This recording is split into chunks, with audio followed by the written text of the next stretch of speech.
Oh, no. Get everything in order.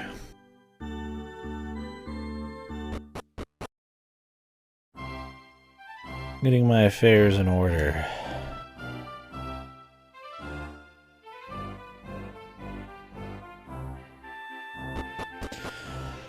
Should have been writing some notes or something during Ripper stream. Myself, I did that yesterday and I forgot.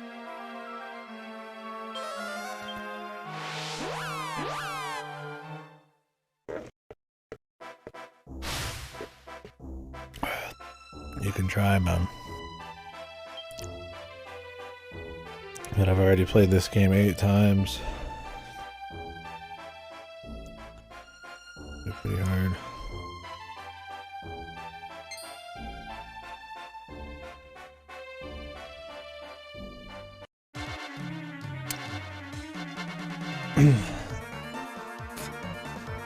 Whoa. Don't make fun of the Jimbo family line.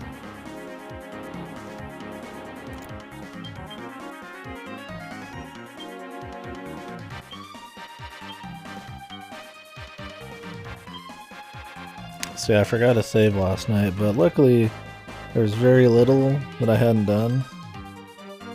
It's the last save. But what I noticed is all of the points that I had gathered resources from were like almost empty when they were full before. I think this game like auto saves like whether or not you've gotten certain materials, so you probably can't avoid like abuse it maybe in multiplayer. So even if you didn't pick it up, it's like technically saved, it has to respawn. But it's odd because to respawn them, it's not like real time. You just spend days sleeping. I don't know. It was weird. So I have a little less stuff than I did before, but not by much.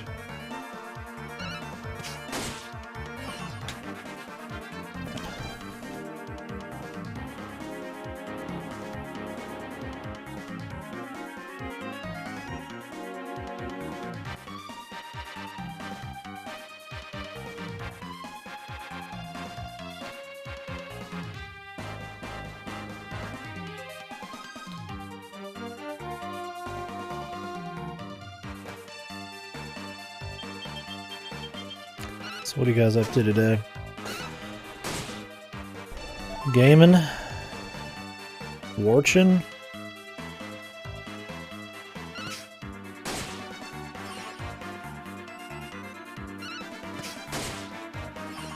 Hoping to get some decent progress in this today, we'll see. Yeah, I saw that. At least you got away. At least I didn't want to like put you in a van or something. You godless cretin.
Just in her dog though. Maybe you thought the dog was Satan reborn, man.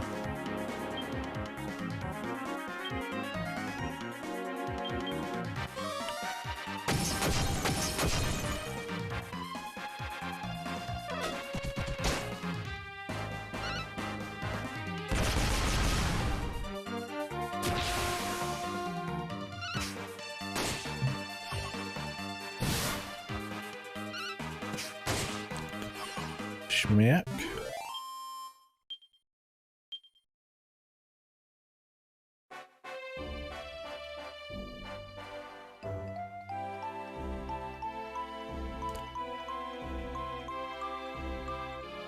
You're godless.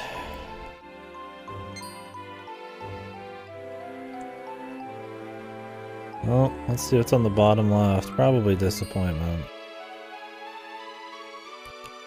As usual.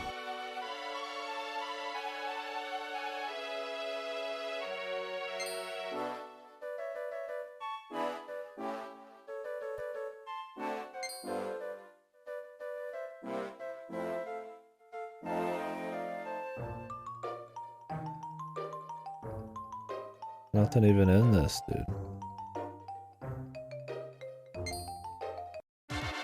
It's clearly supposed to be a thing, but... whatever, man.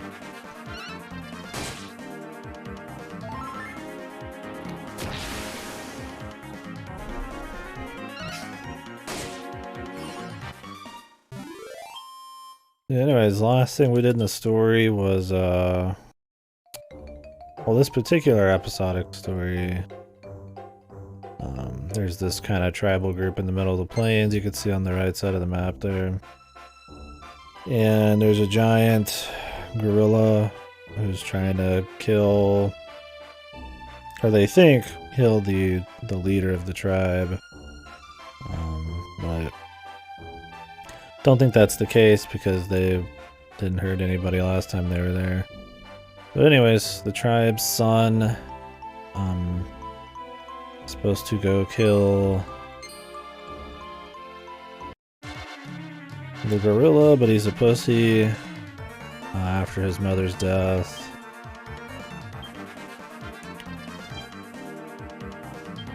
But now he's out there looking for it, but possibly not to kill it. I'm assuming that since we're looking for magical fruits, and when you eat the magical fruit, weird shit happens, that maybe his mother is like in the gorilla body. I don't know. Yeah, casino arc soon, I'm sure. I hope.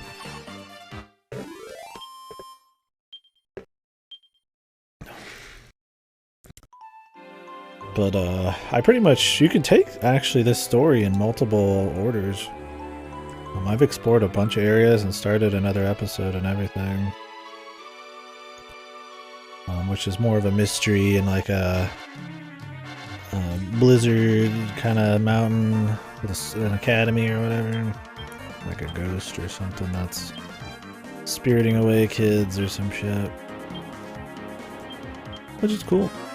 So we'll do that right after this. But anyways, I explored everything I could to get everything prepped and get more levels before we fought bosses, so... Hey, Frizz, dude. What's up? Yeah, should be a comfy bit of story today. I'm hoping.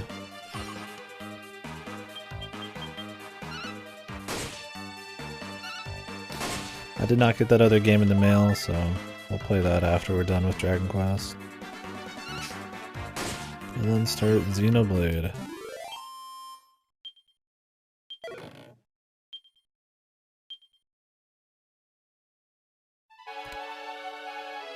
I also picked up some pretty good weapons for my Gladiator Jimbolia and my main character.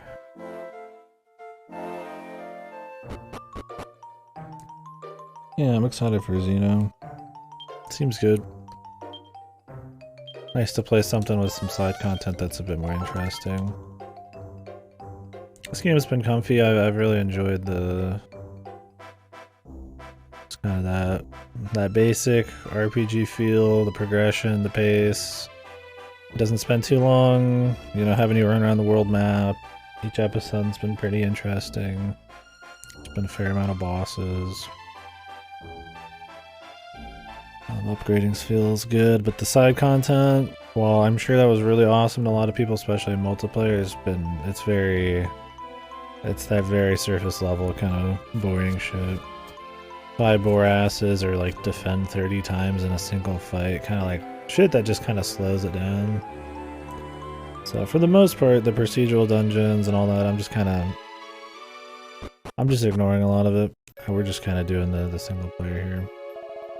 I'm all down for dabbling, just to kind of get a feel, but I'm not gonna mess too much with it. Every time I watch Ripper play some Metroid, I want to play a Metroid game.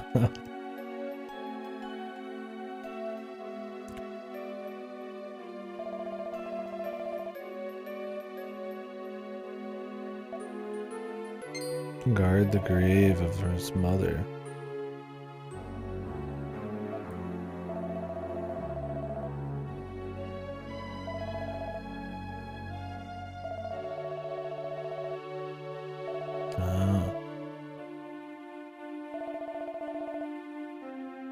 Oh yeah, I forgot to mention, the new wife or side piece or whatever to the tribe leader is this kind of voodoo lady. She seems evil, and I guess she is evil.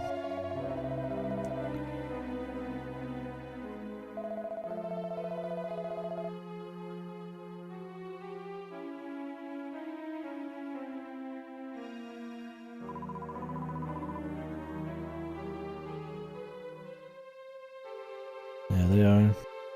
It's fun stuff. I'll definitely need to catch the end of your fusion, but Prime should be good too. They're all good, really.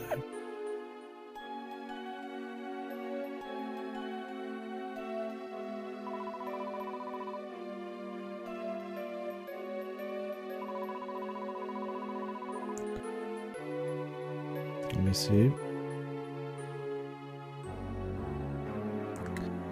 Let's play slow poly 3D rail shooter heavily inspired by classics of the late 90s, like Star Fox and shit. Looks like classic Star Fox, but probably less of a pain in the ass. I think I've heard of this one. The problem is it's been in early access for like 10 years, hasn't it?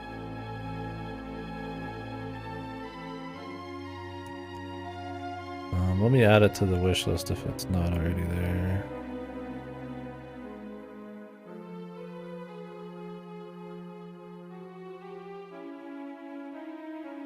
Maybe I'm thinking of something else. It's not that bad. When do they plan on being out of early access?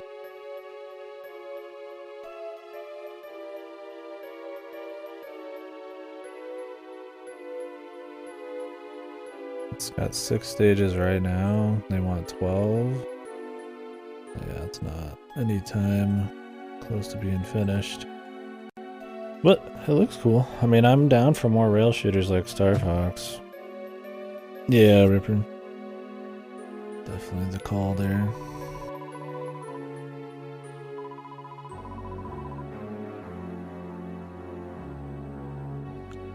Where did she want me to go? Okay. Already been there, but now I gotta go there for real. I'm going to the dungeon. I appreciate it. I put it on the list. Sunday. When it comes out of early access. Wish I was a rich man. I would play some of these games as they released. Even when it comes out of early access, it'll probably be too pricey for me. Although $10 is pretty cheap. Yeah, well, if the devs aren't gonna do it themselves, man, somebody's gonna take it up in the indie world. Question will be if it is good though. Need the godly set pieces, crispy action, for it to be like Star Fox. I mean, fun dialogue's cool too, but if it's fucking some cringy ass fucking shitty VA, then that'll kind of kill that whole bit of the charm.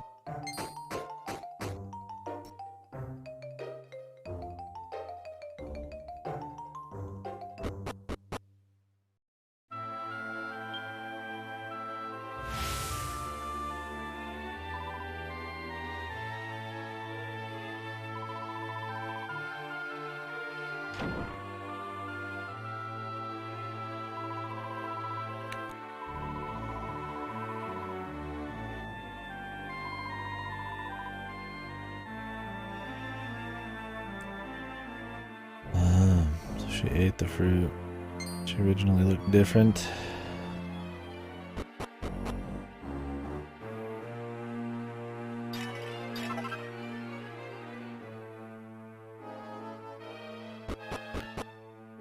It's like a town dungeon? That'd be nice.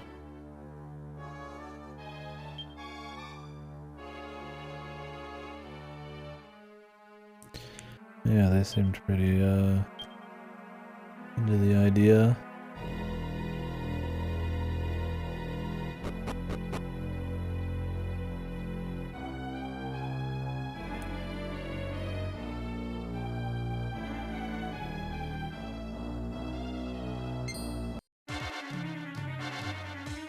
Yeah, it seems like it'd be fitting enough. Just take that and actually put it into emote form, right?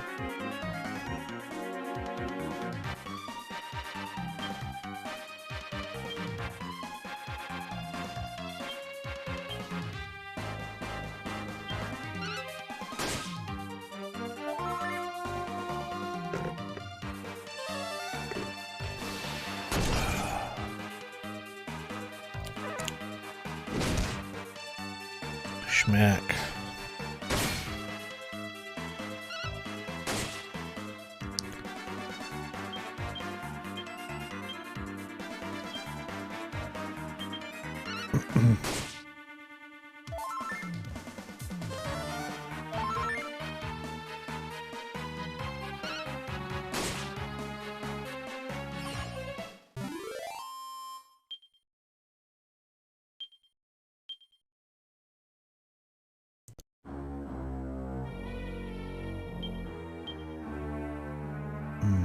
God, another locked one.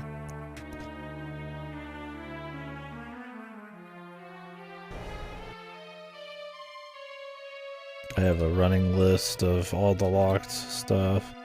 Zune B1 jail.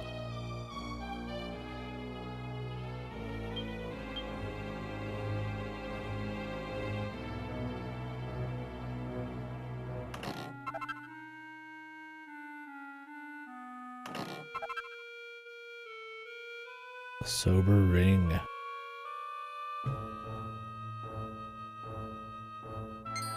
God, these fat bastards. They're too big. They fill up the whole fucking goddamn hallway.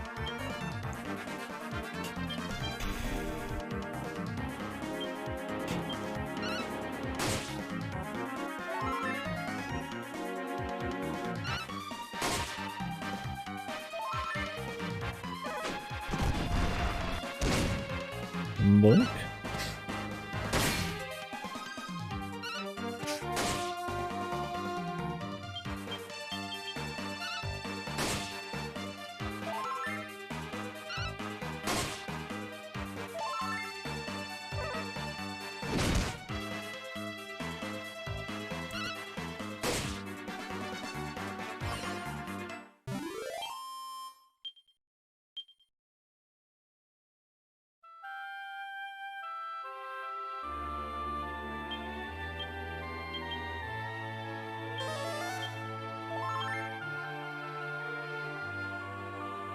Oof.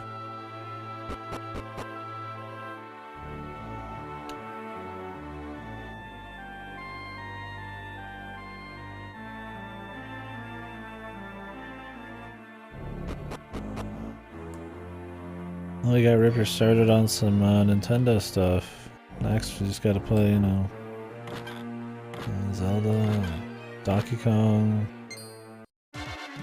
it's Mario. Can't believe Ripper said he was gonna do Donkey Kong Country right after Metroid. Crazy.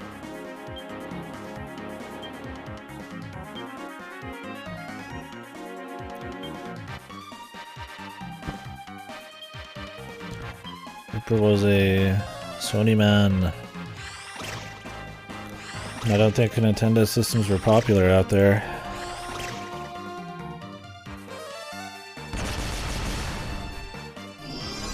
And I understand.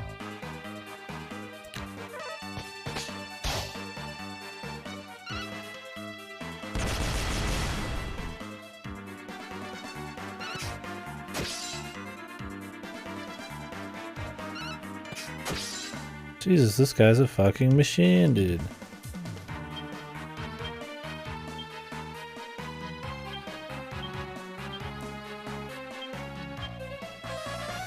He's just fucking blocking all my shots.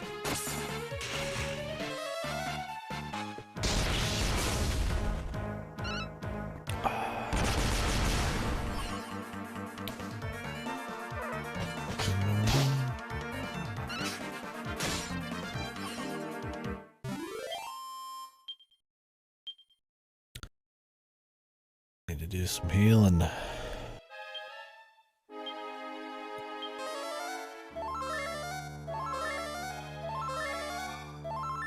Really mid-healed the Jimbolio.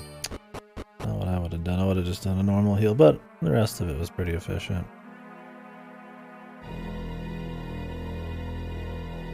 Let's be very poor on the efficiency.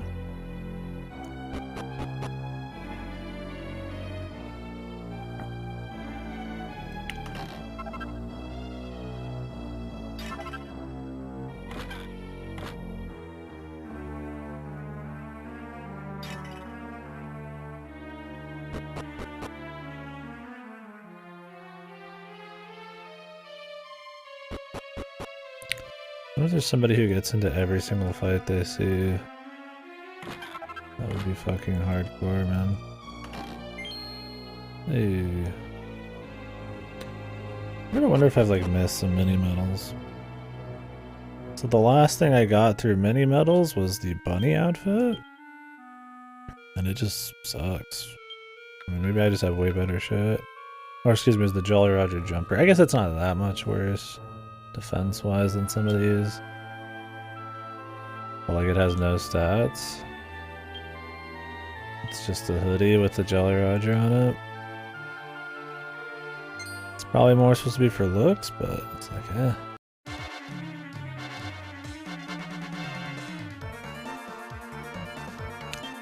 Cheeky cheekies.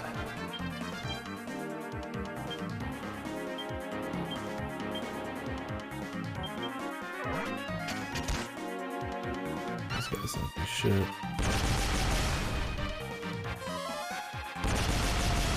It's not with melee.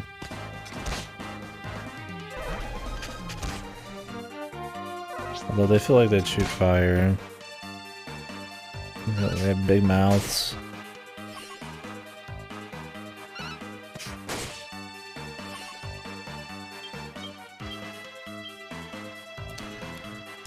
Wait, does this shoot fire? I wonder how much.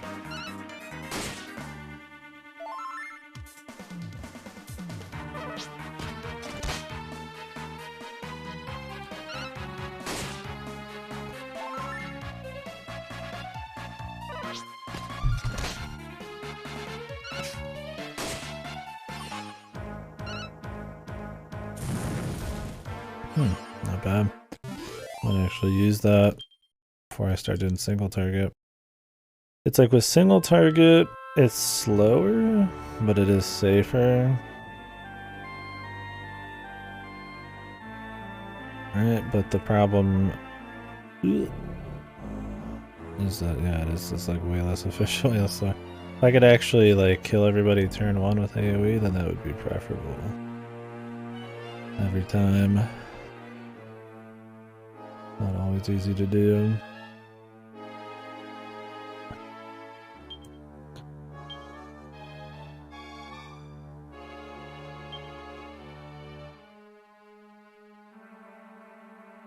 Praise the Badurka. These guys are like obsessive over the grass.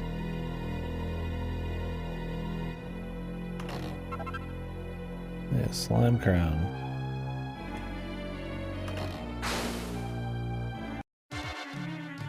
Box. Ay, caramba.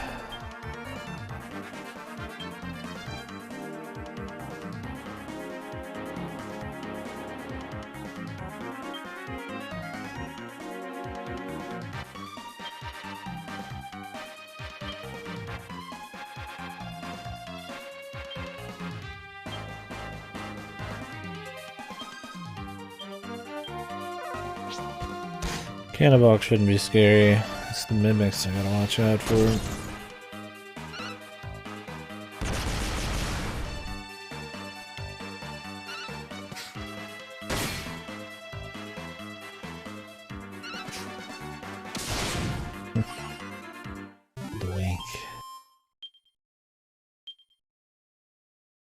The waifu.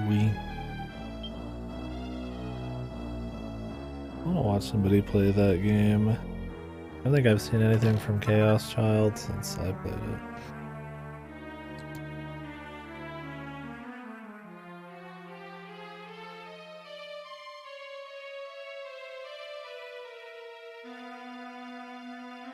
I missed grabbing that chest down there. Do I want to go back?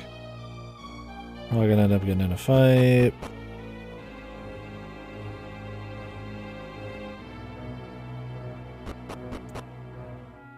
Oh. Problem is it's a multiplayer chest, so means that the loot's not gonna be like godly, but yeah.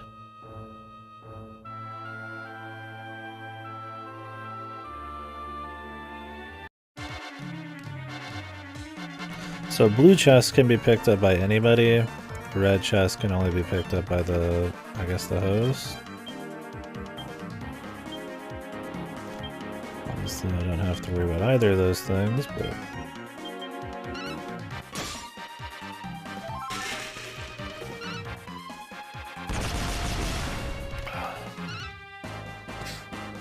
Not sure if blue chests respawn too.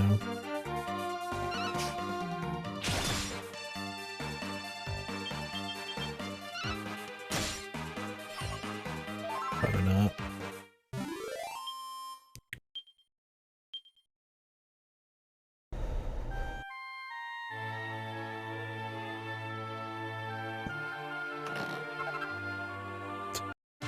Not worth it at all. It's 100, you sell those for 100 gold. I get like 3-4 times that in just a single fight.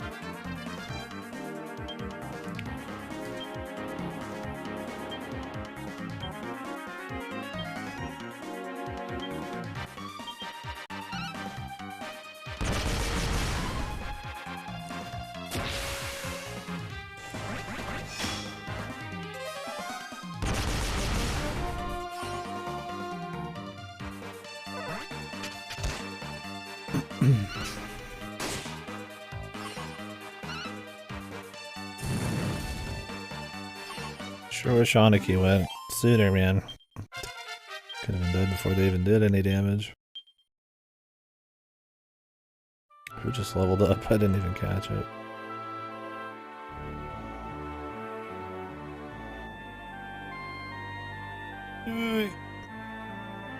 I imagine that even though they're swaying, that they still have a set hitbox. So. We got the dead people. So this town was supposed to have been destroyed or whatever.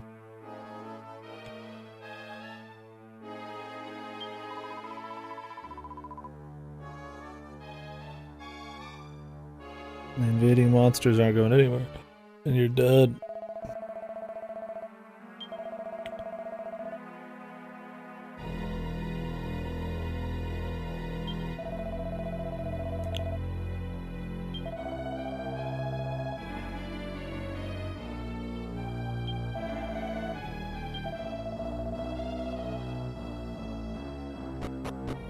Of course, it reveals the true form of the monster. Exactly what we need right now. And very, you know, plot relevant to boot since she was from this area.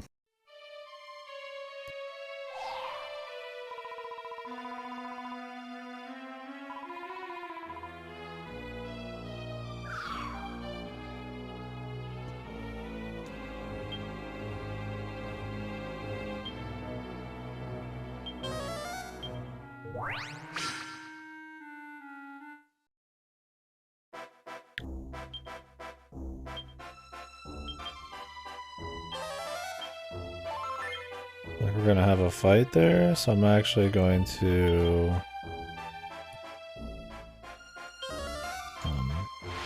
Go rest somewhere else, save, and then come back. This is where our next story will be. It's pure silence right now because we're supposed to be going up to touch a statue. Our kids have been disappearing at night, but we'll do that next.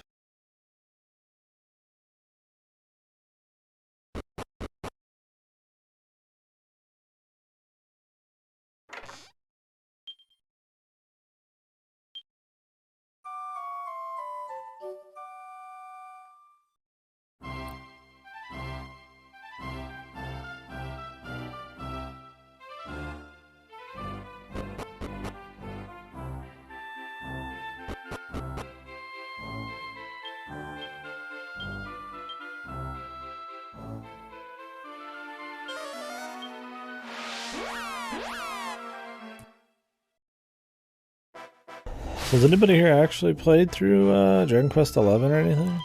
Or, you know, tested it out?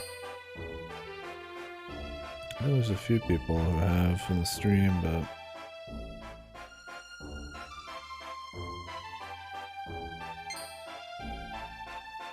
Ooh.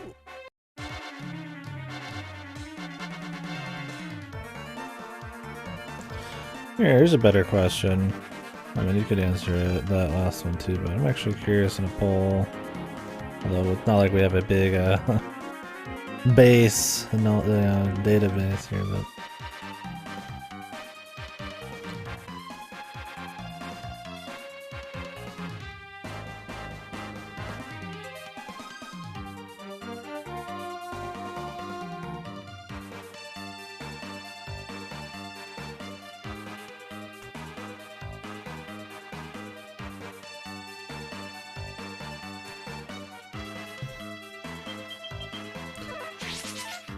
They said he went back to the yurts.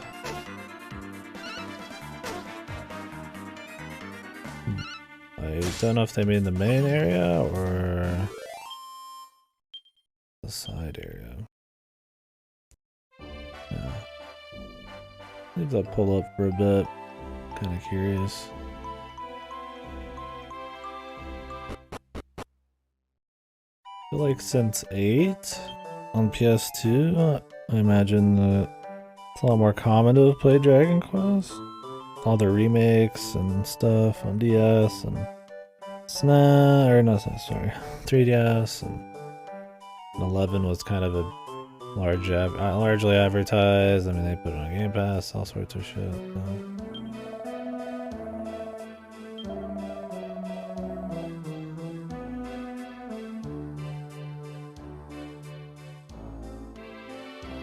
But I feel like it's still like relatively underplayed. Not saying it deserves to not be or something, but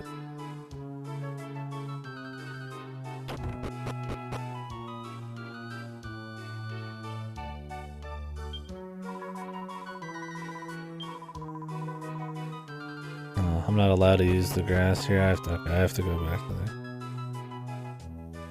To go back north slightly.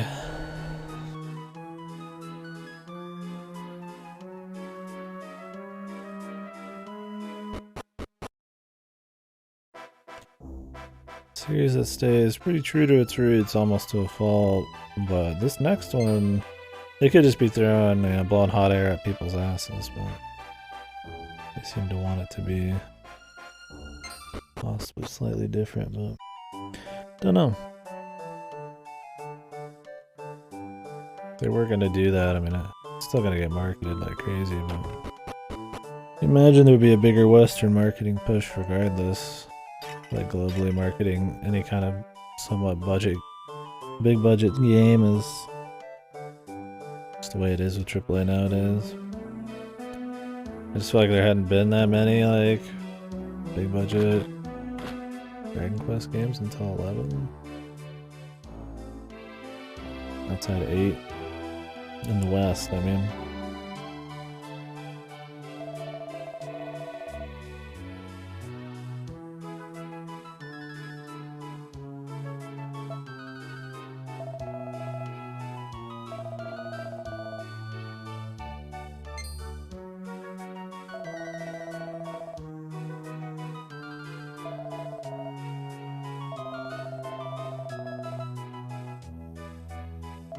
He doesn't believe these things to be possible. Did he already say that he believed the fruit to be possible? Maybe not. I don't think he's talked about it. Why would he not believe superstition in a world of magic and crazy shit? But whatever. I mean, I guess magic's normal. The supernatural afterlife is a totally different story.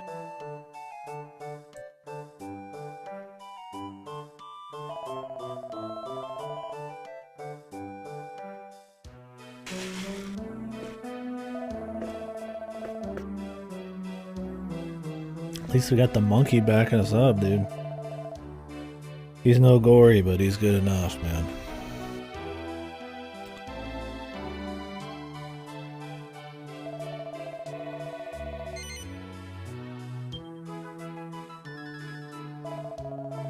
Well, I guess Batsarig is gonna show his worth here, man. His bravery. I don't know if he was faking the bravery earlier. Or the non-bravery. I feel like he was faking it, but damn, he was a crazy good actor when he was with us.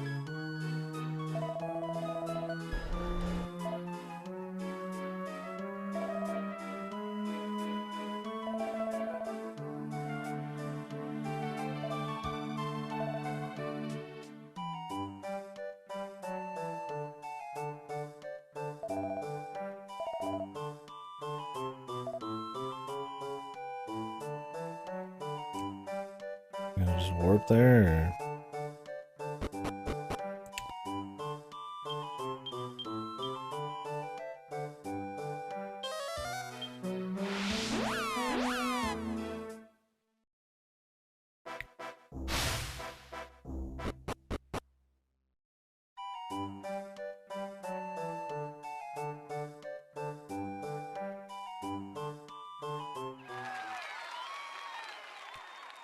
Was he faking it?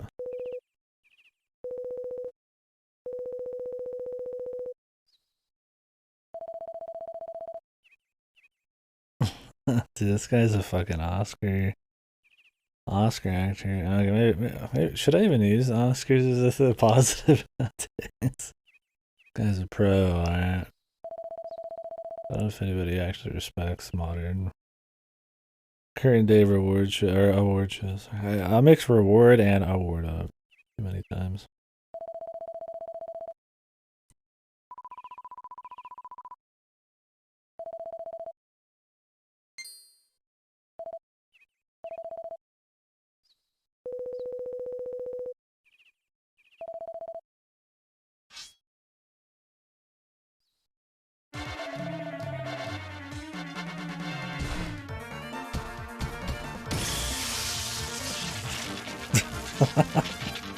The fucking ape, dude.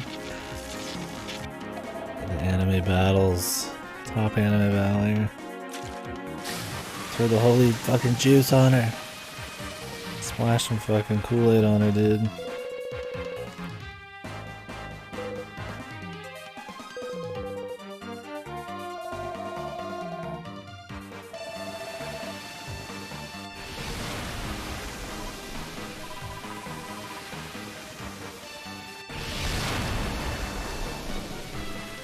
Some huge monster, or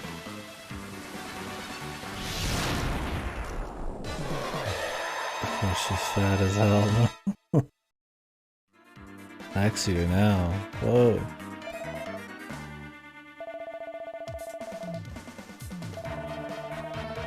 The tongue.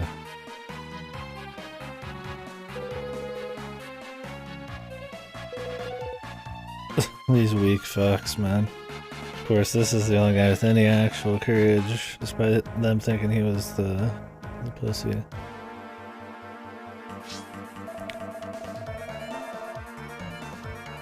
Come, Gundish, to arms! Doi!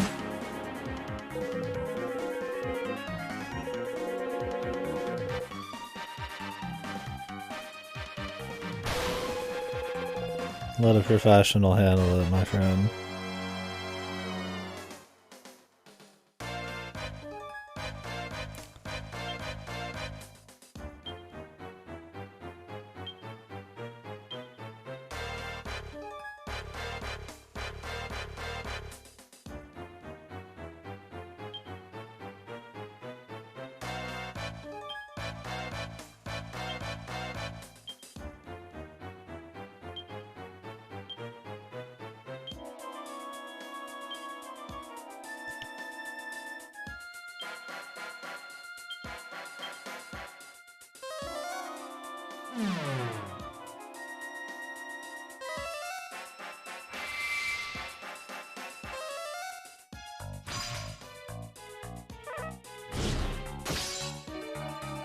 Blocked.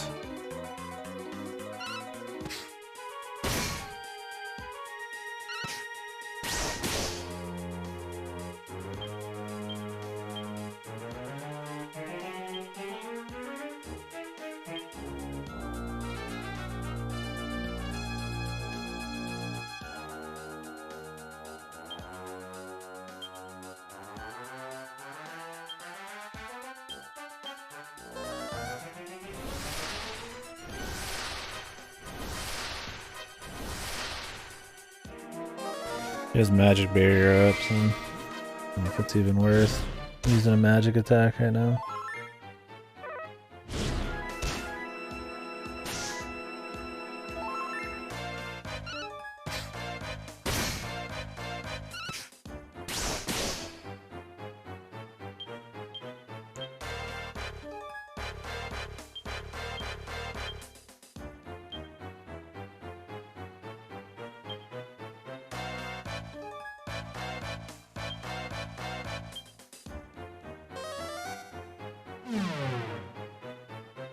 Oh, we have more people who played Dragon Quest than didn't. Interesting.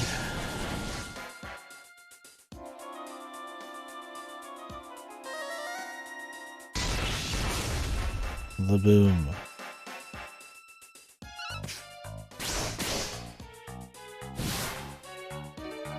Coup de grace.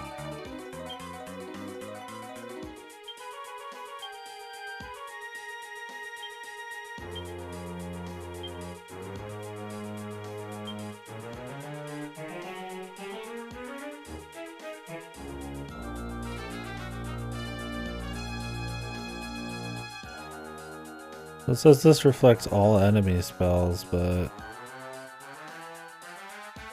in the past it's reflected your own spells too, I think.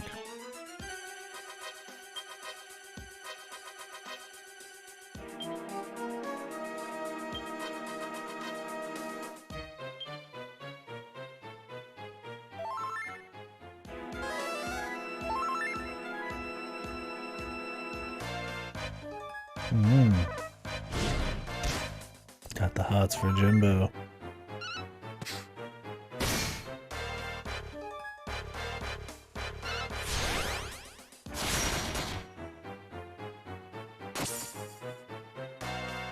And he has eyes for Aniki, perfect.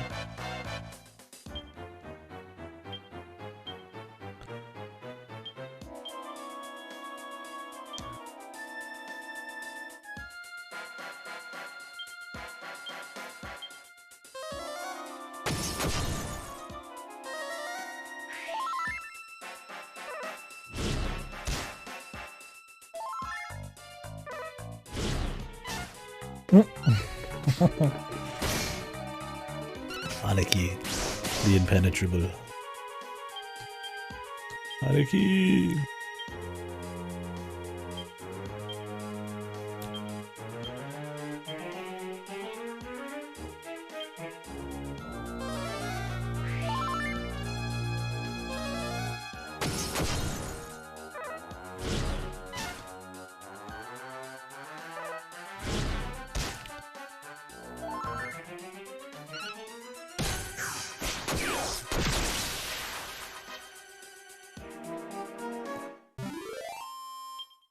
Easy peasy.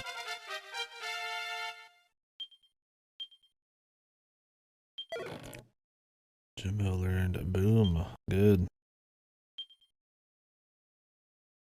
The upgrade from Bang, which is an AoE.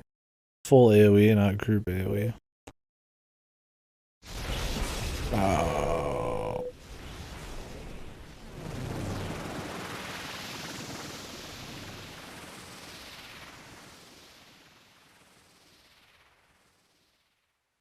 Jesus.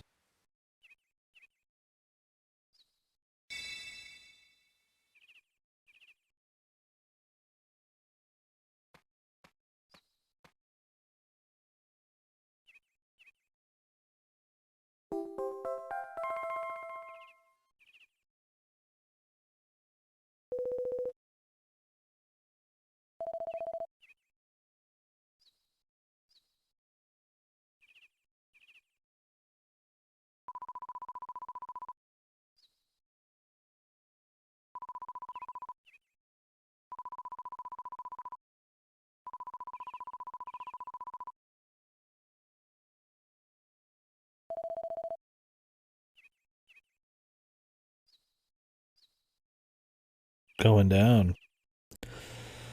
What's going down?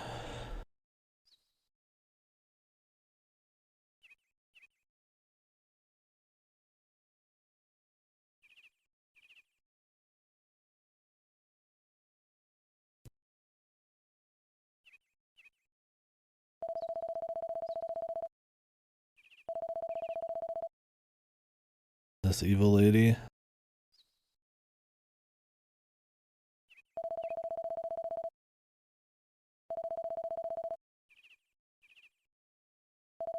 Damn, this chick just got away with it too. I mean, I know that the fruit's supposed to kind of corrupt them, but jeez.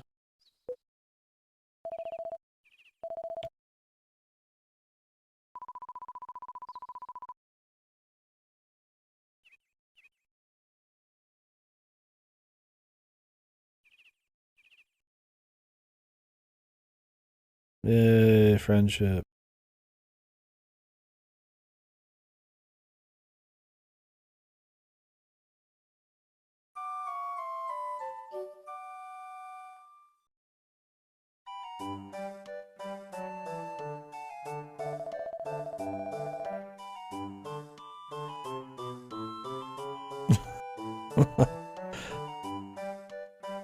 The pink gas mutant aesthetic gorilla. Yeah, a lot of crazy shit happening on the plains.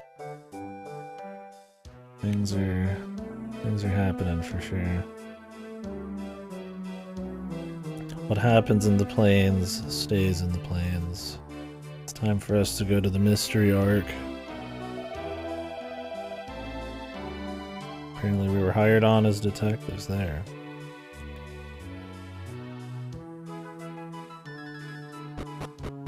Yeah, magical fruit, paint gas, gorillas, tribal people.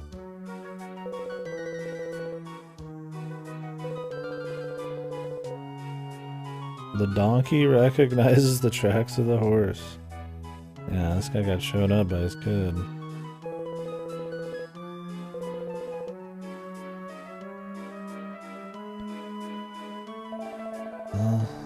Old daddy fell for the seductions, man. Not very smart.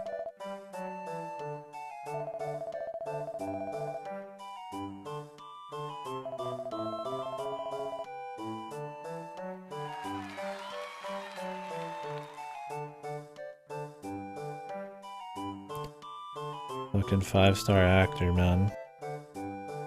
He faked it all. He faked his lack of courage, which was cute. I mean, they've had a lot of those stories where the character is just a pussy fuck. Like in 8 with the fat kid. But I kind of subvert that and execute it well. Good. Oh, they went to her grave. I mean, I don't really need to follow them. I got the fig, so have fun out there, I guess.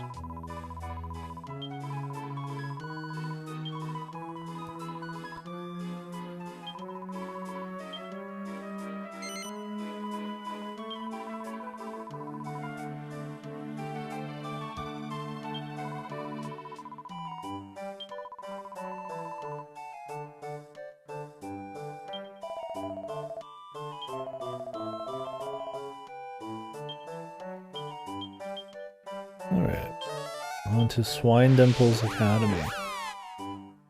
The last thing that happened here was we were pretended to be detectives. The headmaster guy was like, he'd hired a detective and they thought it was us, so we just went along with it.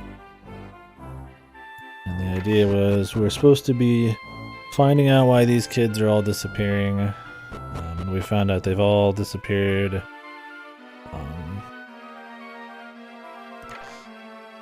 All of the ones who disappeared were in the same gang, and now that gang is... We've joined them, and they said to meet them at the top of the class building and to touch this statue, which is, if you touch the statue at night, You disappear. So they're seeing if it's true because they're trying to figure out what's happening. We've seen a ghost of the person who founded the school. Who's probably causing it all because I think somebody mentioned one of the figs being Aries' grave or whatever. But we'll see. Apparently he was supposed to be a hard ass too, so.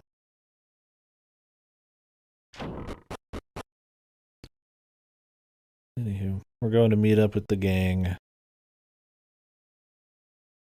Let me save first.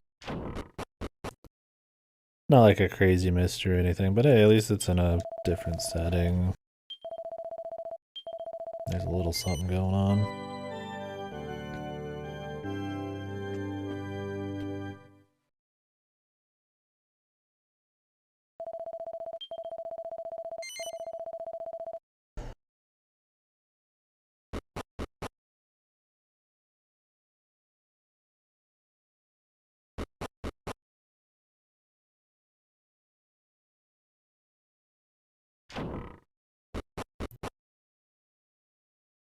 It's silent, so it's spooky.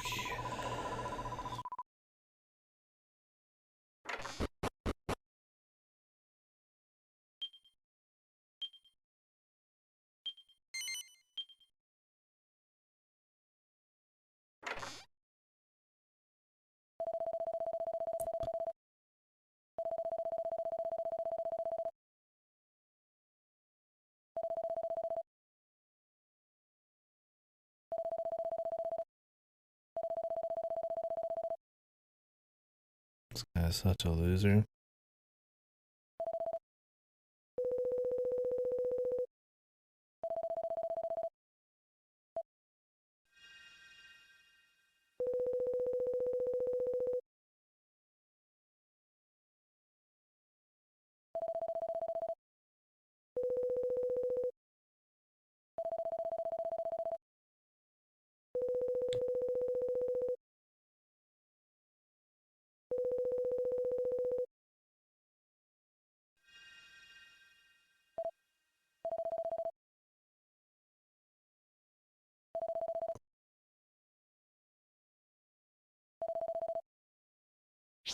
What the? He's gonna jump.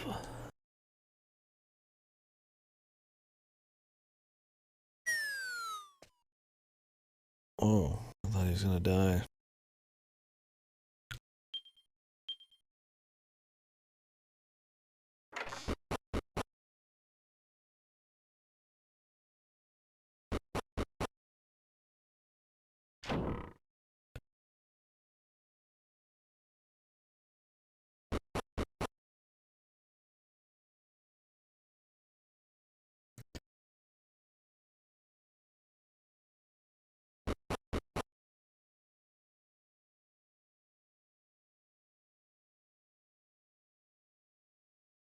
Like a dungeon under his grave or some shit.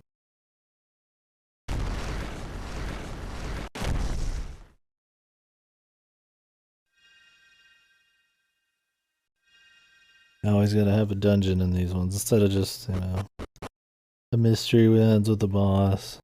I think that's another effect of the multiplayer, right? I mean, not that I don't mind there being a dungeon in general every time, but you gotta have somewhere to play with your buddies. Right? You can't just walk around and have a story.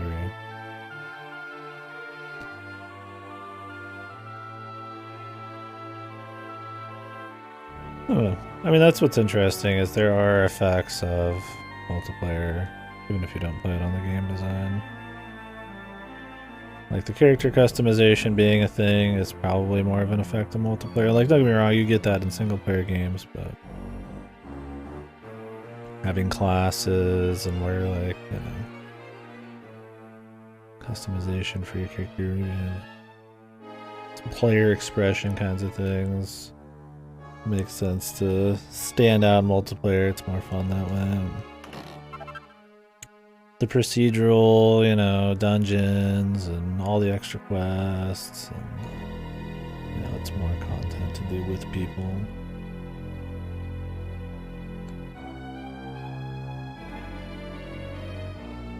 Like, I guess you could say that would stand for the single player, but...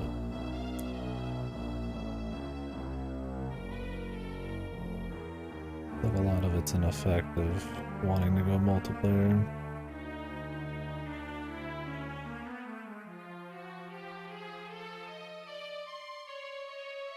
Like I said, I feel like it still stands pretty well as just a single player game. I mean, it doesn't feel like super crazy different from like any other Dragon Quest, you know, content-wise. I'm glad it didn't like ruin it or anything. That's just like an enhancement, I suppose. Maybe. 10.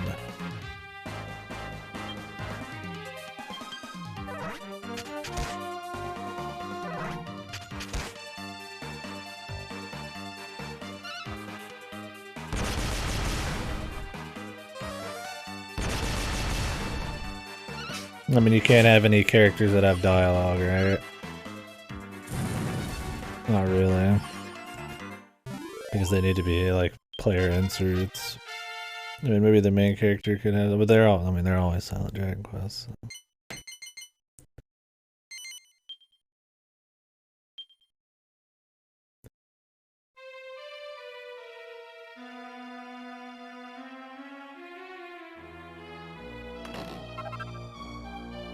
I mean, I suppose they could have.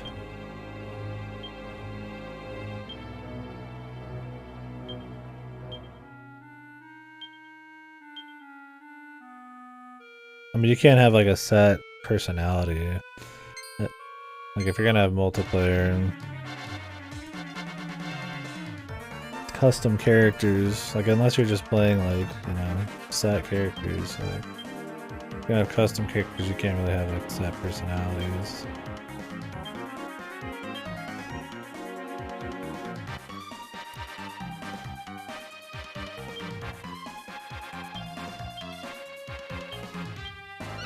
So that means like all the story's gonna be in the side characters.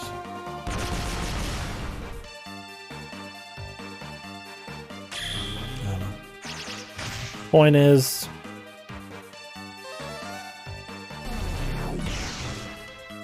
the choice for multiplayer probably affects a lot of things.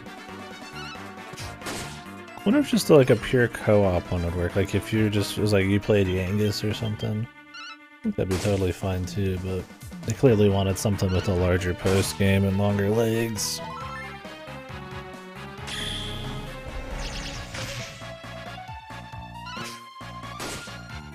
And unless you could pick any class like in 6. Wouldn't really work. Oh, Raven. The spooky raving dudes.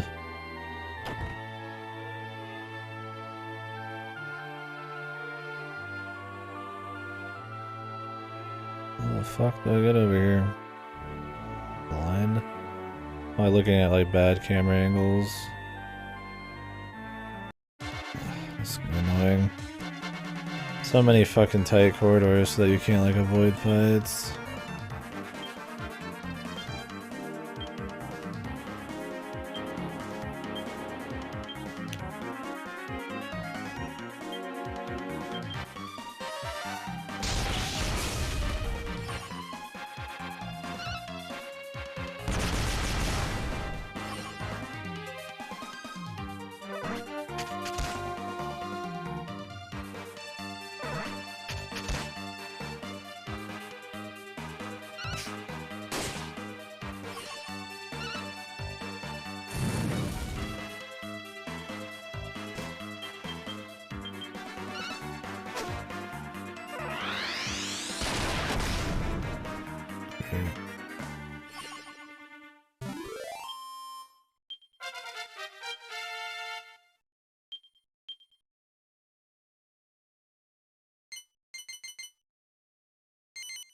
Almost a hatchet man at least.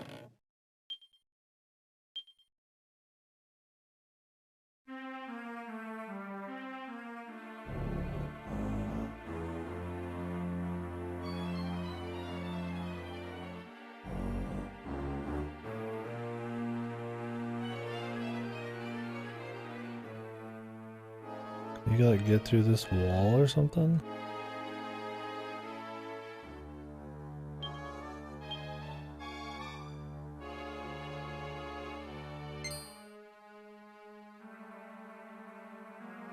No, okay, it's right here.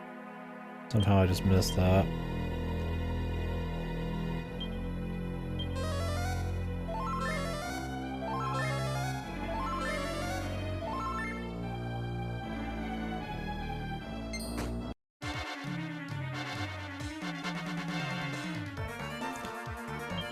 Raging Reapers.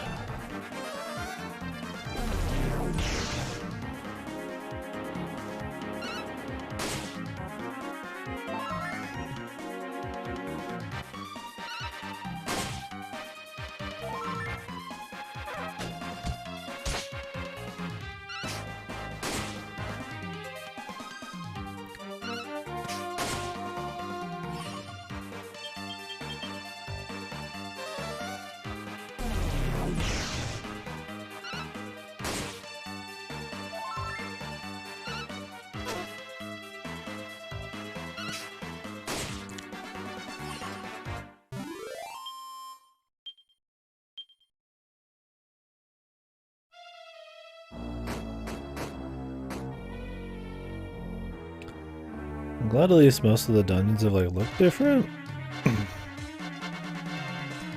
This is like an underground like academy. The last one was like a plains village in a cave. There's one that was just like vines and stuff hanging over like giant cliffs. There's nothing like insane of it. There's been some pretty dull shit in Dragon Quest games. There's some games that'll just go like the entire game without like really being that juicy.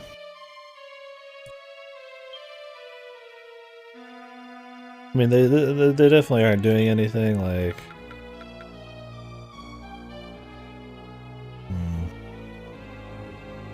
I'd still feel like I'd rather have defense, man.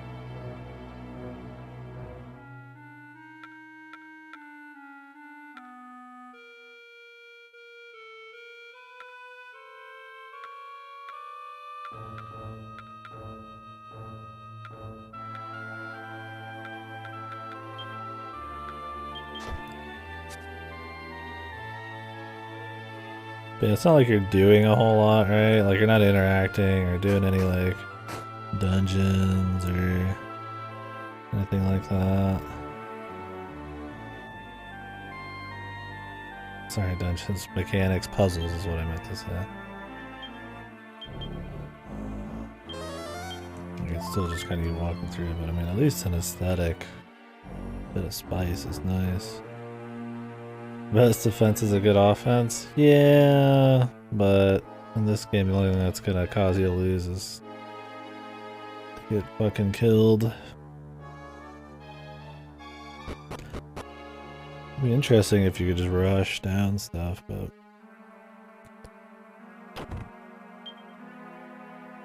I value defense a little bit more than, I mean, if it's a shitload of offense, I've made sacrifices on defense.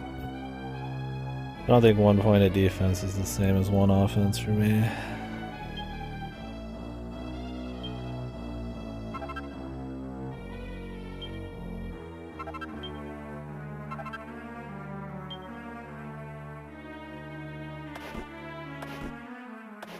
Sadly. Hey, mini metal.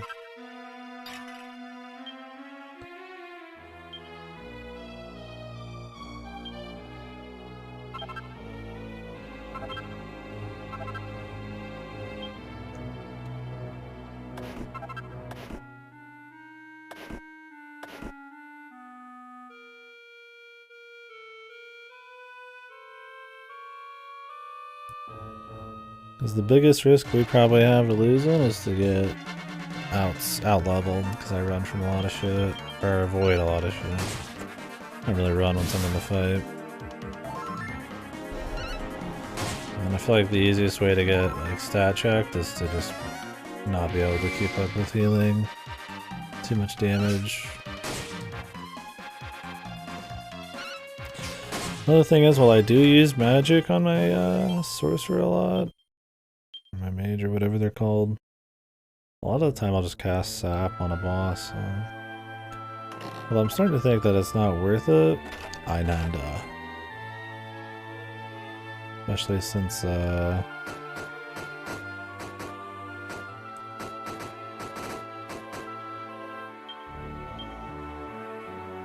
usually the magic's pretty good damage.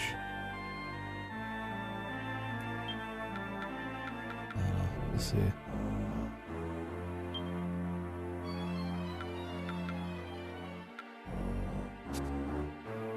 It's a deafness thing. So deafness just like increases your chance to crit, which, I mean, is cool, but I don't know how effective it really is. I don't know how much crit. I think we looked it up earlier. Yeah, like 999 deafness, you get like 8% more chance to crit, which is pretty good, but it also means like 50 doesn't mean a whole lot. Where a good chunk of defense can make a big difference right then. I don't know. Weird call.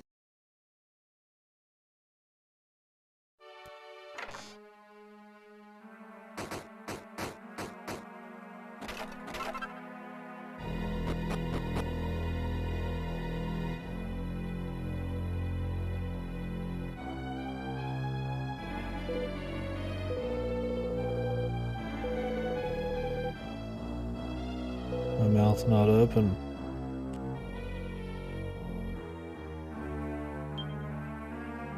It's quite closed, my friend. My eyes are open though.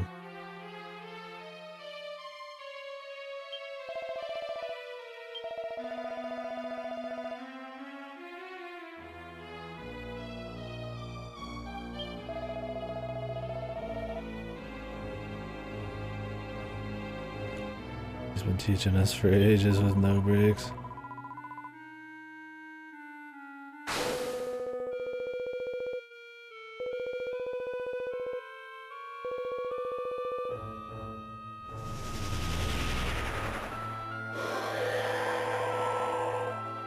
Verständiges Schweindempel.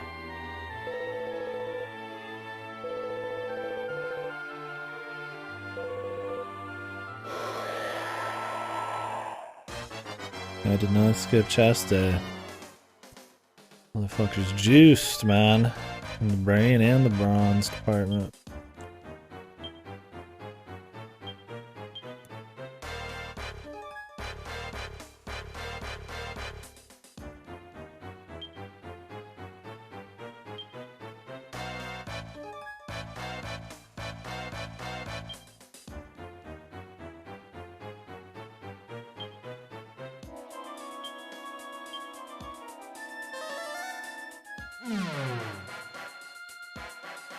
The Dreadmaster. I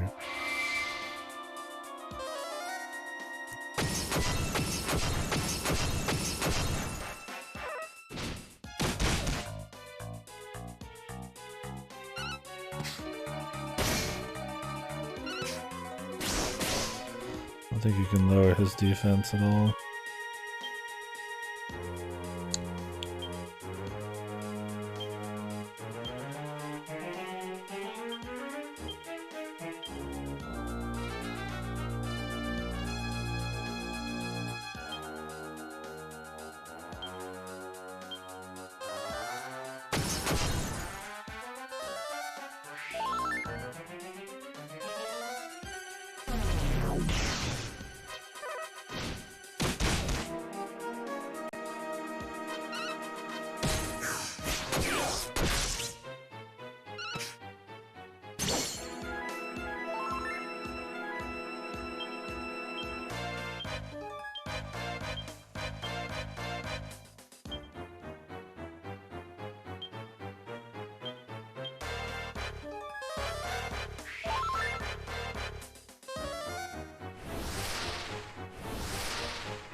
really just had chicken in the oven for like an hour and a half now.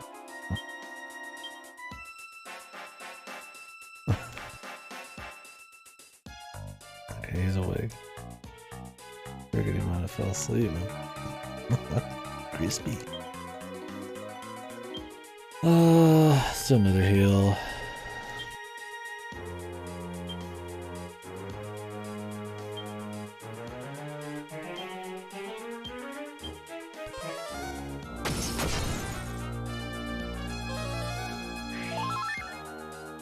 Well, we've had no AoE heals, obviously. But I feel like they've kind of kept it in their pants when it comes to the, like, really annoying, way too many AoE kind of enemies. We haven't had that, like, Dragon Quest moment.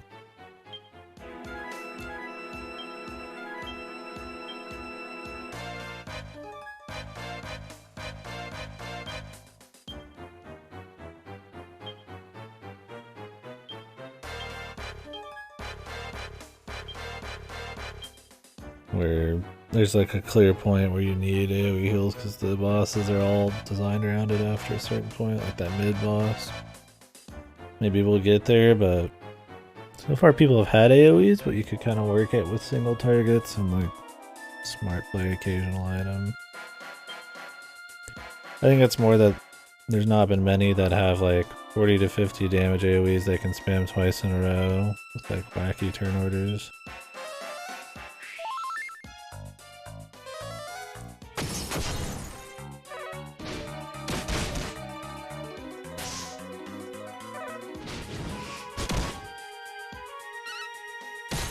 This guy definitely does some damage.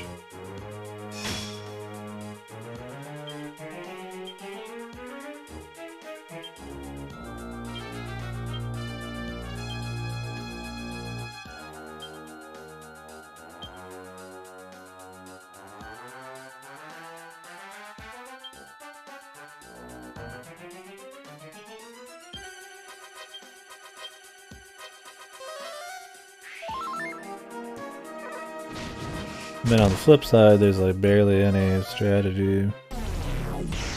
Just proper healing, and I guess I could do like some blocks or whatever using the warrior. But without like, if enemies are immune to Kasap or Sap or anything like that, there's nothing left. I mean, there's buff, but it's single target, so it's not realistic to use unless you're being able to tank everything on one character. There's Insulate, which can only be used like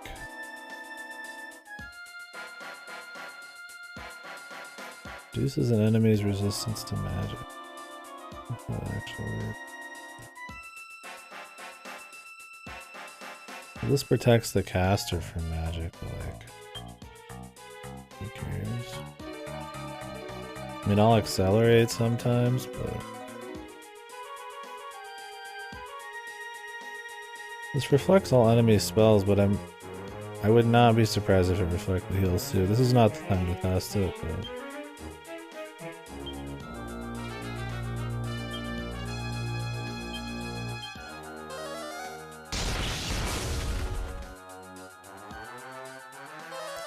I mean, I guess you have your coup de grace, but you just kind of always use those. I mean, I guess you could sit on some of them,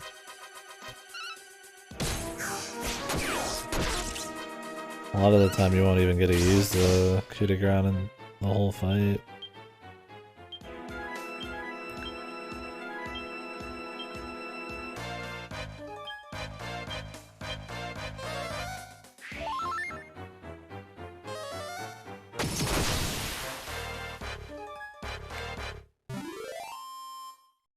Like, I never had one pop up. The thing is, you get a coup de grace on the gladiator, I mean, it pretty much just one-shots the boss. So it's kind of like, if you get lucky, you could just annihilate. What's up, Tracker? No, the lazy kids.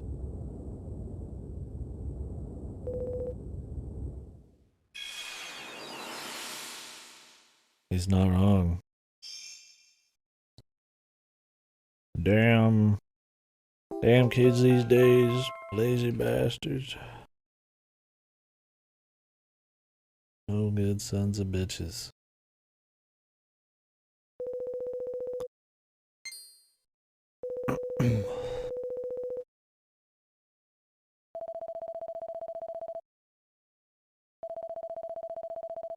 I'm busting for the toilet, dude.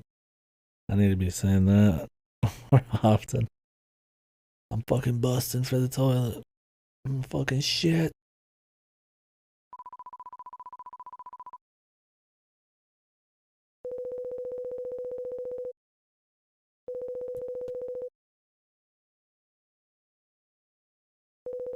Yeah. Best main character in Dragon Quest, easily. Those eyes tell a story that the other characters could only dream.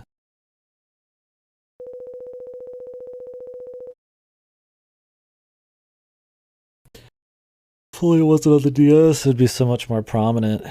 Sometimes you can't make them out. Right? Like you can tell, they're back there, but it's not, in detail.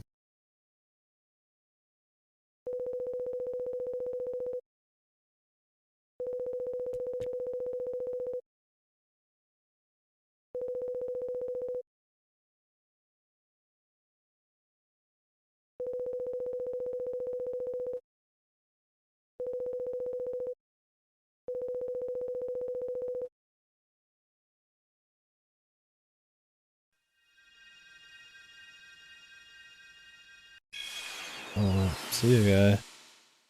I didn't have much of a story. The old asshole founder was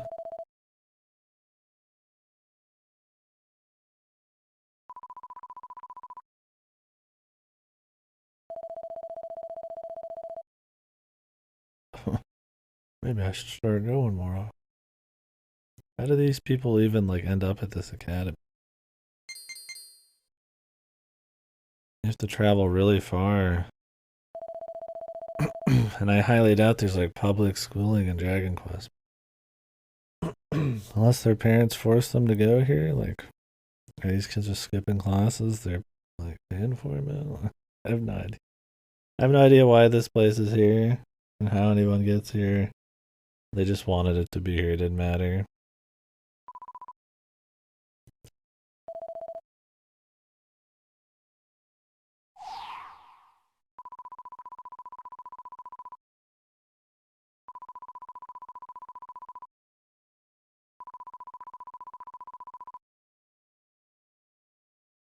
Okay. I go back to the observatory. I wonder we wouldn't be able to start any other quests or stories.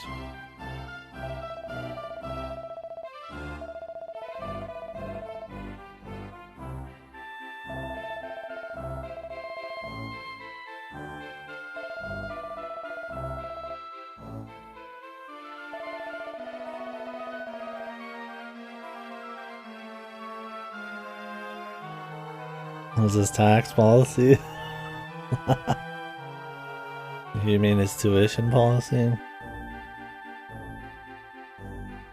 I'm sure textbooks didn't come with the tuition. I doubt room and board came with it either. I'm sure you had to pay separate.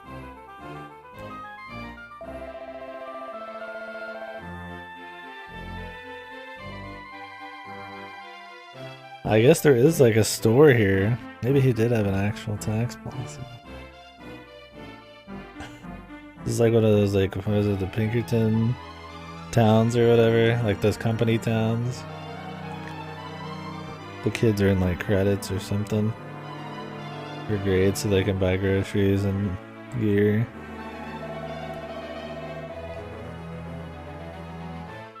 Damn. I got paid.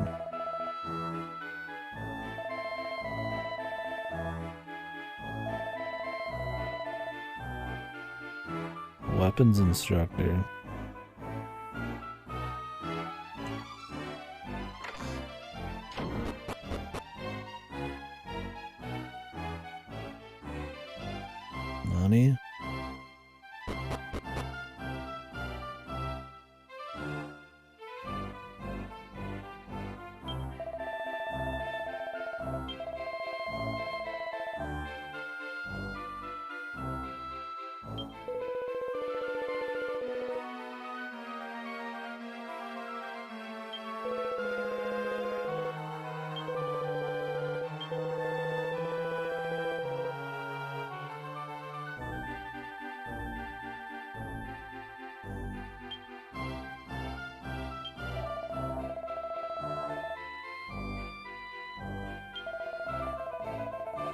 This guy's like martial artist.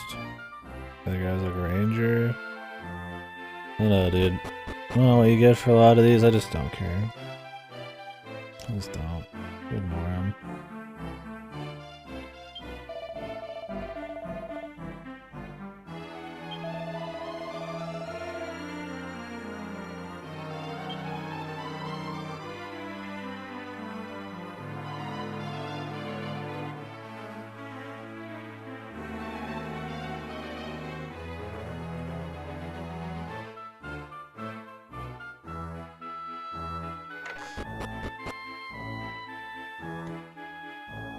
Stern of the Swine Dimple.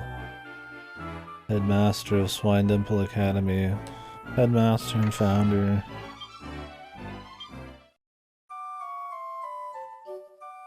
Gentleman, scholar.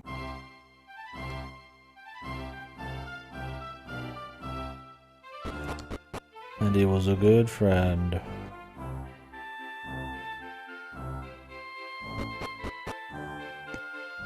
Alright. Back to all trades. We're going back up to space or low orbit. The sky, wherever the observatory's at.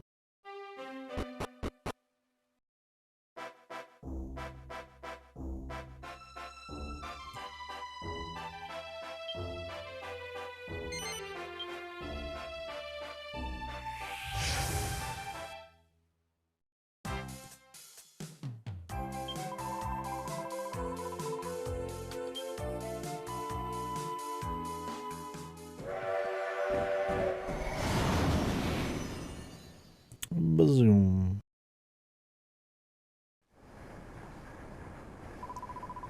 Panty shot.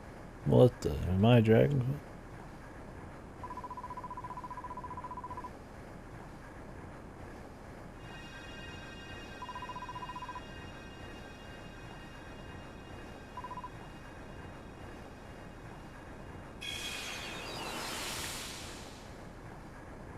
Who are you? Oh yeah. This guy. That I don't care about.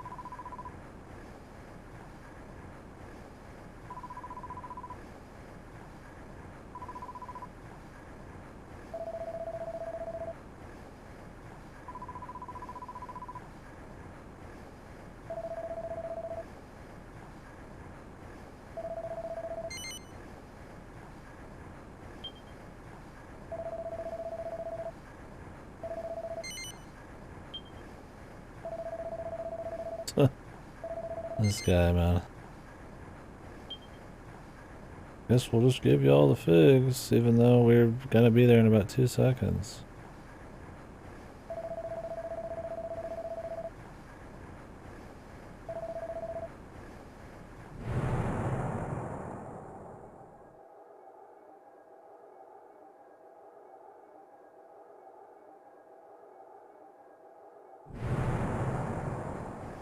Oh no. This asshole guy is being tricked. The fairy is too good, man. Beating on our character's back. Why did our character give that away? You fucking idiot.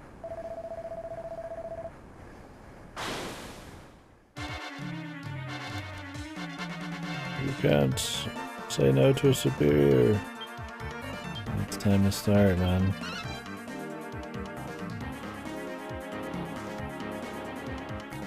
A Celestial may not take arms against a superior. Of course.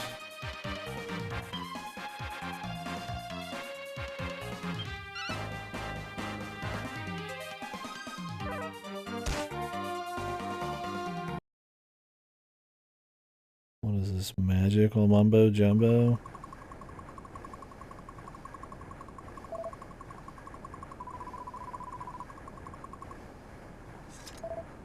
A superior. What if he got like fired? Is he notice? Can we just beat him up all of a sudden?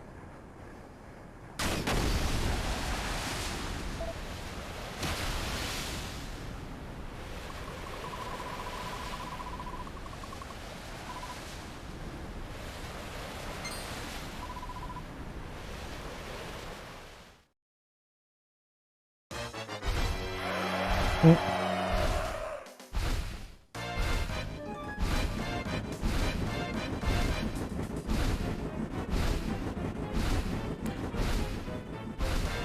dragon.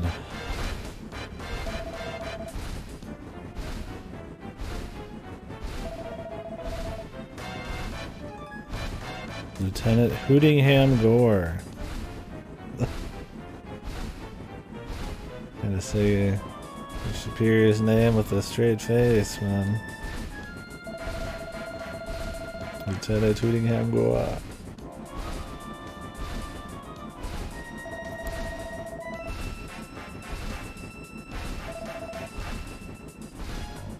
Is Aquila on like some double agent mission here? Or is he just an asshole? They don't know if they can trust.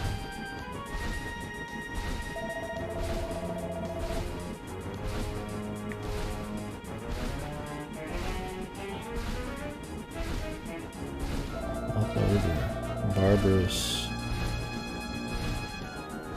The Giddish Empire. The Empire.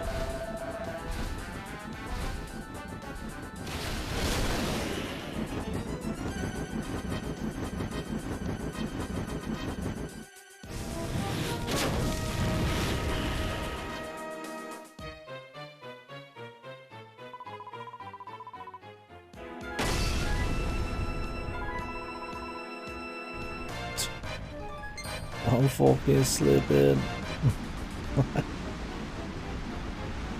This fairy's Jack, man. The eyes, man. Supposed to be knocked out, but our eyes are totally fucking open.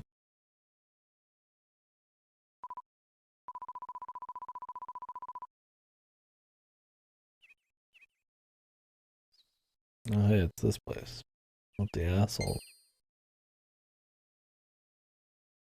You remember me, son?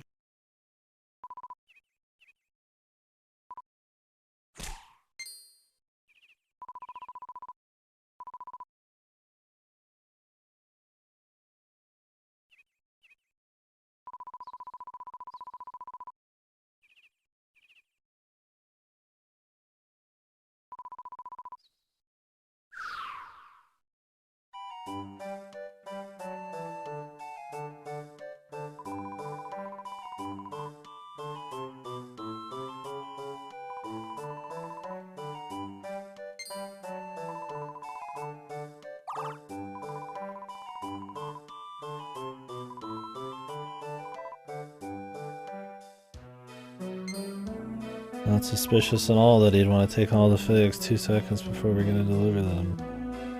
Mindless. Almost as much of a jobber as the Dragon Quest VIII characters.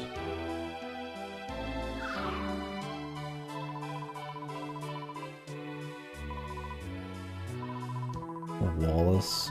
We've already met. But you don't remember that, do you?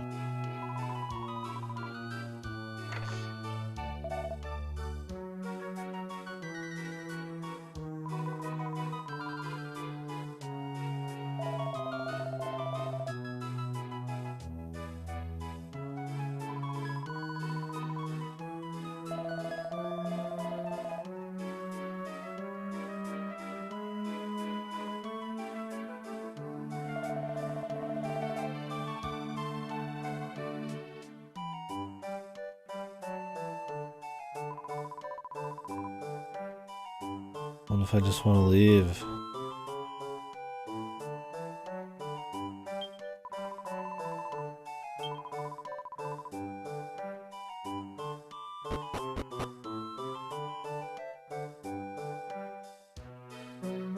Yes, I command the Black Dragon. It was me.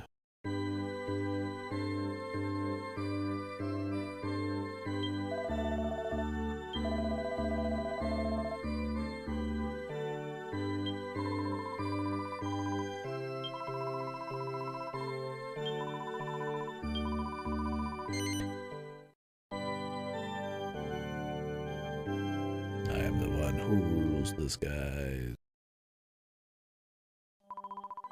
I just want to go put away my money, man. Sitting on like 14, 15K.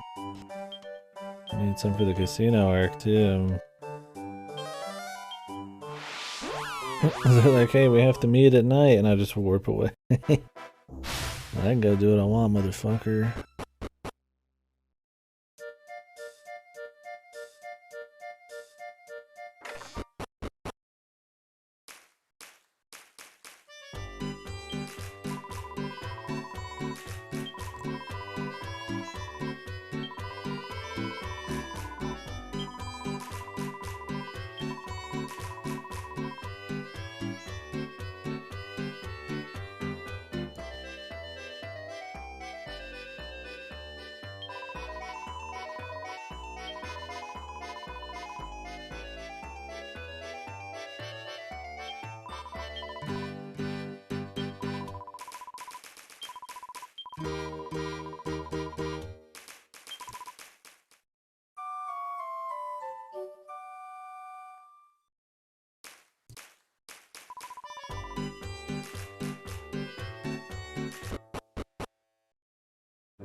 I'm here.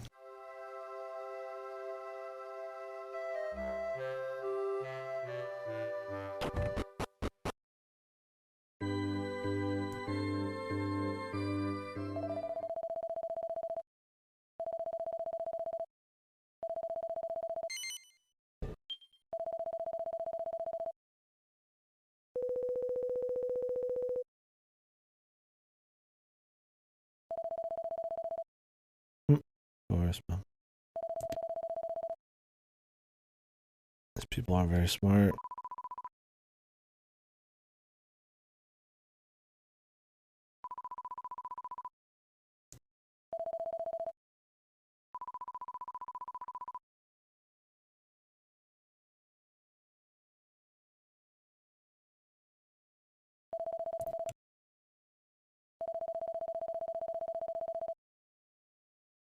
I'm the hero of the heavens.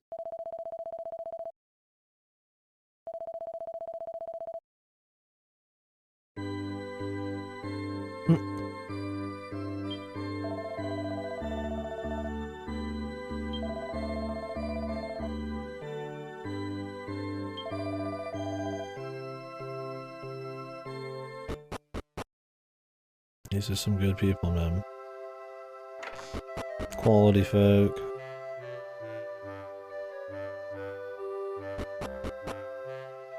Where's the bastard?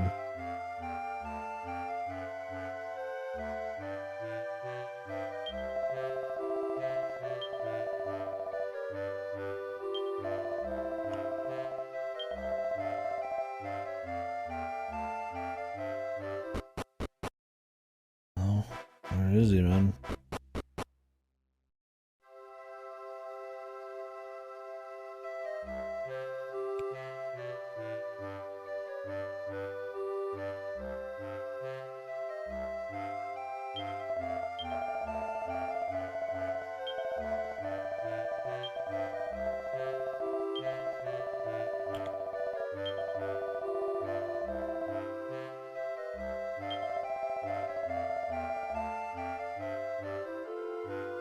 Volcano to the west. I mean, I could start going over there, but I figure I'd actually want to just talk to the kid again.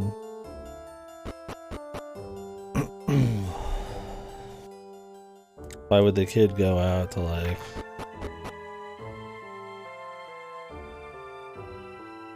some crazy place, right?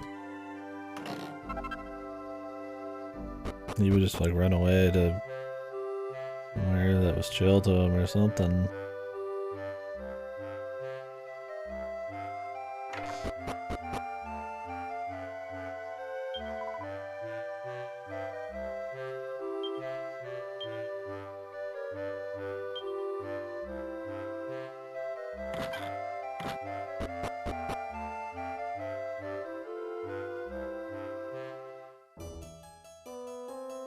Well,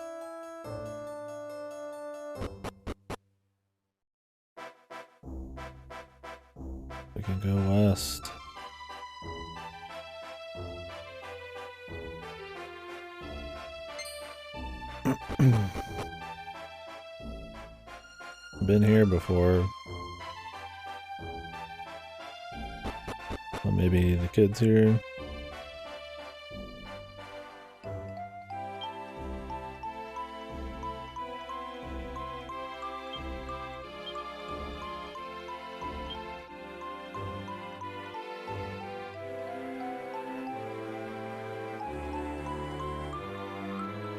He ran out of the village in anger.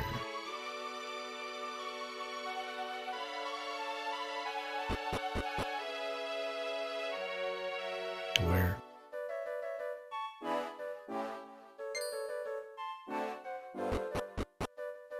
Out of the village. And the only other location you can enter is the northwest.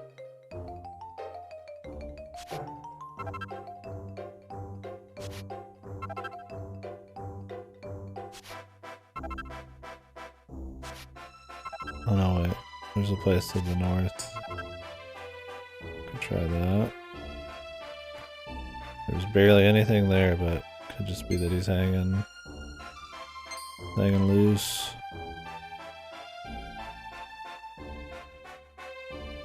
Like in the woods next to the lake.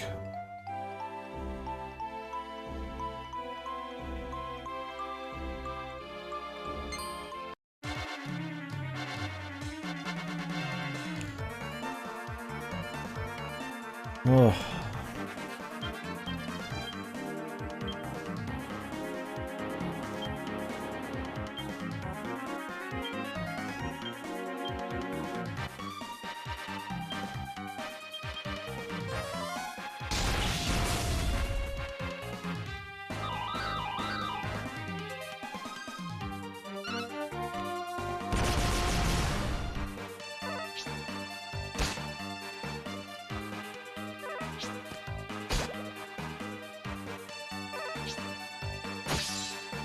Of course, the perfectly executed sleep.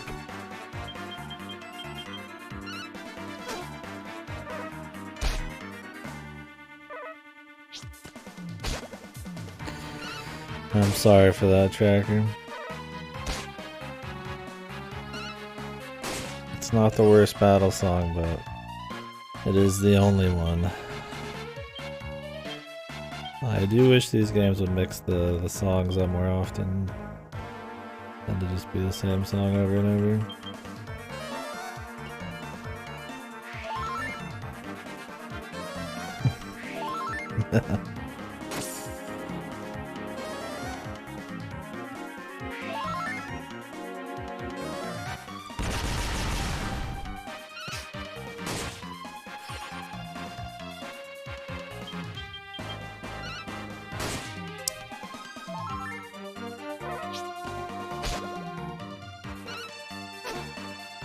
Yeah, they could do all sorts of stuff.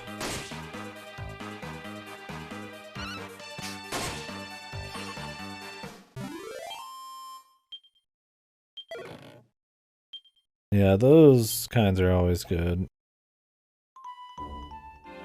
I mean, the zone ones like this don't restart. They continue, but it's like the same song.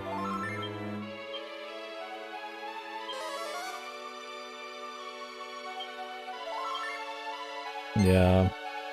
I mean, in most JRPGs, you usually get that one mid-game swap where they'll switch the common or the battle music.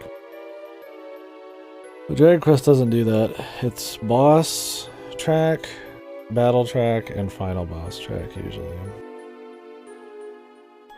Yeah, no doubt. That's why the beginning of the song needs to be really good. In a JRPG, it needs to change often. I mean, there's another example where SMT does well. There's like a bazillion different songs, right?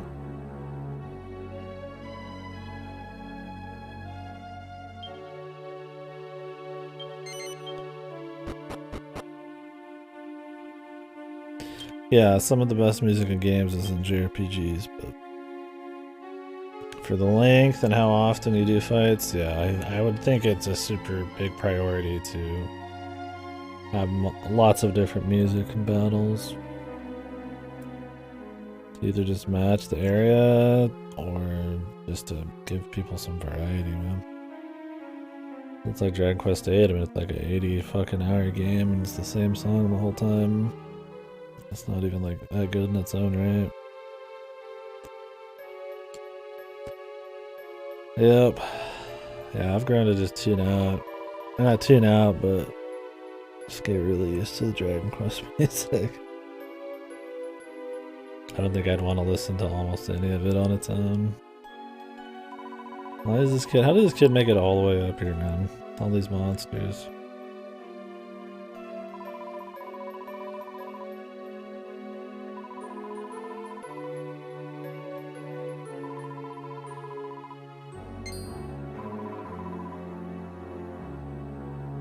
Gray Gnarl.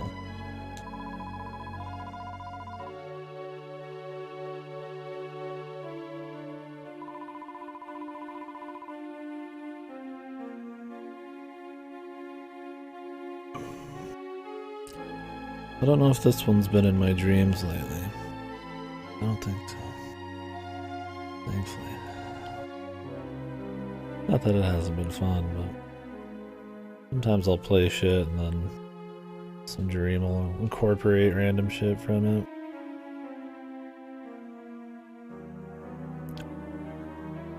I think I had some sleep paralysis a couple nights ago from watching some horror game. Fucking woke up sweating, man. Breathing hard. Yeah, in my nightmare. Maybe that's what it was. Maybe I just started Dragon Quest. I don't remember if it was that night. The nightmares, dude.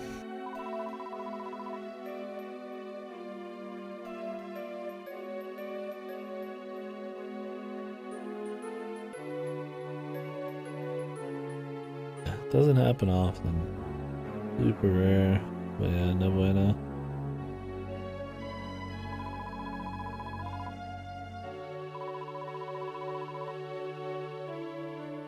Yeah. The Dragon Quest demon. Sugiyama's ghost. My sleep paralysis demon.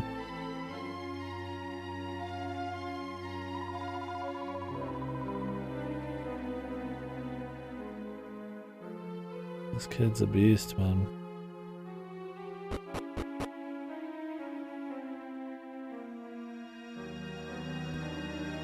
Ghost.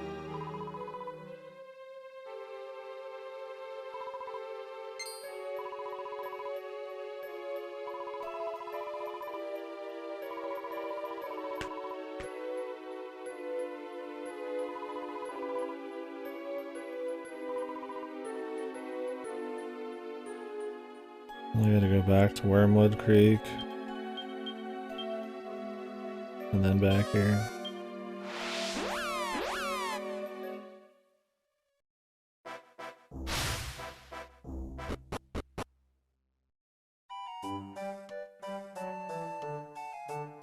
Where's the Guardian statue?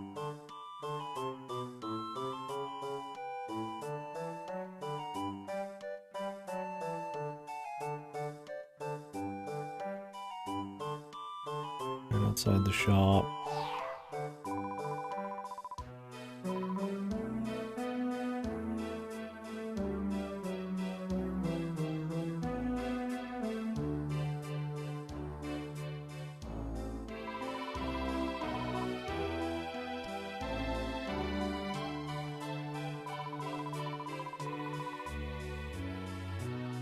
And somebody probably fucking took it, man.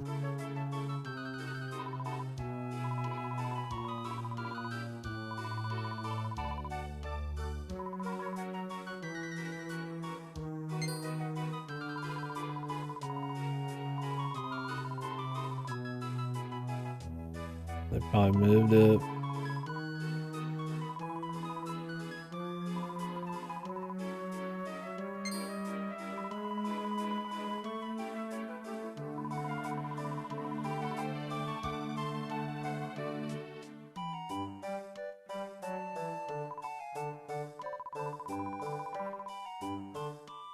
Nothing strange about him, man. This town's strange.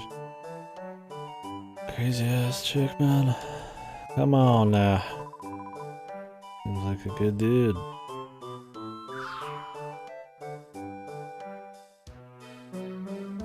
It's somewhere up high and central.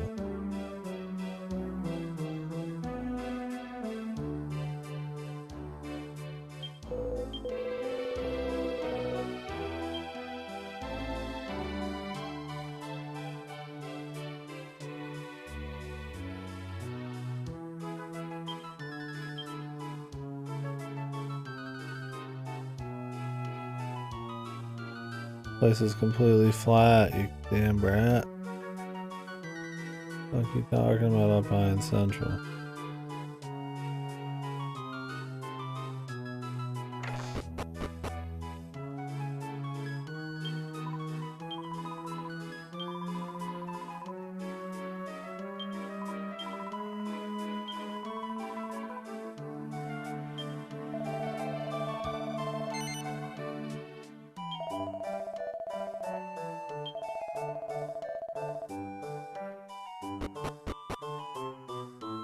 Little sprat. Lump of horse manure.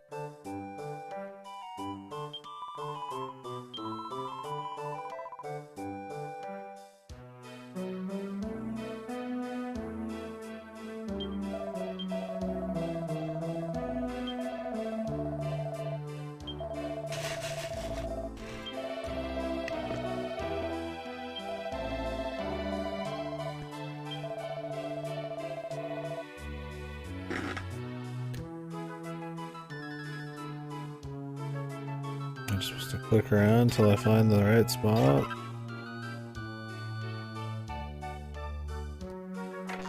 I mean, I doubt it'd be like built on the inn.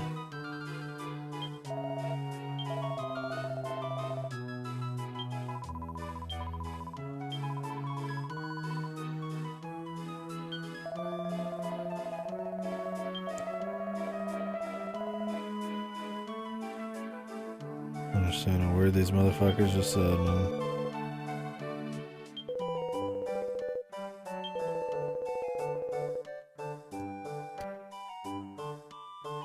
All these motherfuckers saying, dude. Motherfuckers are crazy. Maybe I'm supposed to try to walk out. Maybe I'm supposed to walk all the way back up to the chick and be like, hey, where the fuck did you keep this thing? I could see that shit. Like instead of me just figuring it out, she's like, oh, it was right over by X and Y.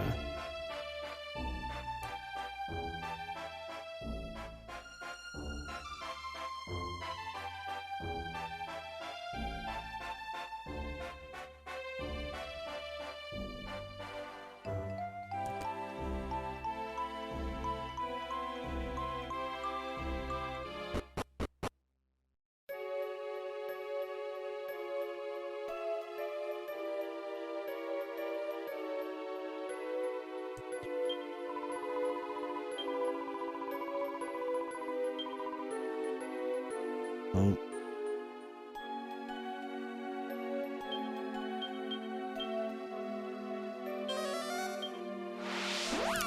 I must actually be able to check it out.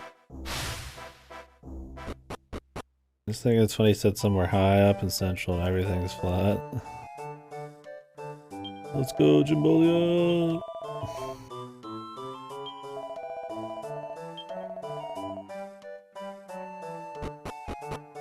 Jimbolias are our last.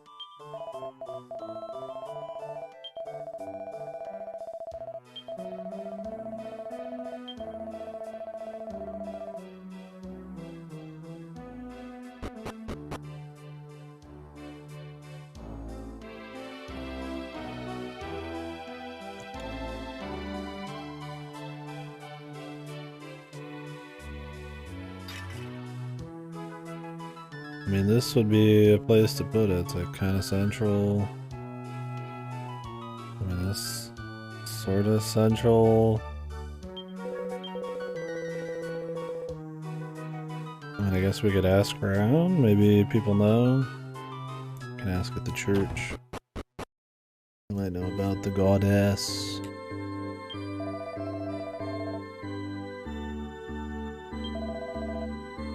Stone at the back of the church.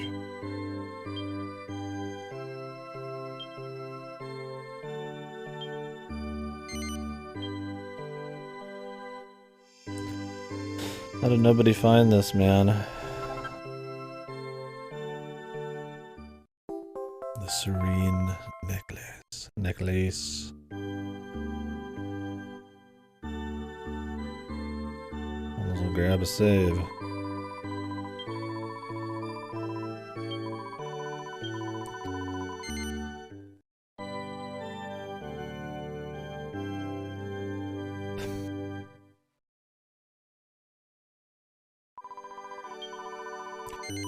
Well, this ghost lady's been appearing throughout the story, so...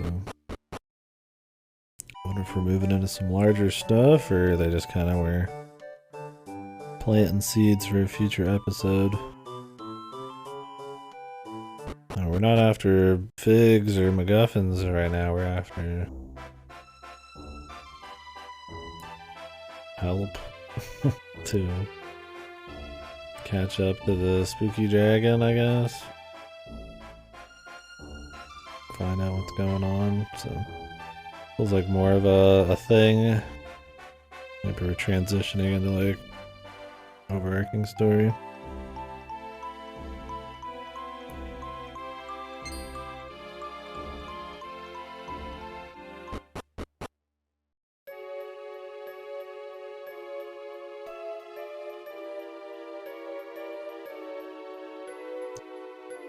Madam? Your necklace?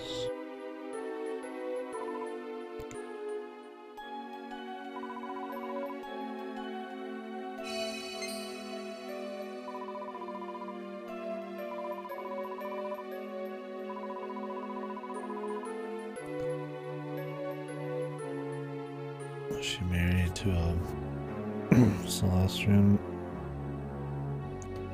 But who? I hope it wasn't Baldman. Baldman.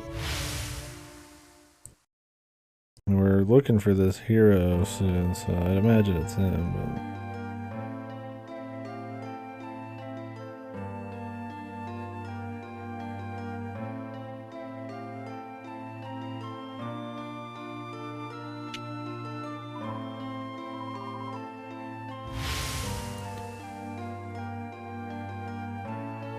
They don't show the face, man. What if it is bald guy, but this is like before he lost all his hair? Or shaved it? I can't tell. Everybody looks kind of similar.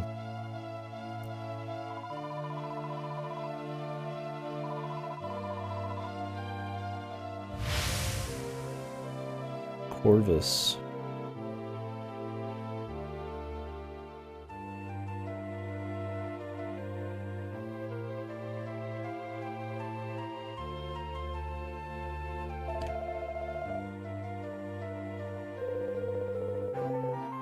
Kiddish. I was joking around that there hasn't really been any evil empire plots in Dragon Quest, but then here we are, there's the evil empire. I mean, obviously they're not as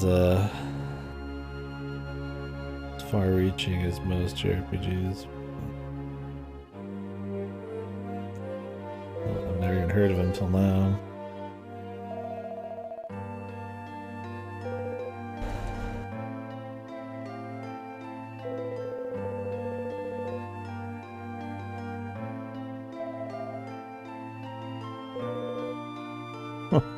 It's like laughably evil. Oh, you don't have any money, I'll take your women.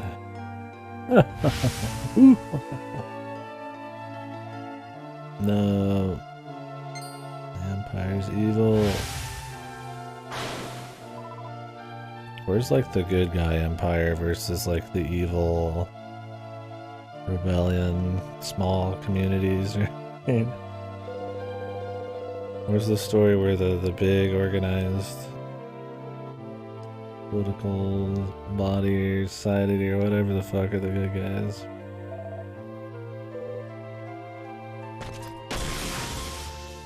Bazap.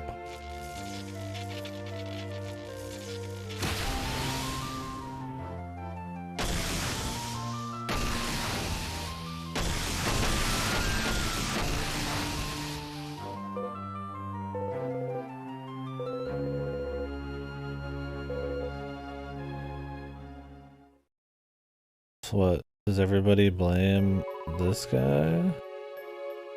That the Empire came and probably steamrolled them? I mean, I would blame the Empire for the Empire steamrolling them.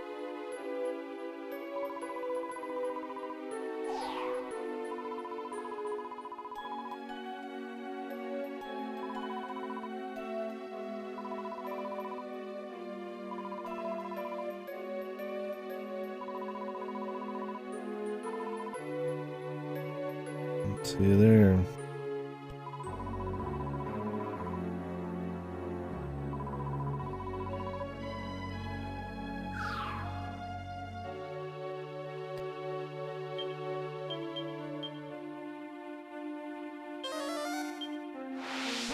I do wish the warps were like an 8, where you warp to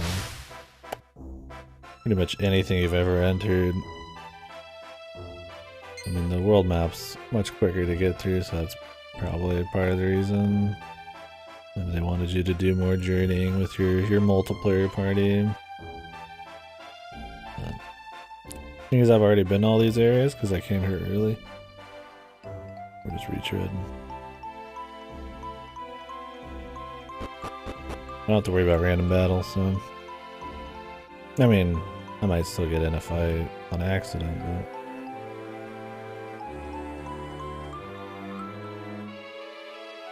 I ain't paying attention.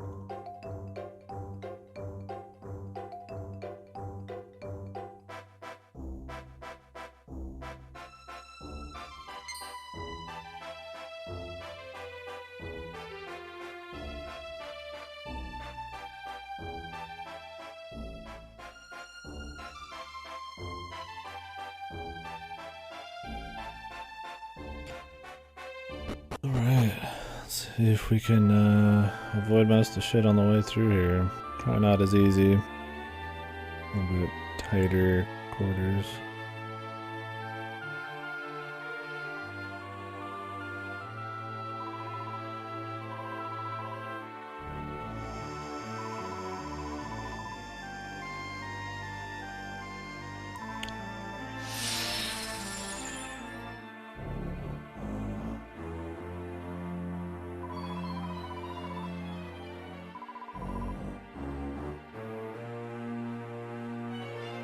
My Corvus. Good luck with that. Like finding your dead boyfriend or whatever.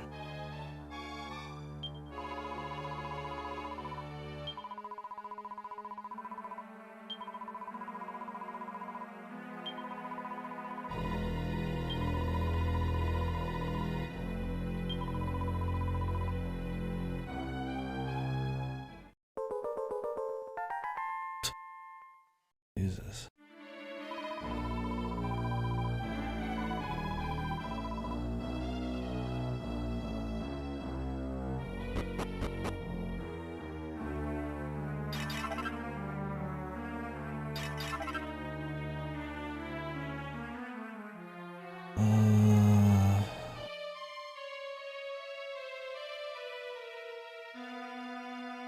I want to check the bottom first? I don't know.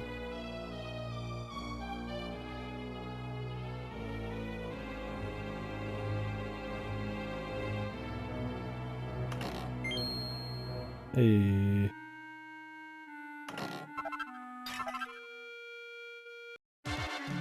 Oh, bastard. Python priests. These guys look like they fuck.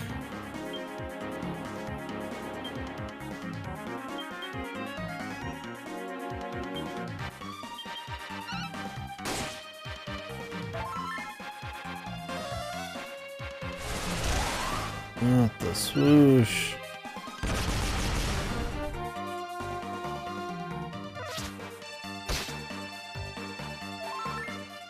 The mana steal.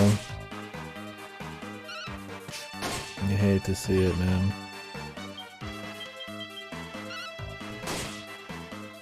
You hate to see it on characters that don't have much mana. Oh, the AoEs, man. The bane of my existence. I gotta spend time menuing.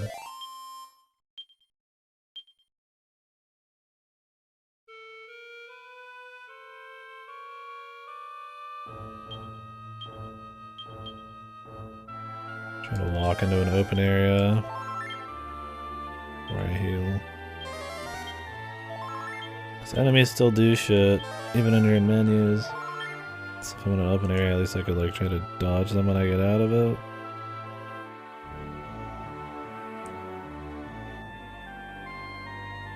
Okay.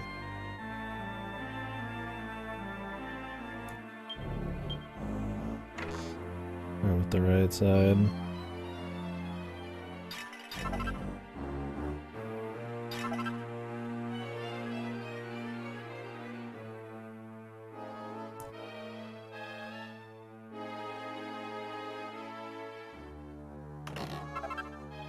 $3,000 gold. Holy mamma mia.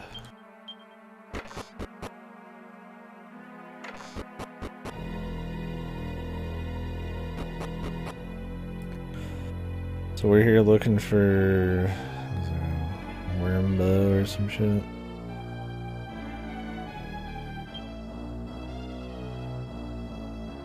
this thing looks like it needs to be moved.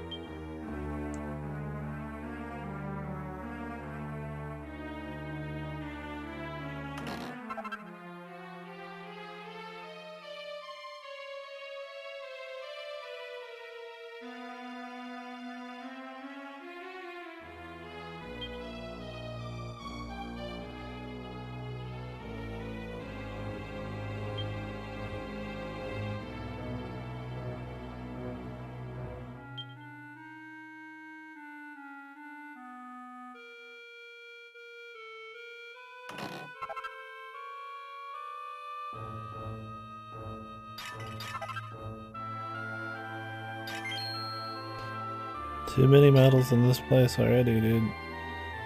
I don't get it. Why do so many places have no many medals and then some have like 2 or 3?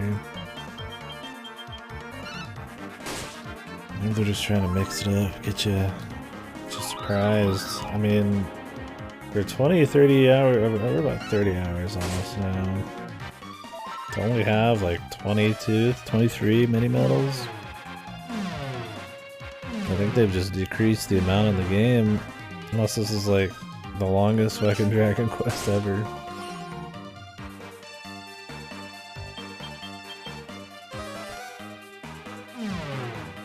Or they still have the same amount and a bunch of them are in the procedural dungeons. I could see that.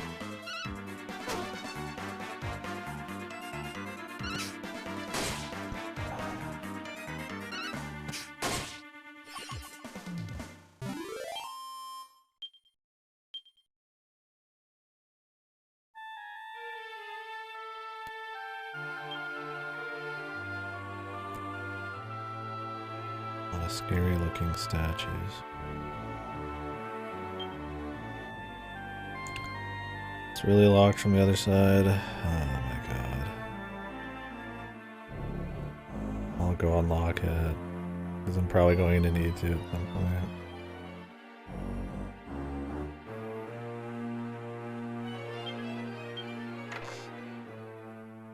I'll not be surprised if these statues have something weird going on.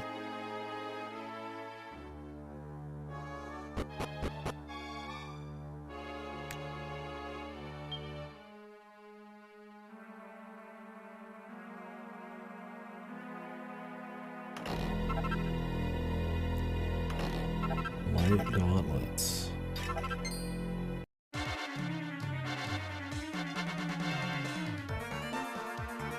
Hoping that torch would save us. But not.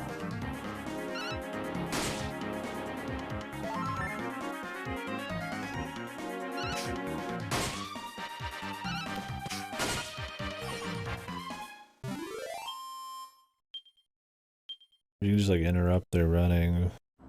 A lot of the times you can just walk around them. Let's see what these light gauntlets are about.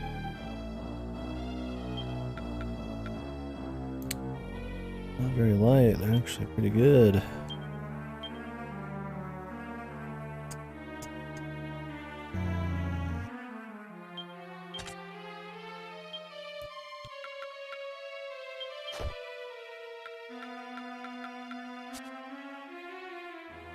The hand-me-downs. Whoa!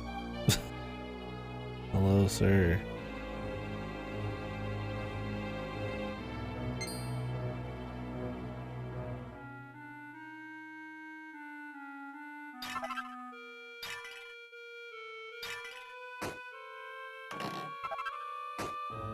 Restless necklace. That looks cursed. Like actually cursed.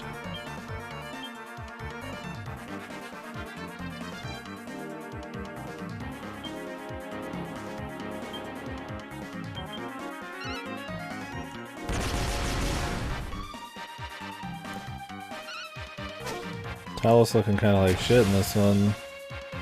The living statue. His face isn't as cool. Looks like some cheap knockoff, man. Plaster.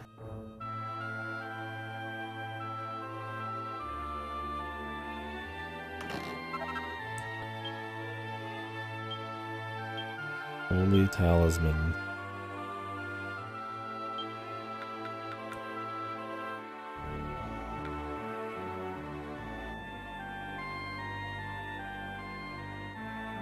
Resist the ravages of death magic.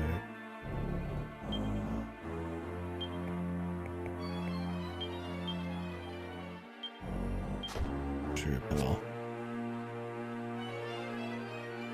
Ouch.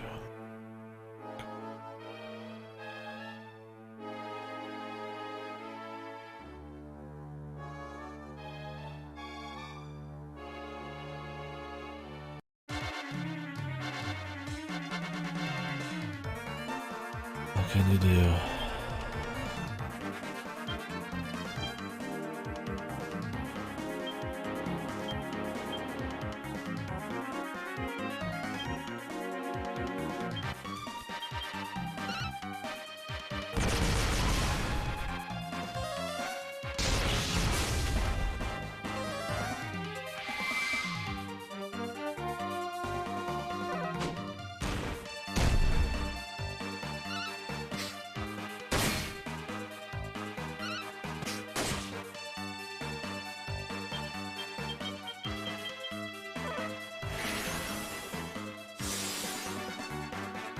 Okay, that guy needs to be focused on first in the future. To a smooth 150 damage. Or thereabouts.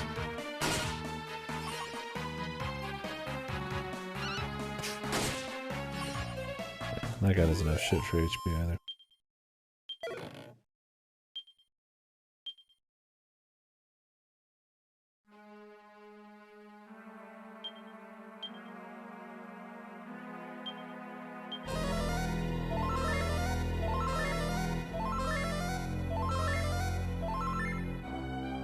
Didn't need that last one, but now that you can't just tell it to stop or anything.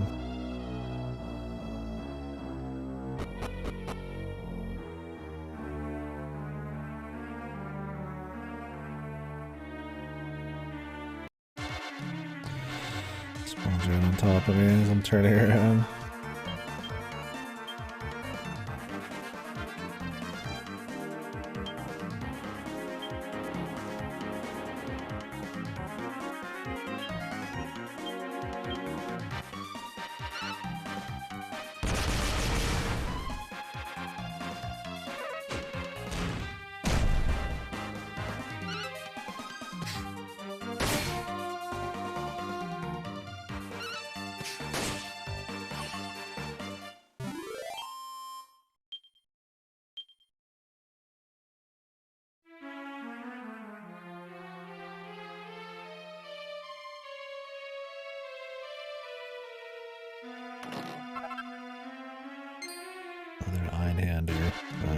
I think this guy runs in a straight line, but because I was like kind of pinned, there's nothing I can really do there.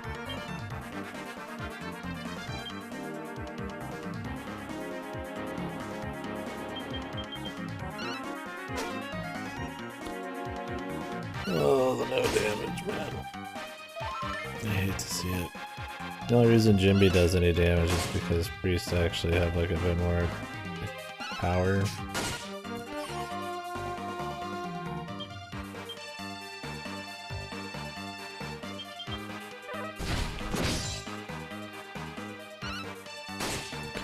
Nice block.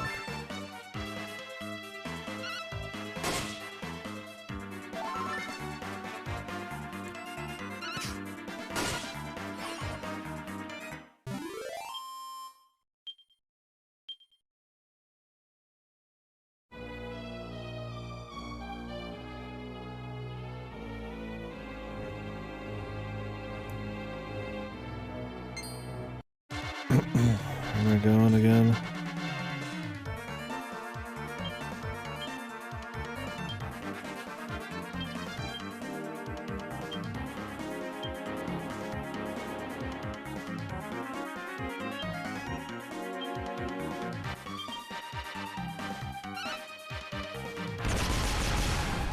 I forgot where I was coming from.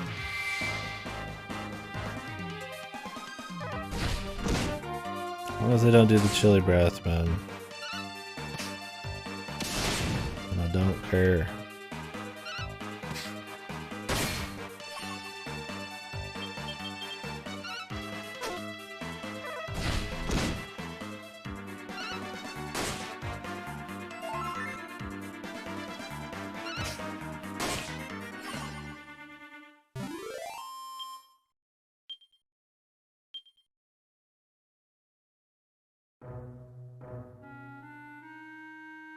It came from the middle.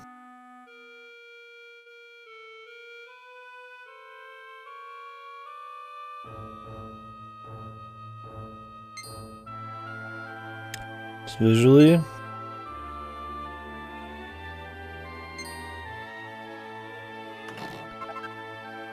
Yeah, I mean visually it does seem a bit more dynamic. I feel like it plays out about the same. I mean they do have the tension system added on there, so that is something you can play with.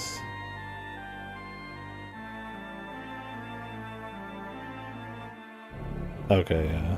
Yeah, the presentation's definitely more dynamic. Yeah, they kind of run around. Sometimes the pathing is weird and it looks odd, but like, they'll just kind of fidget around or do weird shit, but yeah, that's good. Ooh.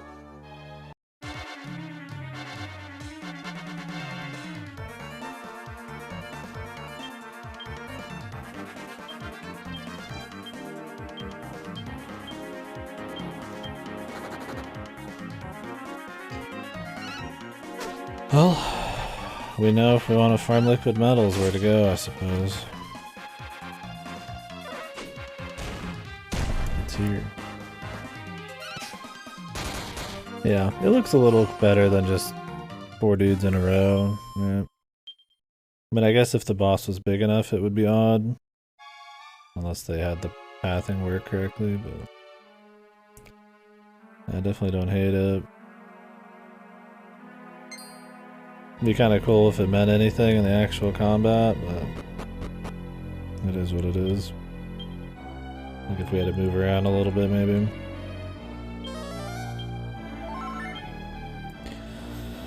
I assume it's a result of the multiplayer again? I don't know, maybe when you're playing on your system, it's like focused on you, so they want you to like move around or some weird shit. I'm not exactly sure.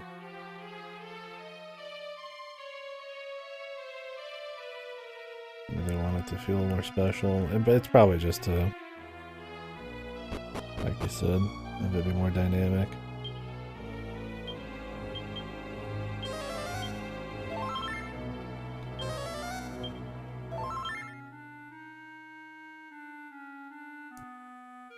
Jeez, guys, this kind of looks like a boss.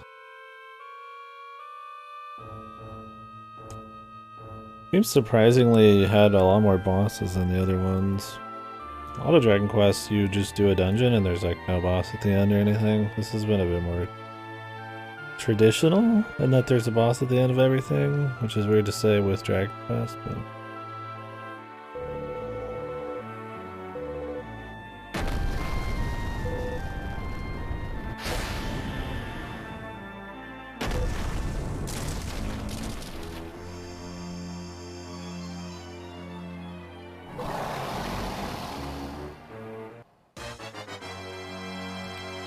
My man just been sitting in a statue for a while.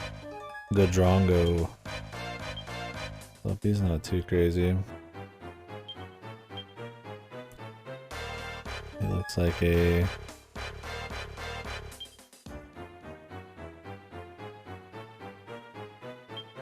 schmacker.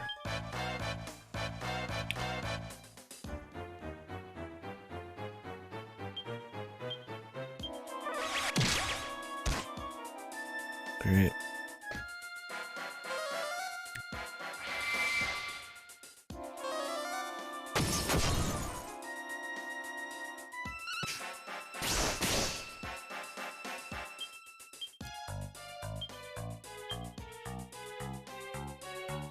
I guess they don't really move around a whole lot in bosses. The boss generally sits in the back. Just a little bit.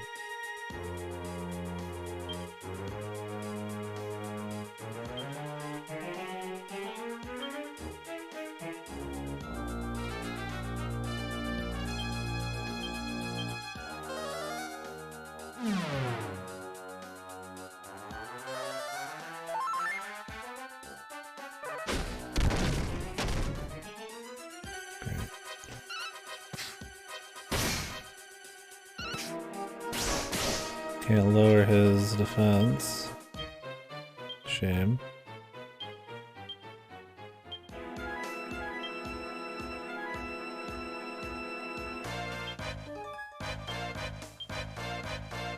Parallaxes the whole time.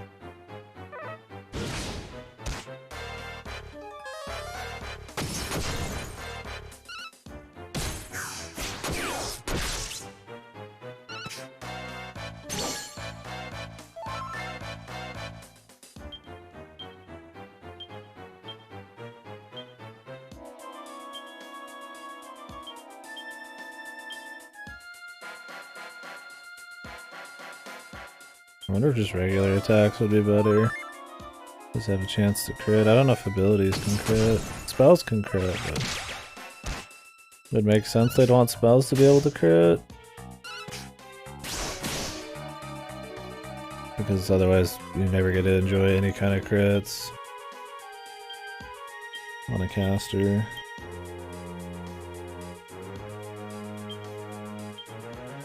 A little flavor, I suppose. Voice. I feel like the basic attacks do more damage than paralyze.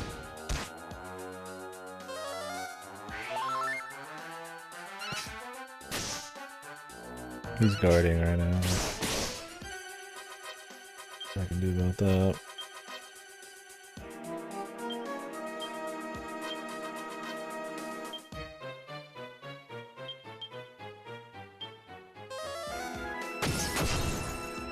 I think my basic attack with Jimbolia has a chance of confusion too. Although I doubt that's gonna happen. Only has eyes for Jimbolia. Get the mid heal out.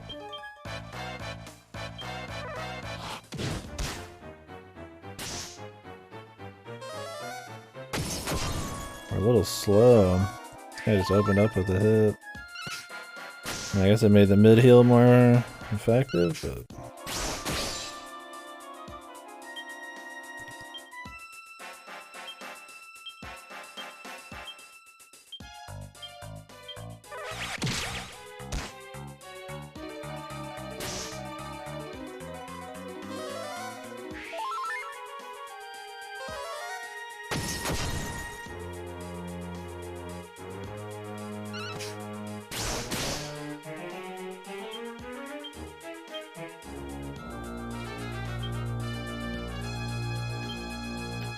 Yeah, we're having fun. It's comfy, man. I mean, it's Dragon Quest. It's not like blowing my fucking nuts off, but it's a comfy one. That's the most I could ask. Let's try doing a boom.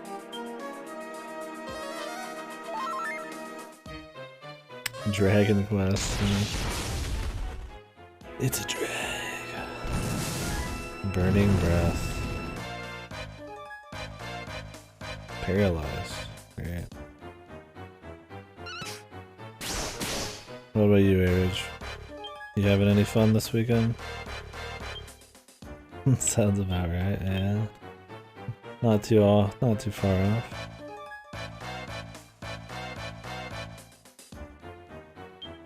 Yeah, let's tingle him.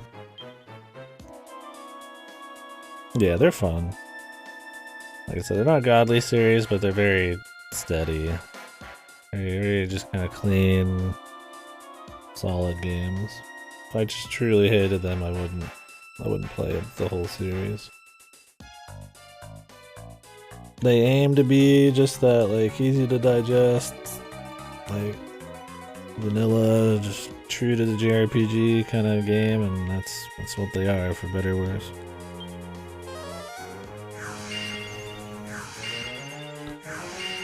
Worked yesterday and was way tired. Don't want to do today. Didn't have much choice then, huh?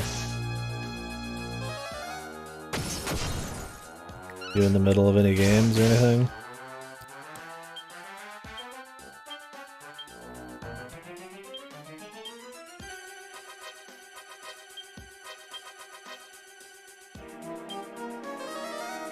Yeah, yeah, that's a good one.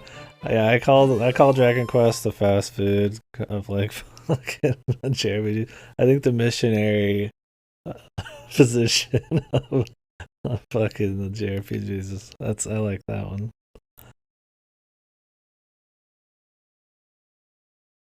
Oh, Amori, yeah, I was gonna do Amori soon. Well, soon. I have it on Game Pass. I want to play it. It Takes Two is cool. I had fun with that. Yeah, we are making some good progress. We're plowing through. How you doing today, Pressure? Did you play A Way Out, Average? Their first game? I guess not their first game. The second one. I think A Brothers, A Tale of Two Sons was their first one.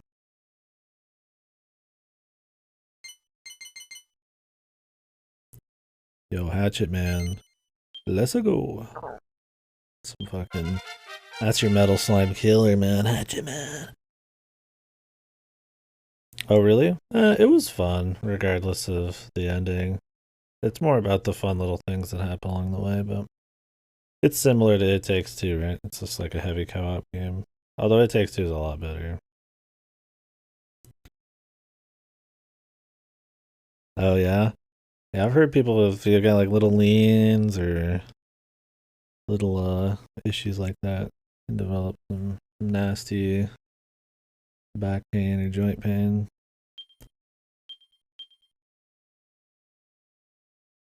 I feel you though. I've had some bad desk chairs in my day, but now that I have a setup with the recliner and then a setup with the desk chair that I swap between, it's a bit better. I mean, I've probably got an old man's back. I don't work out at all, but at least it ain't because of the chair. No problem, Age.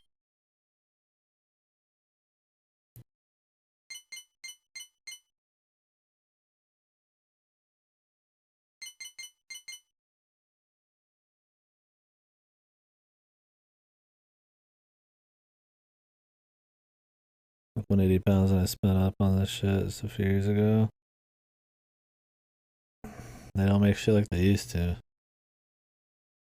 I guess.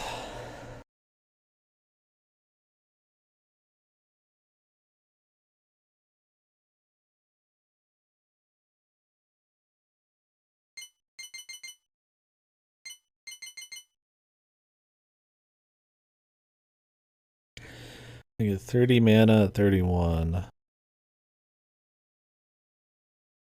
which is in 30 something points, or I could just move on down to after 20 something points, get 20 mana. But this puts me closer to like 6. But I don't know if I'm even gonna get there by the end of the game. Do this. Worst case, we got item. That sucks, yeah. It's like my brother's. It's just like. Well, it's the same problem as my other one. I think my brother uses one that I had. He doesn't use the same exact one, but he's the same brand. And the arm keeps it like centered. So if the arm breaks off, the whole thing like tilts. So he'll like lean back and then the arm will bust out and then just like fly sideways. And they're supposed to last, but yeah.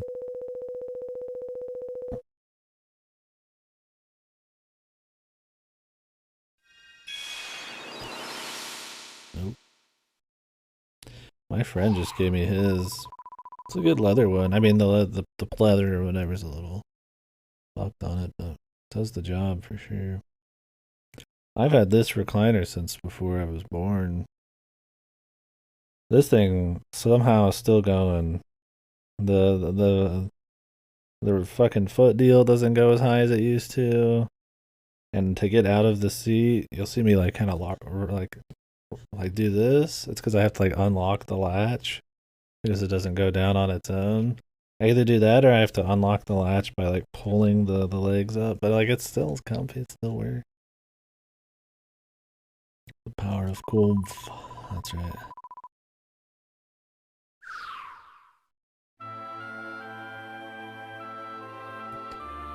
Guess it's the power of old stuff, man. It lasts longer.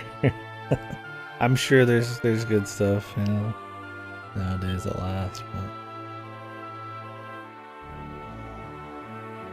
we're in a nice comfy groove into this one. Oh, now it's all fucked. The perfect ass print.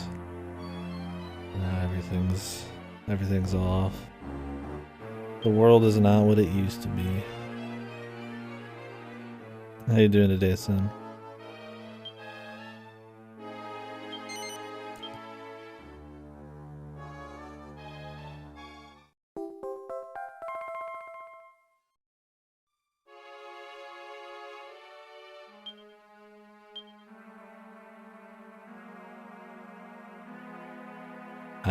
I feel your pressure. Even jokes aside, if I'm not comfortable, man, things aren't right. I value minute to minute comfort quite a bit. I think that's part of the reason I stream so long. It's usually very comfy, man. If I'm in an uncomfy chair, I definitely have less patience for shit.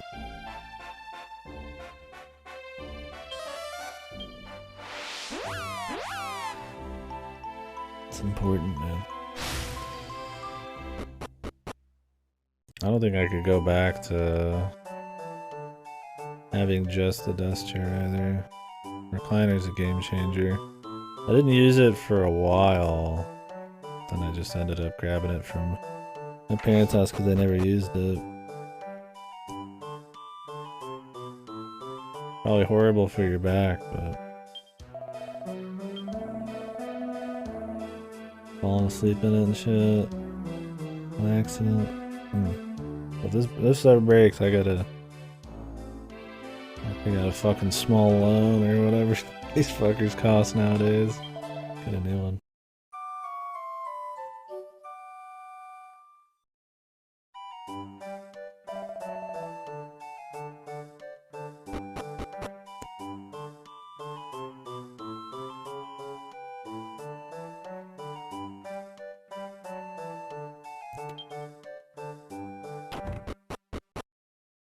Let's save and then go west.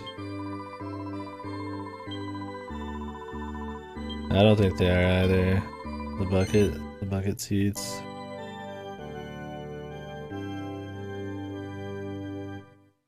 The racing chairs or whatever. Yeah. Yeah, I'm sure those are comfy enough, but yeah, I feel like a lot of that's just the hype. The marketing being really successful. Then yeah, they're probably more affordable compared to the crazy shit. But the crazy shit would hopefully last you a fucking long ass time. But yeah, I don't know nowadays.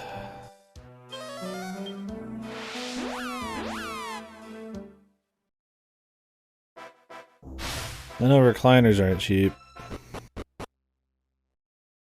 If I could play mouse and keyboard on a recliner, I would, but it's not very comfortable. Like you can't really react at the speeds you'd want. That's why I have like a 2 setup L desk. Move monitors and mics around.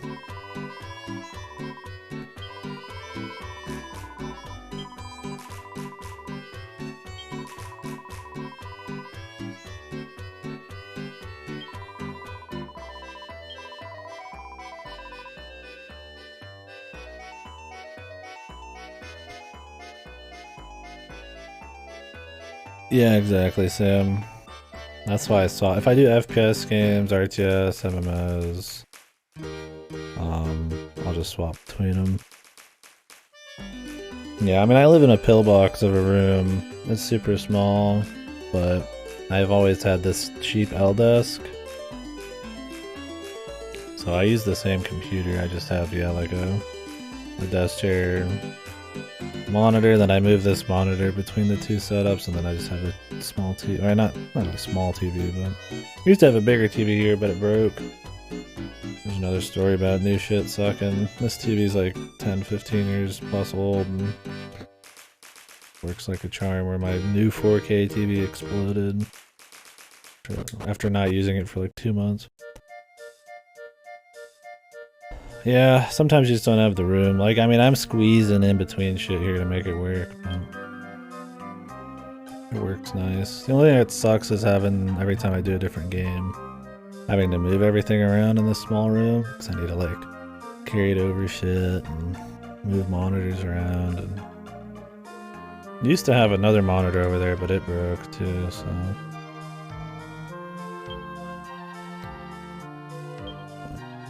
Moving this one works. But yeah, I agree. It's just doesn't, certain kinds of games just do not work well.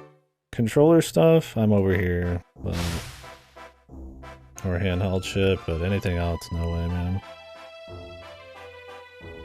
Yeah, a gaming recliner. I mean, it's like, you could get like a little tray to put your stuff in. Like, I'll do some point and clicks over here. Like, cause I do have the mouse over here and shit, right? On like a... I have like a fucking dinner table that I put half my shit on. But like, it's just not... It's not the same, man. Like, being relaxed, it's like, you know, it's like, I need to be up, you know, either straight or like in the shit to kind of get the reaction time I'm after. So even if I could put stuff on the recliner and somehow keep it straight, I feel like you'd need like a table that goes like over the recliner, which I guess is probably a thing. But I don't have room for that or anything. Yeah, gamer recliner though, for sure.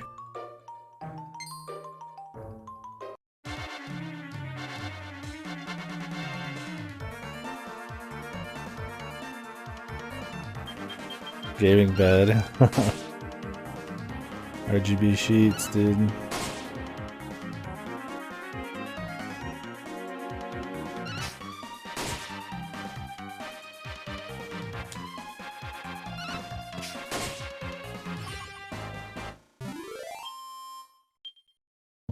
Would your computer just be built into the bed? It'd be like that one fucking crazy, like, horrible, probably impossible to repair office chair that had like the monitors come down over you and shit.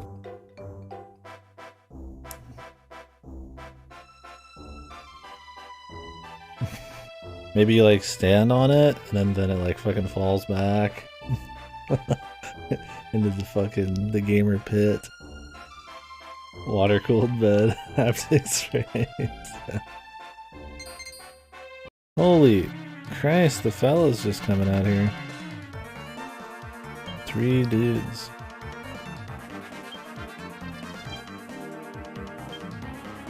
Fucking water cooled. We just call that water bed. The water beds are coming back in the gamer chair cruise or gamer bed cruise.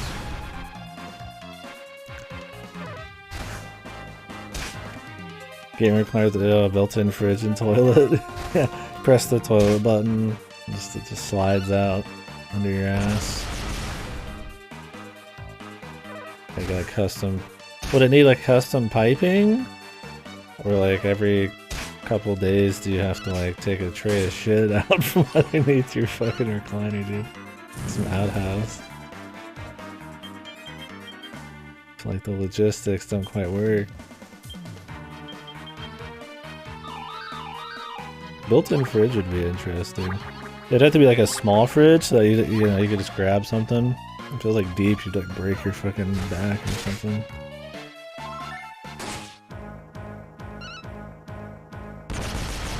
Oh, maybe you could like fill it with cans and then press the button and then the can would come up out of the arm and then you just grab it.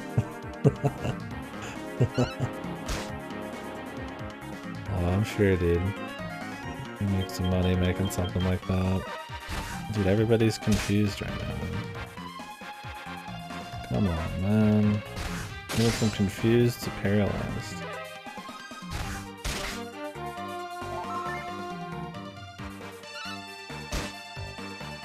Ah, Jesus.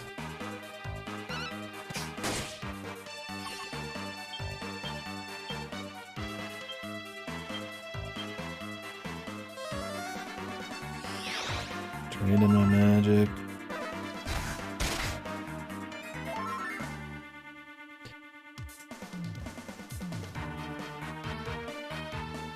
Are you really a gamer if you're not gaming in your sleep, man? Real gamer never stops for anything. This is an obnoxious fight.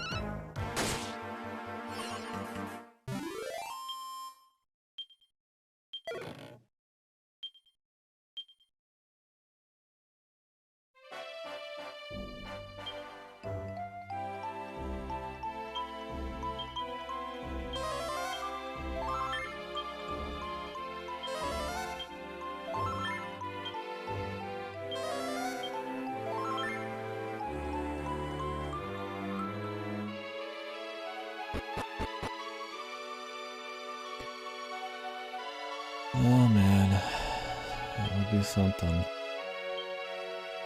Yeah, I hope this thing just never busts, man. Thing is, the seat and the back, maybe I'm just really used to it, but like they don't really have like any weird indentations or anything. Like it's kept pretty firm. I mean, I'm sure if I got like a really good one, it'd be like way better. Like I'm probably just used to this, but like as long as it's not uncomfortable, if I could still fall asleep in it on accident, it's good stuff. I think the only part there's like any indentations are the armrests because I'm always spiking them with my elbows, but even that's not bad. This is a quality piece for sure, man. I'm sure I could fix the leg rest too somehow. It's probably just like a couple things are loose or something, but I would have no idea. Maybe there's people you can take that kind of thing too, but hey man, my legs still are like they're like this. Instead of like up here, they're like this. It's fine.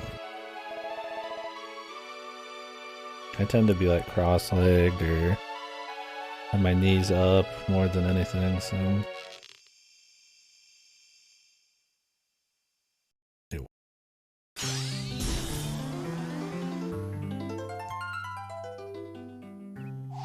Would you guys walk on a bridge of light? I wouldn't.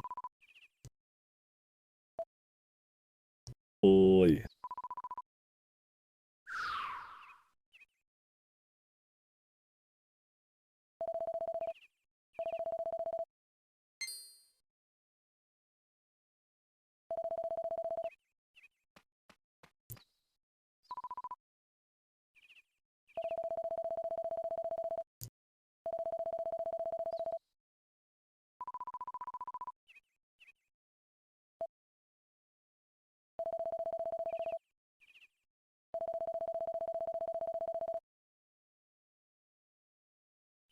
Are they gonna regret their words and deeds now?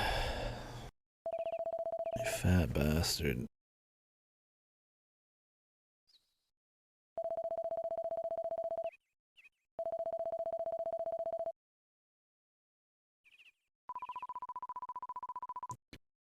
Thanks, Wallace. We're not friends though, pal. Oh, maybe dial it back a bit.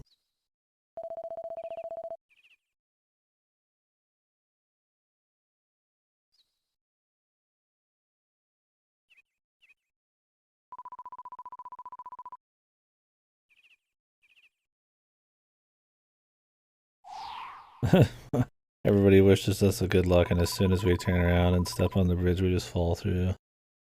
Never to be heard from again.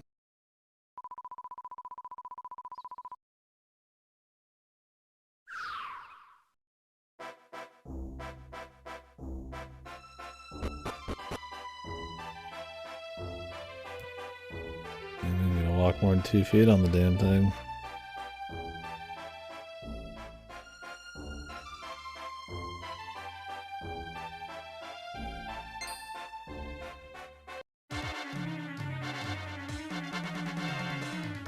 Bastards, man. They always come packed with like 50 other dudes. They can't just fight on their own, man. Pussies.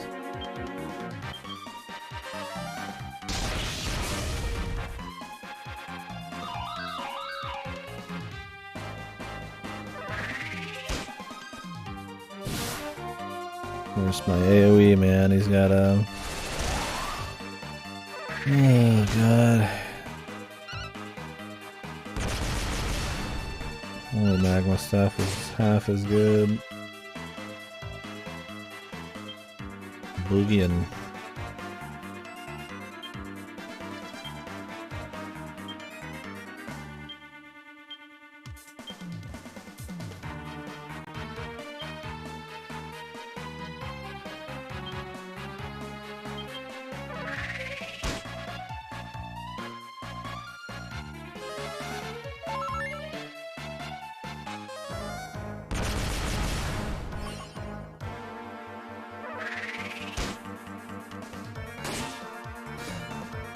I like when there's an enemy left and then one of the characters is just like looking in the opposite direction.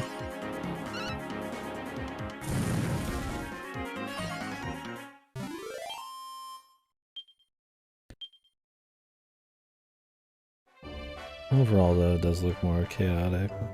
Cool.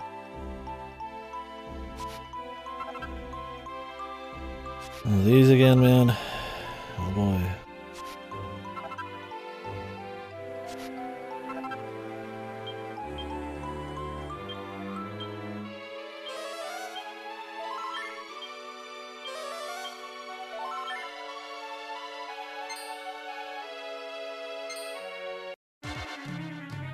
Jesus, dude. The enemy's here.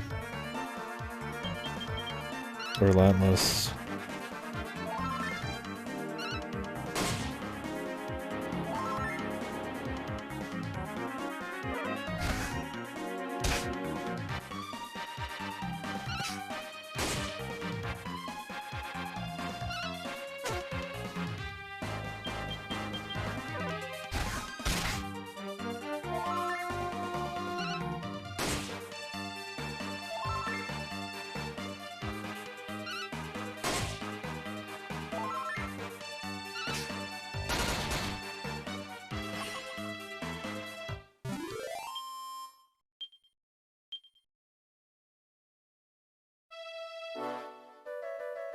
We're looking to beat the Black Dragon.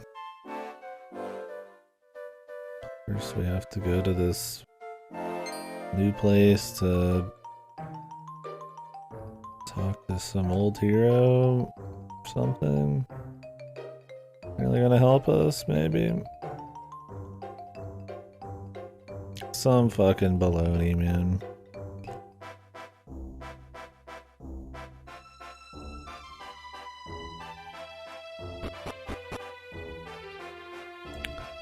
It's all bullshit, all of it.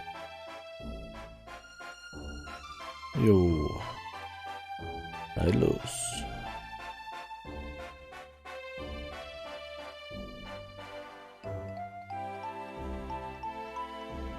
Whew, excuse me. Hola, senor.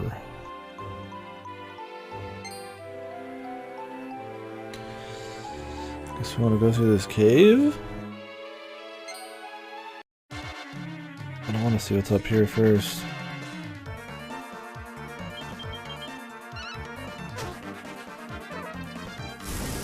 No damage. What if I just get a single damage?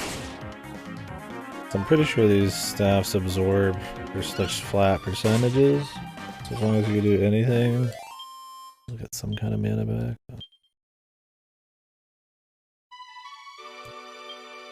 Shame that place with the liquid metals,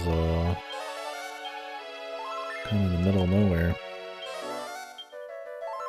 I almost want to go back there and kill a few, man. Now that I have Hatchet Man. Little mini session. Maybe later. Of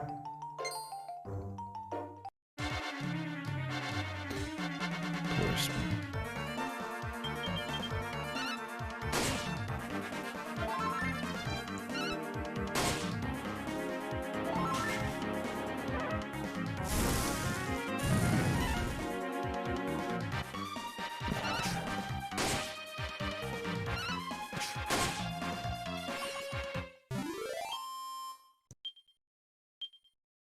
I wouldn't mind killing just one to see how much I get. Since it's such a trip, I'd want to kill a few. It's much more feasible to do when you can see everything on the screen.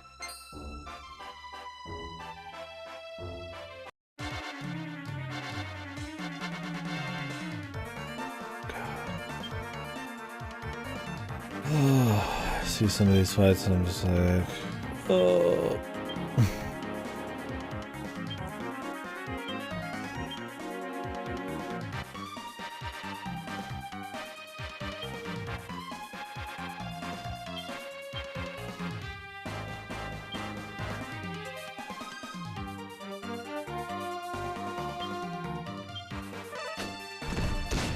We haven't fought any archdemons in this game, but yeah, they're usually pretty annoying.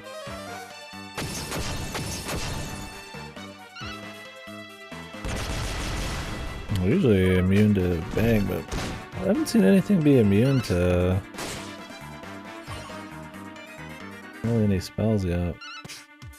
I mean, immune to certain debuffs and buffs, but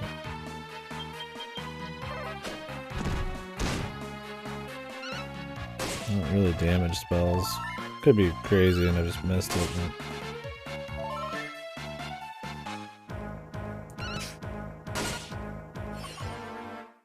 But not bad.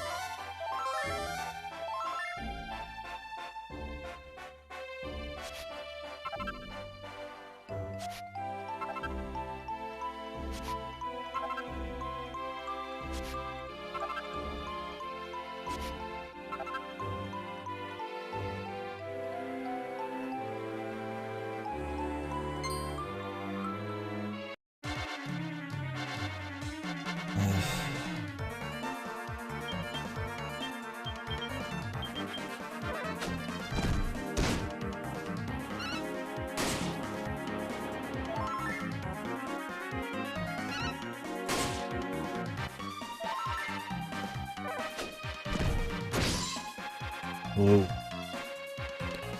Epic block.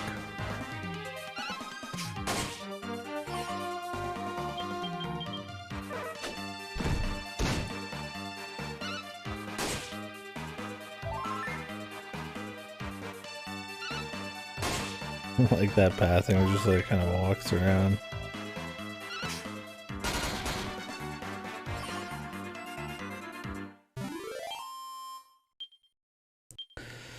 Decent XP. Yeah, maybe when the next area we'll find, or we find, I might I'll go back and kill a couple liquid metals for fun. See what we're working with. I won't be doing all the side quests, and we'll see how much crazy gear I try to get, but depending on how hard the finale is, we might have to do like a slight session. Might be nice to know what I want to aim for. I mean, I'd imagine I'd want to aim for the kings, but who knows? The last game, I killed kings for a little bit, but they were kind of a bitch.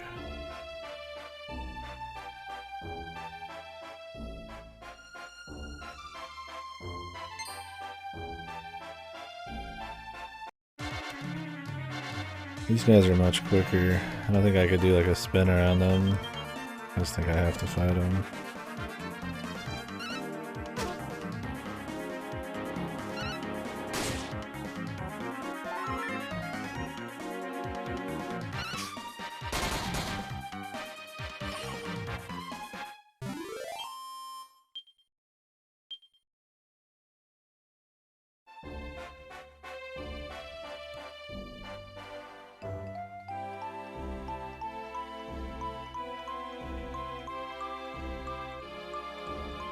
Not gonna be worth coming all the way over here.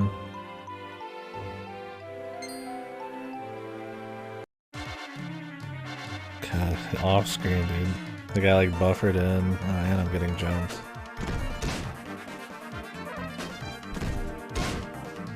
He buffered in his fucking like catch on me.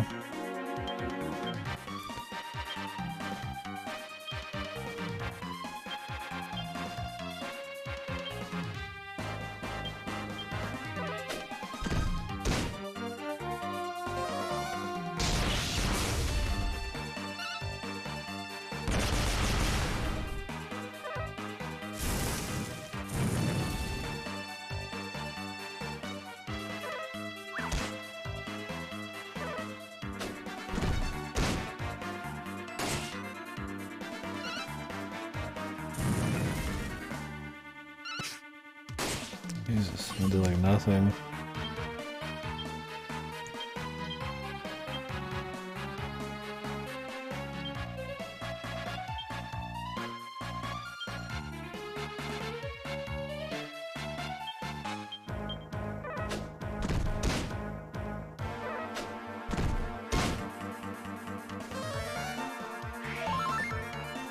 Multi-heal.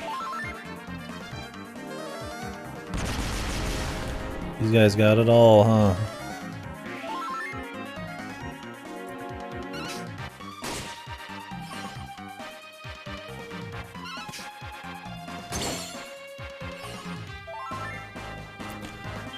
They got it all, baby.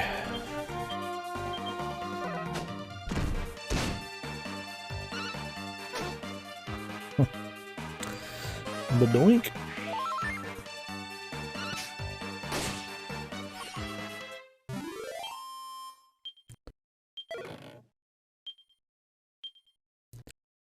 Lava lump. Just what I wanted.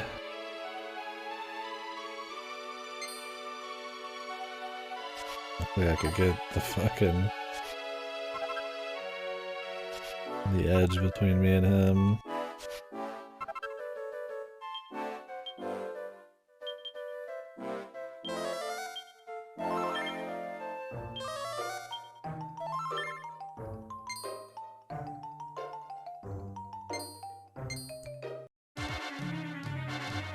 Oh, good God, this place is fucking hell.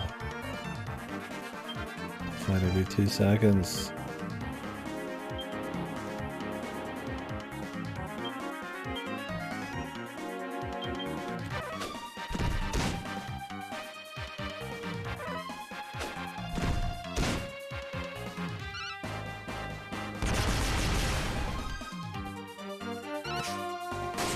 Can't avoid too many of these guys.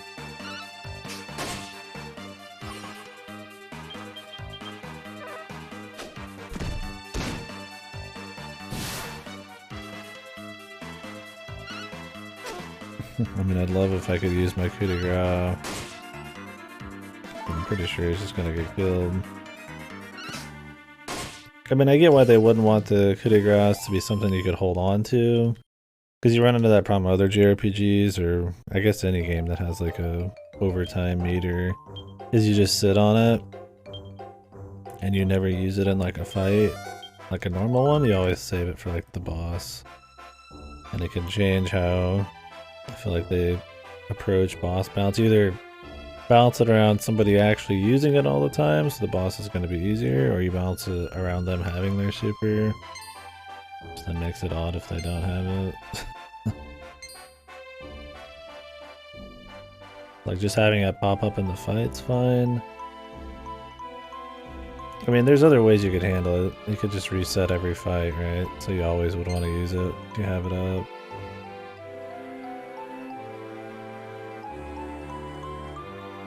But in this, it's like totally RNG, I guess? There's bosses I'll never see it.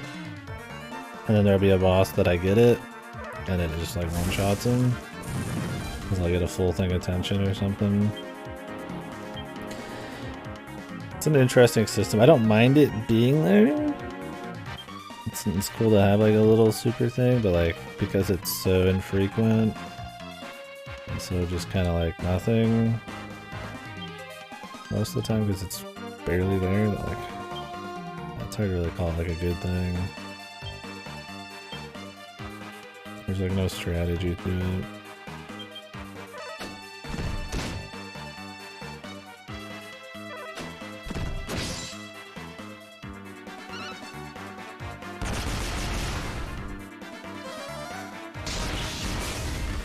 Like having it be RNG but more consistently popping up would be fine. Like you should at least see it on one character throughout an entire boss fight. I'd have to read up. I don't know if anybody knows about how, like what dictates it popping up or not, but oh no, dude. What's it supposed to taste like? That sucks. You're gonna have to stomach it out.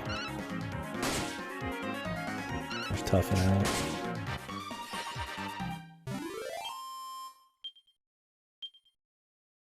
Chocolate. I've had some that taste pretty decent, and then some like the Equate one, which is the one I usually get because it's cheap. It tastes like your ass. I have to usually mix it with milk to make it like even drinkable. Mixing it with water is like pure hell. I'd rather be drinking shit out of a toilet. Well, maybe not that much. You know.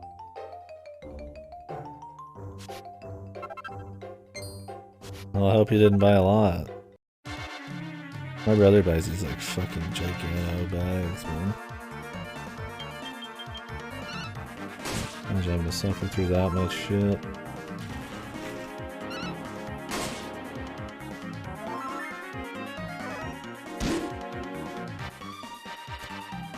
And the big smack. No, okay. Little mercies, I guess.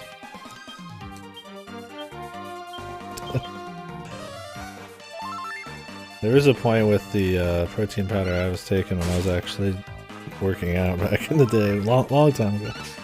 But there's a point where I started to taste so bad and I was so tired of having it that it would be one of those things like you'd almost want to like hurl. Like it's not like it was like disgusting enough that you'd hurl the first time, but just like over months you just grow to dislike it so much. Your body almost like like wants to send it back, man. Sugar free? Yeah. I doubt most protein powders are made to be like healthy.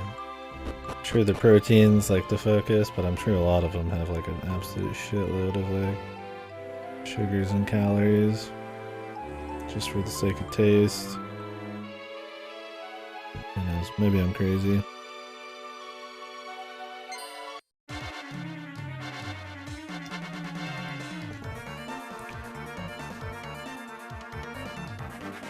I always liked the more efficient ones.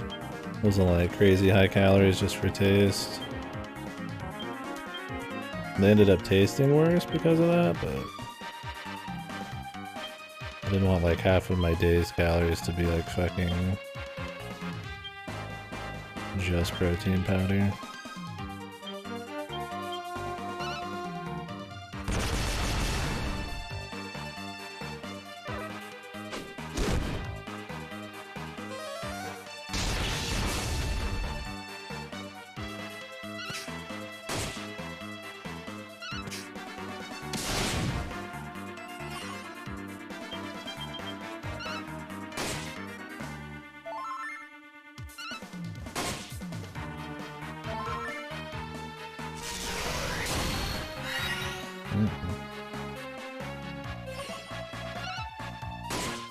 Welcome back.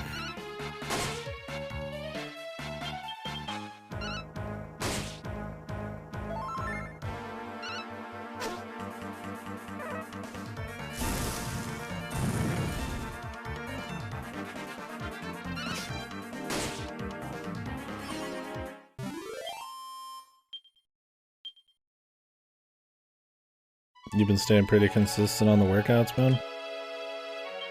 I don't know if you've been like lifting or just running still.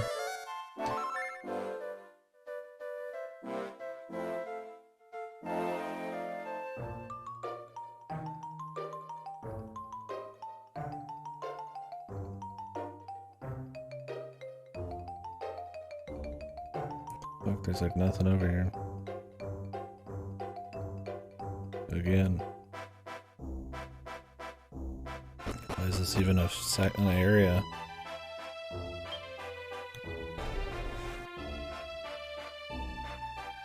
That's pretty good. I think I've been saying I need to do that for years now. Every time we talk about it. I need to actually do it. Yeah, I want to get into cardio more than weightlifting. I mean, maybe some light weightlifting just to get shit moving, but I want to get cardio going just because I mean, I'm like 30 this year, right? Am I already 30? I think I'm 30 this year. 29 right now. Kinda need to be doing some stuff. Very sedentary.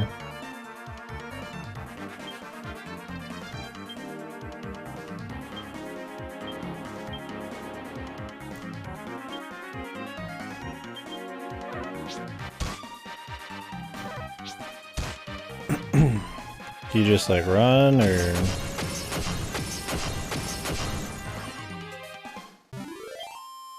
Like marathon style or like sprints or something? I'd like to be. I thought about doing running. I kind of take it easy on the joints. I kind of want to do like bike or just like ellipticals or something. I used to do sprints or just like long distance, but yeah. I end up going like way too hard when I run too, and I end up being like almost puke afterwards, and that doesn't really help with staying consistent. End up kind of dreading it.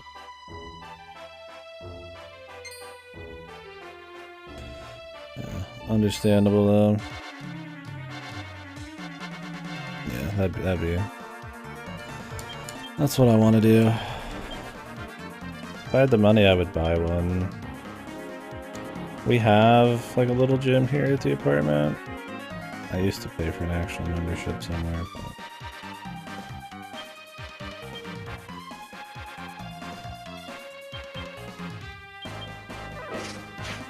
it's not open all the time, the one here. And their machinery isn't too great. And they don't have many, so it's like, it's not consistent. I don't want to miss like a workout because of that. But, I don't know. That's an excuse, I guess. I could just have a bike or an elliptical on the second floor of an apartment. It wouldn't be a big deal.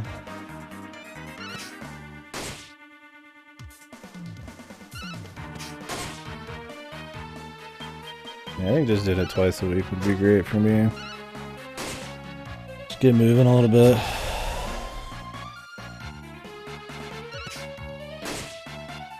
Oh yeah, see that'd be good too. Get your knees a little workout, man.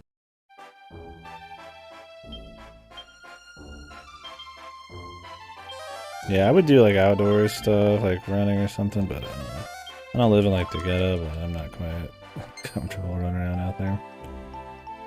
And I don't really want to do like pavement running, little joints.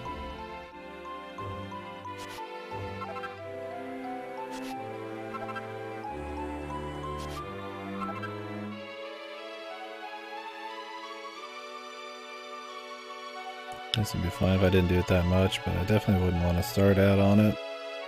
Been too sedentary for too long.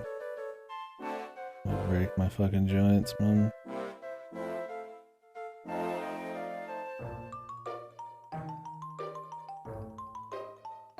I see a town over here, but I want to see what's over here as well. Okay, I've been here. I can explore this. I just gotta be careful. I'm running out of mana.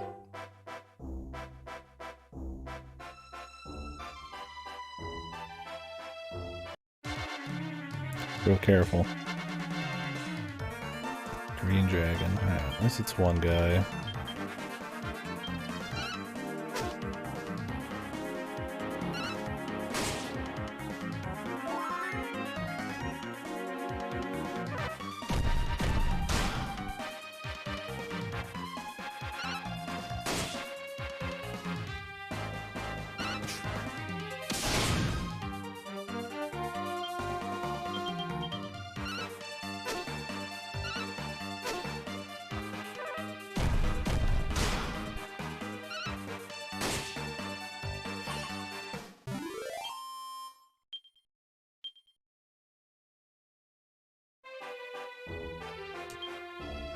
Yeah, I feel like my 30s is where I start deteriorating a bit.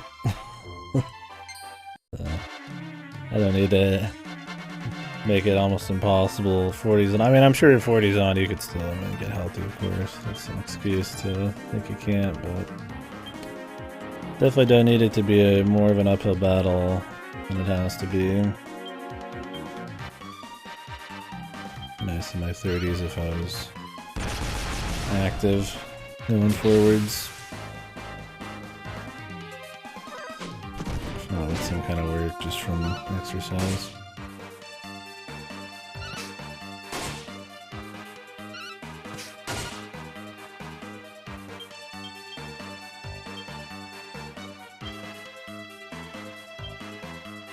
Maybe I'll do that one of these days here. I need to not let the availability be an excuse. I'm awake often enough that I can make it work, it just might not always be the same part of my day.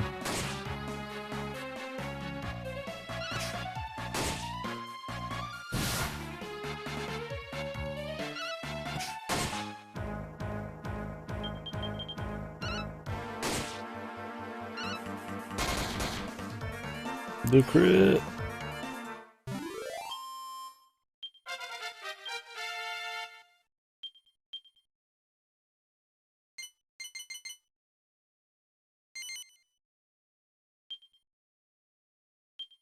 I keep thinking it says that I'm getting 6 skill points, but I only get 5.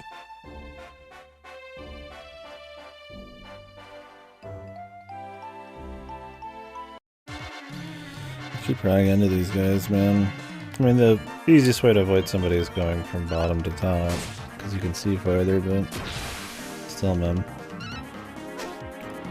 If I'm paying attention, I can avoid them still. Regardless of the direction. Big crit.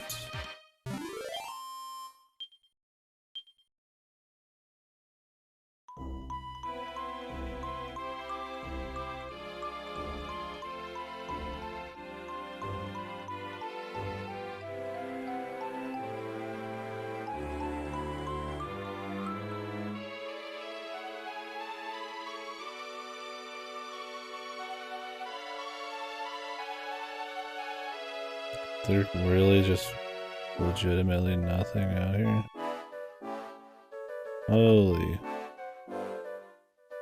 Holy based.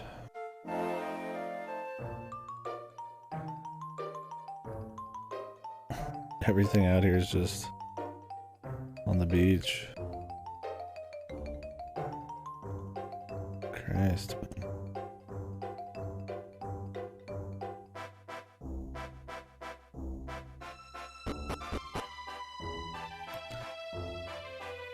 Very interesting. This part right here reminds me of Dragon Quest II, where you do the huge spiral around the center area, and it takes like 10 years before the finale.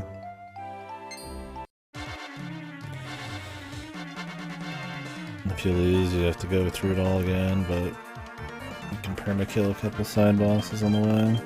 I think that was 2. It was 3.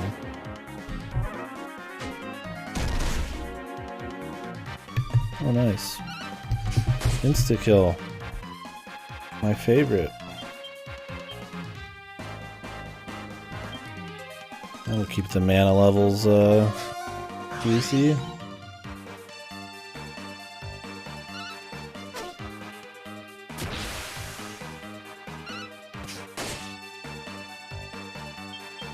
Mr. Locke here.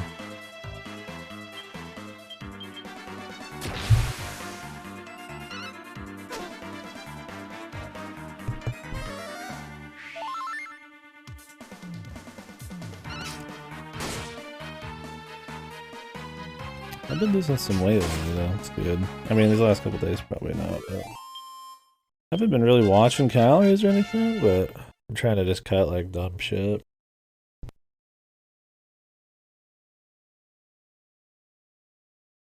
I mean, today I got a big ass soda, so I should be a little bit more strict, but at least something's happening. Natural magical mending. Yeah, I need more pizza, more energy drinks. Yeah, that's kind of what I mean. I got, you know, not perfect for sure, but like I've mentioned a million times, 2 years ago I was like 170. And then I just let it go, man. I was gonna let it go for like a month or two, and then it ended up being a habit. Just sweets and sodas and shit.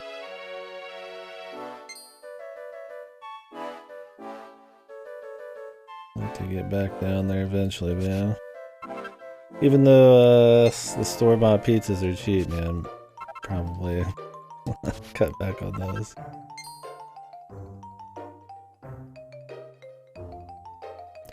I don't know how bad frying. I mean, I know frying shit isn't like good for you, but like, I'm actually curious how much just like lightly frying shit in like a pan is.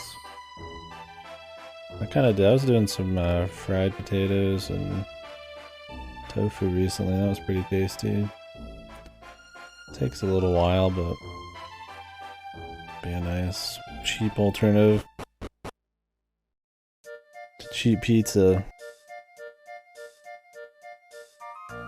That cheap pizza, man, that feel like shit like a fucking tranquilizer in it. Worshippers of Grey Gnarl, hero of the heavens, and scourge of the Goodish Empire. Okay.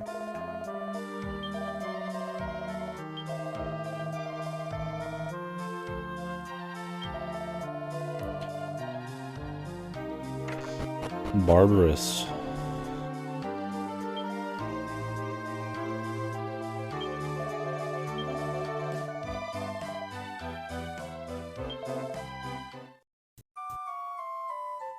Probably need to go back and get some money from the bank, cause my pockets are a little light for any kind of gear upgrades right now.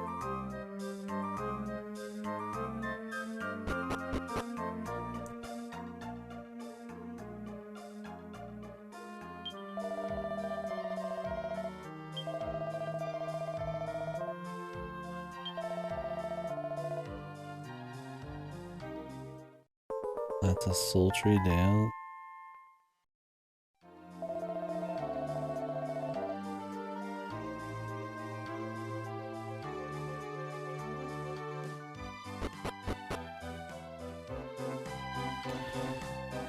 Alrighty. You say so, dude.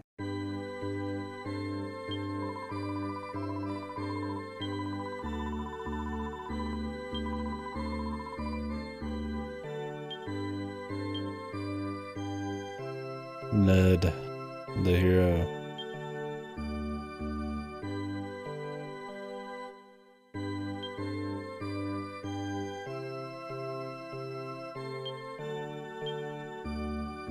Kelly.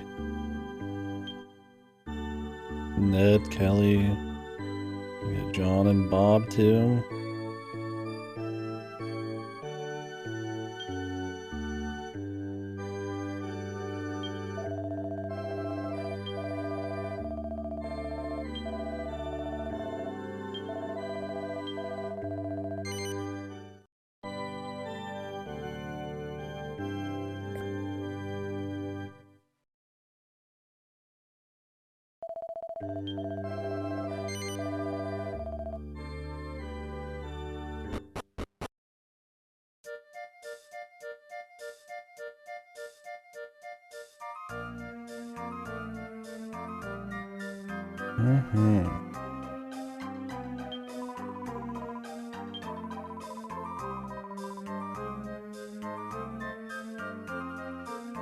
Gotta go through like a lava cave dungeon.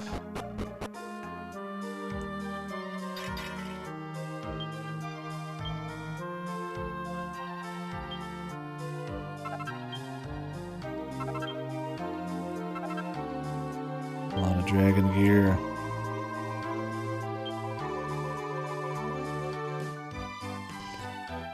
The Empire's still around, man.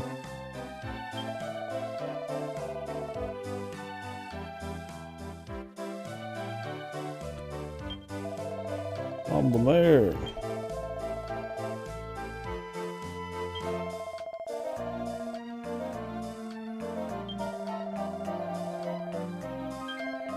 Yeah, there's a real one, pal.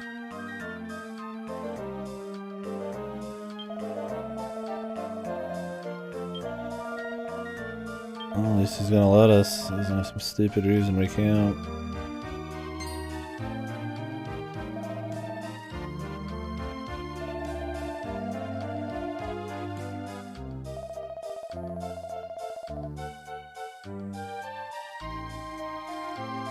Maybe it's not gonna be a dungeon.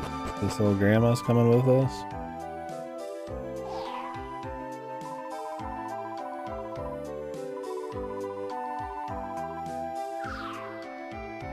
I hate rotten, stinking zombies.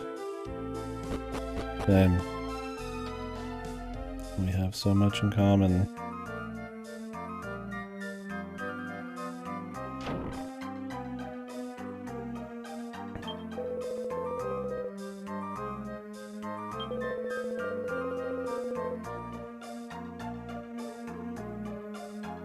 Fucking moonshine den.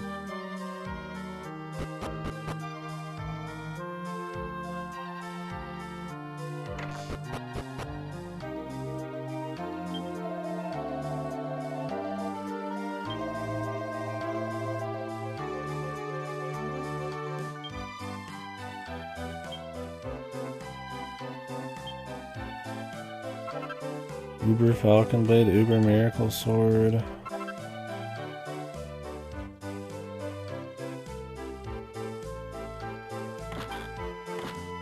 The goodies.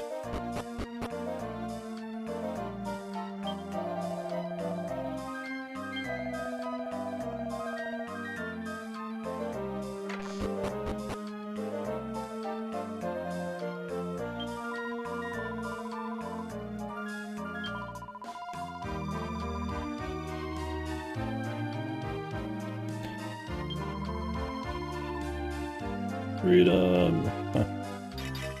Fucking ditching this place, man.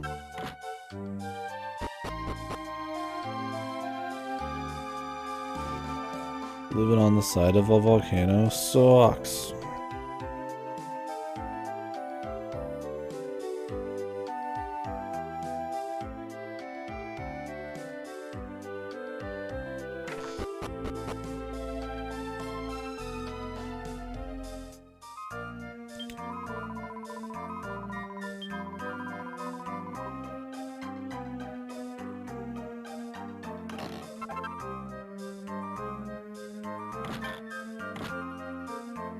Nice chest though, really a chimera wing. We've had zoom for like eons. I know those chests are probably more randomized since they respawn, but it's like, goddamn. Goddamn. Oh, big upgrades. I'm sure.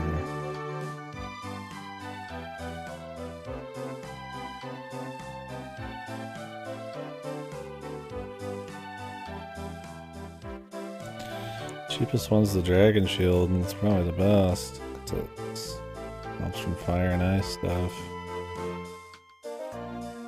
Mithril helms, like 10 bazillion.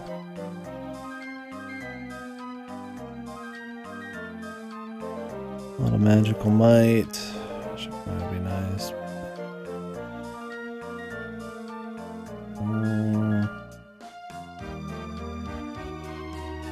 Deflects. Definitely don't want the mirror armor. I made that mistake before.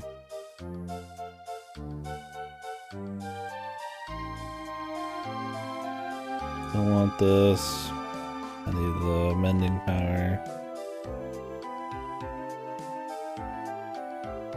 Glowing dress is like really expensive,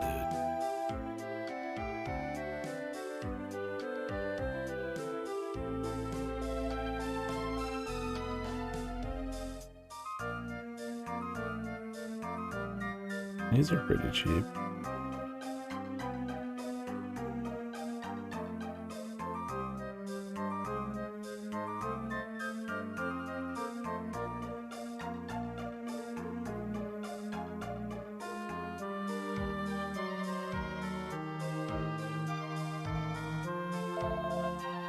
Nothing like huge, but definitely gonna want some of it. I'm gonna go check and see what all I can make first. And I'll pull some money, buy what we can, and then put the rest away. And the weapons are gonna be the big thing, but I'm pretty sure my weapons, well, they might be possibly outdone. They're not gonna be outdone by much. Unless this is some huge, like, gift.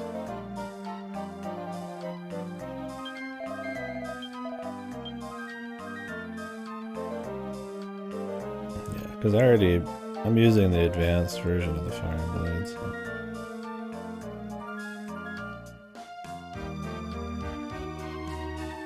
Yeah, I'd like to get this magical mace, but it's 17 fucking K, man. Jesus.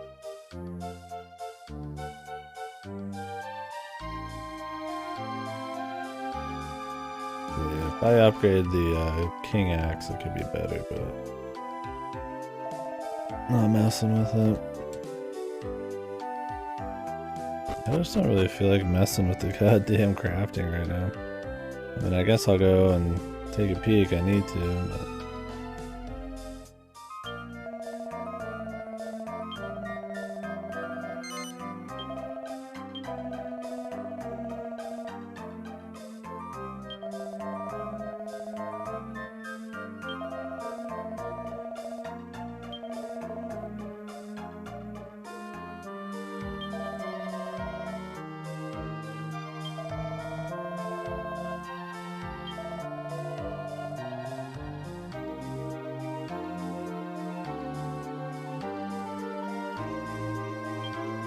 Wouldn't be surprised if this creature is not like human or something.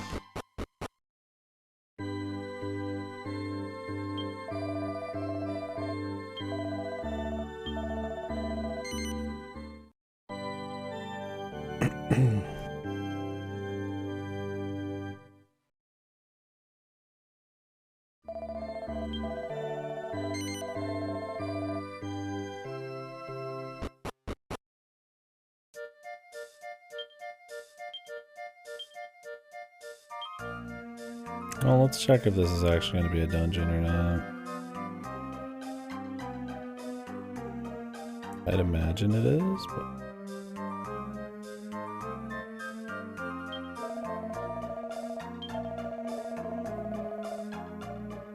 Okay. It definitely is.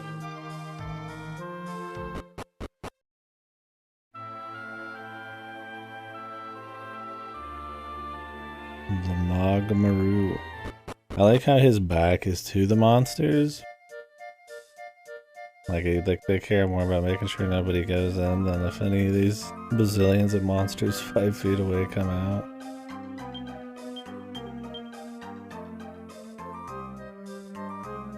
I think if they just sneak up behind him and blast him, no problem.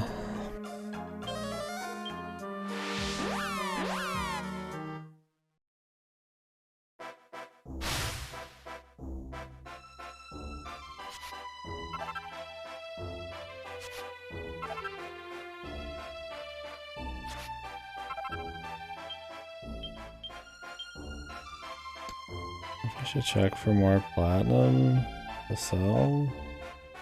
Oh, it's not worth like... I mean, it's worth enough. Crazy amount.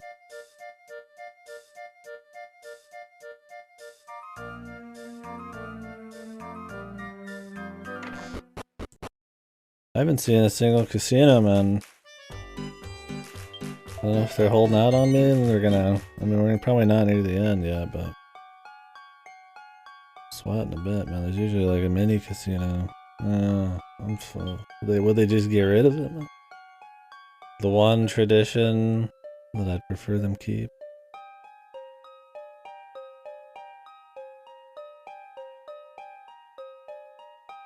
I should probably go see about for that.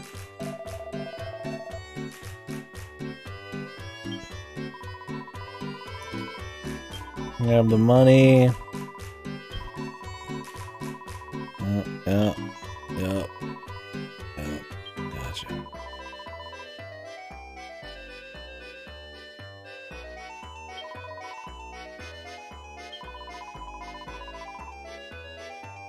I should probably go see if I have any mini metal stuff.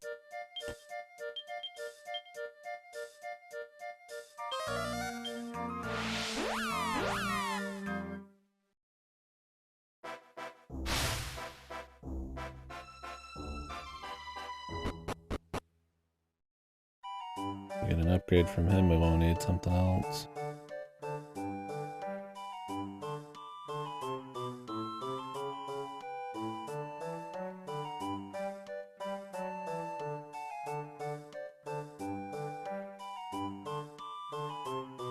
I'm definitely sweating a bit, we'll see. I mean, it might not be one. Hard to believe, but...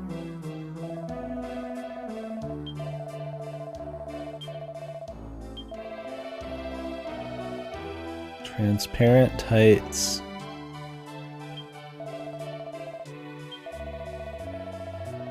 I get a miracle sword at 32.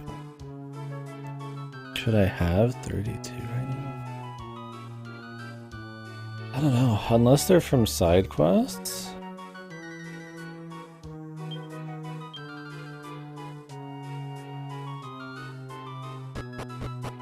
Or from the side dungeons, then like, I mean, I've been pretty thorough, so... I mean, if I ever get something that lets me open up all these jail cells, I'll have a lot of chests coming, but...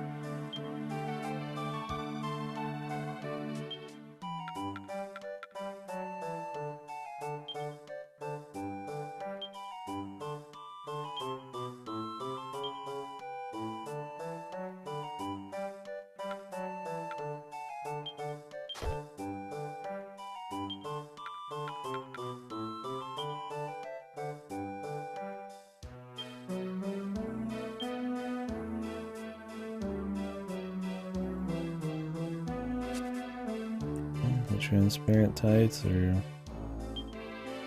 at least good. Anyway, let me go check crafted gear.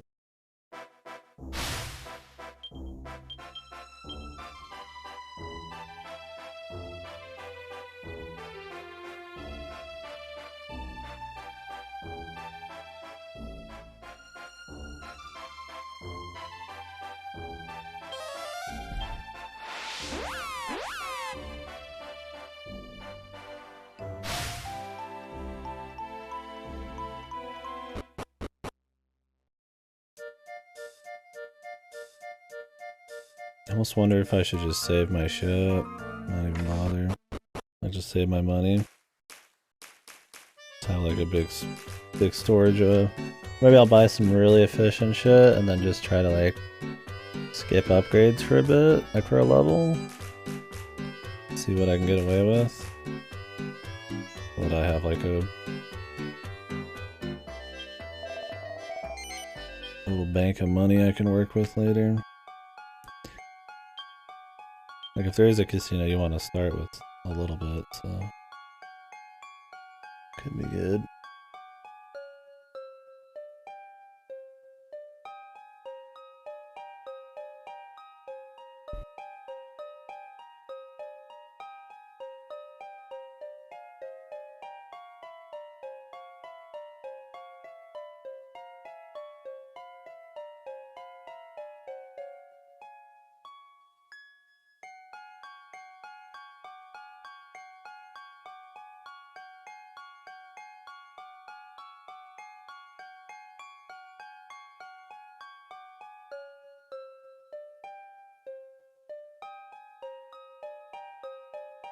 Raging Ruby. It's like you can make the dragon stuff, but it's like a bitch. I'm sure if you had a thief, you could use this more easily because you could just steal mats everywhere. But like, I have slim pickings, man.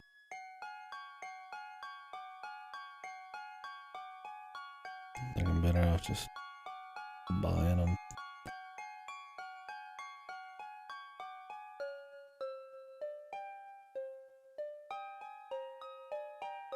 Like 2 life bracers. Steel, Giga Steel, thinking cap.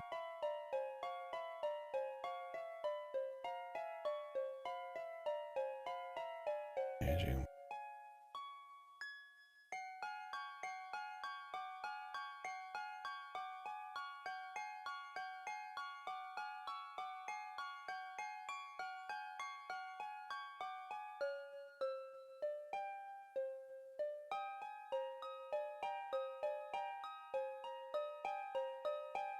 Holy Talisman. How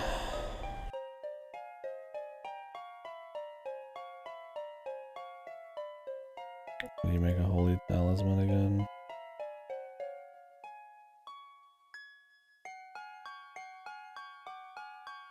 Like 5 Holy Water.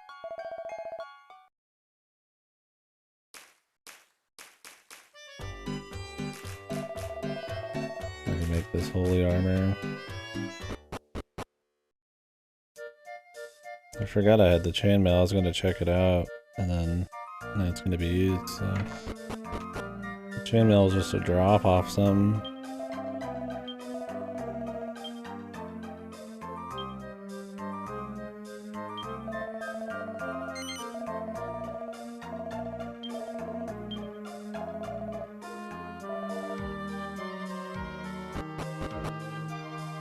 Oh wait, it's for dudes only.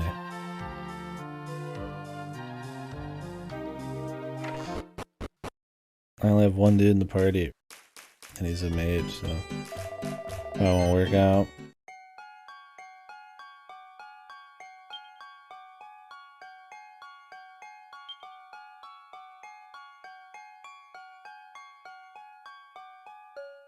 Let me double check it. Oh, I think it's only for paladins too. Yeah. No wonder.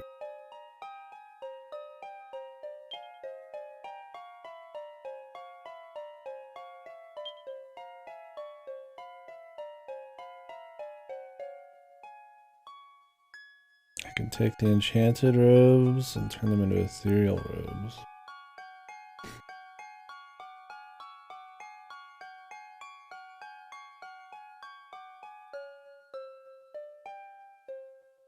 Sure.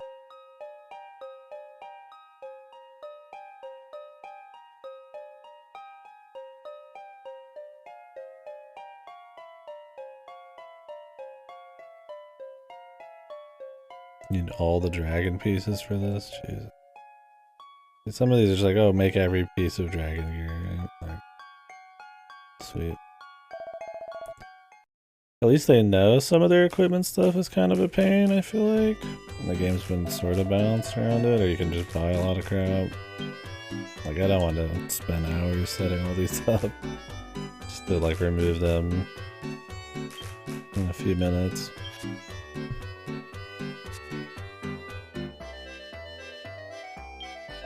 I'll see that maybe I'll get filtered, man.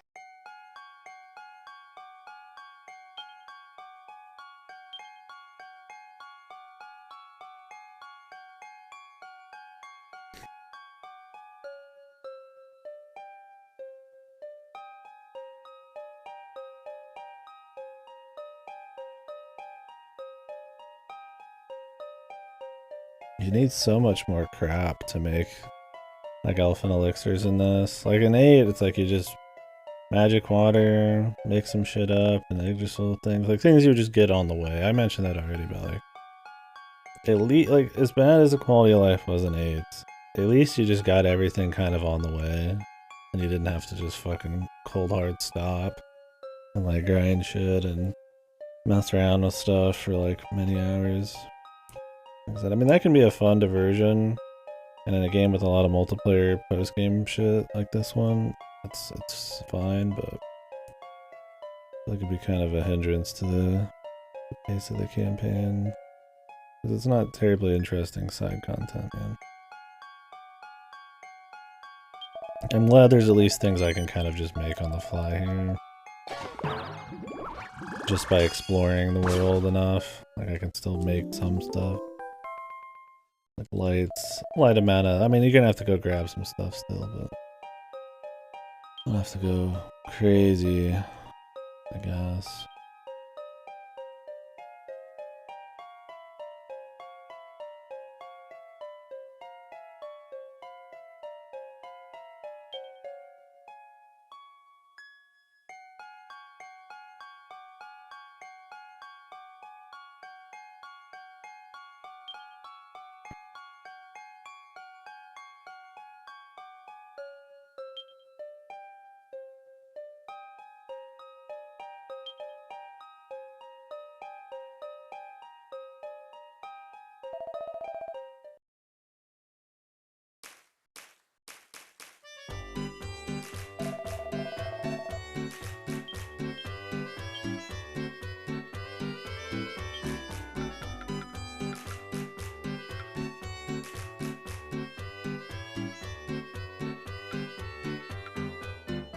What did I just make?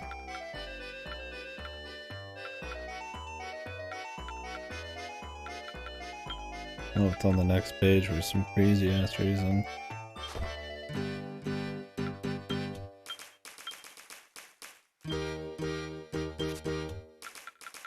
How much does this give? Not a bit. His is still pretty decent though.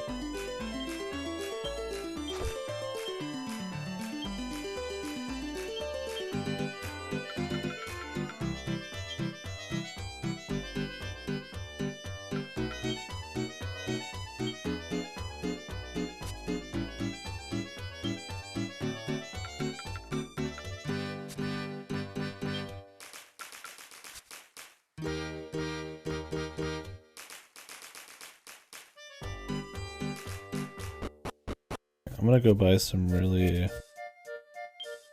really cheap effective stuff. Like best defense for my buck. Or if it has a like breath attack resistance or something, that'll be good.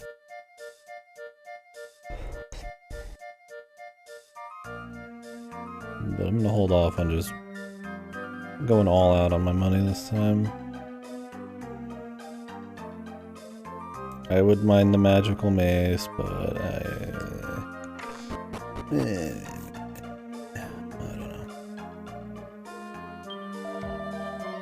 I mean, it would definitely be a want, it would be good, but alright, so this is 6 with fire and ice resistance. I could give it to Jimbo. It's probably worth it. Although they have magic ones right now, I think.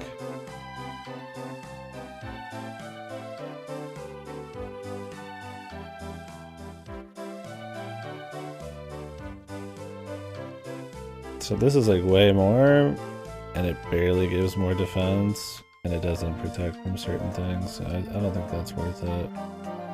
Mithril Helm is a huge defense upgrade for the main character, but it is very expensive. This is only 6k, but pretty big upgrade, but very expensive. 11k for same resistances.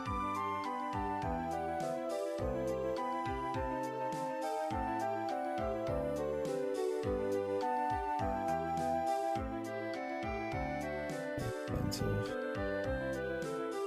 This is 4k for 6. That's pretty worth it.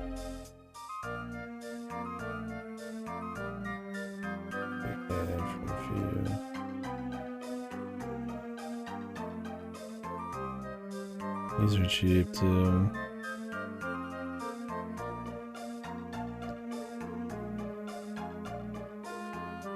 I might end up spending a lot of this. A lot of these are like pretty decent deals compared to a lot of the shit we've had. I need to see. They don't. I really wish they'd show you with all these screens what stats you would lose.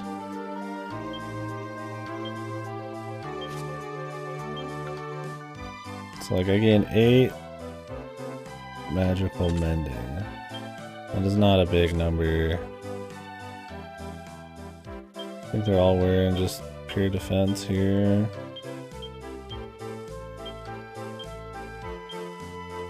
She has a skirt that has some mending, and some shoes that has some mending. Yeah, okay.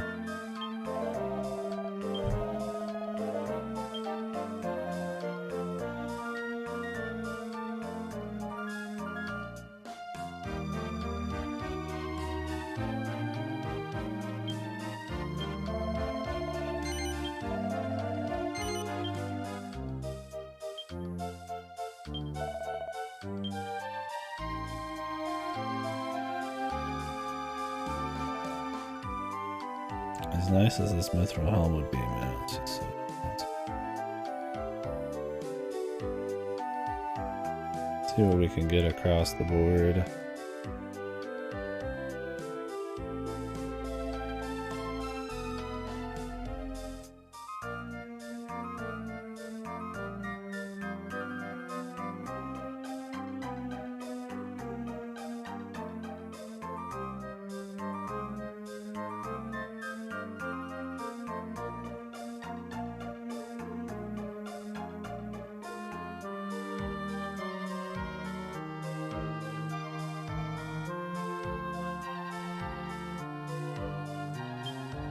I'm gonna buy a few bracers here. It's about 1,000 less than the other ones. I only lose a defense off it.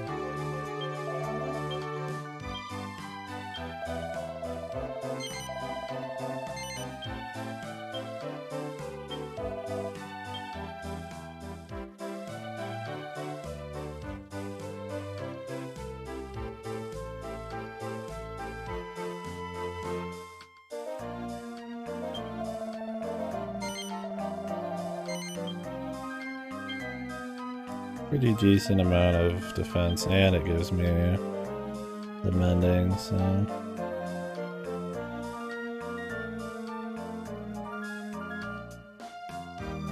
The big one would be the mithril helm on the main character, really. Could I sell some stuff to get it? Sure. I have some mithril though, I just wish that like selling it was any good. Flowing dress would be good, but it's costs too much.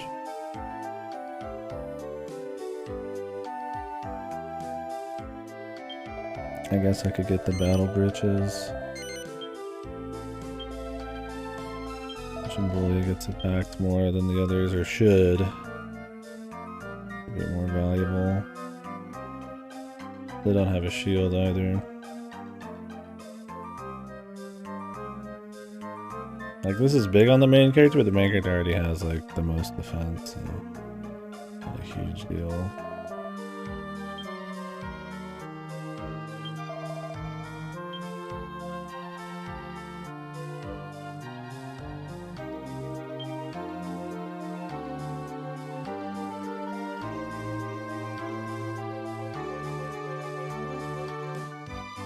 Yeah, I mean, I could start selling stuff, really. If I wanted, I could probably squeeze out some more shit, but I have a slime crown too. I don't think those are super good, but they can be used to combine into shit. It's like 8.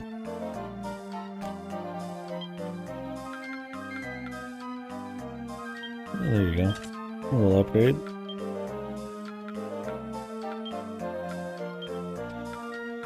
Oh, the other one's not as valuable. Works. Make sure I'm not missing any other, like, good stuff in here. Sometimes you just pick shit up and you don't notice it.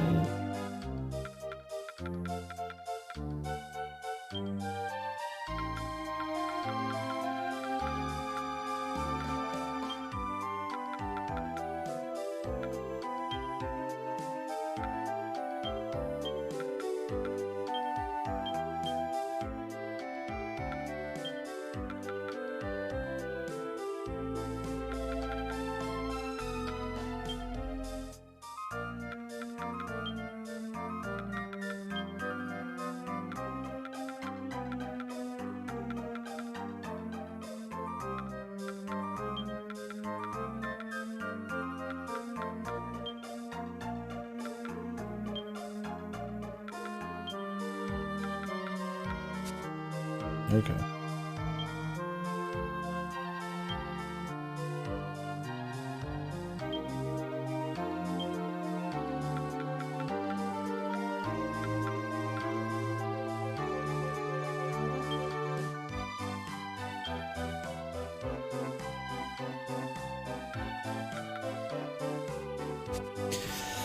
Looks good. Looks good, I think. I guess I'll go put this 3K away. Might as well. Still kinda hungry.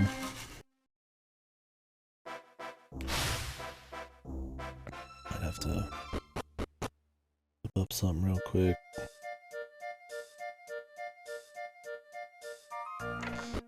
Turkey dogs or something.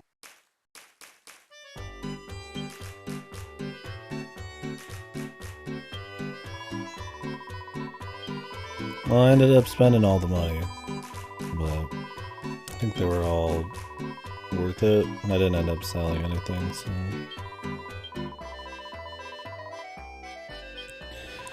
So much text.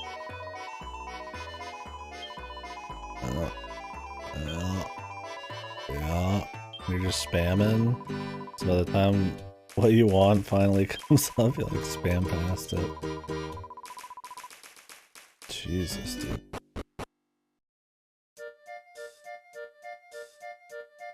Ridiculous amount of fucking tech there. Just to pop money into the bank. Be fine on the first run, but like, leave it as a like text option if I want to like hear the spiel again, dude. Now, do I want to go kill a couple liquid metals just for fun? Just to see how much they give? Get like a couple levels for shit. Problem is it's like really far away.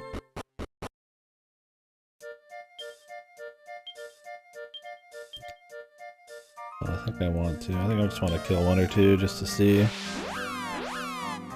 what kind of gains they give. Because the metal slime ones definitely fell off. I only really needed to do the metal slimes because we had to reset our levels. I don't want to go take a peek at this just to see. Guess I need it later.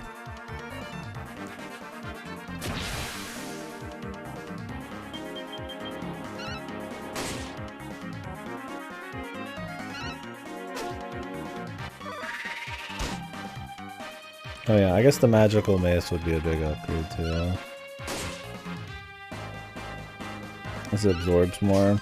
Problem is it's an absorption percent, so if the enemies don't really have much mana, it doesn't really matter how much I'm absorbing, unless it's like a huge percentage upgrade. I think I've been stealing 1 to 2 the entire game. No matter how high I've gotten my wand or how much beefier the enemies have gotten.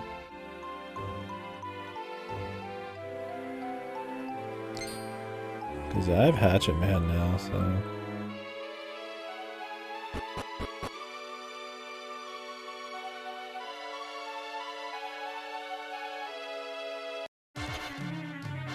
Look away for a second, man.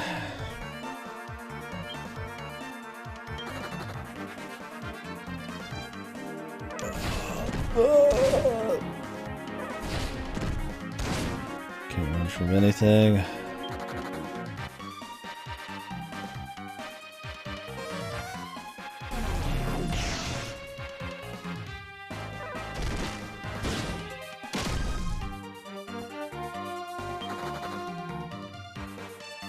Jesus.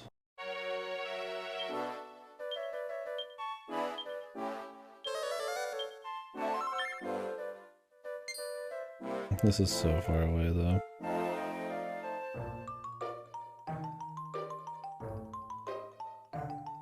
They killed a few while I was there, man.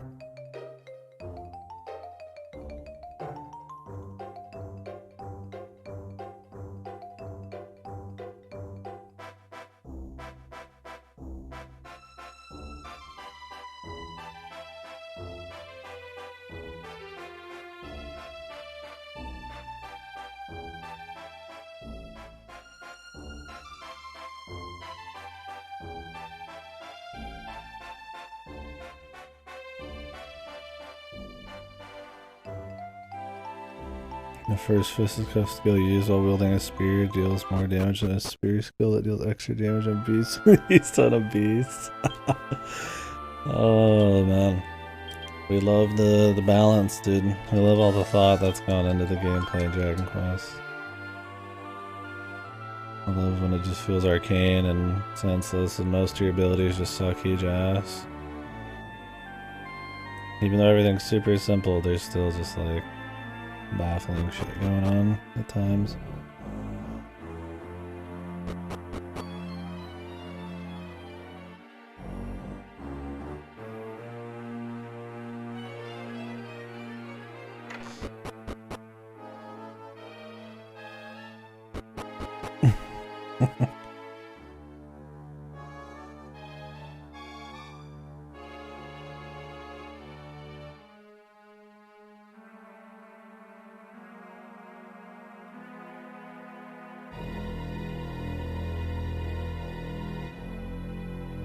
Where's the best place to find these?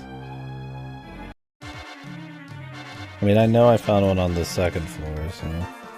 Whoa! It's Sanche. Whoa. How you doing, Sanche? Since 5 hours ago, or whatever.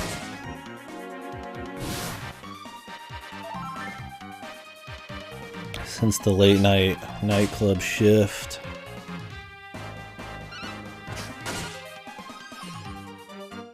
Good. Good to hear.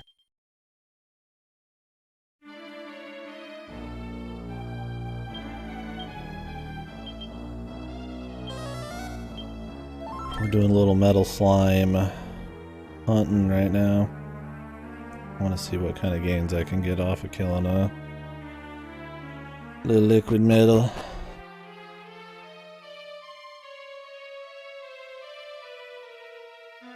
Was there one on this floor? There's Talos's. Oh, there's one. Perfect. Yeah, right after you finish the whole trail series, right?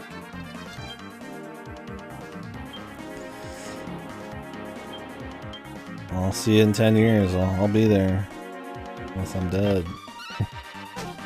That's how you finally start.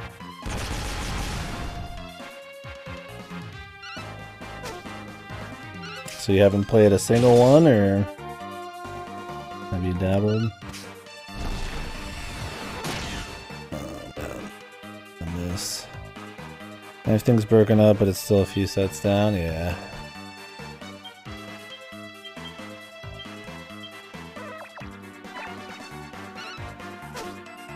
Yeah, I would definitely recommend not playing these all back to back. They're very similar. Unless you just want to. I've pretty much done them back to back. Fuck, dude. You know, Hatchet Man costs mana now. Oh my god. It's horrible. I can't even fucking go for. I can't even kill these guys realistically.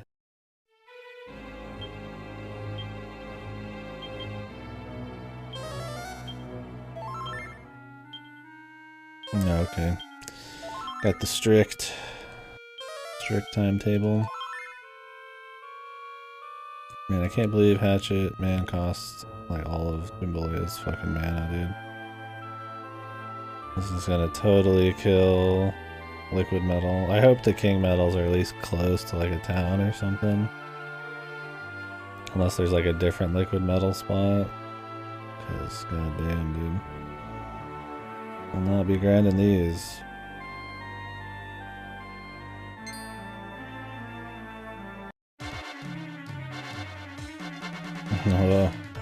Well, there's worse series that could, you know,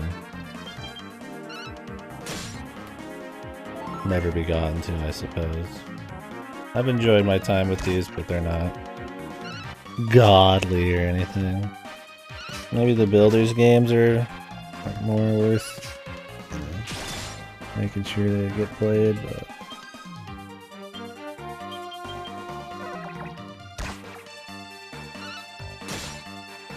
I just want to kill one of these before we leave. It sucks that Hatchet Man is like... Okay, we got a crit. Nice. How much did we get? 10k? Nice. It's about what you'd expect from one of these. So how's your... What are you currently playing? It was Trails 3, right? Or am I crazy?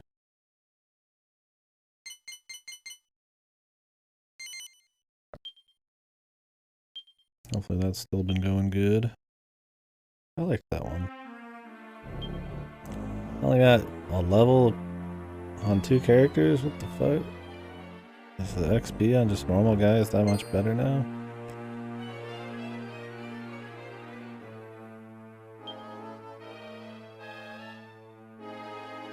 The meat and potatoes. Gotcha. There's quite a bit of meat and potatoes in there. Open the doors, goddammit. No door left unopened. Stage 2 and 7 hells. Oh, okay.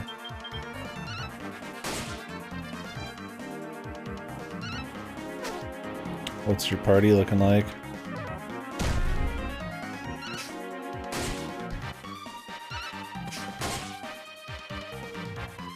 Dragon Quest 8 is my nostalgia, 11 is great, and the Builders games are top tier. Yeah. I liked, like with Dragon Quest, I don't know, there's like different phases of Dragon Quest despite them all being really similar, and I think it's more their approach to storytelling that's the big difference. But like 1 and 2 are a lot more like read your town, your NPC descriptions and stuff, and write notes and figure out where to go, and it's a bit more secretive. And then you start getting into the more story-based shit, like 3 and on, the heavy episodic stuff. And then you get ones like this, which are kind of like an amalgamation of everything. I don't know, I guess the games don't really change that much, but there's definitely phases of Dragon Quest I enjoyed more than others. Like 8 was like we're focused on presentation one. This is like the multiplayer game. I don't know which one I'd say is like the go-to. I'm hoping to enjoy 11 quite a bit, but I'm really gonna hope for a crit here. I'll just kill it slow.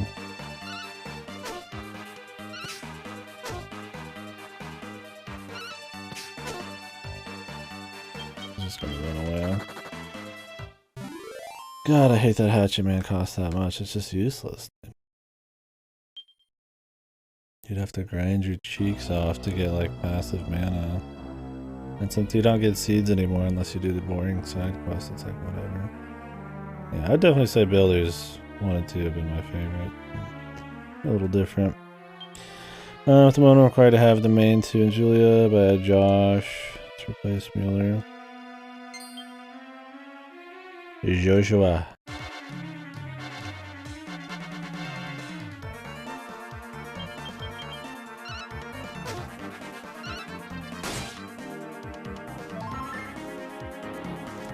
After Jizza, door barely can open anymore yet.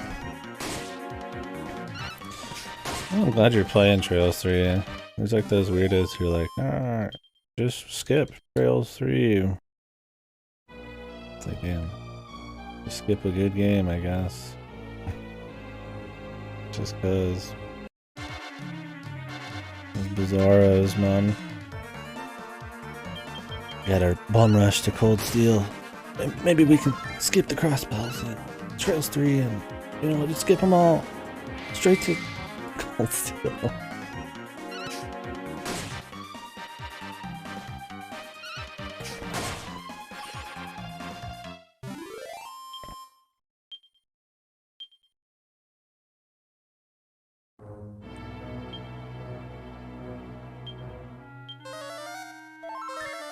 I could understand it in like, you know, like a Final Fantasy or Dragon Quest or something, or maybe something with a more loosely connected story, but still some connections, but Trails just seems too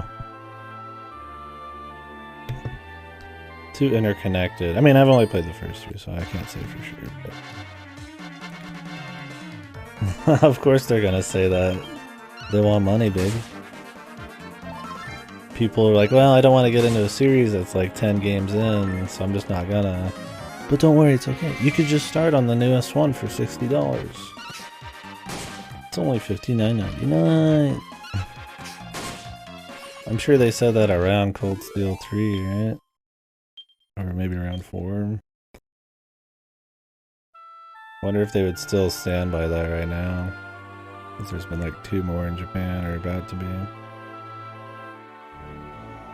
I mean, I get it, you want people to get into your series and pay money for them and stuff. But yeah, I don't know if I would say it's the perfect starting point from what I've heard. They say it almost every game, yeah. They just want to scare people away.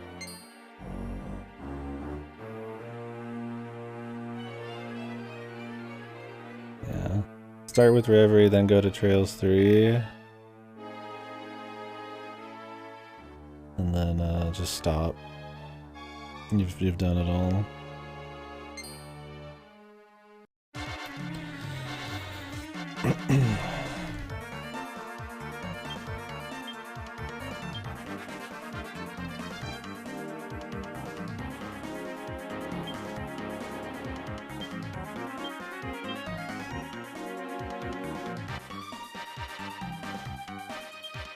You just go backwards. Cold. Gold Steel 4, 3, 2, 1, Crossbell 2, 1, skip, yeah, Trails 3, then 2, 1. I think it's perfect.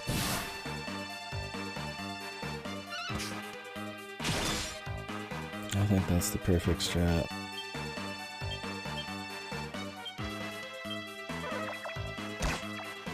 Does high tension help with crits? I wonder if that counts for crit. I doubt it.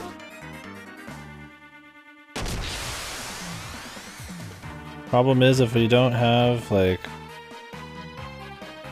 metal like slash, then this won't do anything different. We'll see though.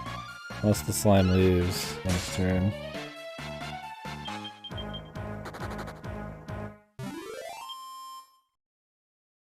Oh, alright, I think I should leave. I want to kill another one just cause, but without Hatchet Man, it's just not even worth it. Because we're just waiting for an actual crit to happen. On top of waiting to find these. It is much easier to find these here. Because there's a giant fucking room you could just run in circles in. But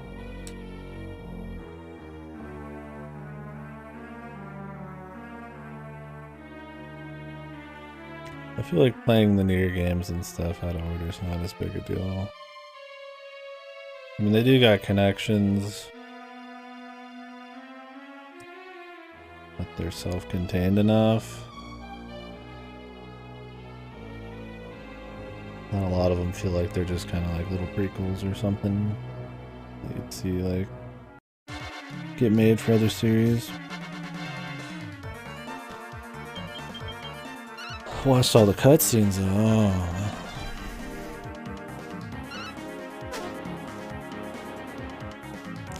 I don't know. I haven't finished all the Drakengard Nier stuff. I did Nier first, and then Automata, and then Drakengard. And I'll probably skip the second one, since that was made by like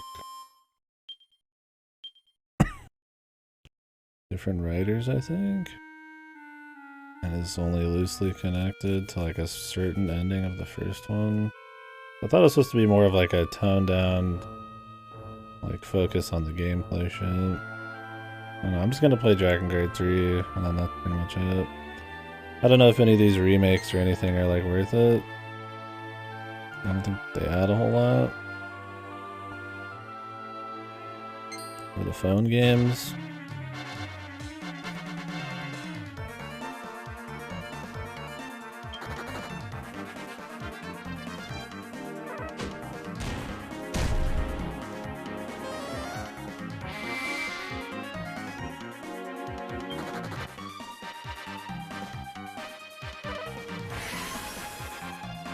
I mean, I could use the magic water, they cost like 500.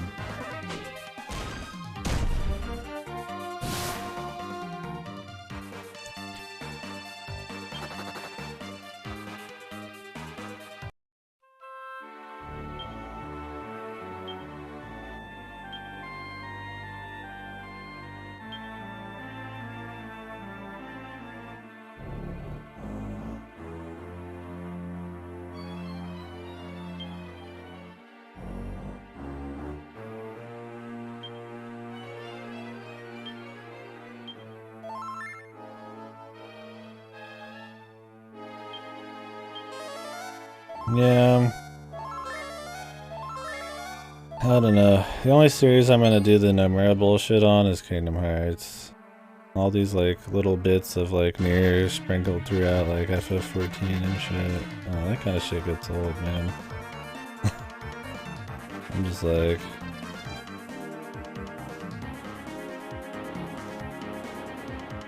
Yeah. That's what it seems like. And that's not what I'm interested in Drakengard for. I hope I like 3, but we'll see. The thing I liked the most about the first was the tone and the music, and I don't... From the comedy I've seen, I don't think it's gonna exactly have either of those, but I'm sure it'll be serious enough. Can I get a single Hatchet Man success? Nice.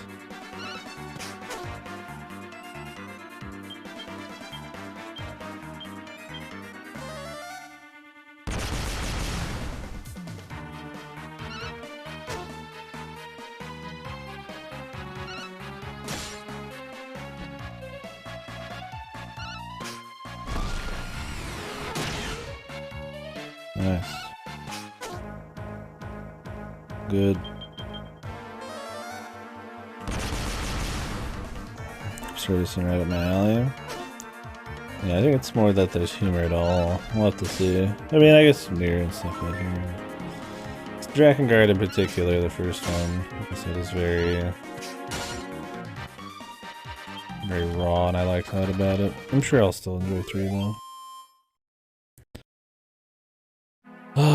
Or Hatchet Man doesn't work on like slimes or something. I mean, God knows. I'm willing to use my last magic water here because I could just buy them. But...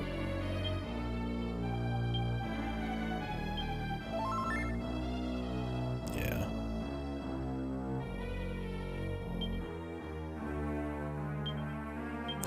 I don't ever expect to see something like Drakengard 1 exactly again, or at least not in the series itself. I'm fine with whatever.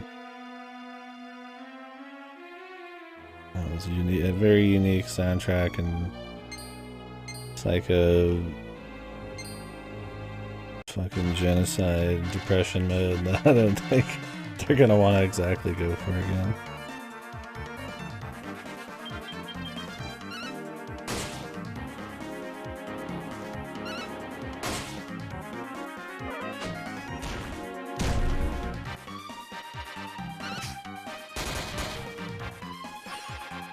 Later, Sanjay. Thanks for stopping in.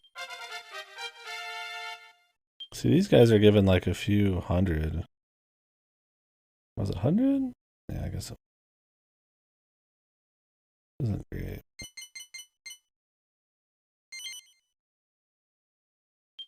I don't really want to be like here forever. I just kind of wanted to kill a few and see what's up, but I forgot. I didn't notice Hatchet Man is like fucking 8 mana now. Like, I don't know why they needed it. I think they needed like balance Hatchet Man. Was Hatchet Man ever worth just doing in like a normal fight? I mean, I could understand if it was like 75-25. Like, yeah. Make it more mana. But like, if it's gonna hit once in every 10 attacks, you'd rather just fucking do the normal attacks and win, man.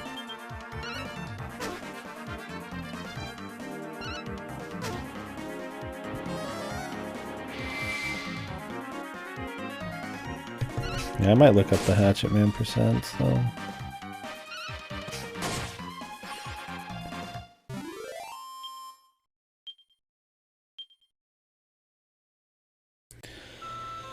I could quit more deafness, but I don't really feel like min-maxing deafness right now just for one fucking slime.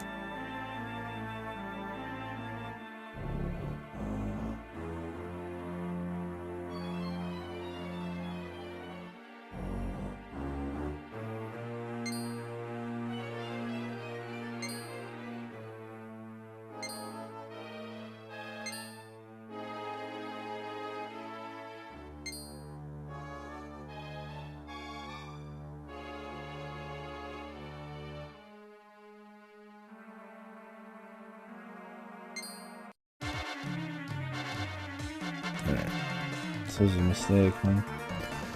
I trusted in Hatchet Man. We'll do one more liquid metal. Last use of my Hatchet Man mana.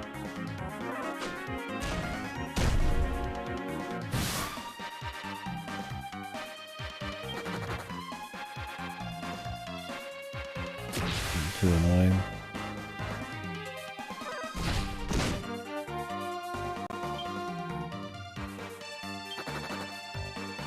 If this was closer to town, I'd be more willing, but I got 2 uses of Hatchet Man.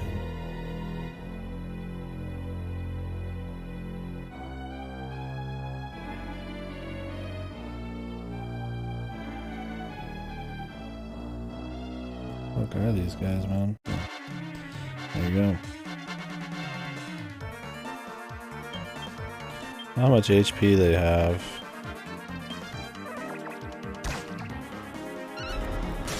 So it's like more worth trying to actually do like the steady metals like slash, or just go for the crits.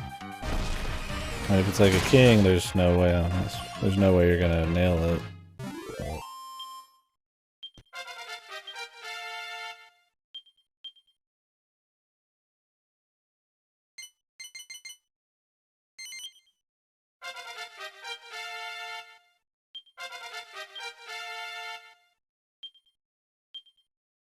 But more heal.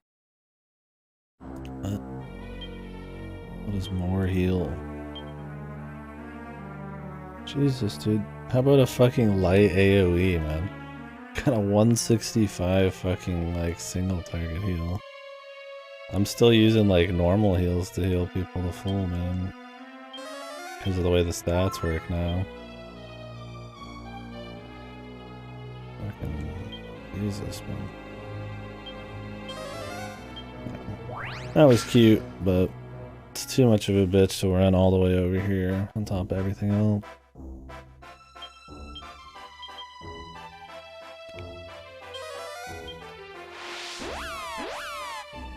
Yeah, I don't know.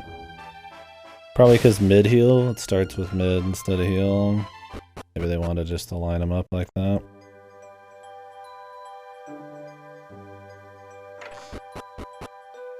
I don't think it's worth even changing, but maybe that's the logic.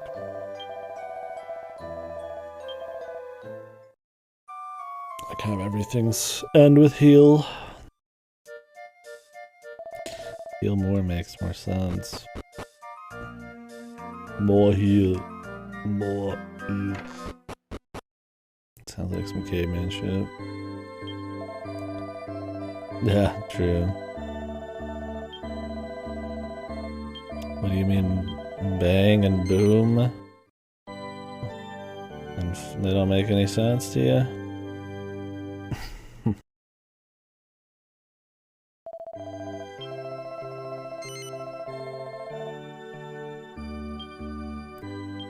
Get your bangs and your booms and your bing bang booms. I don't remember what the next level after this is. There is one.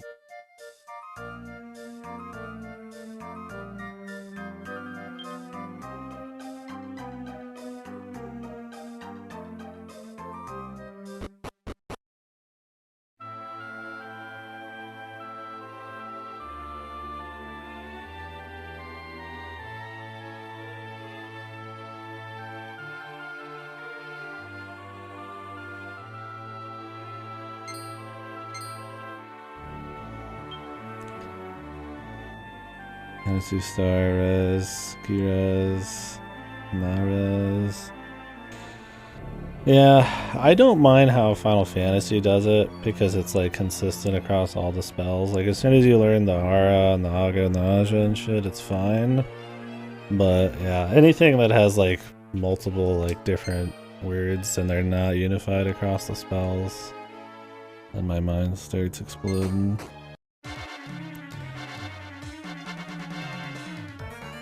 Oh yeah, tracker. Yeah, that sounds fucked. Cleaning has been complete. Oh shit. Trash can's full. You guys have a lot of junk to clean.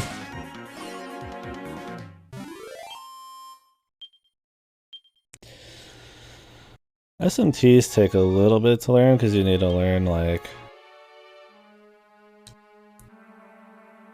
the suffixes and all that. What Aja means, what Runda means. Because it's just like, it's like, this is the attack word, like Taru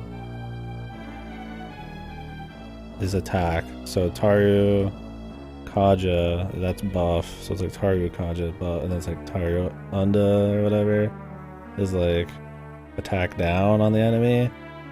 But like, those took a while to learn. And then your actual attacks would be like Zeo and Ziodyne, and then they'd have ones with just totally different names, like not the best, but I guess once you get used to it, you understand it. But because it's not like plain English, it's I mean I guess maybe more boring if it was just like attack down or attack up or something buff, but I don't mind the flavoring, but I think the bit. Yeah. And they don't, I mean, in some of the games they don't even really tell you what it does until you do it.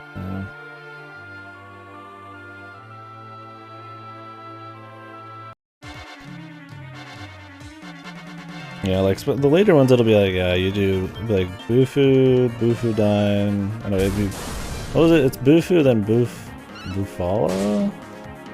What is the middle one for Bufu? This is like ice, and then Bufu Dine. And then it goes like totally different shit, like ice, like fucking frozen world or ice world or some shit.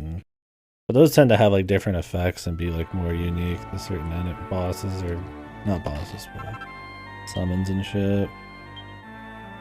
And Bufula, there it is. I don't mind when they change it for like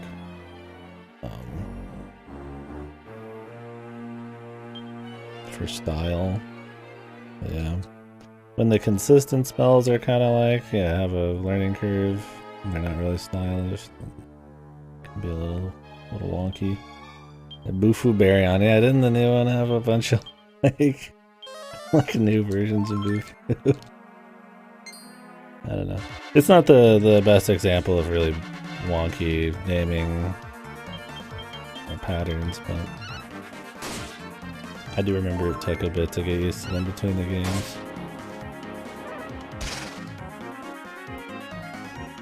I think I got used to the attack ones a lot quicker than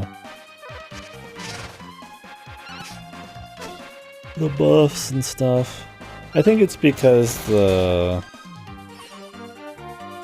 with Final Fantasy, like, everything is like, it's fire, and then a version of fire, or Blizzard and a version of Blizzard, and like Arrow, you know, like Arrow, it's like, so those, like, I feel like are more intuitive. But yeah, the flowing like Zeo is, like, to me, Zaun sounds like wind, and Zeo sounds like lightning now because I just fucking have played enough of those, but at first, yeah, if it doesn't have icons and descriptions, you might not instantly go for shit. I guess it's not that confusing. If it was really confusing, people wouldn't play it, but there's definitely, like, Final Fantasy seems like a gem comparatively.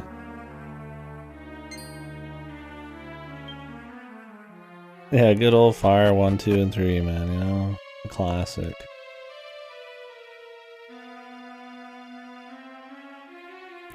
I don't like that 14 does that, man.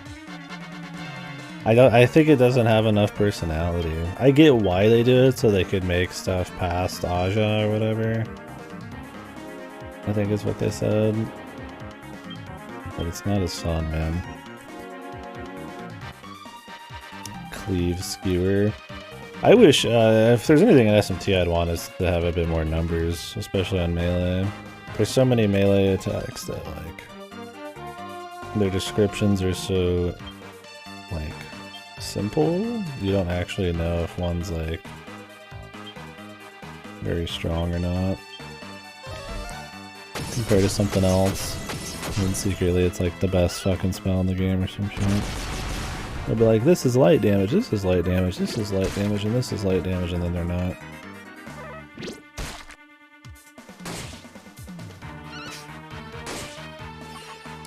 I mean, this game does that kind of too, but this game is so much more simple. It doesn't really matter.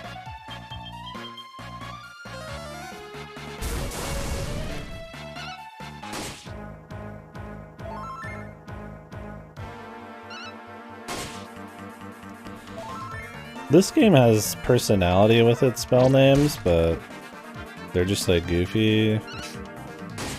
So they're not like the best for intuitiveness. But once you learn them, you appreciate, like I said, the personality. Like Frizz and Frizzle and Boom and Bang and shit like that. And it's like they make sense, but the differences between them end up not making as much sense. And there's a lot less consistency between them. Yeah, see, I like the unique spells even though they don't follow a formula because they just sound fucking cool. I'd rather learn a spell name that sounds fun. But if they are gonna have a consistent scheme, yeah, it'd be nice to have them make sense quickly. I suppose.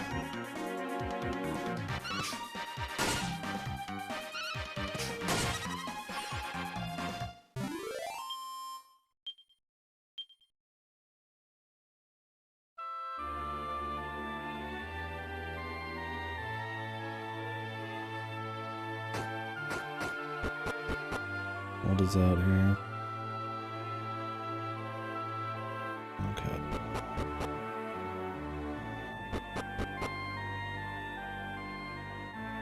Okay. Make sure there was nothing to the right. Let's go to the very top of this room.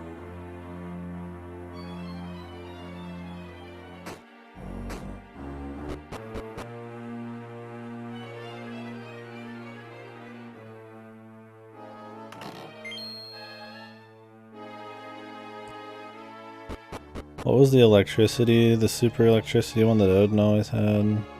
That one had a cool name, right?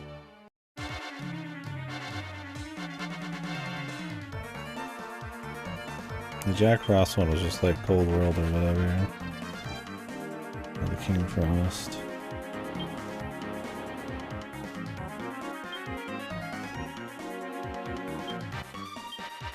I think it was Rain and Lightning, yeah.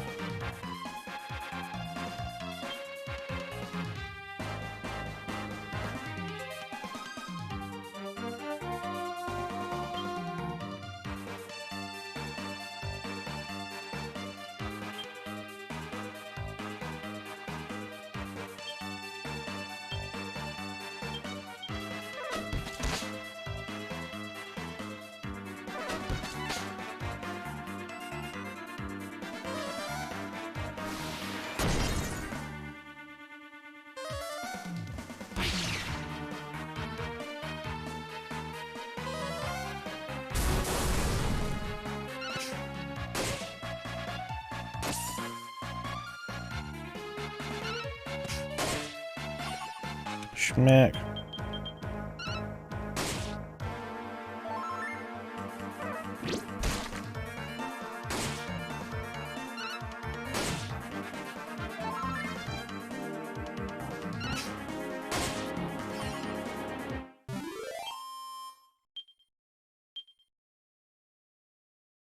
Okay.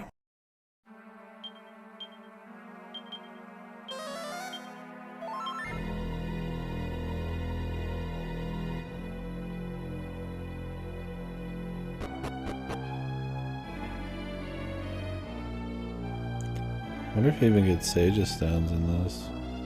I'm just surprised we're this far in and there's not been an AoE heal. I mean, it's fine if they balance it around it. It's been fine so far. There's AoEs, but I can usually get away with. I mentioned that was this round, but you know, smart play of the right heals and the right defending or blocking for somebody. So they don't spam the AoEs like 2-3 times a turn for insane amounts of damage. Or not always.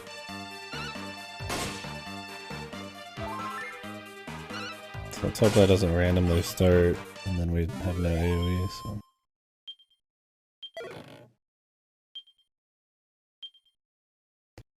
A dragon scale.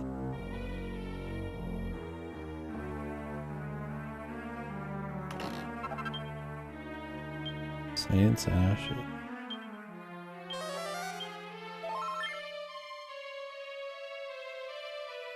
Sir? Sir?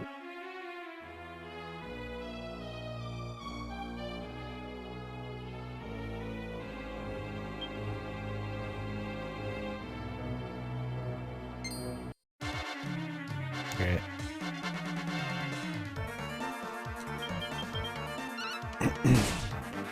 Probably should use the Dragon Slash.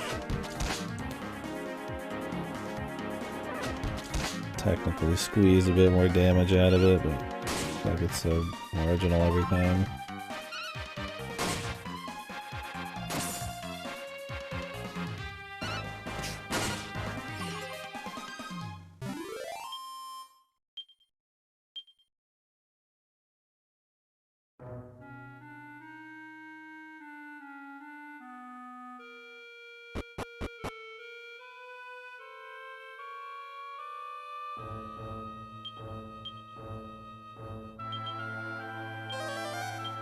I don't know how big this dungeon is, but don't want to walk into a boss in about 2 seconds and then cry.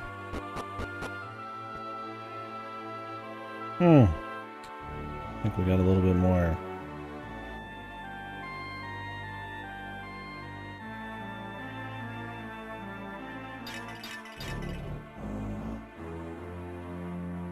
Jeez.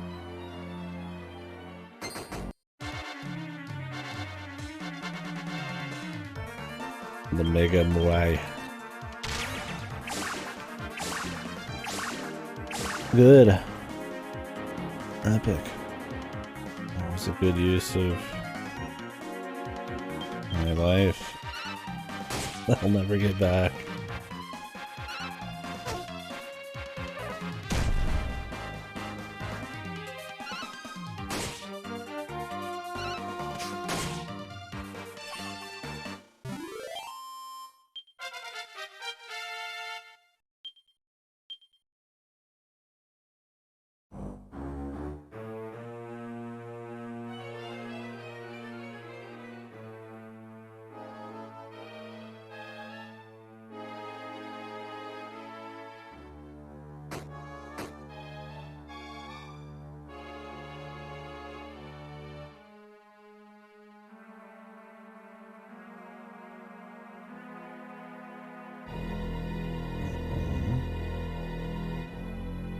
Check to the right.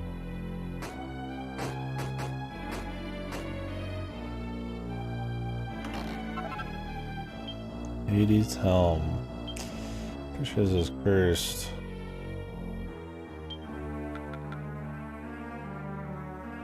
Yeah. And I don't think it's going to be simple like 8 where we can just take the Saint's Ashes and mix it with the cursed stuff. It's probably going to be like 20 grindy bullshits I have to fucking fuse.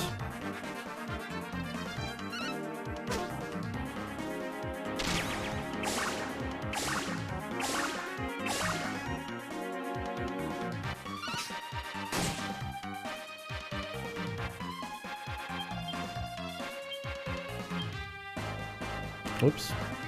Not mean to defend on my gladiator there. Somebody's inactive, you don't even get the option to do something. I didn't think about it.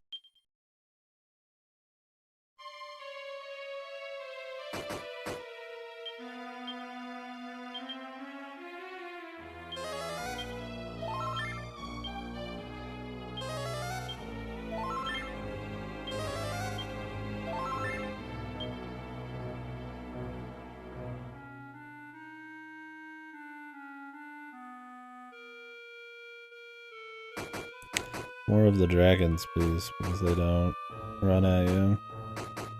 I mean, they run around, but like, they don't legitimately chase you if they see you.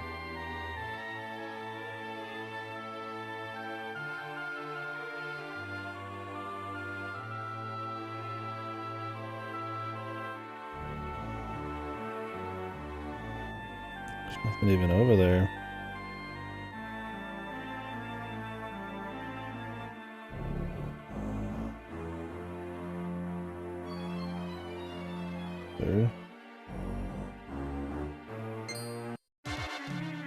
Sir? Excuse me, sir?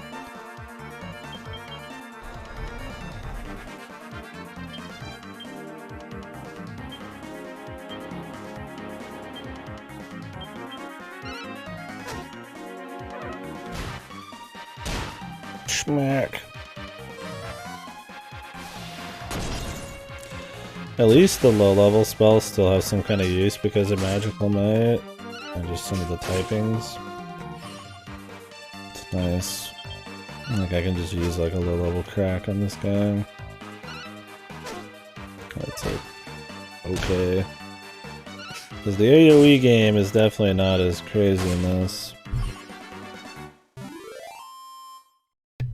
Like, don't have the mana to just be spamming crazy shit all the time. There's not as much efficiency on it. But I feel like the fights also don't have as many people in them to require it. Like the fights will generally have like 3 or 4 dudes instead of like, you know, 8 or 9 or 10 or some shit.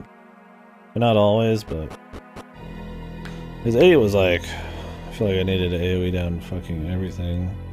That was like the most important thing by far.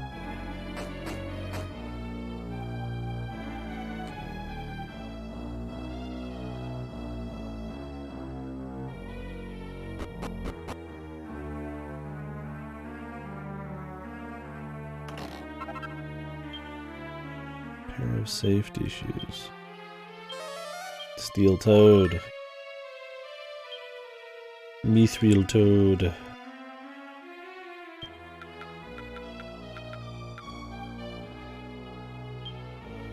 Pretty juicy.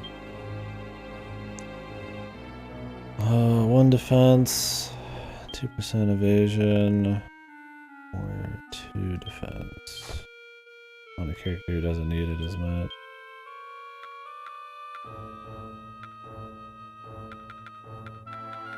I'll take the 2. Why not? It's just better. The 2% evasion will probably not ever kick in.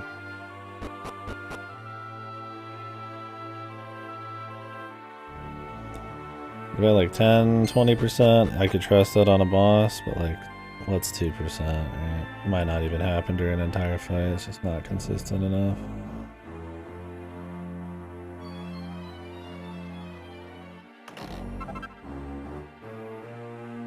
Alright, boss time.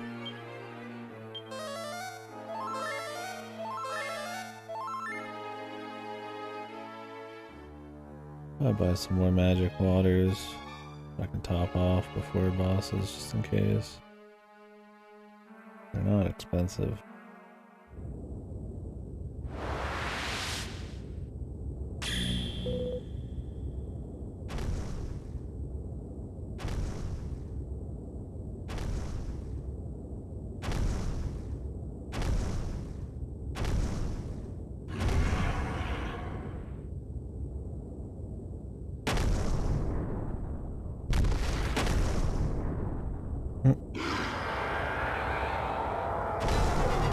The white dragon.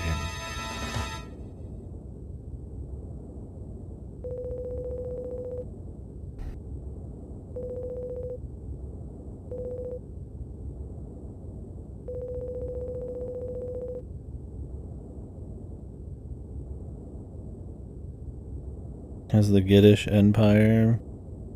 They turned into the Celestials or something. The House of Git. White Fatalis, yeah. I like how my character's like, no wait, I have a reason. He's just gonna get right into the fight. We got a fire, of course. We're fighting by Dragon Slash. I would love to insulate, but it's single target. Like, who cares?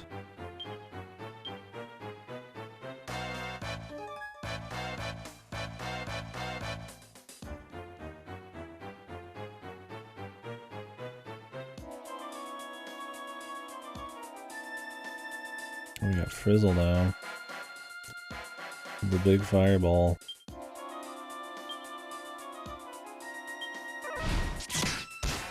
Yo.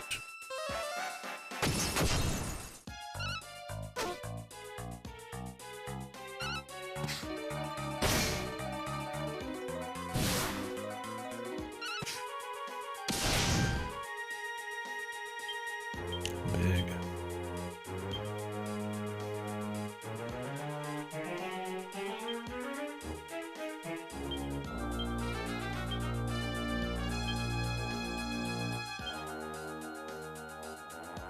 Let's try the Frizzle just for a laugh.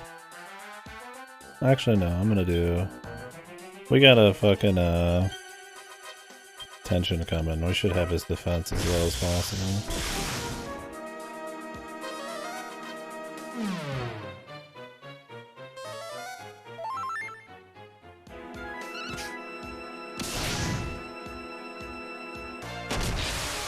Give me the 100, baby. Doria, Doria, Doria, Doria.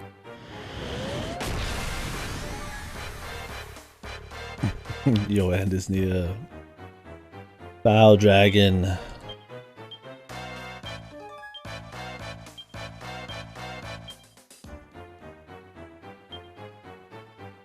don't want to use on it.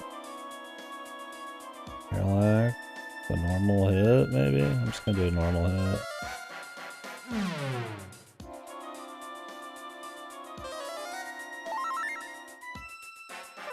Please don't wipe my tension, dude. Nobody's wiped tension in this because tension's not as easy to do. which has been great. The last game, tension wiping happened all the time, and the fights just turned this RNG fucking nightmare. Unless you just wanted to play it slow, which wasn't always best.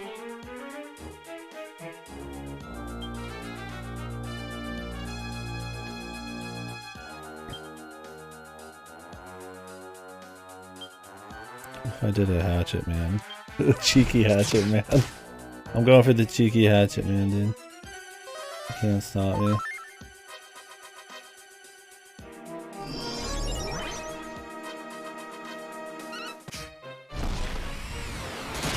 Whoa, hatchet man. Let's go.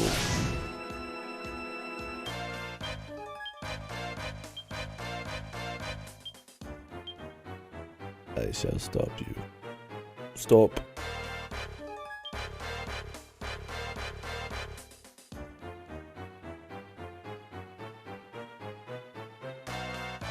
Carrying the team. Dude, Anaki's been doing some clean damage, but the coup de grace absolutely carries, man. If you can get a coup de grace on the gladiator at all during a boss fight, it pretty much just deletes the boss, man. Like, it was like, what, a fucking 800 attack? 2 turns worth? So, I mean, it was like 400 a turn. Absolutely bonkers just for an RNG thing.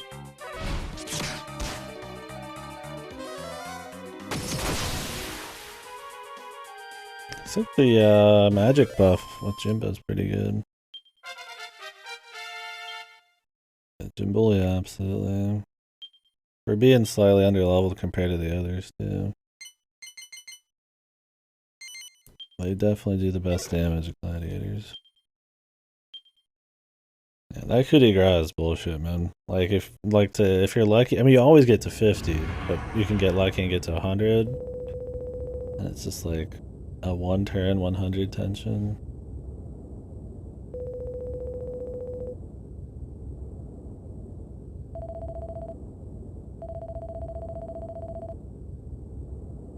How did she make it all the way up here?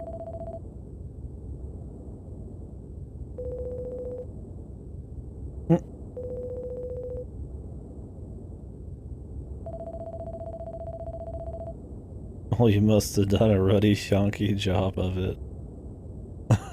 This old lady just shitting on this dragon, dude.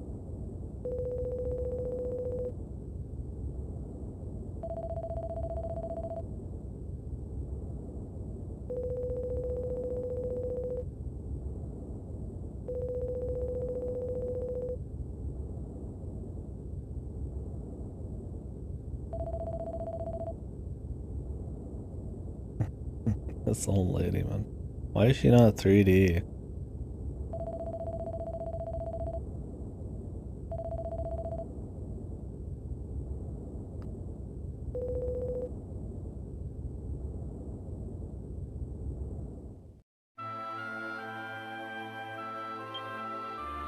Oh, this pussy, man.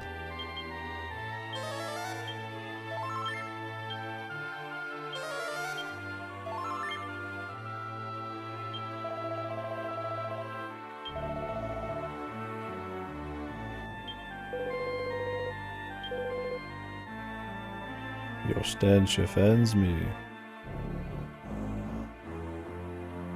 But wait.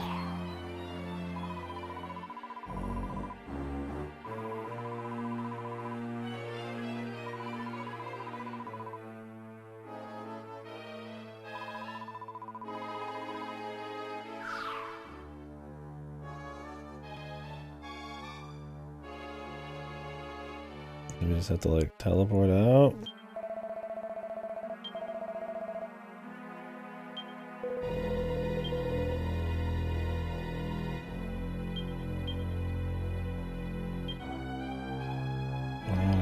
Back up, man. Let's just start walking out. There's like a room up here, dude. Unless you could warp to the summit. Okay, you can.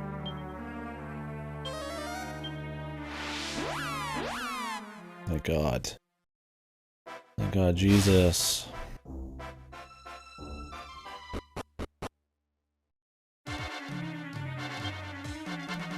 Whoa, somebody's attacking. Hold on.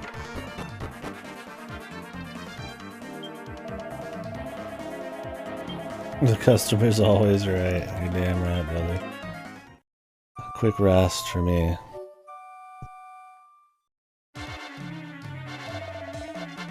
Not the best time to be vegging out. The game hasn't tried to be as funny for a while. I'm glad it started again, because it's been kind of... I mean, it's not been like laugh out loud, you know, kind of funny, but it's been charming, kind of funny. This old lady just shitting on this fucking dragon, just shit talking him. Stuff like that. They did a good job at that in some of the animations for the cutscenes in the early game. A little less humorous in the middle there, but... Well, middle, I mean. If you count right now as the end, even though I'm sure it's not the end, I just... the middle of our little multi-day journey.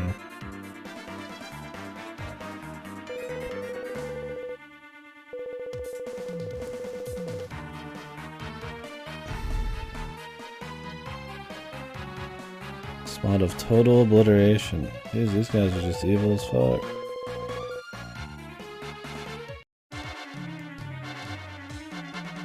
Haven't fought humans in a while. Oh, they look like zombies. That explains that.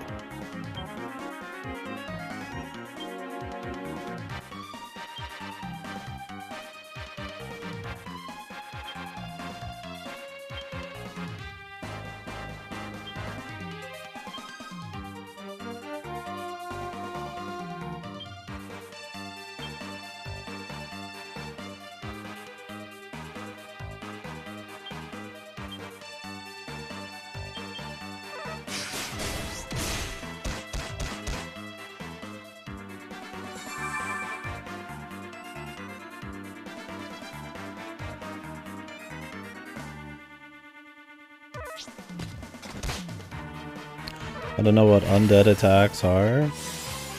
Just attacks from an undead, or an attack that like has an ailment of undeath or some shit. Whatever it is, I'm sure it's so fringe use. It might as well not even exist.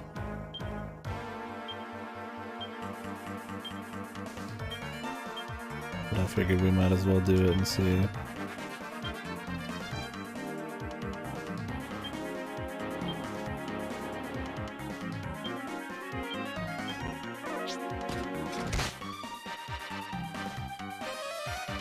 Oh, he's zinging, man.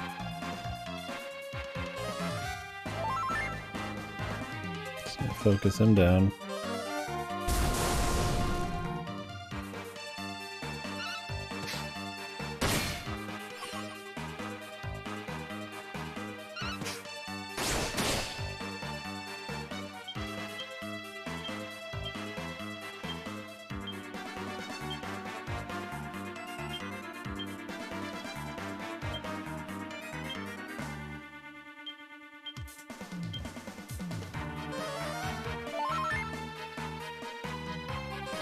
The dragon gonna trust us now because we're killing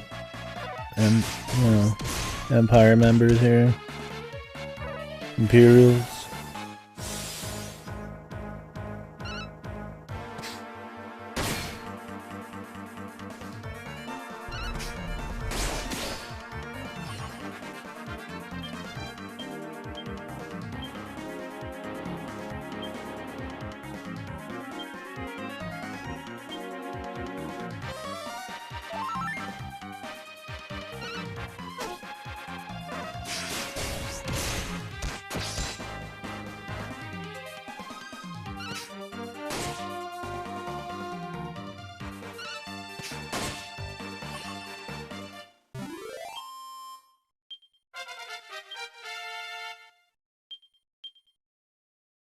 Yeah, it says 6.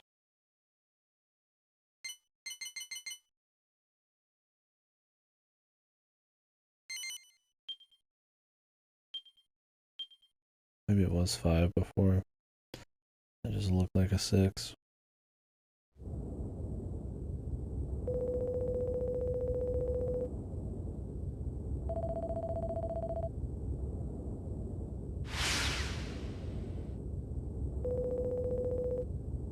Lieutenant Hootingham Gore.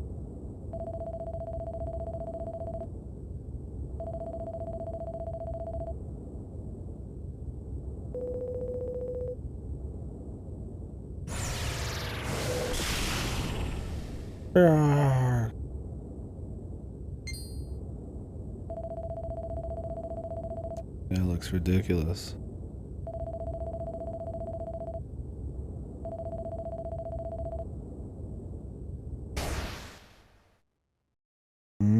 That's what's going on, man.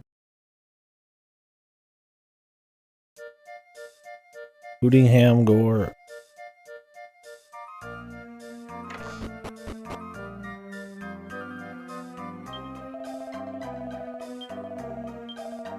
I'm gonna heat up a little food after I save.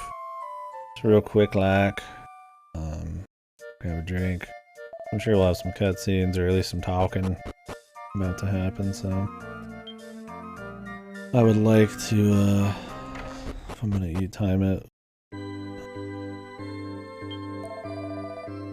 I'm back in probably about less than 5 minutes, hopefully.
Food acquired.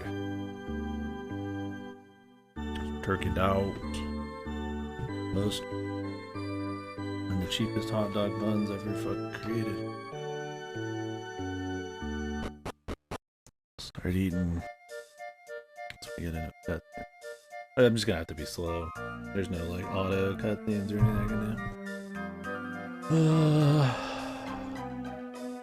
We'll go up here. I assume we gotta go up to where the mayor is. Person of importance, not these common fucking rabble.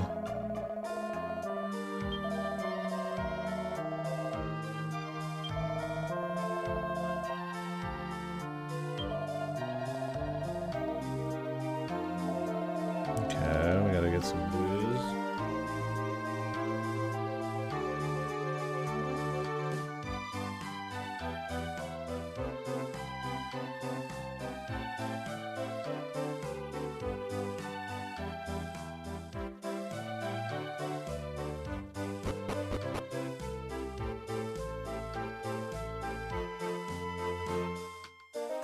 I'm glad the Empire attacked right when they did.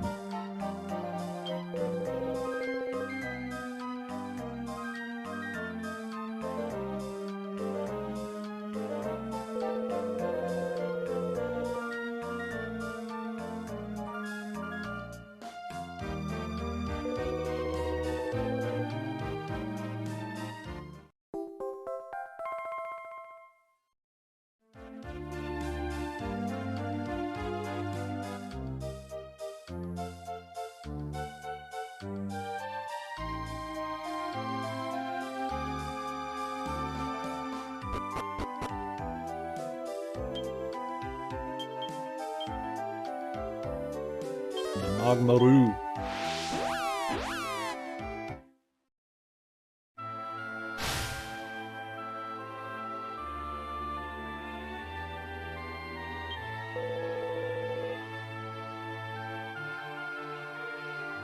Huh?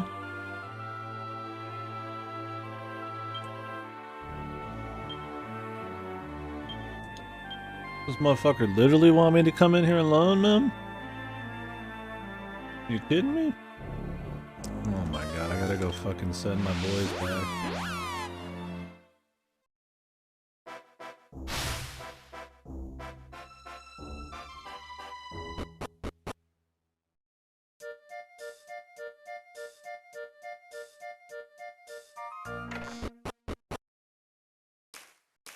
Come on, man, they're NPCs.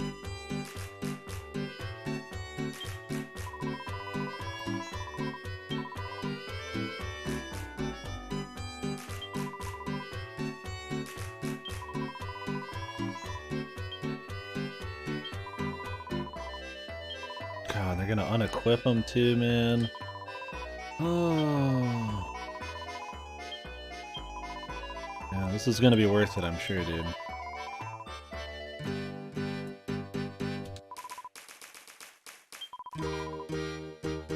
Fucking like 5 minutes of re-equipping, man. Bullshit. It won't take that long, though.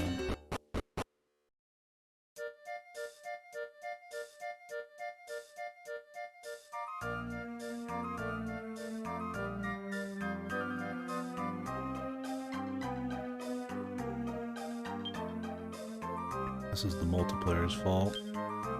If they want to just fight me solo, they could just say, oh, your allies got knocked back, right? Like, spend a few minutes fucking around.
dragon.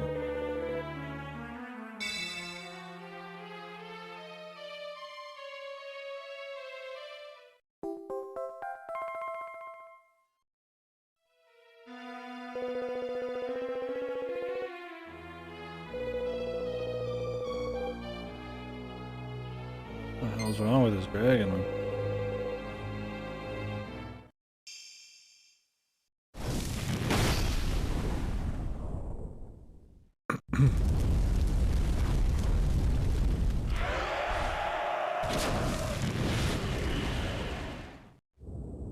Uh-oh.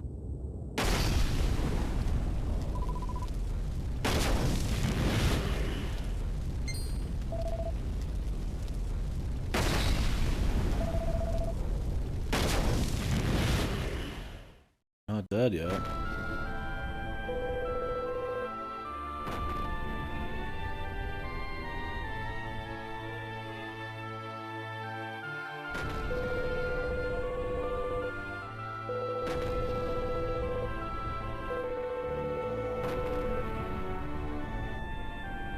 Dragon warrior.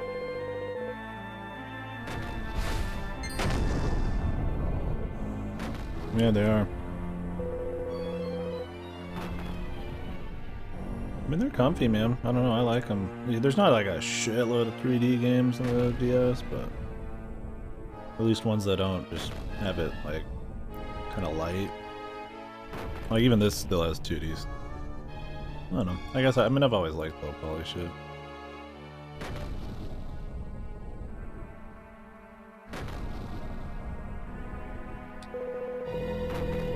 Yeah, fuck that spastic, to be honest with you, though, man. I don't know if anybody loves that.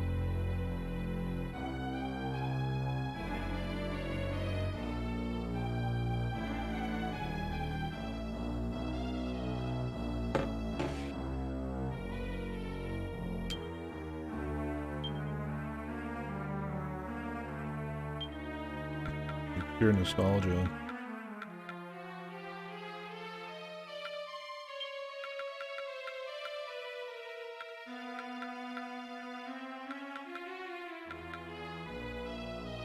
Huh?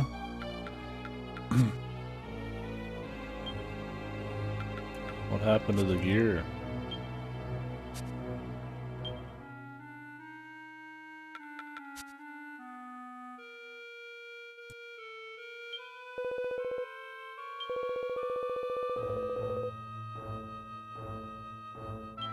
You're not giving it to me yet.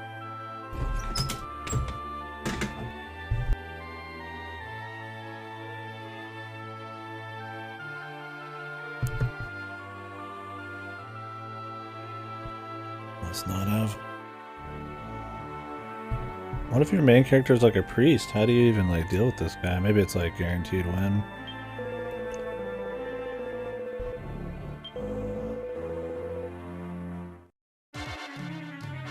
The Dragon Warrior. The aggro sculpture.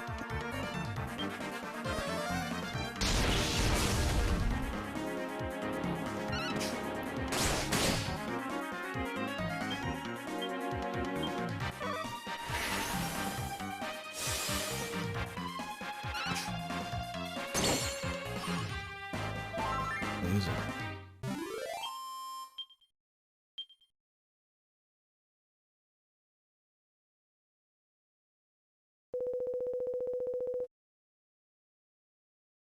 I mean, yeah, you'd have to be absolutely fucked.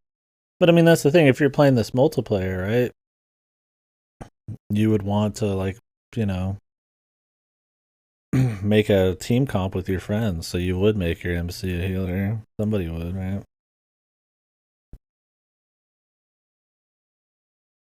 I guess it'd just be a really slow fight. I mean, the priest does actually do okay damage if you equip it with like a weapon, a real one, but maybe this guy has like no defense.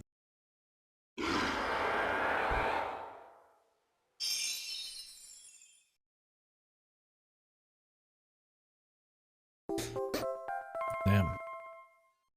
Hopefully I didn't buy too much on this character recently.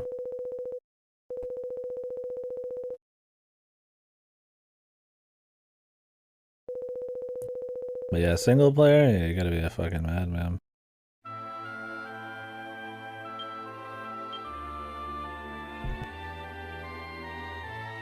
Like, there's probably JRPGs that I've played, maybe even where maybe the main character is more of like a healer.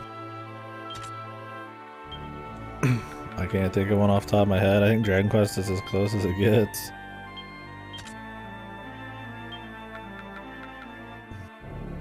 Oh, this is a downgrade, dude. I think you could have got some better stuff, my guy.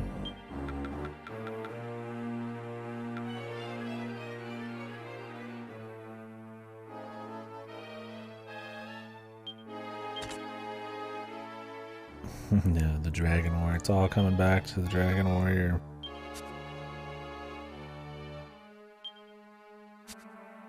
Looking hardcore.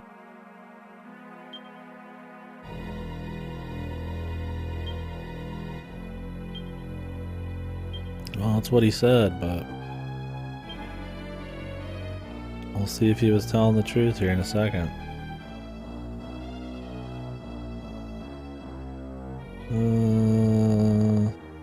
How many other medicinals? Use this.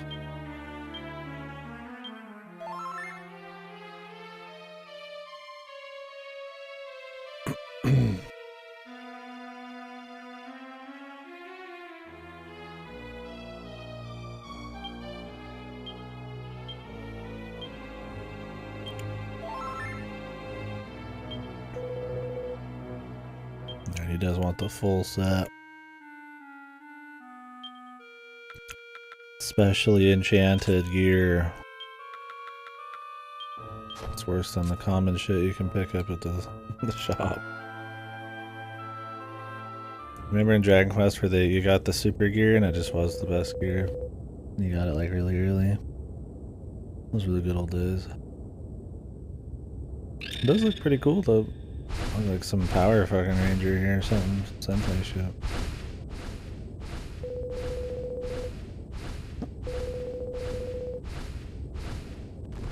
I love the way this dragon talks, man. Just like goofy as shit.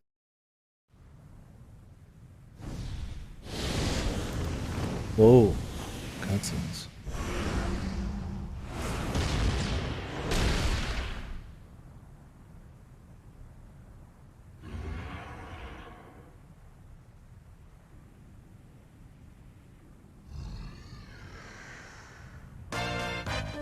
And the music. And boss music.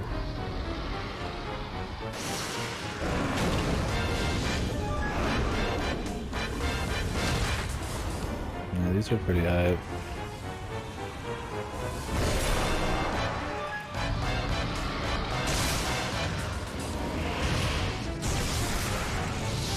Shit. Anime. The smoke. Unscathed?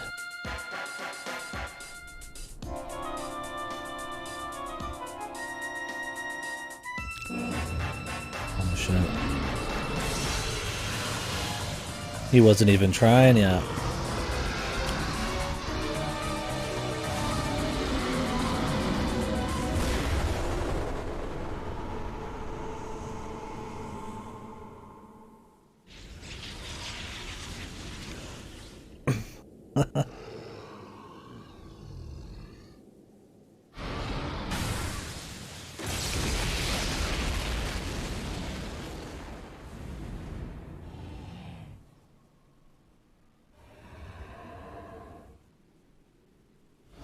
Leave us hanging, or are we gonna get saved? Oh shit, dude. The evil spirit bomb.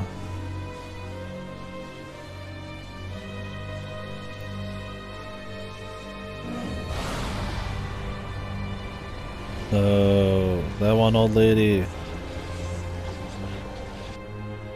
The booze.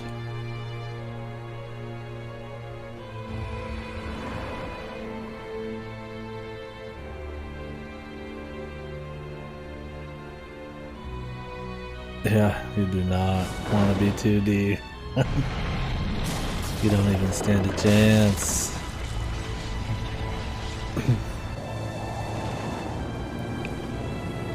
Well, how am I gonna fly now, pal?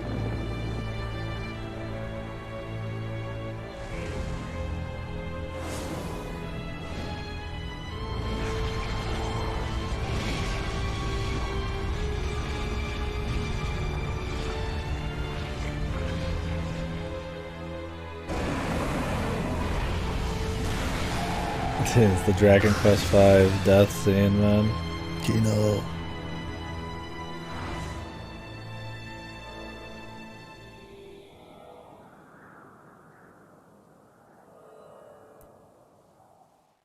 Great. Thanks, Perry, for spoiling the mood there.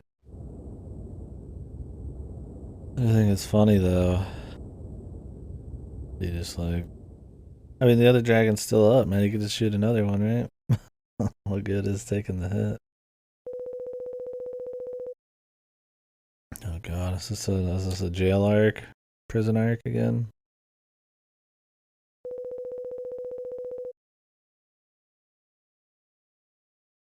Bennett Gorham, Hog of the Triumvirate. The Gortress.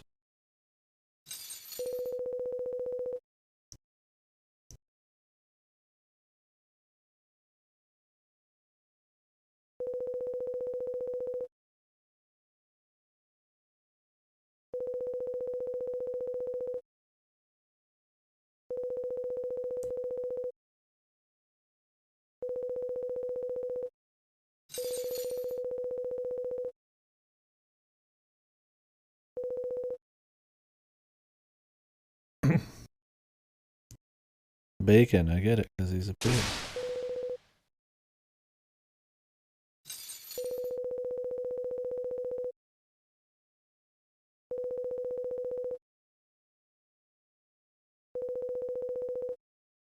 Where's the Empire just been hiding this whole time, dude?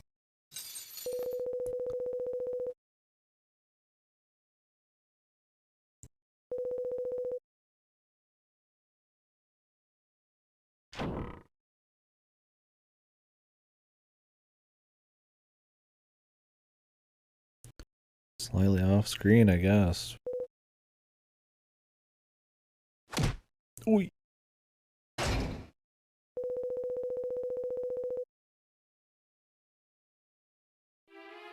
Let me a good hard labor art. Just a corpse.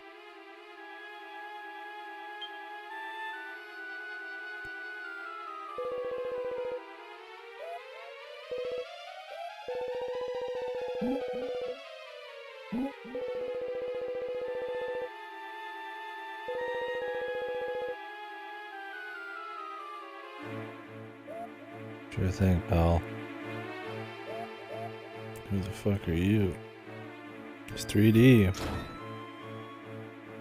He's no slouch.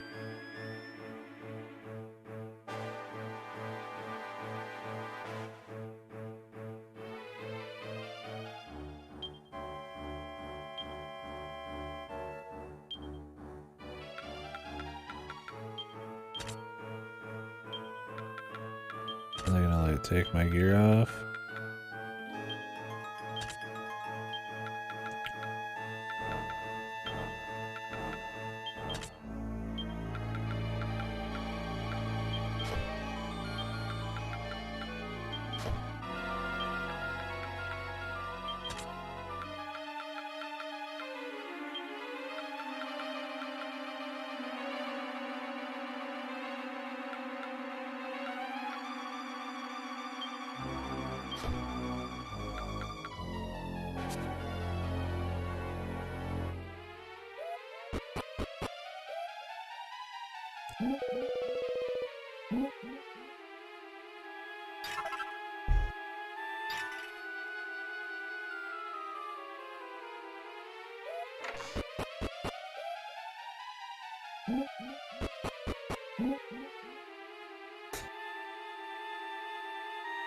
Damn, this guy's shoulder game.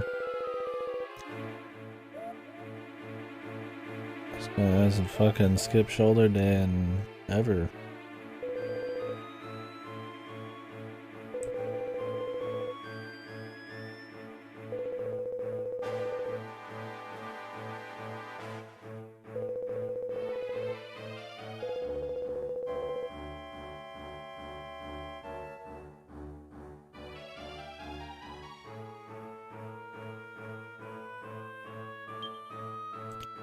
Sterling.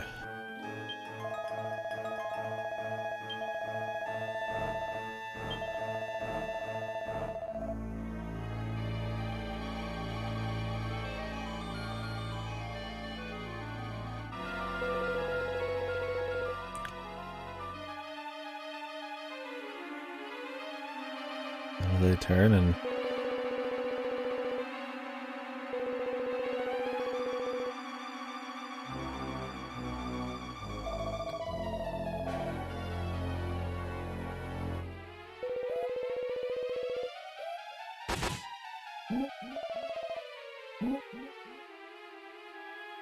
They just have him do it for shits.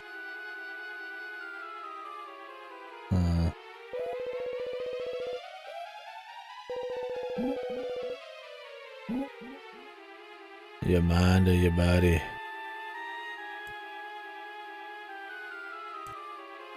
Love me a good prison arc, though, really.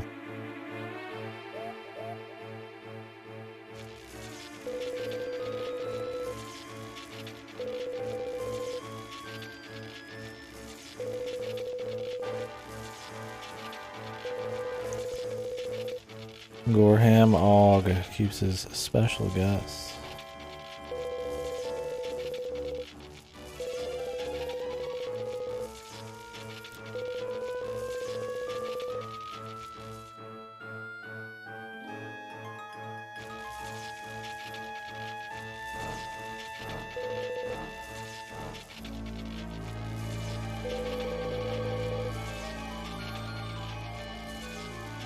Don't bother me.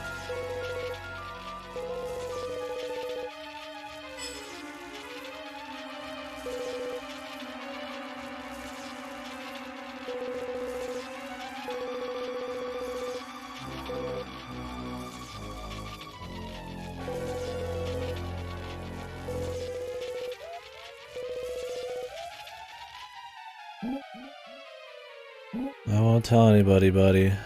Anybody, buddy? This is where we hang you.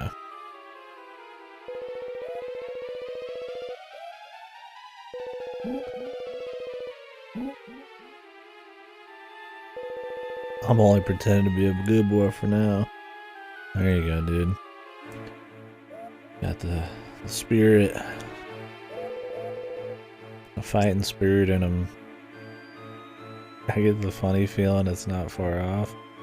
Is it the fully decked Dragon Warrior in front of you? Is that why you have that feeling?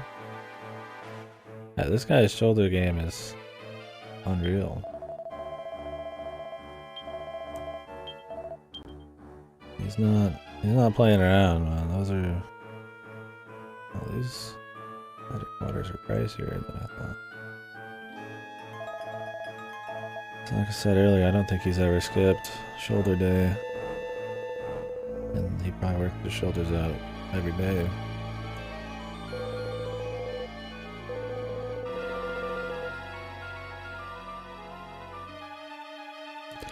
Equip him, yeah. I want him as fucking armor. Take his shoulders. If you mean actually equip him as a party member? No.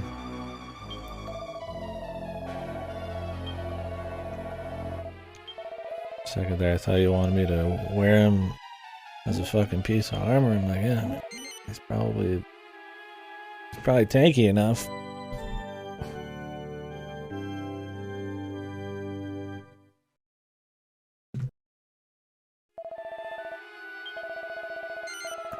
He's got muscles to spare, man, for sure.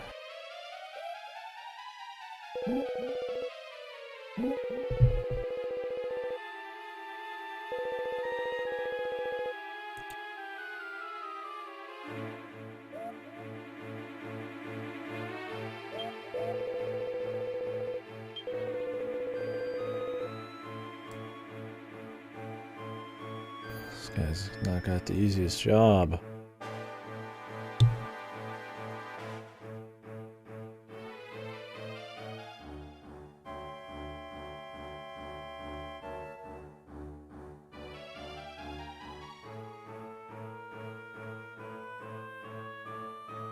So clear these off.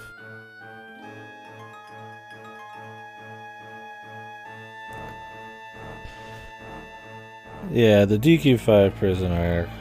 That's the best one. Like, 6 had one that was alright. Builders 2's is pretty good.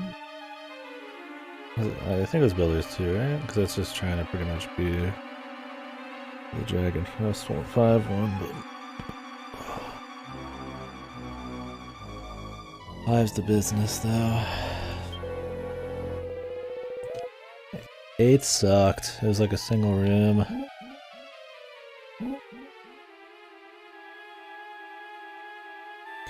You were in there for like a couple hours at least.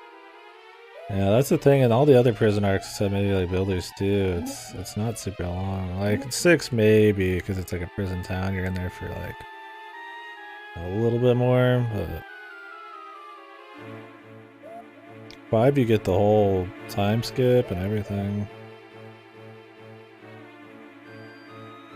Where your kids grow. Oh, that was the one where your kids grow up, right?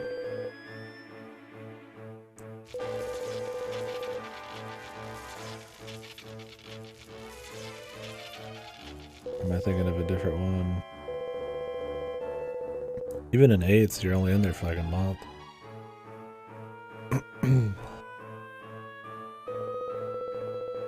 I mean, at least there's areas here, but yeah, I doubt we're gonna be here for more than a couple fucking minutes. Yeah. It was just cool. World changes and stuff. It was a good time skip.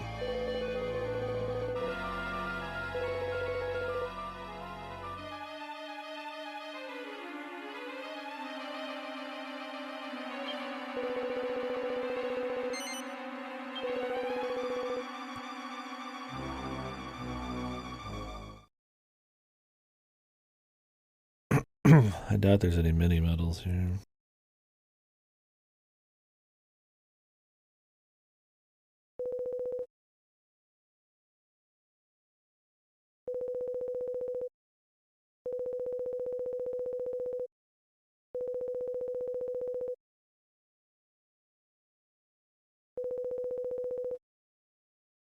Nipples. My video game?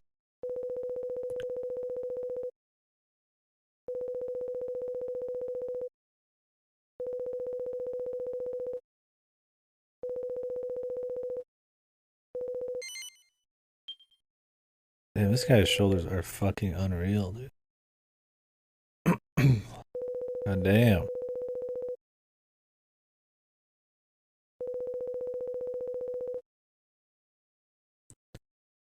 Yeah, I've got my entire fucking list of equipment, man. They took my armor off, but then they kindly put it back in my bag afterwards.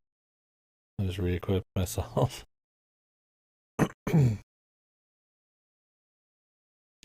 Yeah, I like how he wants to like break their weapons or whatever, grab their weapons, but I'm like, I'm clearly already, I got enough stuff in my bag for the whole crew here.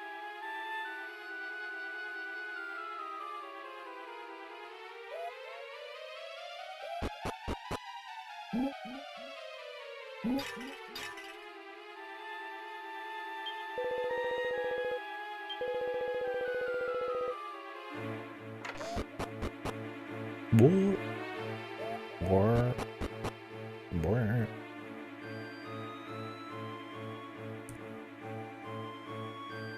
He's getting hung, man.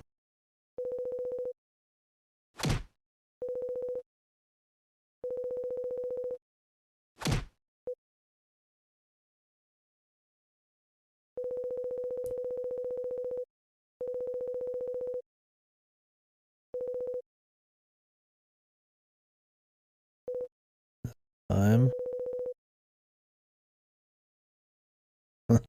Sterling's had enough. Holy. Sterling's shoulder tackle, man. It's enough to fucking run the world. Can break right through that fucking wall. Damn, this was the quickest prison arc ever. What in the fuck? We got here, worked a single day, a single night's work. Now we're already fucking breaking out, dude.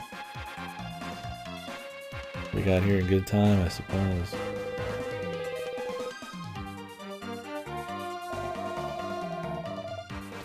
Yeah, instant death. I mean, the guy was already a zombie, but came back to life and then got killed. All in the span of a millisecond.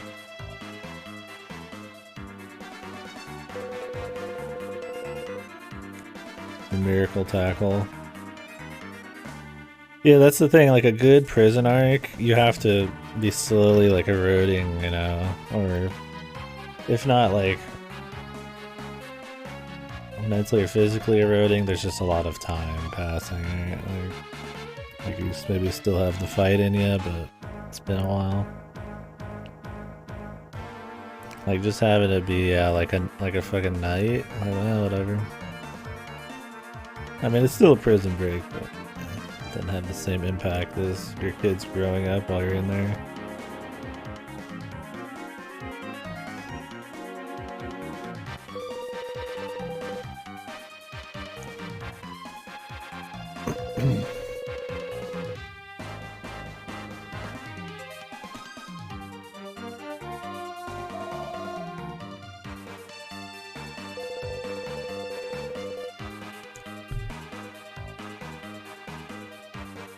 The Imperials.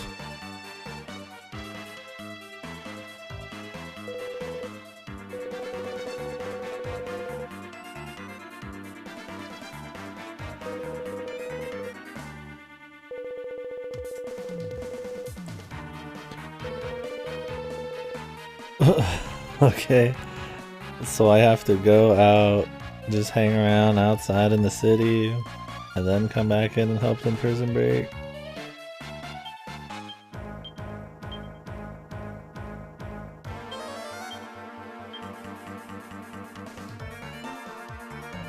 What a goofy ass fucking escape. And I'll be back in a bit, guys.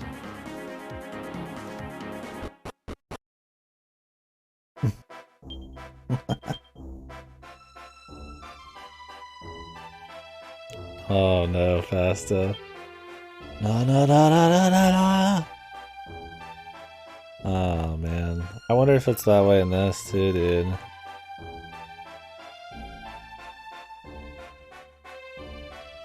Thing is, I'm still getting gear that's good. Despite having done like barely any side quests. But I think I might still be a little behind, and that could explain why there's so few. That's the worst thing, dude. Mini medals being the exploration reward. The exploration collectible is fun. Having it be tied to like boring ass side quests is not.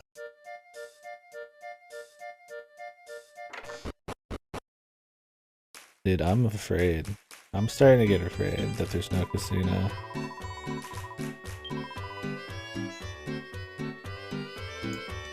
Because it's not, you could multiplayer a casino or something.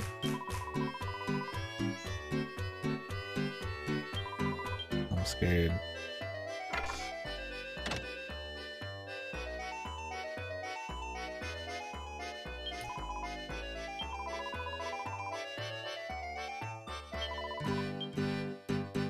Oh god, I wonder if it's the same in this game, Fast. I need to look it up, probably. I'm curious. Thing is, my next thing is the Miracle Sword, and I'm pretty sure that's like...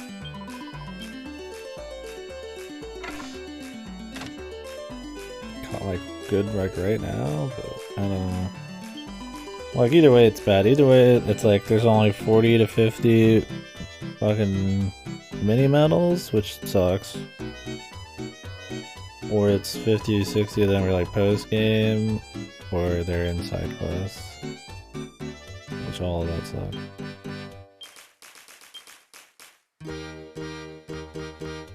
Oh what? They got their gear on, dude. Yeah, this is awesome.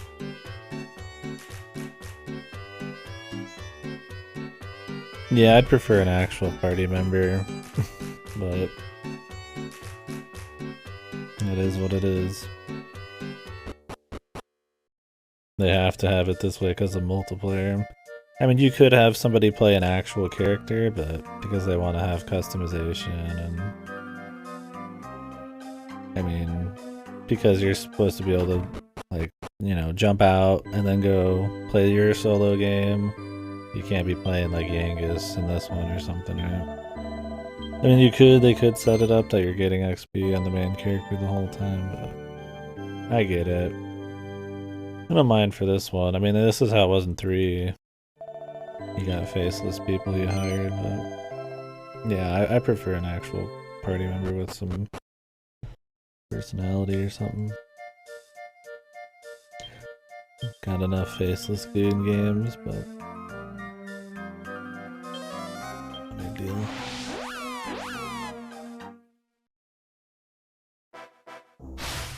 Yeah, Bianca, there we go.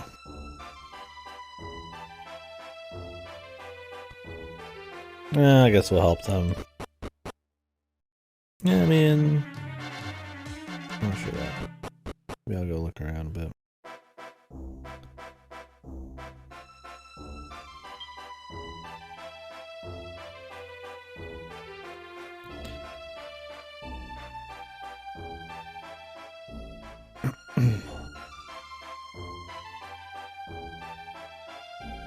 Yeah, they had more unique playstyles and stuff. Yeah, I guess that's true too, Fasto. I mean, that's the problem with a lot of Dragon Quest party members is they're boring. They barely exist. And too much of their character stuff is in, like, party interactions instead of, like, through the story. So they can be really forgettable. I guess making your own, you can kind of give them some fun. You know, we could give them some funny eyes or something. But, I mean, there's a lot of games I feel like with like custom shit. I don't know. I would prefer like a party member that's done really well, but I don't hate this at all, but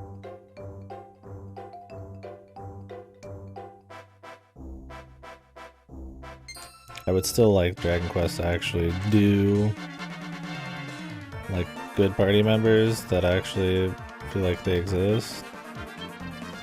Finally, and like actually nail it. More than I'd want like just self-insert ones. I don't know.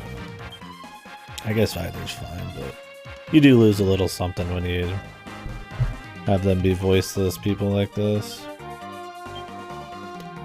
I mean, you could just do it like a Baldur's or something, or the other party members still make like a decision or some shit. But then that's just you making a personality.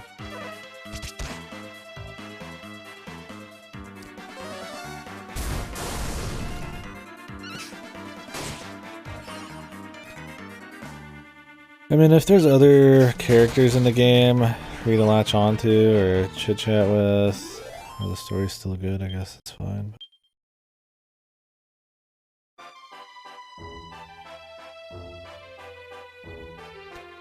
I guess it doesn't hurt maybe as much as in Dragon Quest, because I don't really have a lot of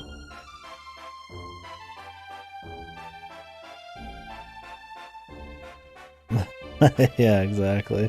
Throw them all in the wagon where they don't do anything, and then when they come out, they'll act like they've been fighting with you non-stop. Yeah, with the Live Alive chapter, you'd kind of grown to like them, and you've got their stories, and they have unique play styles and stuff. I mean, in this you do get synergy because you're creating them in different classes and stuff. I mean, is it very... I mean... Is any of that very good? Like, maybe not, but technically you still get that part. Oh, it's getting hot again. Oh no. I need to open my door.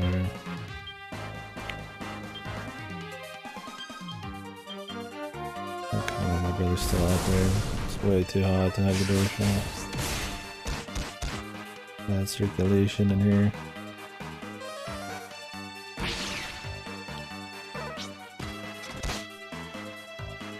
I don't know. I guess there's something to be said for both styles. Like, it's fun making a guy and having like a laugh at some silly shit you make, or... I guess it depends on how much role-playing kind of shit you can do. And how much the story really needs, like, characters. How much of it's just the supporting cast that matters. I would just like a Dragon Quest where I, like, actually have, like, a cast of characters that feel fleshed out and solid. Like there's some highlights here and there, but for the most part, just nobody ever gets the limelight enough. Like guys like Yangus are funny, but like 99% of their dialogue is in the party chats, which most of those tend to just be, hey, you remember that thing we just did? Here's me talking about it with my accent, and I'm like, okay. But to be 8, yeah. I mean, 8 does a better job at it than most of them, but it's still nothing compared to like most JRPGs. I mean, I get they don't want to like, they want to keep focused on the gameplay. They don't want to like, you know, waste your time with like non-stop story and dialogue. Everybody's chiming in all the time, but I think they could have done little things here and there. They did a few moments where they'd show like an old flashback with like the suave guy in 8. But other than that, they didn't really do a whole lot.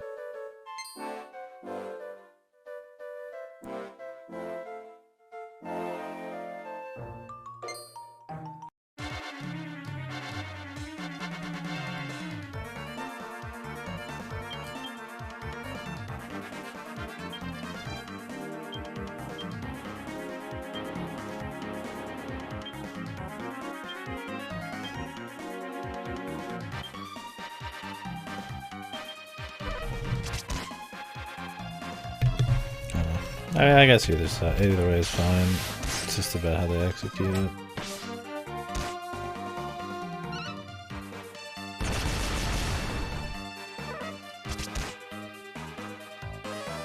I think the classes and customization are so weak in this, they might as well have just been fucking like real people, but or not real people, real party members.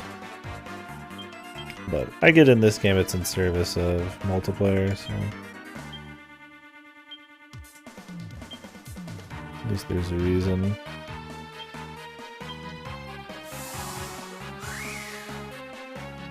Right, I need to open the door.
Yeah, I do like how your party members are like second-class citizens in this, though.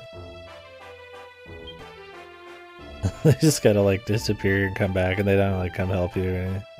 Holy shit. It'd be really cool if there was they did like a Dragon Quest or a JRPG like designed around co-op. Like this is designed with co-op, but like something that was like it was integral to the experience. It'd be kind of fun. Like more co-op mechanics or exploration things.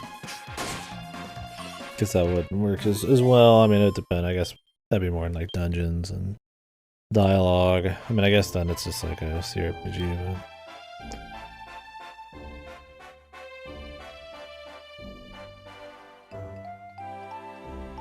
These don't really have the story to have any, like, you know, 4 players being autonomous, doing their own story choices. So gameplay and exploration, I guess, is enough. I just don't think they do anything in, like, dungeon design or anything.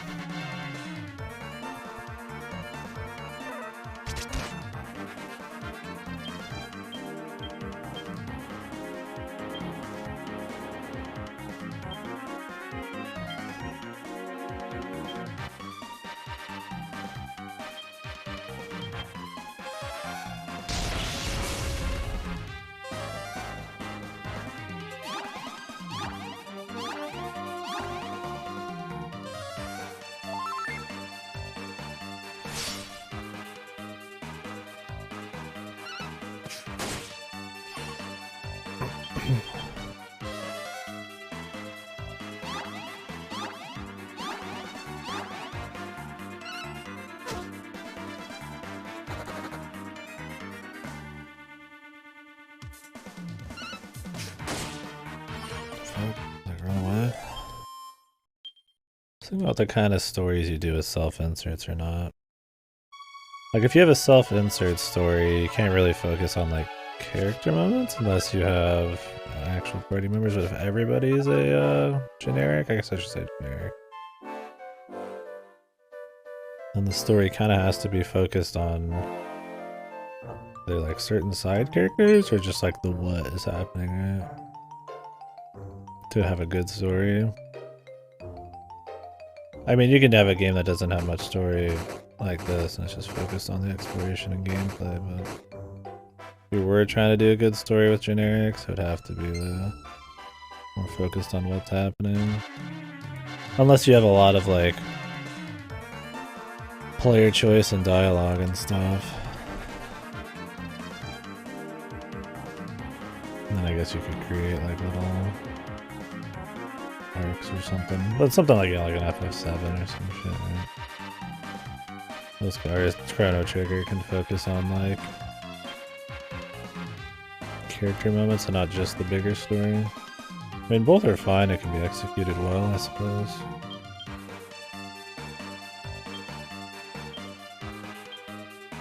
I don't really have, like, a point. I'm just kind of, like, thinking about what you can do, what you're limited by, depending on which option you go for. Like, with generics, I guess you could get a little more attached since you're creating them. But just immediately, you don't have to have, like, a whole lot of, like, story to get people liking them or get invested.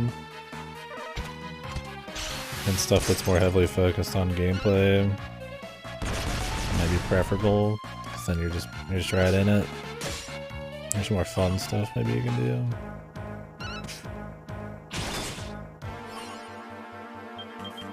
Kill.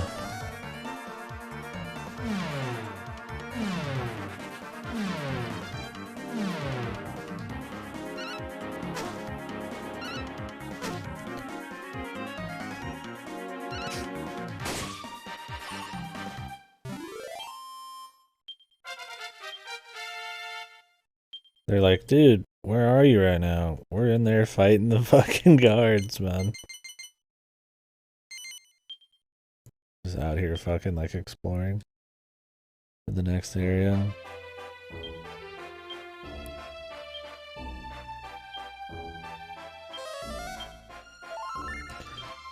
Be right with you.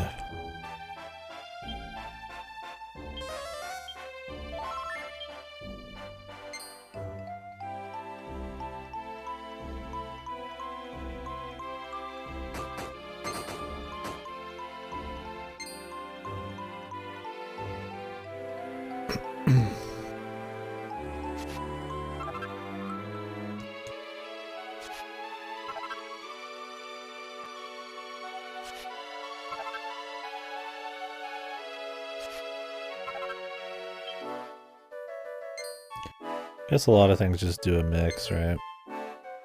Unless they're multiplayer focused.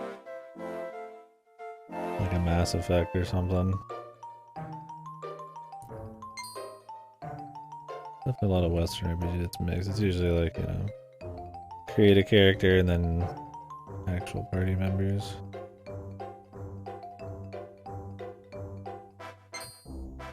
I think this is a lot more rare.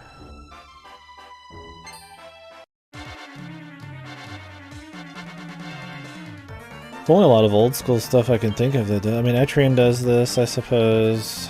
Like FF1 did it. Dragon Quest 3, this does it. Like just a full generics.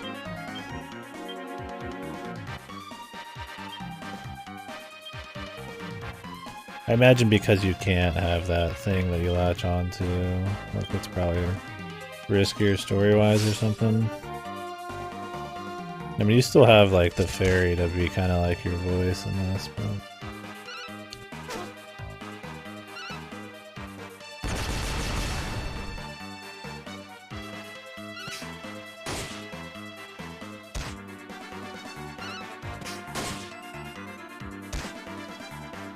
Oh yeah, I should switch some of my gear around on the other people. They might want some of what Aniki had.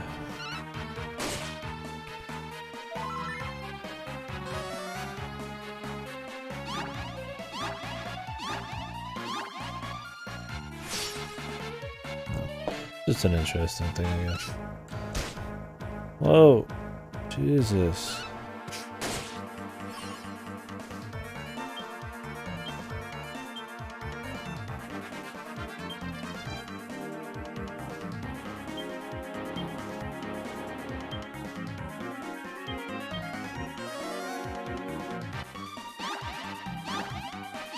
Oh my god, almost everybody's confused right now. That almost always ends poorly.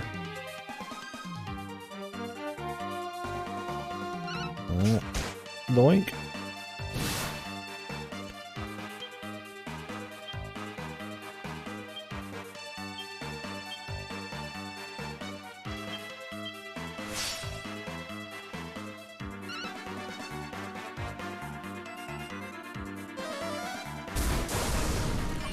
At least he could handle it.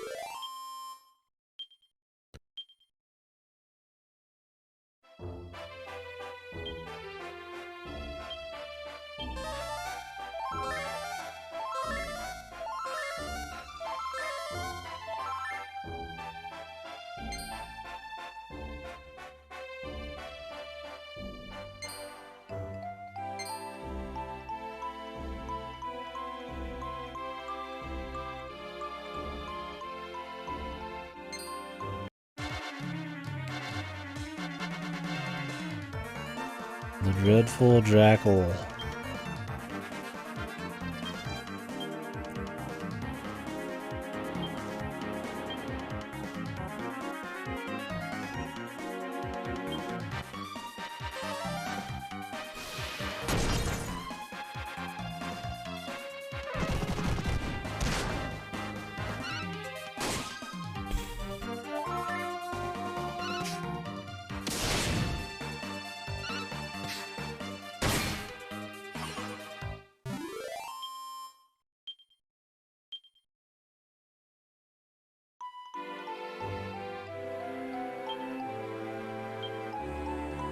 Alright, let's see what we can do here.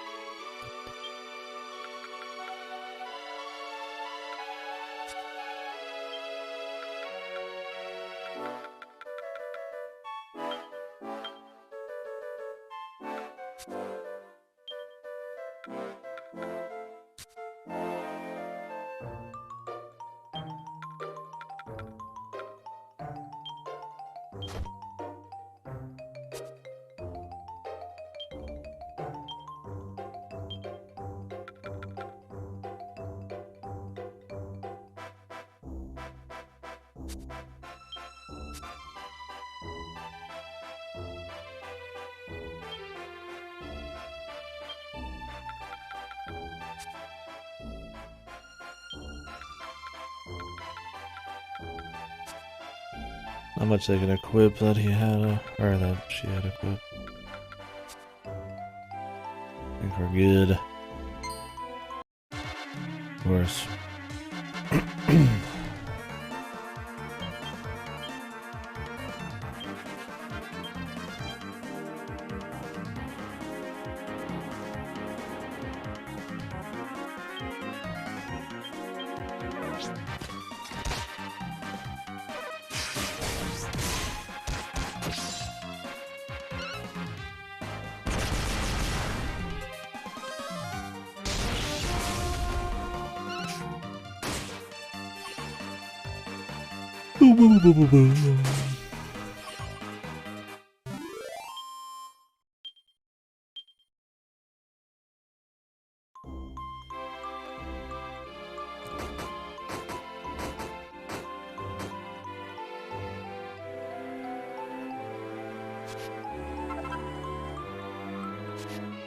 Guinea.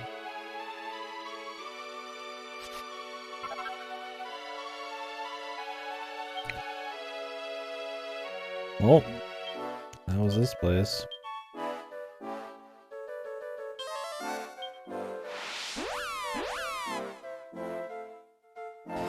Guess we should help those guys doing the jailbreak right now. It's been a few days of fighting, I guess. Let me give them another night of warm up.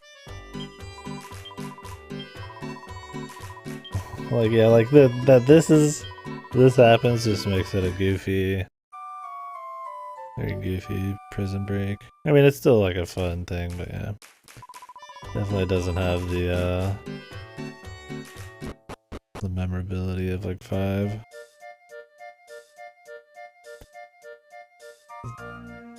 It's fine that it's just a throwaway, but yeah, I mean that's all it ends up being. Like that we can just leave or equip our stuff, or it's one night. Then we have to go back and get our party members. Kinda goofy.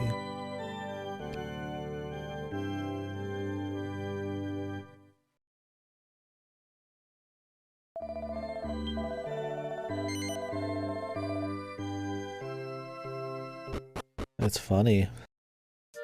It's funny at the game's expense. The gorgeous. I actually wonder how much we have left. I'm not like in a rush to finish, but it's hard to get a read on it. I feel like we're getting some pretty big discoveries right now. It's gonna be the how we take care of it, that's the deal. I mean, I guess we still need to figure out like what the Celestians have to do with it. I mean, this is your bad guys, there's a bad dragon.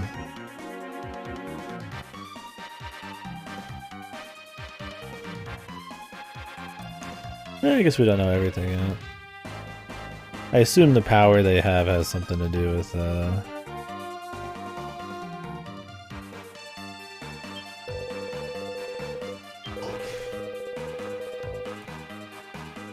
the figs and all that fell. I don't know what to see. I guess they still have a lot to answer. There's not like a quest right now to go get like a bunch of figs or MacGuffins, so they could answer everything we need in fucking an hour for all I know.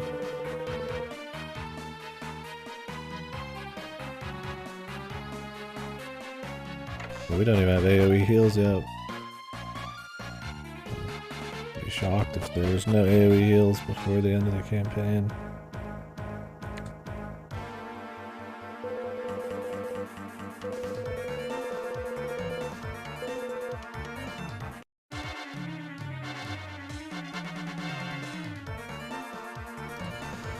Lethal armor.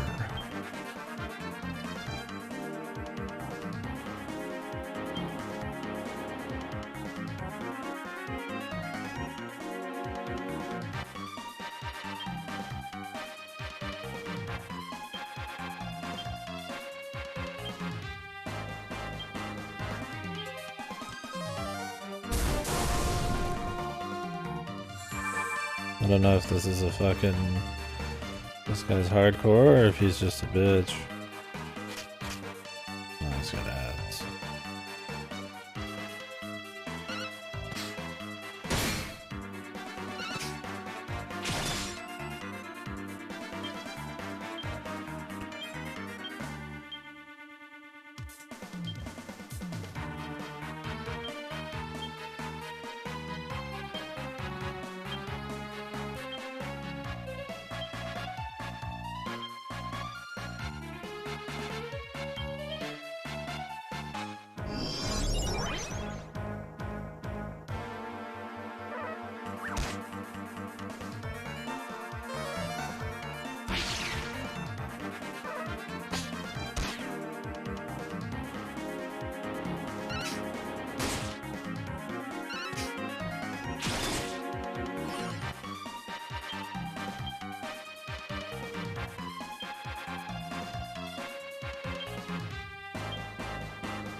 The fan turned on now, but it's gonna make my nose act up. It's worth it. It's worth it, baby.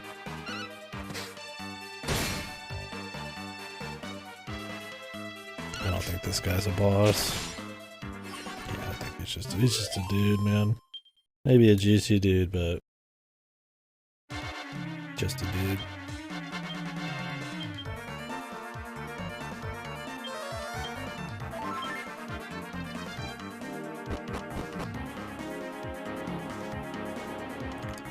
Hi-ho, Silva!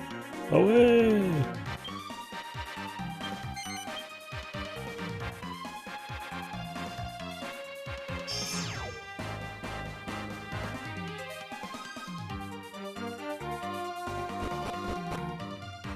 I'm guessing we gotta fight Boss Hog or whatever. I mean, why wouldn't we, right?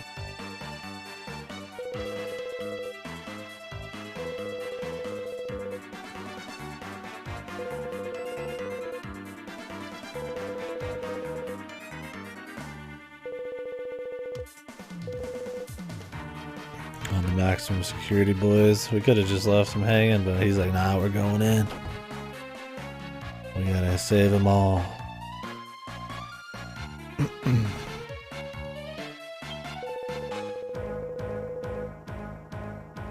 Thanks for explaining that.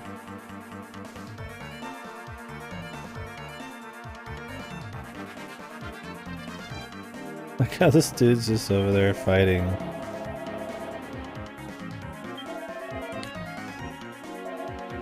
All these guys are just having to chill, dude.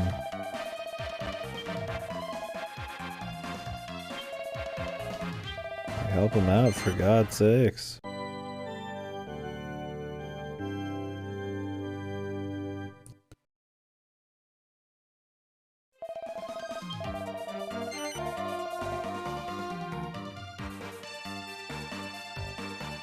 Can I go rest in my prison cell?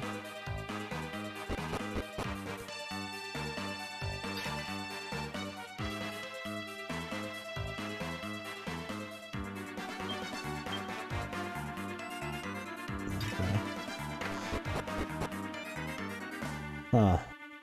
Well, I could get into all this, technically. If there's any loot. I have to write this down.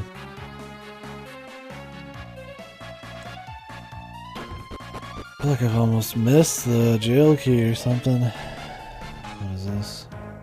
A heal spot. That's new. But I could just zoom out.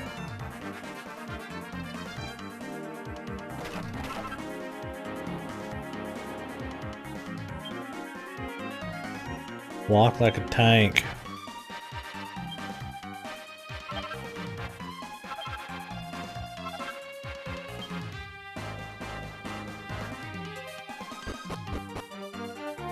Miss you in a bit, sweetums. Oh yeah, flurry feather. A little too late on that. What the fuck?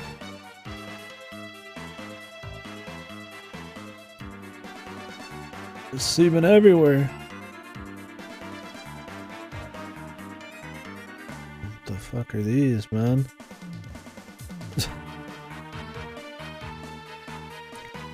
Are these Celestians? Oh, they're imprisoned Celestians. Looks like they were growing something, dude. The chef.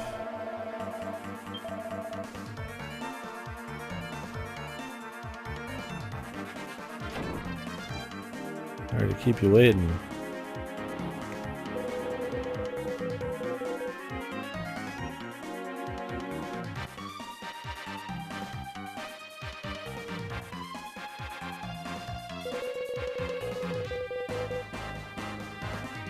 Just checking.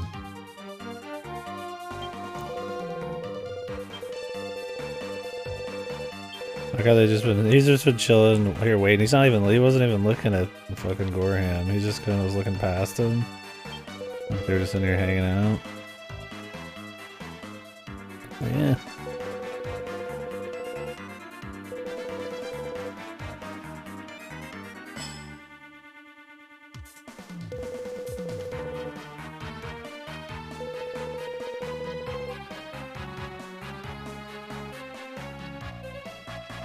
King Godwin.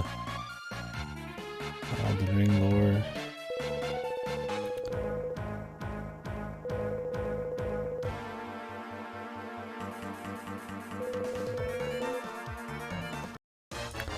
I like all the pig jokes and pig puns he's got.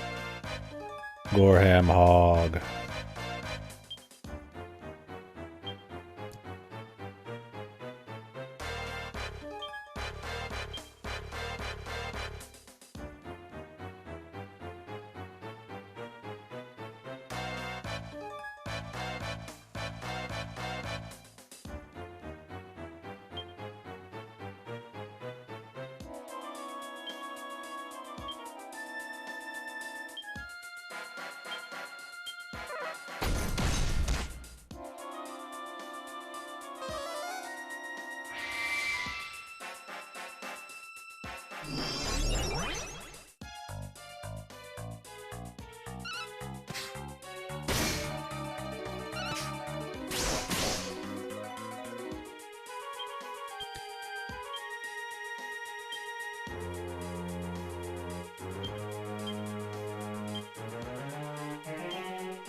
Cook me up some nice crispy bacon.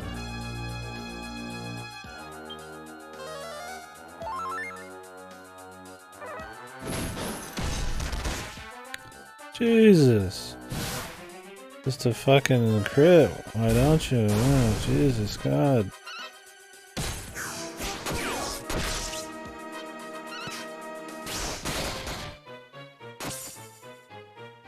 Only has eyes for Aniki? Sorry if I don't believe you, pal.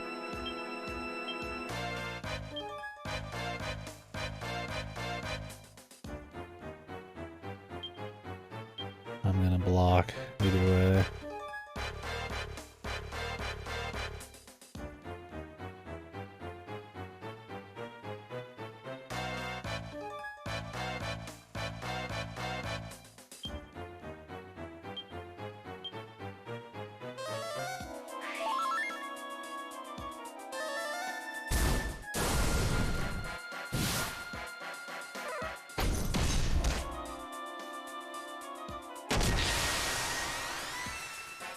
I don't even think Jimbo's coup de grace is worth using right now. No, sadly that wasn't to 100, but it's okay.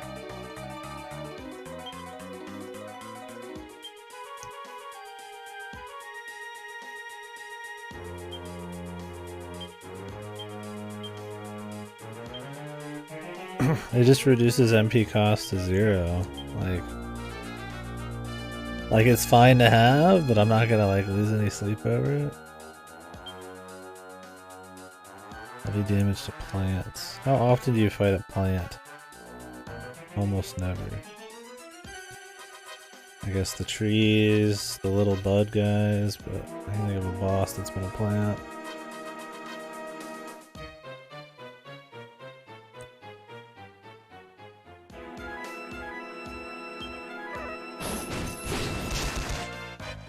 There we go.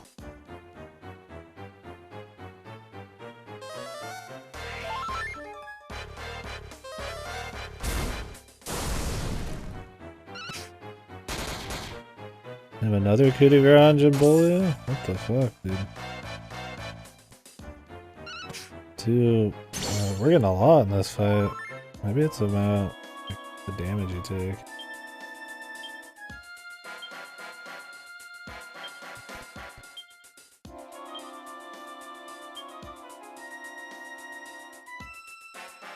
I have no items. That's what they took. They took all your items, not your equipment. Gotcha. I should probably use this time to actually put items on everybody here in the future.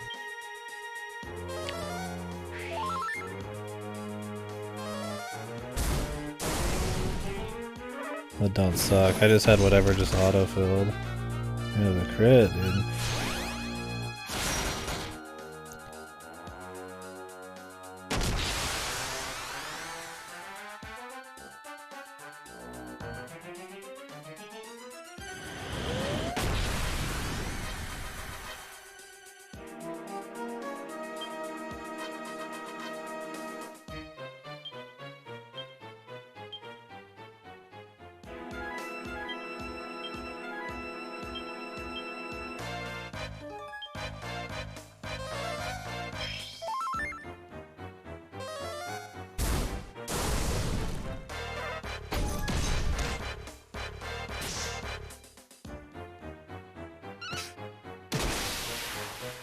Jesus.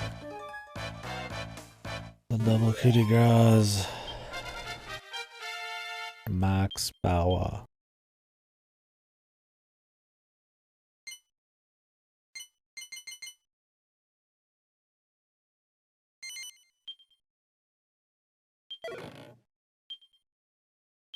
The tough guy tattoo.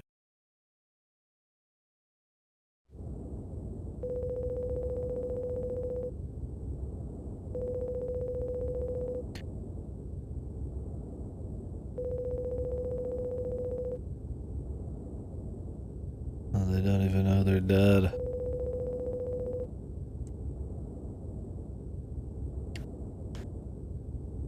Some Celestian person or evil thing, like, kind of like how there's been ghosts running around. Did they like bring all these guys back from the dead to be used?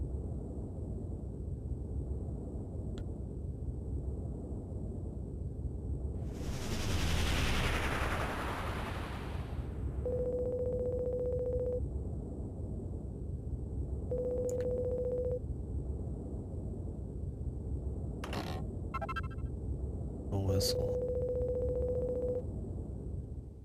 The old girl. Who's the old girl?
Ooh, the ultimate key. Well, there you go. Maybe there is no prison key.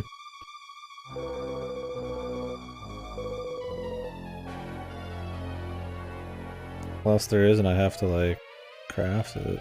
But I mean, if I have the ultimate key, then does it even matter?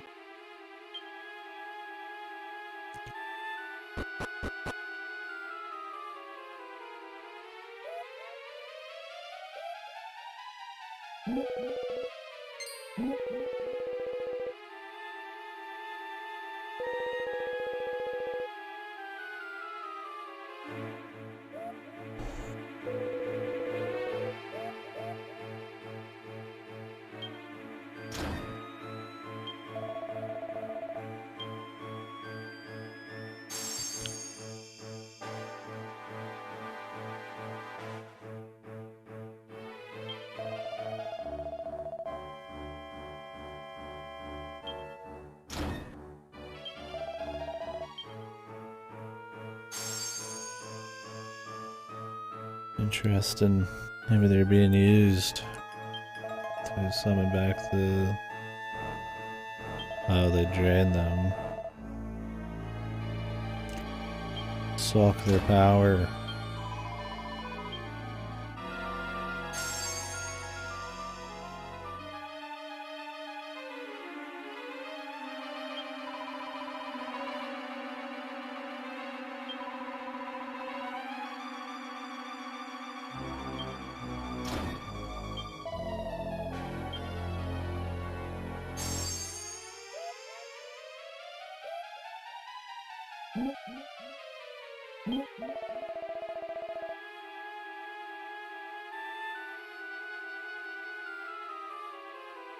I hold sway over Barbaros. Okay.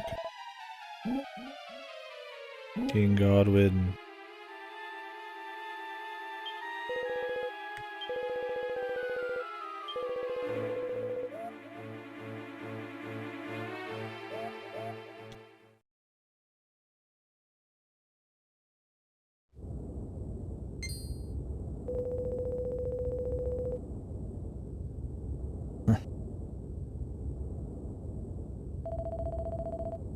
Need a shoulders emote from this guy.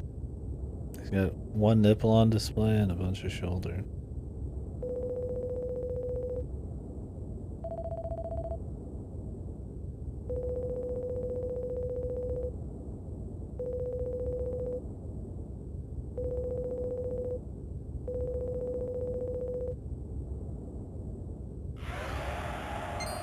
One nip slip. Yeah, exactly.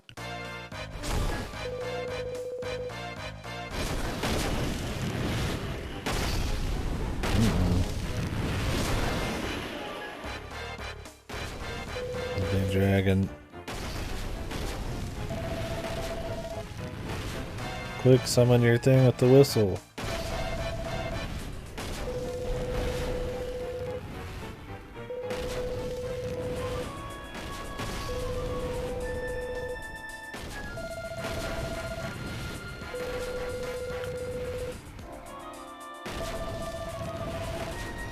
I keep talking. This dragon's got really bad aim. I don't know if he's just trying to scare him or what.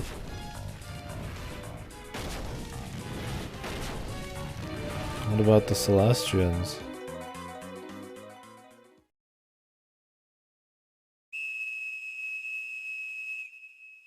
Oh, isn't this the conductor guy? I was gonna say, like, she was looking for somebody this whole time. Some big dude. I was like, wait, this is the big man. Dude, he just fucking hits it with the fucking... He hits the dragon with the fucking train, dude. The other dragon couldn't even fucking handle this thing at all. Meanwhile, our guy just summons a train, bowls it over, and it runs away.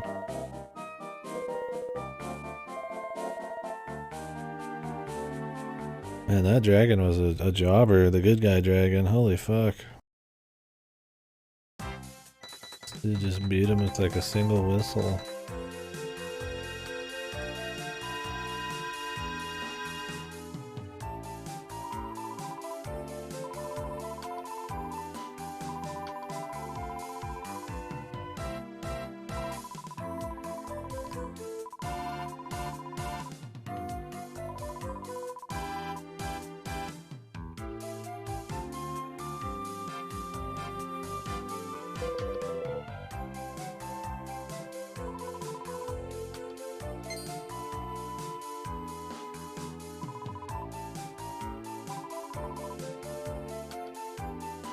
Old fat guts. What, did he lose a lot of weight? Because he's been in prison for fucking ever?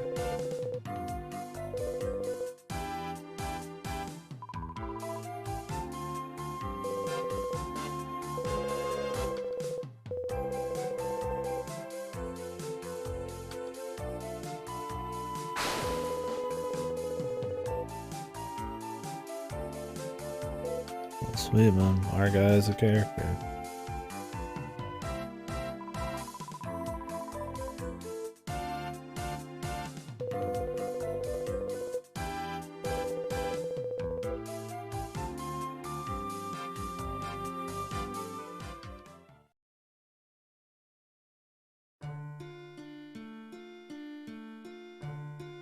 But I need to run around the world and use my key.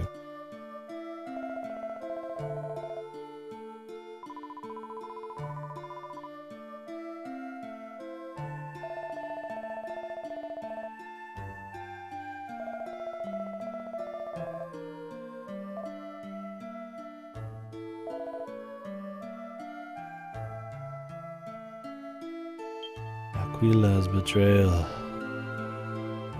Okay. Who cares, man? Who cares what these people have to say? They're useless. I'm gonna go kick some ass, man. We got real shit to do.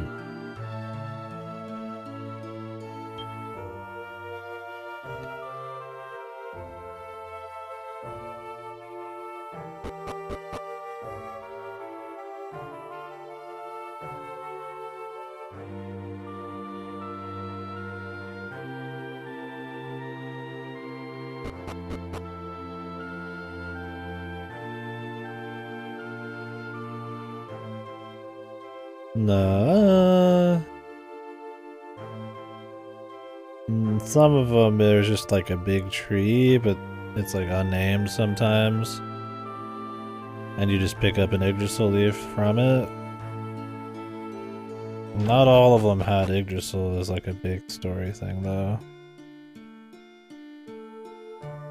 There might be like an unnamed big tree that drops the leaf. That's like... that might be in all of them.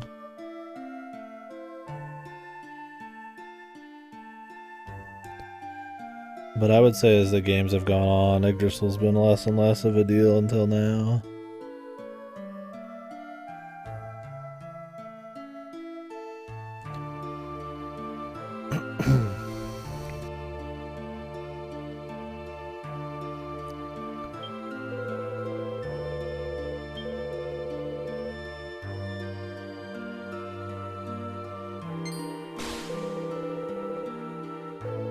These guys are really out of the loop.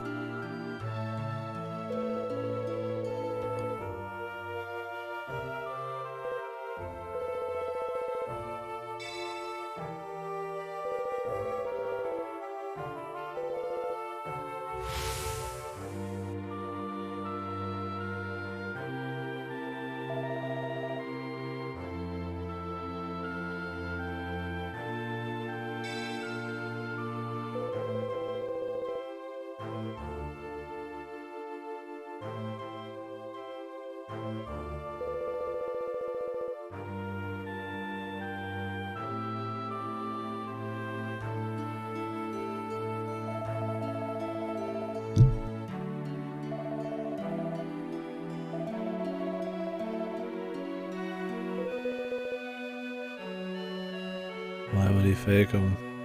Maybe these figs are like traps?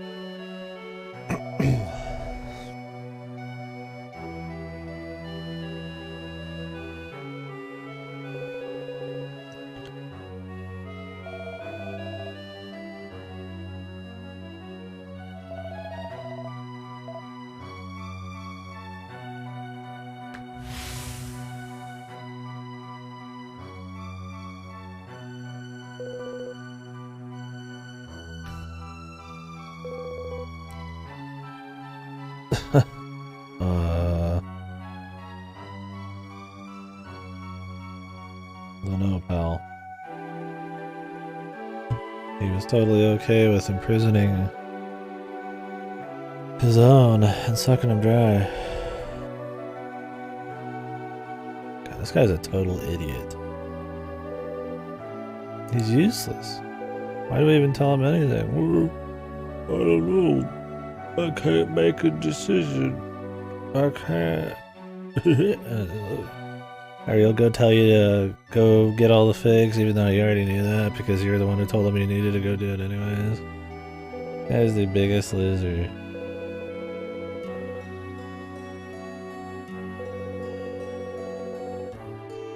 Yeah, we know your lore, you fucking idiot.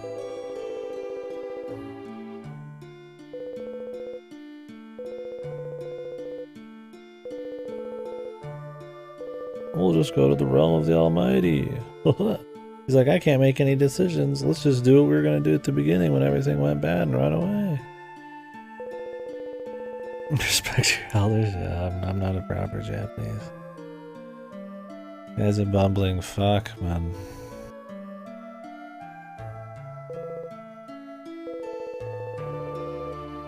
I don't want to go to the almighty realm yet, pal.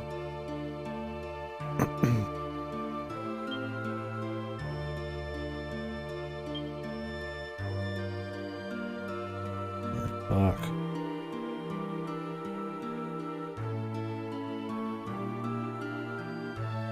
I want to go rest. I don't even know where you sleep in this fucking place, man.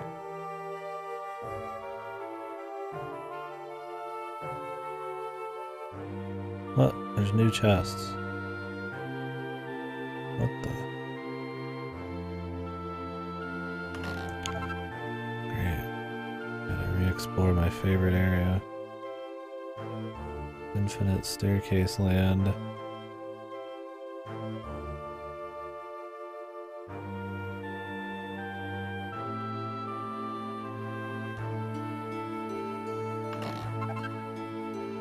What?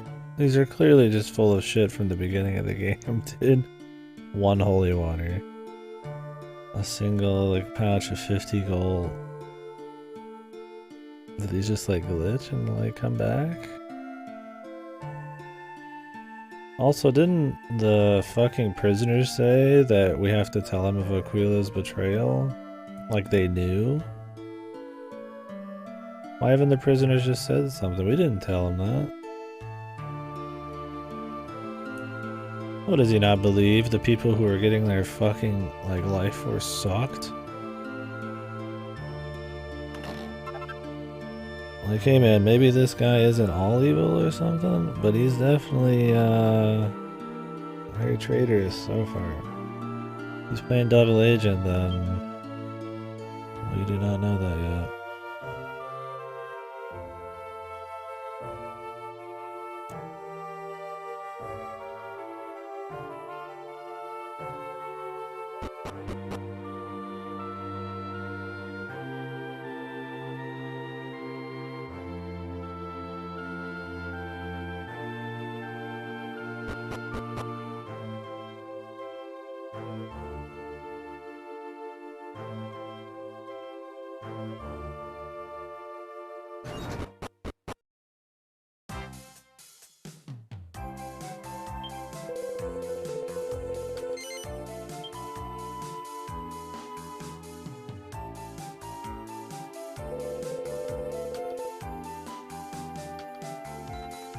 I don't want to go yet, pal.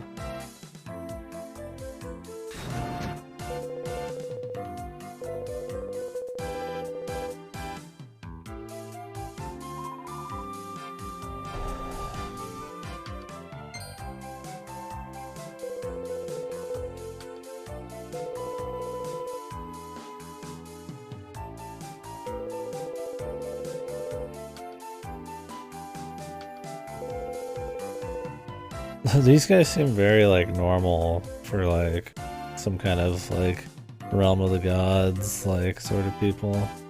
I'll be surprised if we just went there and it's just, like, a normal place or it was, like, corrupted or something. And this guy's been devout as fuck for, like, no reason because he's an idiot.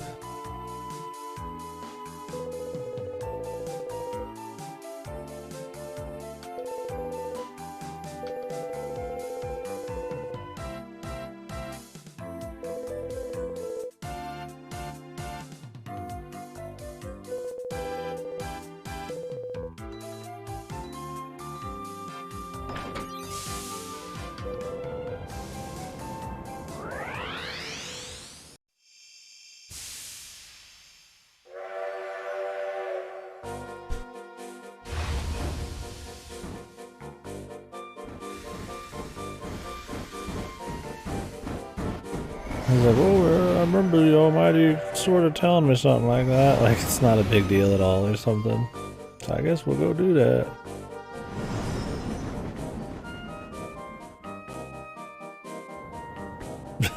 like,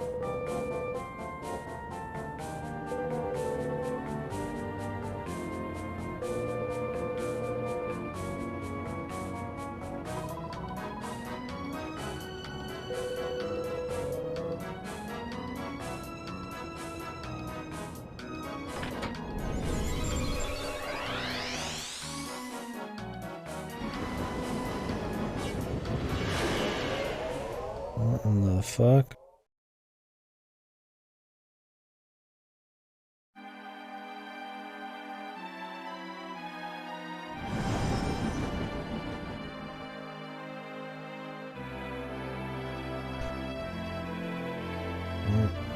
It's about sadly what you'd expect of a place called the Realm of the Gods. Just some fucking heavenly looking area.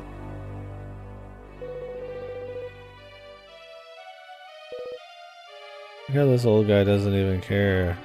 He just wants to be here, man. He's like, traitors, the Empire, evil. Eh.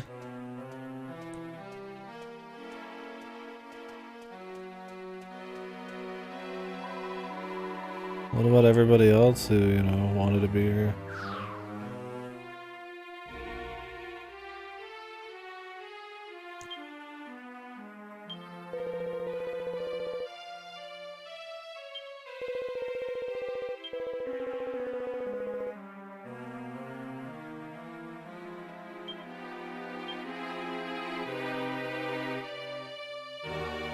Some awfully ominous music.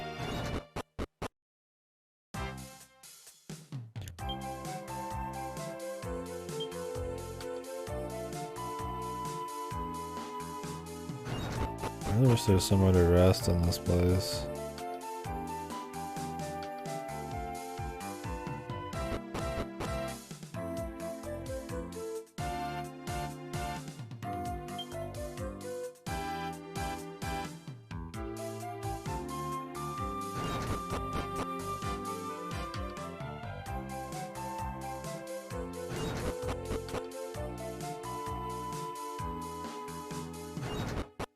We got mana, but hopefully we don't end up in some fight.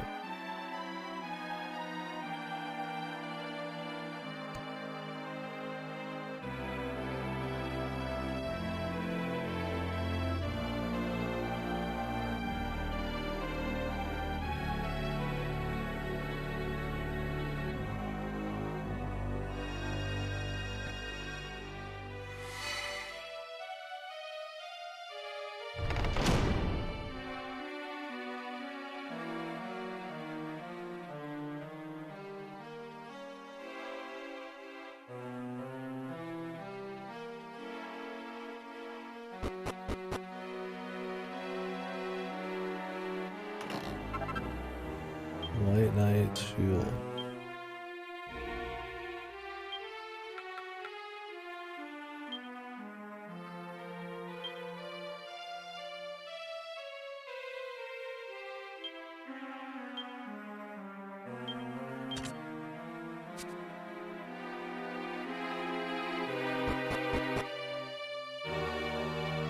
With some ominous music.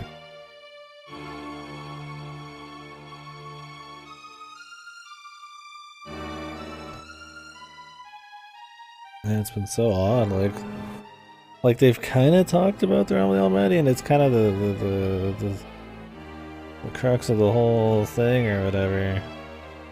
But then, like, you just unceremoniously kind of end up hearing it's all like spooky music and the whole question of even who the Almighty is. So really, it's just this old man spouting shit. All you have to go on. We'll see what happens. Not sure what they're wanting to feel on it.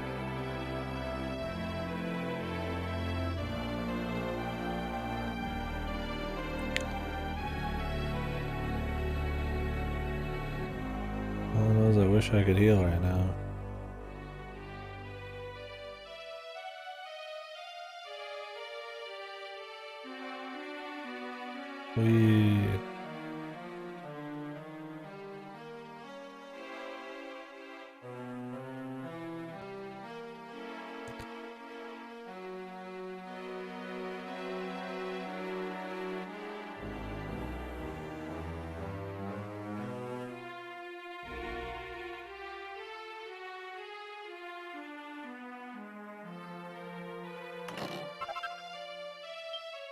The mighty omelet.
How about another one of those heal spots? No.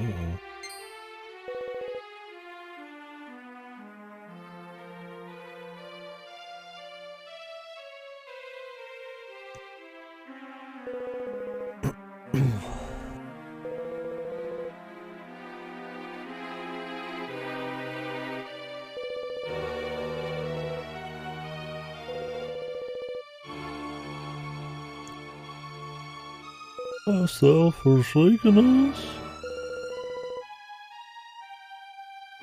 Maybe you should have trusted in yourself. Oh God, you bumbling idiot.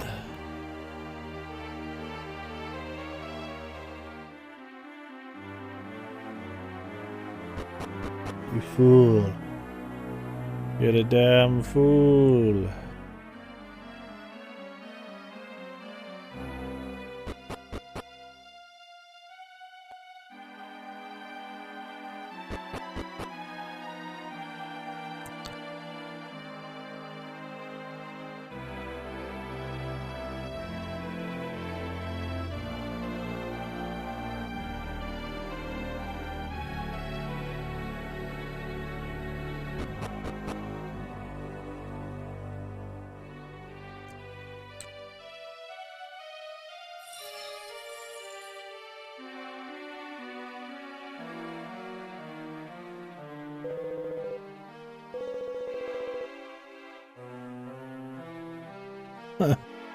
Oh, the traitor.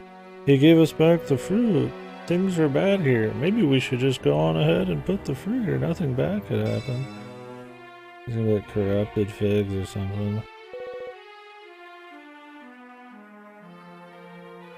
Not the smartest, this old guy. I can't believe he's about to get hard played again, man. So are we. We gave the guy the fucking figs in the first place. Let me just drop these poison fruit here, whatever.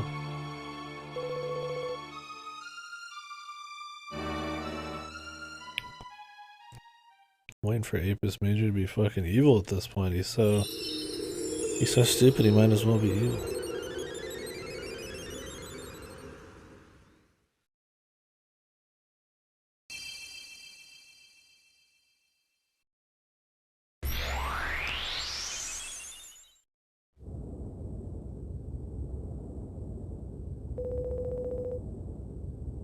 This guy's so stupid. Oh, almighty one.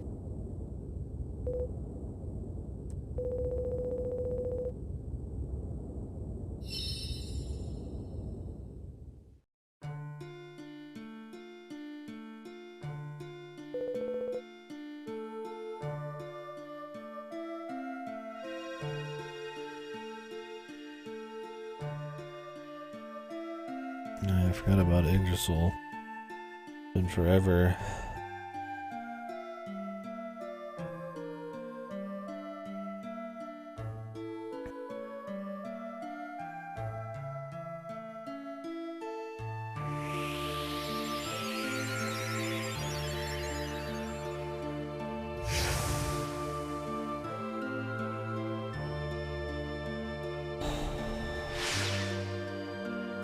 We're back.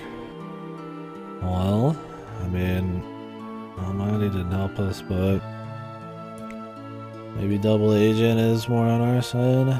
We'll see. I mean, nothing really happened with the figs except the gold tree, but I guess it didn't fuck everything over. I suppose they already fucked it themselves. It's just this guy's such an idiot, man. He just feels like he's bound to just be getting played all the time. The way they set it up, where he's just constantly begging for a sign, but nothing yet. Whoa, what's up, lady? Zenus, the architect.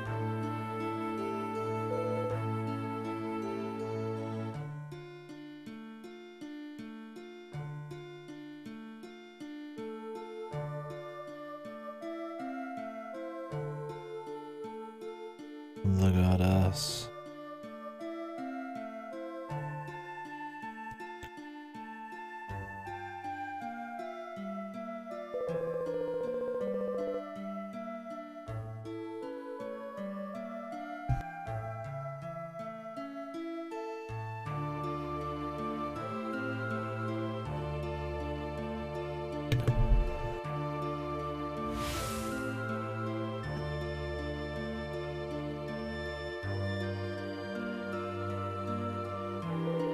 Oh, Zenus, not Zeus. Zenus. I don't think it's supposed to be yeah. It's like ye or something. I just like to imagine him just saying yeah really casually. Yeah, the mortals are not fit to inhabit my kingdom.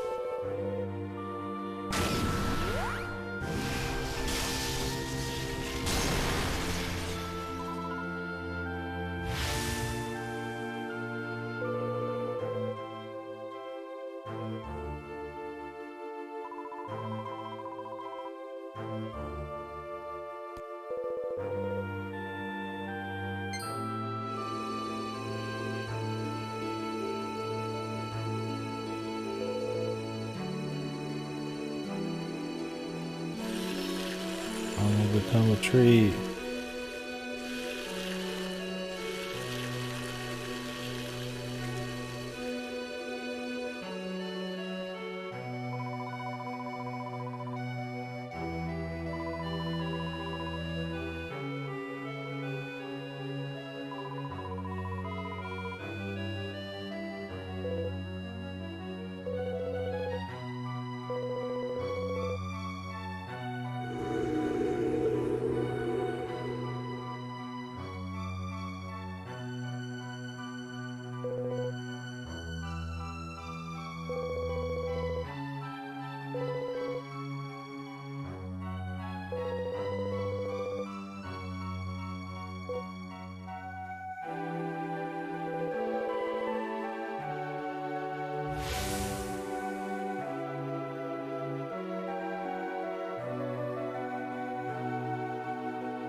Okay.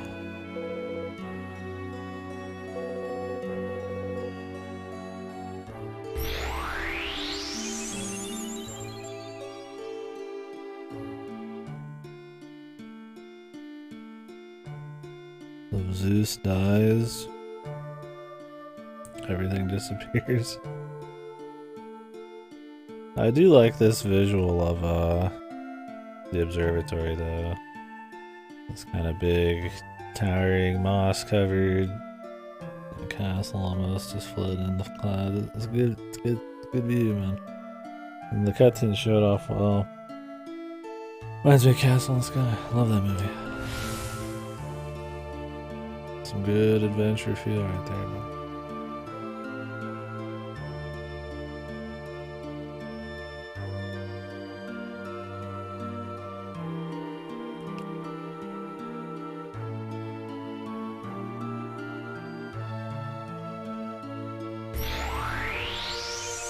Okay.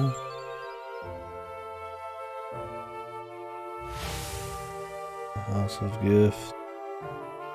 Forget whatever the fuck it is.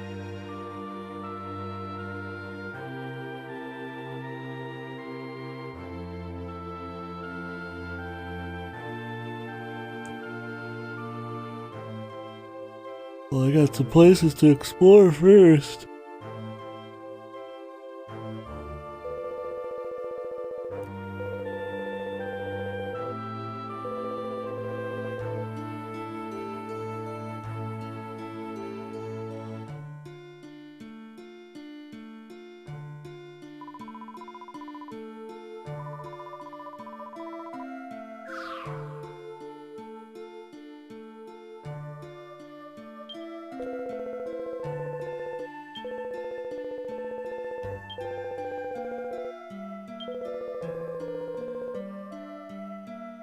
Not gonna be the end. We just go to the palace. Would it be? Nah. Probably more going on.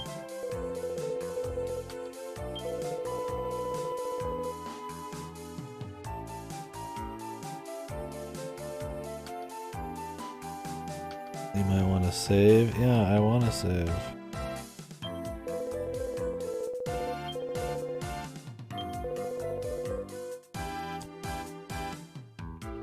Yeah, dude, Casino Bros.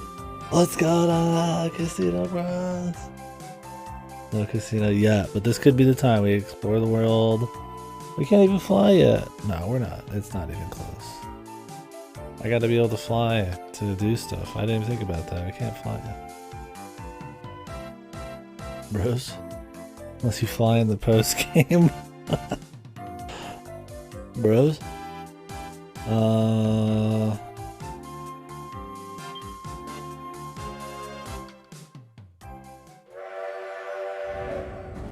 Bros? No way. Oh, post game casino would be so cursed. I wouldn't even bother. We'd have to just save our casino time. Go hard on 11. We'll see. We got a lot of cells to open right now.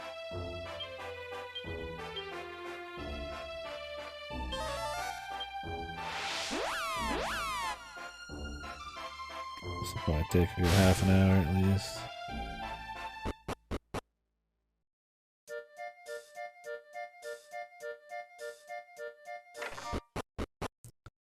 I mean, I have no Sage Stone. We don't have AoE heals.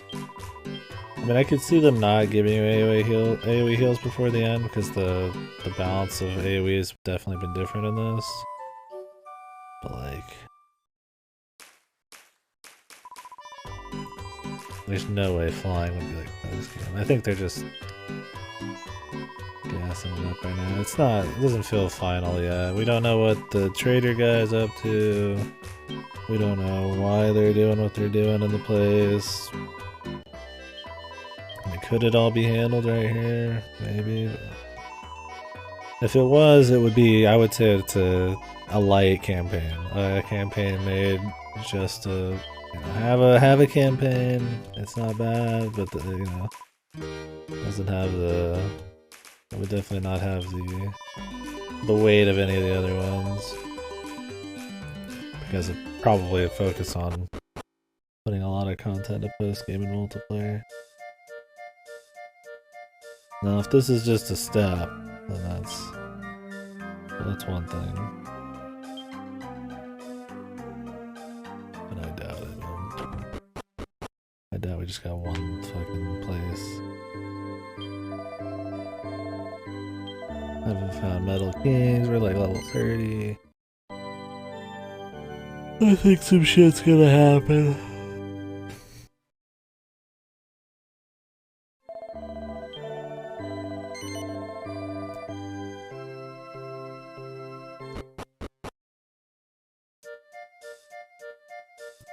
Maybe.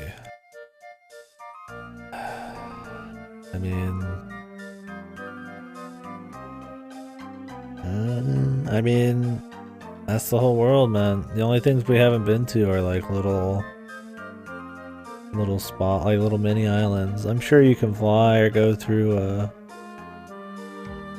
Yeah, I'm sure you can fly at some point, but there's no like big areas. Unless we end up flying in like a different world or something.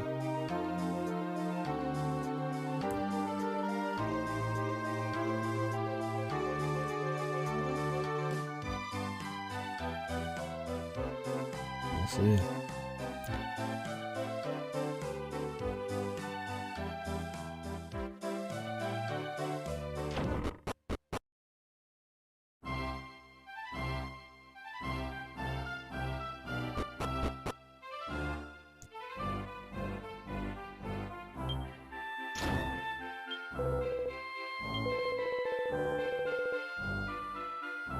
Thanks, but no thanks, but no place like home. Ever.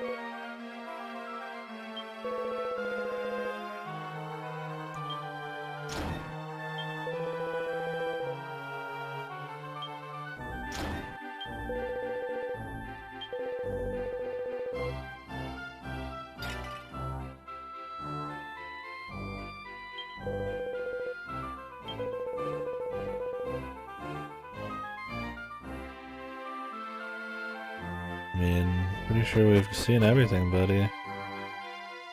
There's the jail cells. Unless there's another hidden Chamber.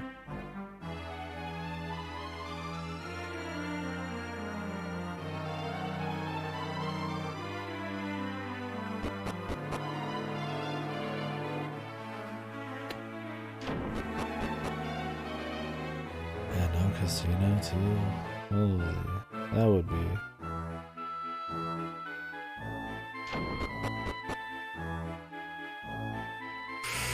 That'd be crazy.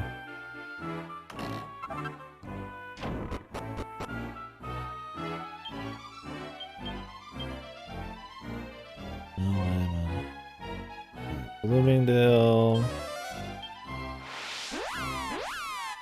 Got 2 here.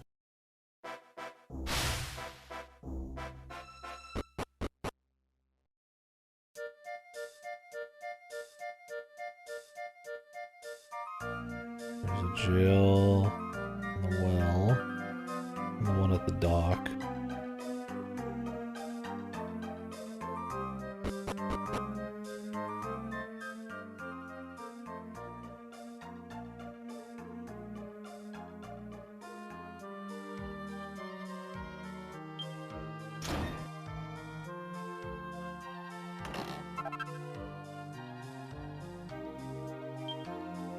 Hey, Bruce. Mayoris's mittens.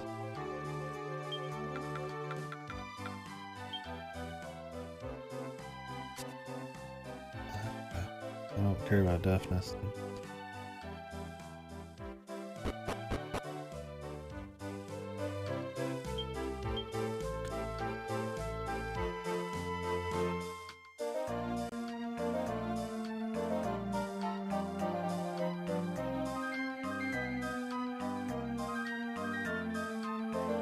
I was right to go this way.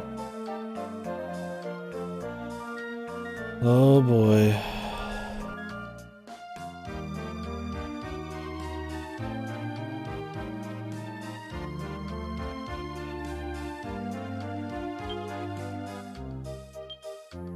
How did it even open this thing? Like a beefcake? Yeah, she got the dragon warrior around.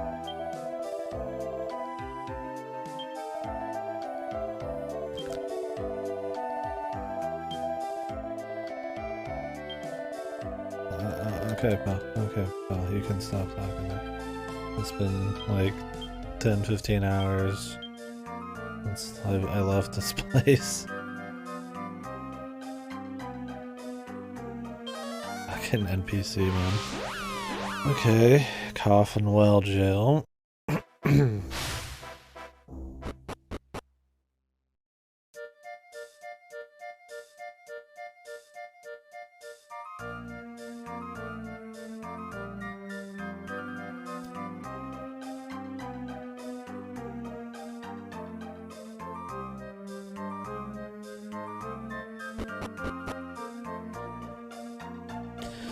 We just got the ultimate key, so I'm running around opening up everything I had written down in the notes. I took notes of where I couldn't open shit, so that is what we're doing right now. I don't know where this jail is, though. I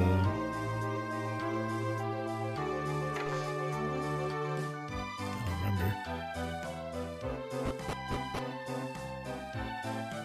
Might just be like a building somewhere.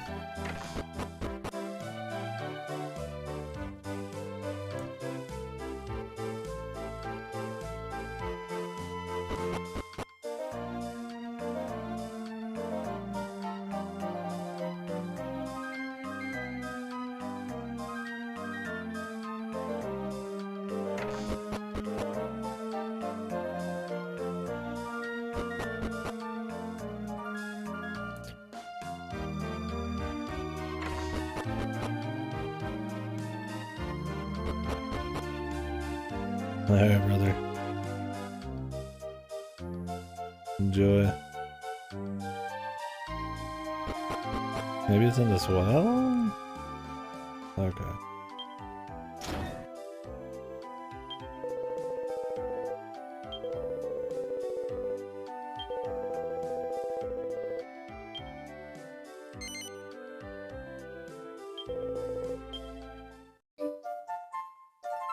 There's some hammer hand drills to help him break out, but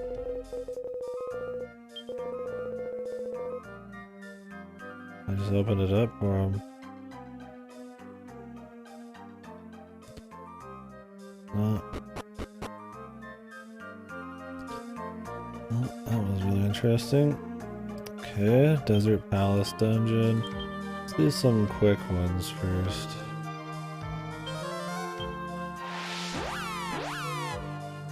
There's a lot in the Gortress.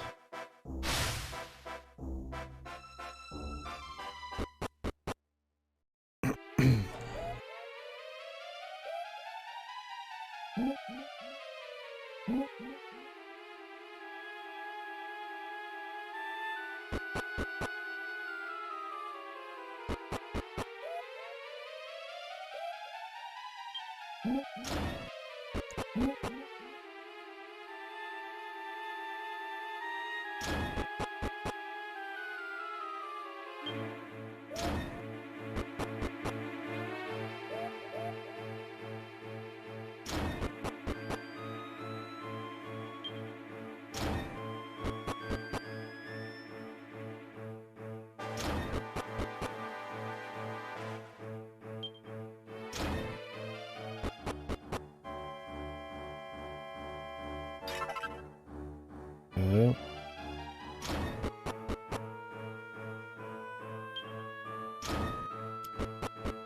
They don't put a fucking mini medal on any of these. Okay. Oh god.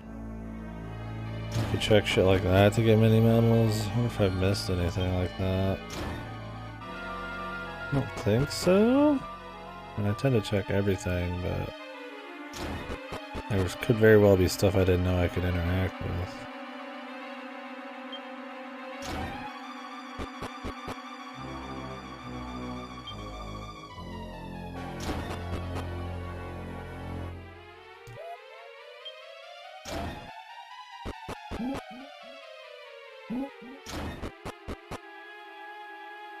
So this was all the doors here? Crazy.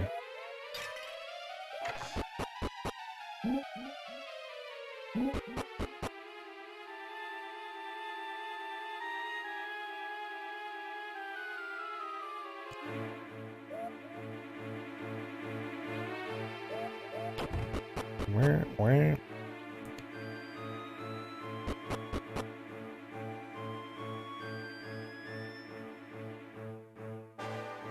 I think we've done it all.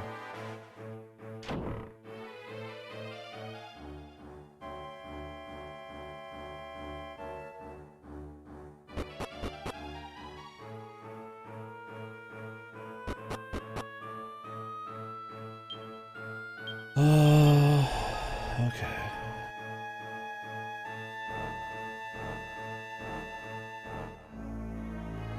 There's some in Grusin. Oh god. Forgot I had that written down. That'll be fun. Maybe I shouldn't go to the mini metal place yet. I'm gonna have to go back there soon anyways, we'll do that last. Desert Palace. That was Gleva. Get to go into that dungeon. So far getting the keys in this game have been pretty disappointing compared to pretty much all the other Dragon Quests. Usually you like run around, get to see some cool stuff, or at least get a few interesting pieces of gear, or something that, you know, can be used to some great effect later, like an A guy, you know, like the rusty sword and all that.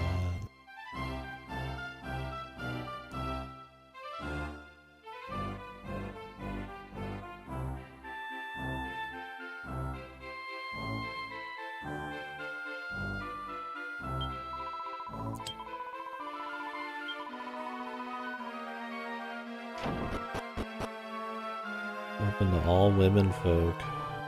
If you're not a chick.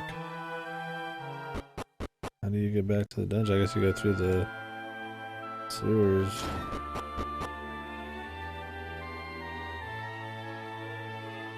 Up if you're a dude, I guess.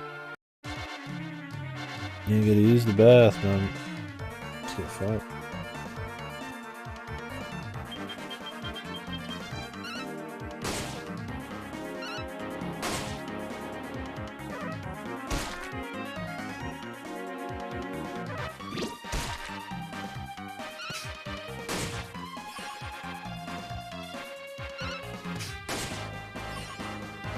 Yeah, so we got one on the ship, 2 in Dower Bridge, the desert one, and then 2 in the Gurzen B1 jail. That'll take a bit to get to. This one won't.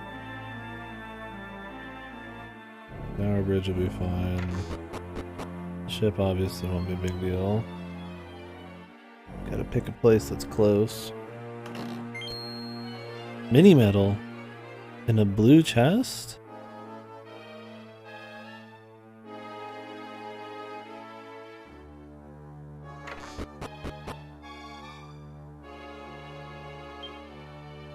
I've opened that chest before is the thing. Are they like... Is there like a pool of them that's like randomized? Or mini metals like not... Is there not a set amount? I feel like I need to look this up. I am super curious as to like what the mini metal deal is. Did that just like respawn with one? I don't know, man. That was odd. I've grabbed that before. So. Blue chest respawn. Huh.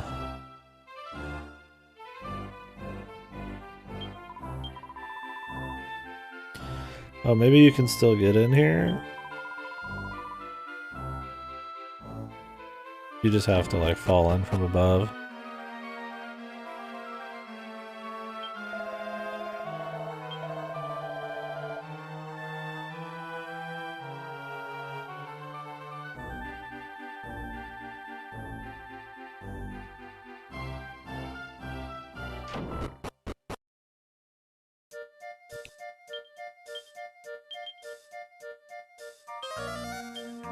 Let's check the one on the ship. I mean, you think to fly we would just fly on the fucking train, right? Surprised we can't do that yet, though. Yeah, I like the ships and the other ones where it's like you have like NPCs in here, and there was one I can't remember that had like a shop and like a bar. I think it was the one with the island town that was like a ship. These ones aren't quite as exciting. I mean, yeah, there's an inside here, which is cute.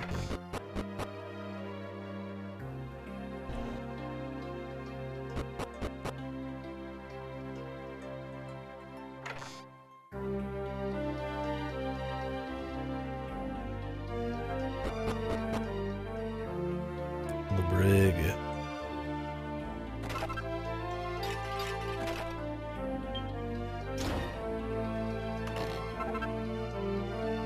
Falcon blade. Ruby.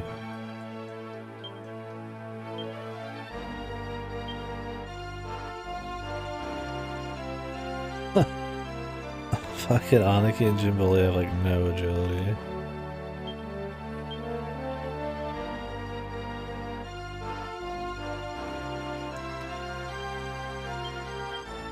If I could even make the Uber Falcon blade or anything.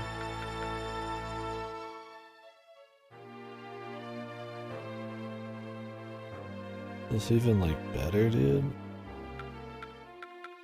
I don't even know.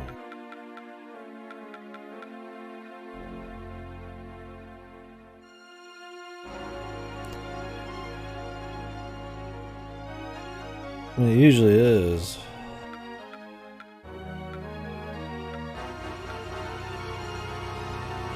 I just have to compare it, but I'm not going to do it right now.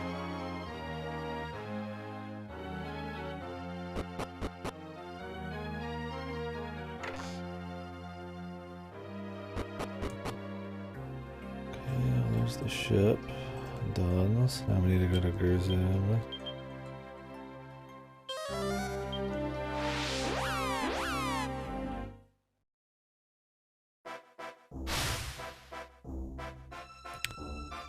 Not close.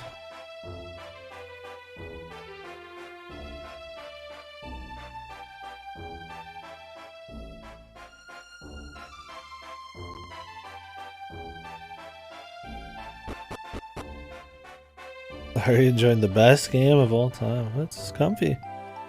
I'm enjoying it. I like the little episodic stories. I can see the multiplayer was probably pretty cool.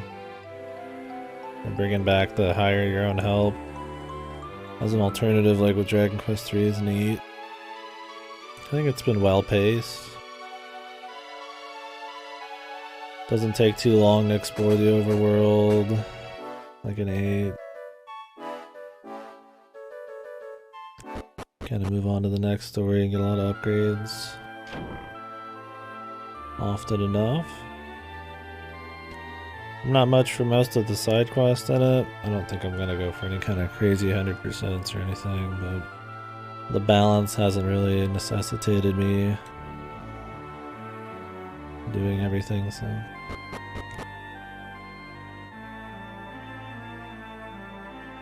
I'm guessing this was a big game for you when it came out. I've just been going through the entire series over the last couple of years.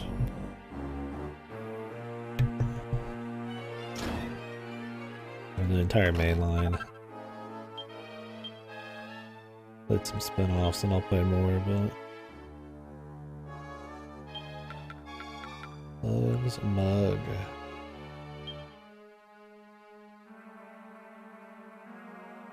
Yeah, I'm gonna have to skip that. I like how this Thug's Mug is better than the fucking Dragon Warrior helm. Yeah, they're making an offline version, and I think they said they expressed interest in bringing that to the West, so I might want to do that. There is a fan translation for the servers or something, but I'm just gonna go straight to 11 after this. That'll leave Game Pass at some point, so that's why we're playing this one so quickly. Instead of waiting, since we did 8 like a few weeks ago.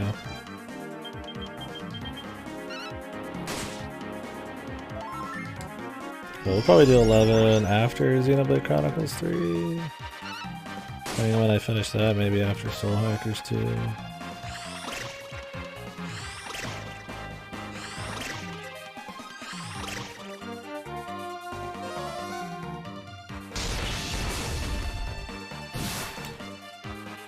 Yeah, we'll see how I like this by the end. I'm curious how much will end up being left. I think if it ended really soon it'd be a little odd, but we'll find out. I've definitely got some issues with it, but it's been comfy, it's been solid. It's about what I'd hope from a Dragon Quest without revolutionizing it or anything.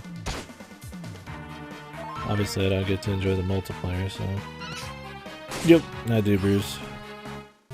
Could do Dragon Quest 11 on that, but the problem is, you get the shitty music. If you get the PS4 one, the Switch one is gonna look worse than playing it on PC, even though the PC one is based on the Switch one. Yeah, so the Game Pass one is the Switch one, but with a little bit better graphics. Sadly, the best way to play it is to buy it on PC, mod in the old music, then you get the best graphics because the PC version has the best graphics. Despite the second PC version, like, it's so weird. So instead of just taking the graphics from the original PC version, they like take the fucking assets from the Switch version and then juice them a little bit for the new PC version. So like, no matter what you do, unless you're modding the original, you lose something. Yeah, the definitive version has slightly worse graphics than the original version, but it has the 2D mode, it has all the other new shit, it has the better soundtrack, but it has worse graphics. Yeah, it has everything the Switch version has, but it doesn't look as good as the original for some reason. So that's the version I'm gonna play, is the Game Pass version on PC. If I couldn't do that, I would just play the Switch version, I guess. Because I heard the music's horrible, so I'm not gonna do the PS4 version. Or I could get it really cheap on Steam, but I'd rather save the money. Yeah, it's just weird. Like, why wouldn't they just put all those changes back in the other version? I don't know. Can you buy the other version? Which ones can you buy on Steam? Maybe they wanted to like double dip? Let me see here. Dragon Quest 11.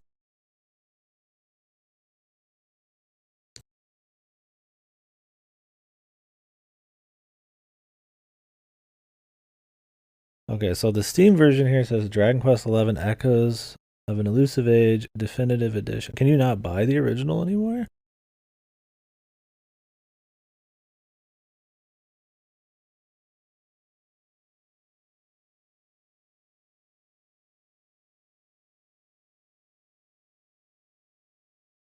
Yeah, that's what you'd think. But how does the Steam one work? Can you just never get the original again with the better graphics? Is that just lost to time unless you're downloading or unless you already own it? That'd be so weird.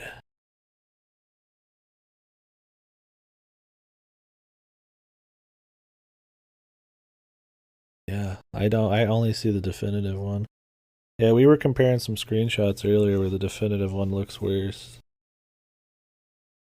Like worse textures, effects, graphic, or foliage and shit. It's not a whole lot though. It's not by a whole lot that it looks worse, but it does. It's just odd. It's like, why? Anyways, yeah, that's the plan. Play the PC one.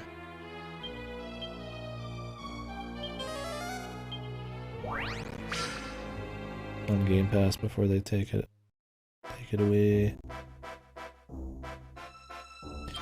Alright, now I want to go to Dower Bridge, according to my notes.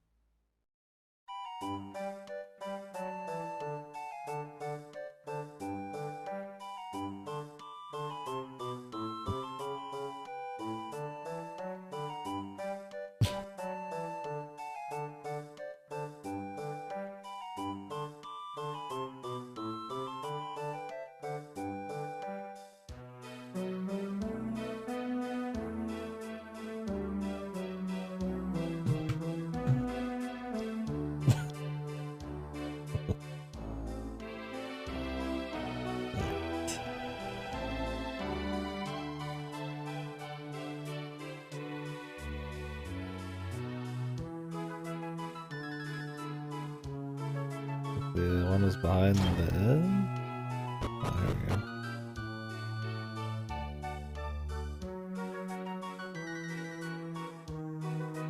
This is not the one I was expecting, I don't think. Oh. Secret shop. The Puff shop.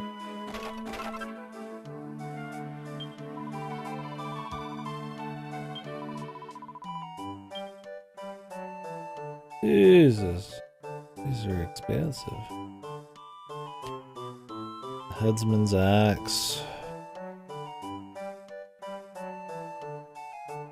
Boss Shield.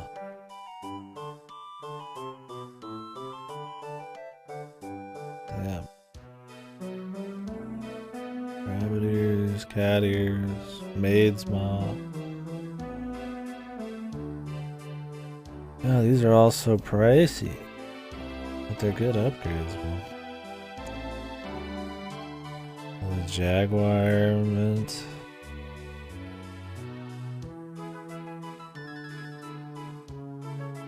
Maid outfit.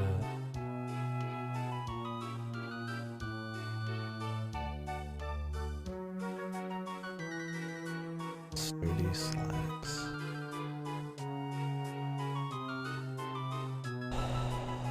Well, I mean, yeah, the headsman's axe would be cool. I have some money stored away, but not much. I think the boss's shield on some of these people would be best, like on Jimmy. That's 14 defense, which is pretty good. This is 9. This would be good on either of them. It's a lot of defense right there. It's almost worth sacrificing stats for.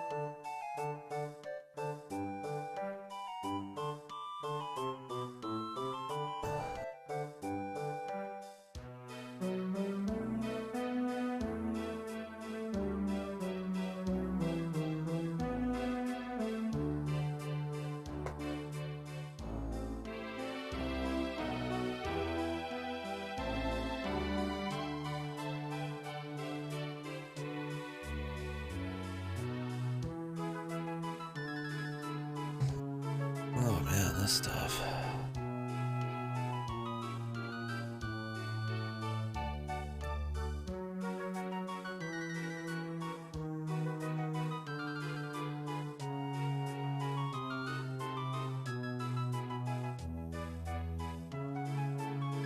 I mean, 16 is pretty good. But the defense here is a bigger deal. I mean, this is a lot less. But I mean, I could get the power shield somewhere else already.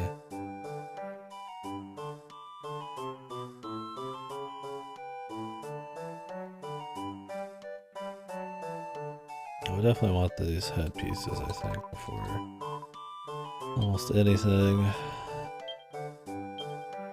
What are they using right now?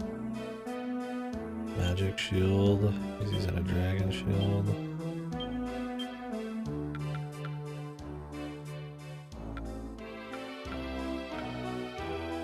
That'd be fine. I'd be willing to sacrifice.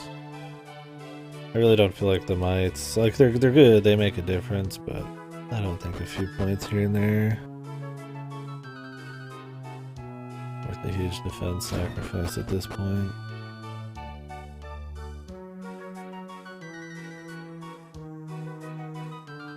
Is this where I was trying to be? What does my note say? I thought I was behind the end, but I guess not. Bottom right now, what was it? Okay, well, other than that dock and that other area, I've just got to get the ones up here at the mini metal place.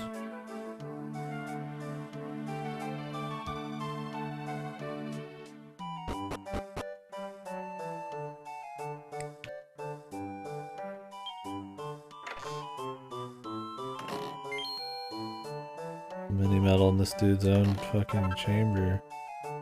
Demon whip. Ball ring. Faint ashes.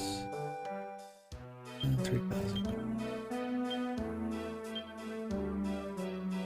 Okay.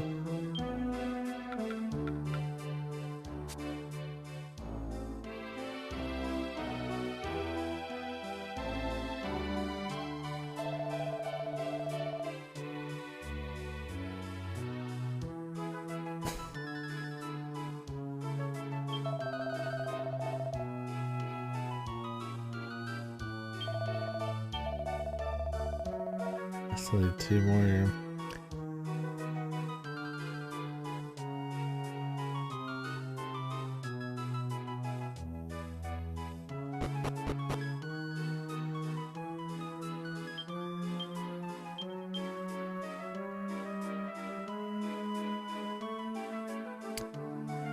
Well, I guess we move on with the story. I mean, I guess I could check things I could create, but, you know, I just don't even care.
Oh, on the story goes. I mean, I could try to pull some money out of my bank, but I don't really have enough. I mean, I could sell everything. And if I knew this was like the finale or something, maybe I'd go for it, but I don't think so. I'll take the nuclear approach once we're at that point.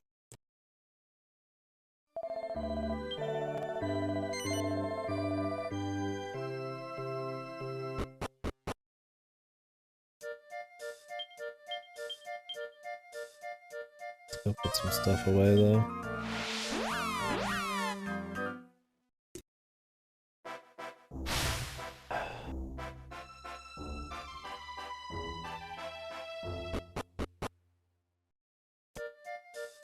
How much cash I got.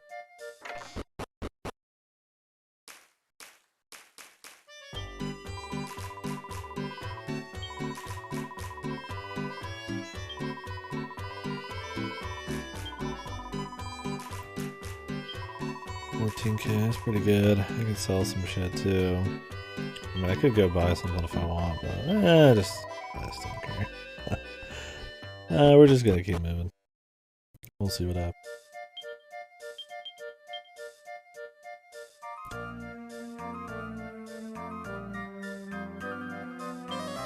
I guess we should take the actual train there, despite being able just to go there on our own.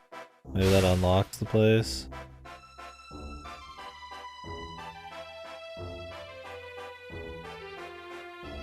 The train has to be there to unseal it or something.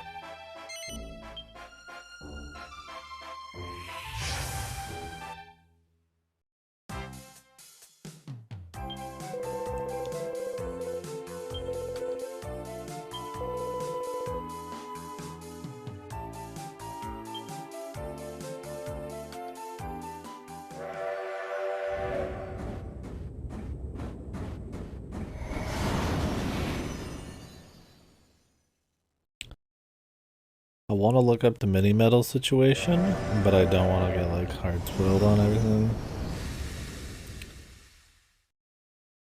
Like just to see if there's just not many or if they're all posted. But the anticipation to see if this is like somehow the end is too good. I'd hate to ruin it.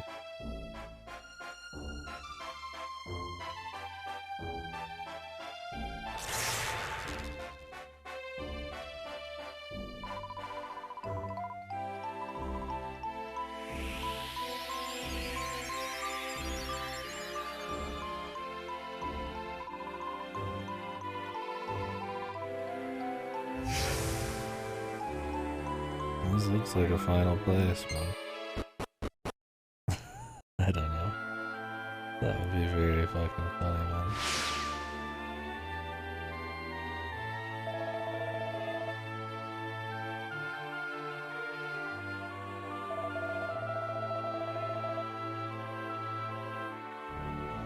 I mean, I guess in a lot of Dragon Quest games, flying only does take you to like a couple spots. Like in 8, it wasn't more than a few things. Some of the other ones, it was some, I think 6, it was barely shit. That was funny, because they gassed up that dragon over 3 games, and then he just attacks you for like 1 second. I guess flying doesn't mean anything.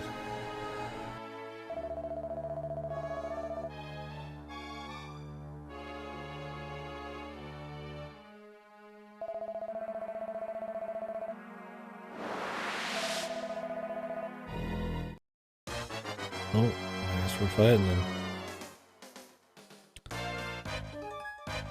god.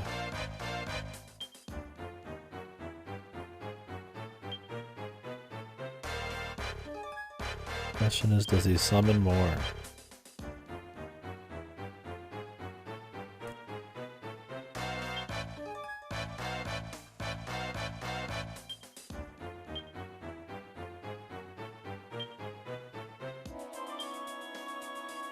I mean, I don't even have like a fucking skill tree even close to finished yet. There's no way. I don't think. Okay.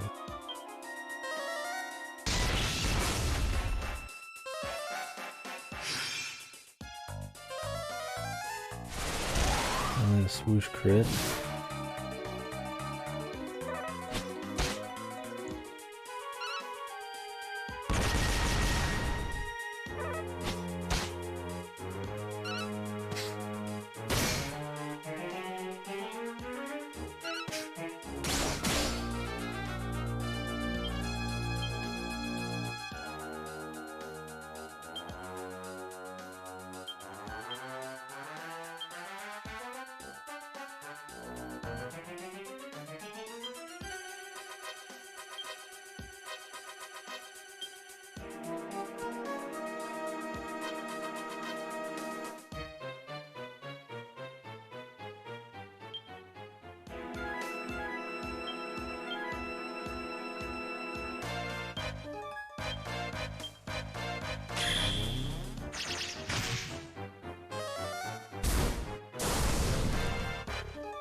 Get that heal off.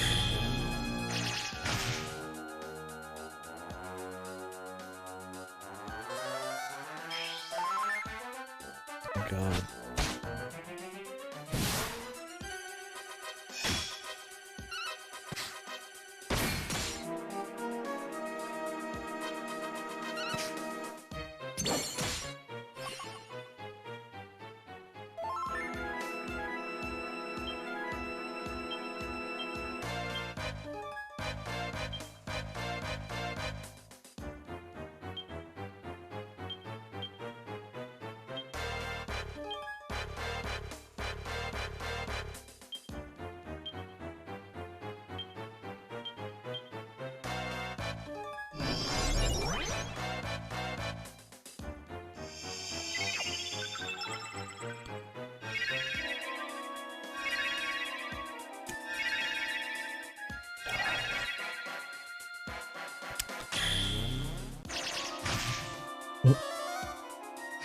Bounce.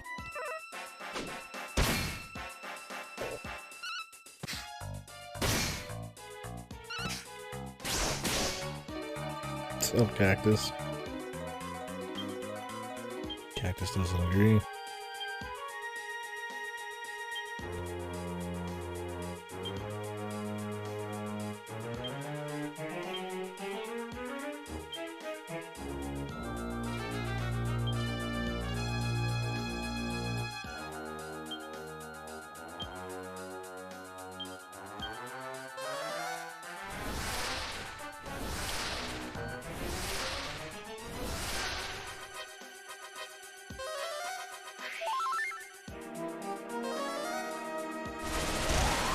Swooshing me.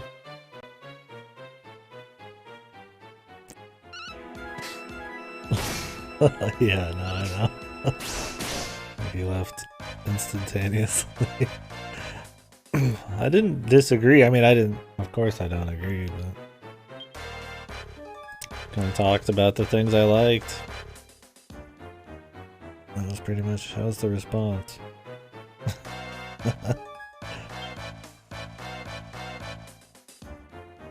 I'm sure if somebody spent a lot of time on the multiplayer, it'd be very good time when you're younger.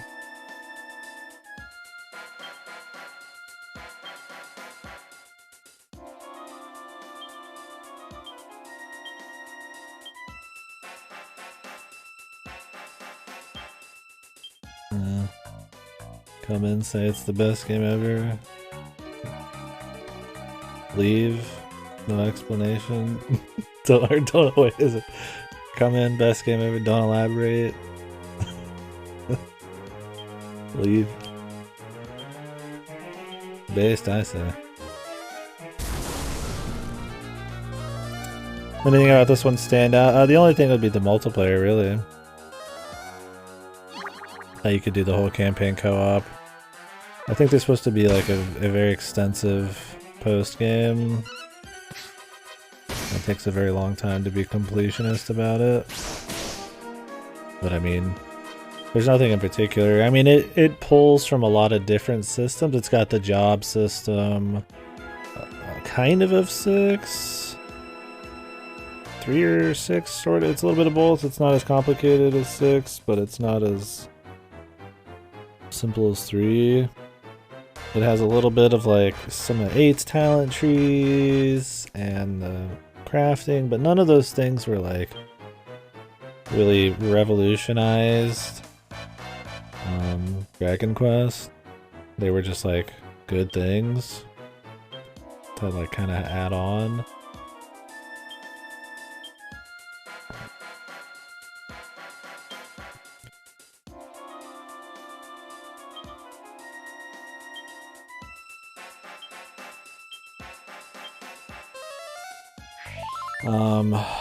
But I mean, otherwise, the big thing in this is multiplayer. You create all your own characters, there's a bit more customization. There's multiplayer, and, you know, content made just for it, I guess. I mean, other than that, it's a pretty decently paced Dragon Quest campaign. That by no means is reinventing the wheel. But yeah. I mean, 8 looks better, sounds better, although the music in this sometimes tries to be different, which I can respect. Has probably more interesting characters, but it does kind of have issues that this one doesn't sometimes. Like 8's very, one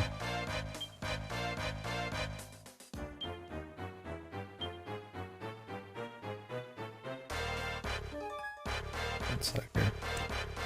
8 is very, slow, and the main story's not that great. I don't think there's enough interest in, like, dungeon variety, and the overworld exploration is, like, glacial. Yeah, I mean, if the question is this the best Dragon Quest? Like, no. I mean, but is it just like a solid one so far? Yeah, I guess. It's just fine. It's Dragon Quest. It's not changing anything up big. It's not telling a crazy story. But it's not like a Fox story. It's really the big takeaway would be the multiplayer. Physical, is it a PC only thing? I don't know, Bruce. I always figured that they would. I didn't realize that they weren't on PC.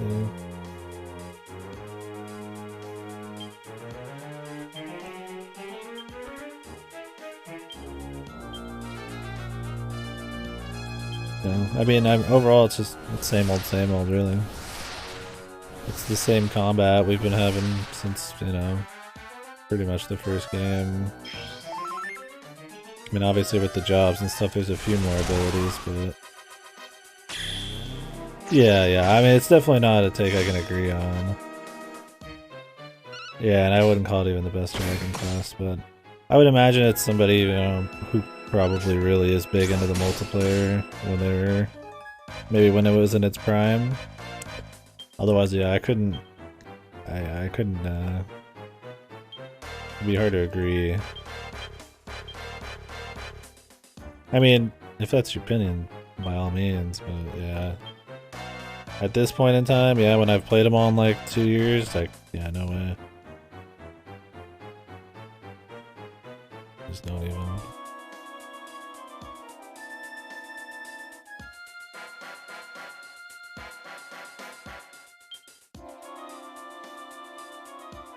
My favorite game, period? Or in Dragon Quest? I don't have a favorite game. My favorite Dragon Quest is Builders 2. Easily. No, I couldn't pick a favorite game. There's so many good ones and for so many reasons. I mean, there's games I like respect as like somebody's favorite. If you put a gun to my head, you know, maybe I'd say one, but yeah.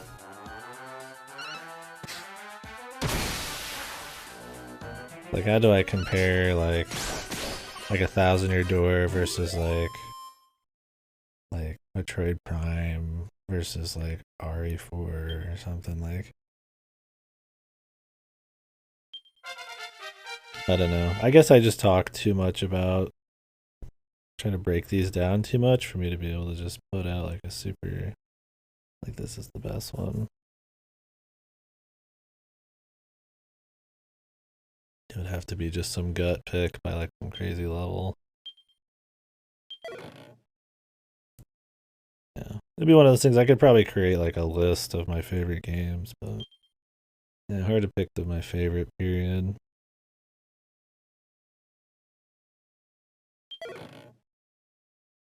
Do you guys have a favorite game? I mean, I think it's a totally valid question. I like the question. It's a really hard one to answer.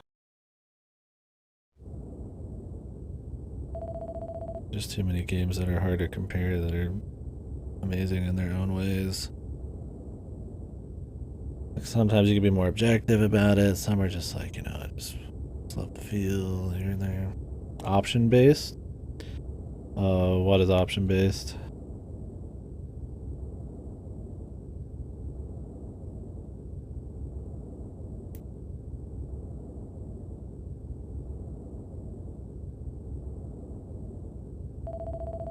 Super Mario World? Yeah, that's a fair pick.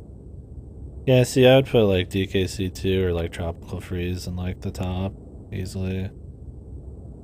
But then it's like, well, what about like Outer Wilds or something? You know, it's like it's tough. It's tough for me. I would love someday like to go through. Yeah, I just don't think there's been like a single game that's resonated with me like, you know, like this is like by far the most. I mean, in the last like 5 years, maybe I could pick one. Like I would say probably Outer Wilds in the last like 5 years has hit me and has been special enough to me compared to everything else. But like in the out of all time, like it's very hard. Like I could just pick something super subjective and just gut, but I feel like I'd be doing these other games like a disservice. Right? Like if I say 1,000-Year Door, then the others like no, well that's not because I love Zero Mission just as much. So it's like I think what would be cool is if someday I spent like a week, not someday, like a week, and just went through every game on the list and then picked out like the Hall of Fame. Right. And we could talk about which ones were like why this was really good. This is the business, why, and just make like a Hall of Fame for like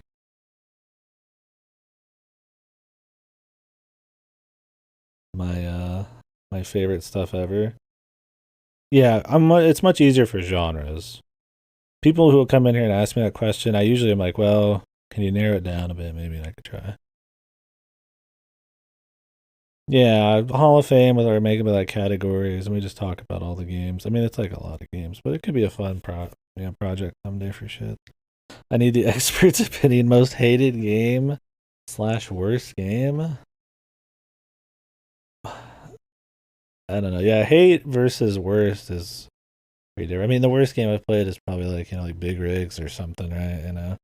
Some game that's barely even a game. It's just so objectively fucked, right? But like hated, that's a more interesting question because that's more like favorite, right?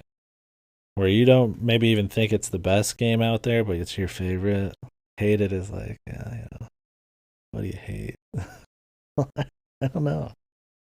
I mean, I've dropped a few. Like I hated the Wonderful 101, but I probably really don't think that's like the worst thing or my most hated thing. Okay, this space.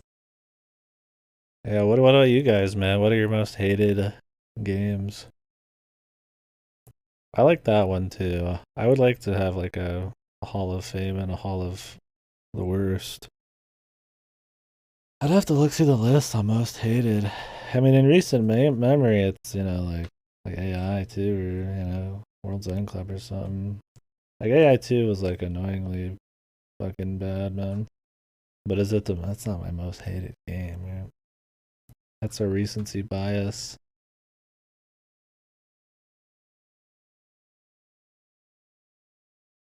Yeah, that's how I feel. I'm like, well, if I just said like, you know, like what I just said, like AI 2 or something, like I gotta be missing something I hated more.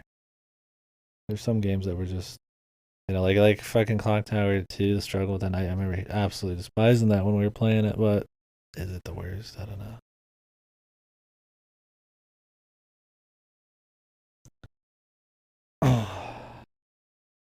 Yeah, I feel like games I drop, I can't. I don't feel comfortable even using one of those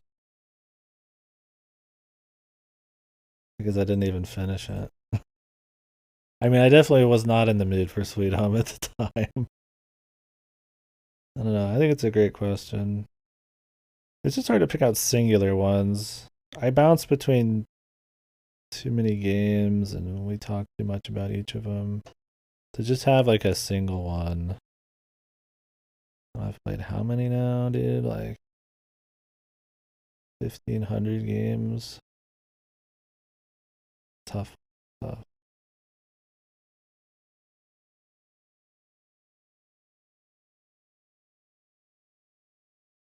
Great question, though.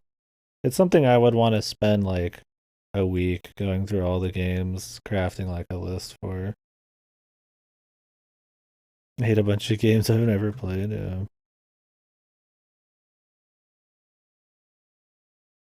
Yeah, there's things I hate certain games about that is like maybe even separate from the games themselves. So like just purely the game itself. Like what do I hate those? Yeah, I mean I think that's totally fair. And I if I somehow ended up with the same thought, then like I think for me AI 2 I hated more than ZTD. ZTD is ultra disappointing, but like when I played it, I didn't have as much investment in like the hype train. For me, it was just a absolute travesty of a third game. Shortly after I kind of played them, that was just horribly executed in its own right as well. So it's like I didn't have the big thing going on. For me, it's like AI 2 is so much more pathetic that I kind of hated it more for that. But World's End Club I despise too. It's just such a shoddy piece of fucking work. But like I respect Z2D as an option. Because there's so many years to foster the goodwill to like bring it down to create this huge hate ball, right? Like it makes sense.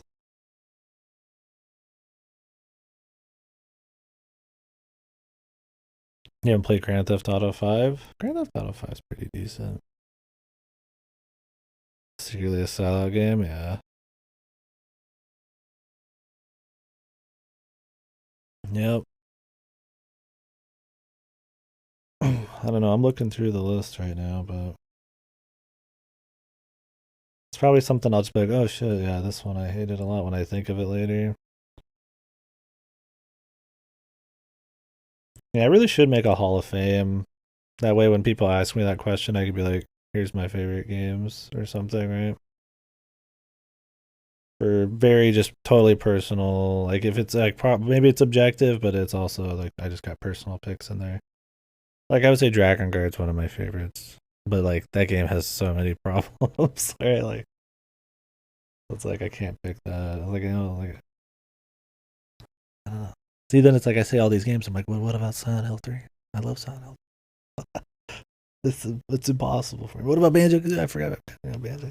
Probably my most replayed game, that and Zero Mission, right? Luigi's Mansion. I'm like looking through again. I'm like, oh, I love all these games. Um, yeah, Fasto. I mean, I think ZTD is a great pick. Yeah, I remember absolutely despising Wonderful 101 when I was playing it. I think part of it's now maybe why I hate it a bit more is just probably the fucking fervent, like, zealot fan base at times, but I don't know. I don't know if that game really is like that fucked, so I'd like to finish it. I feel like things I drop don't really count. I mean, they make sense for like most hated, but like I don't feel comfortable making a call. I've never liked making a big call on a game without finishing it, really. I feel like my opinion has less value. But personally, I'm not gonna pick something that way. Oh, this is cool. Let's take a peek at this, folks. If you don't mind us taking a peek. Not any crazy shit on here, right? Let's see, like Warrior Land 4 is a great pick.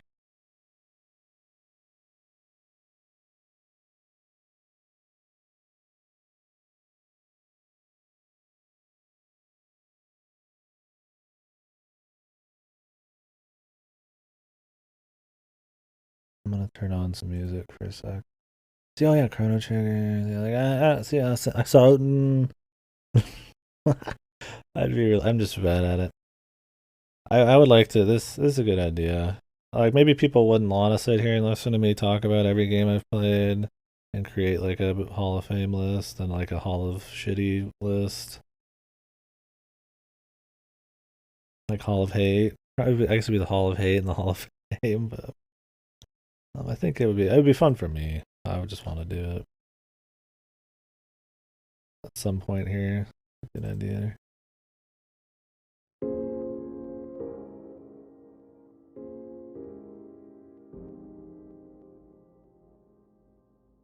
Right, what do we got here?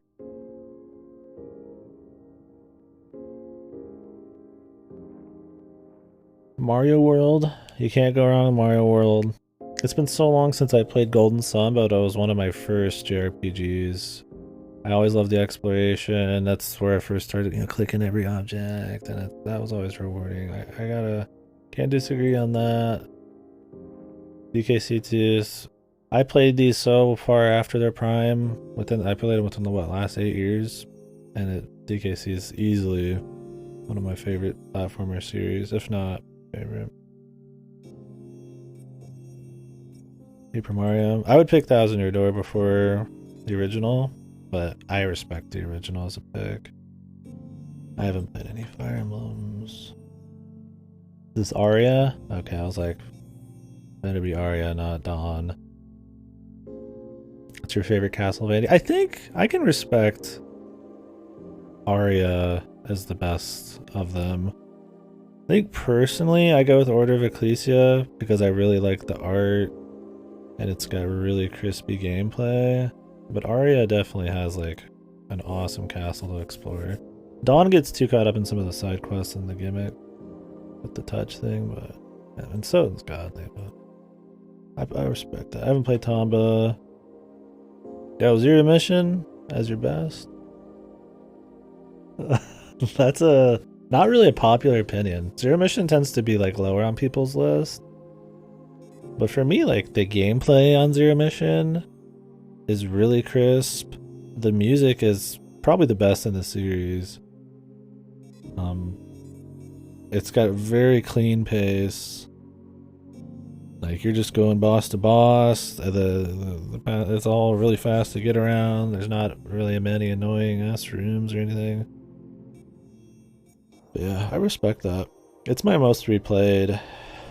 I don't know what my objective, like, my personal favorite Metroid would be. Probably like Prime 1, Zero Mission, or... Dread has by far the best gameplay. No doubt. If you put Dread as gameplay in any of the other worlds with their music and shit, or their bosses, then it would be the best one. Ah, Metroid's so good, they're all good. Kingdom Hearts 2, that's the best of the Kingdom Hearts ones.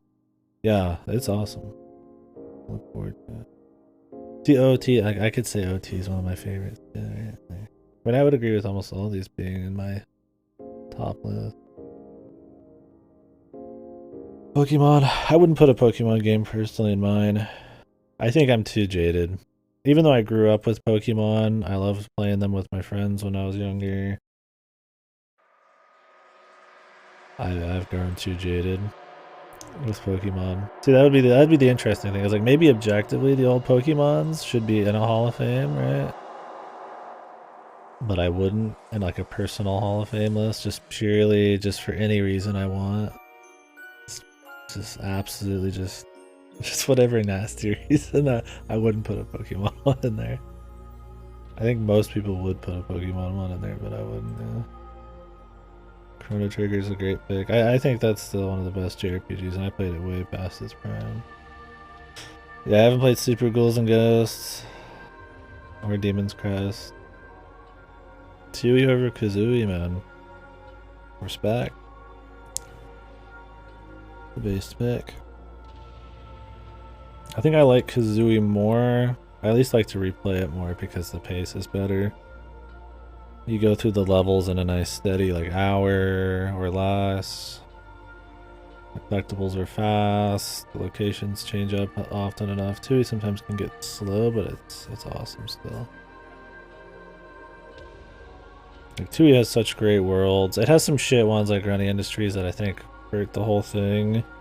And because you're collecting less often, it doesn't have like that minute to minute kind of like the dopamine hit, but it's such a more expansive, interesting game. Nostalgic? Yeah. See, that's what's cool about these kind of things is you just liked it more as a kid or something. You're like, fuck it. You don't have to have crazy reasons. That's kind of that's where I kind of talk about, you know, you can just have whatever opinion you want. It's like, if you don't have to have fucking reason. You can just like it a lot. But like for me, it's like, I mean, I don't know. At the end of the day, yeah, you can pick whatever you want. It doesn't even matter. For the conversation, I guess it's a little different. I don't know where I'm going with that. I had somewhere I was going with it, but I lost it. Need to have the next song ready here. I don't know. I respect that. Point is, I like that somebody would pick something that they think is maybe an inferior game just because they personally have better memories with it. I respect to it, but don't want to play it. It's really fun. But yeah, I can get behind that. I wouldn't put Sonic Adventure 2 on there. Sonic Adventure 2 ended up being more annoying to me than I thought. I'd put 1 on here over 2 personally. I have more like nostalgic. Oh yeah, let me pop it out. This is a cactuses.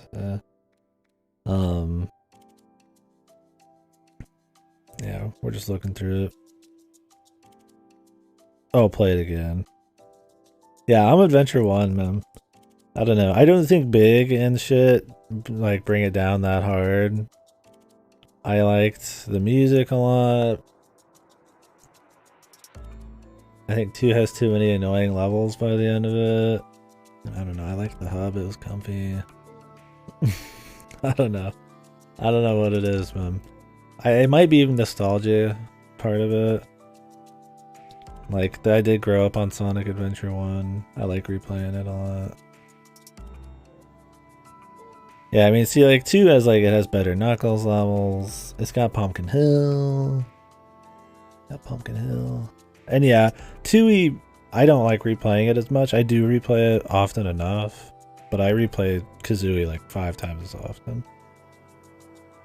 No Toho. Hey man, I don't know if... There's Toho right here. It's hard to tell. You have to know like Toho girl silhouettes, which... You're a respectful man, Bruce. You wouldn't be able to do that. Bruce is a gentleman, right? He wouldn't be able to just tell.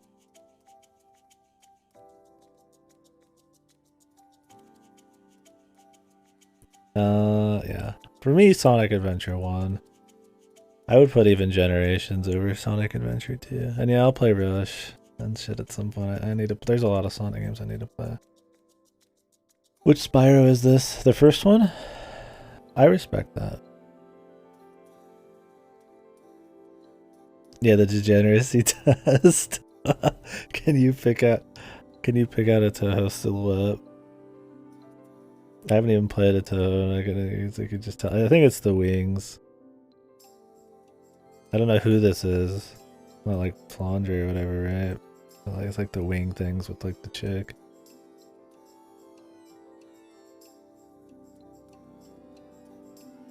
Yeah, I think I liked Spiral 1 the most out of the first three. I played them all in a row, so it's kind of hard to remember exactly, and I only played them once. But it's kind of like a Banjo-Kazooie situation. The first one is just like simple, just clean, grabbing collectibles.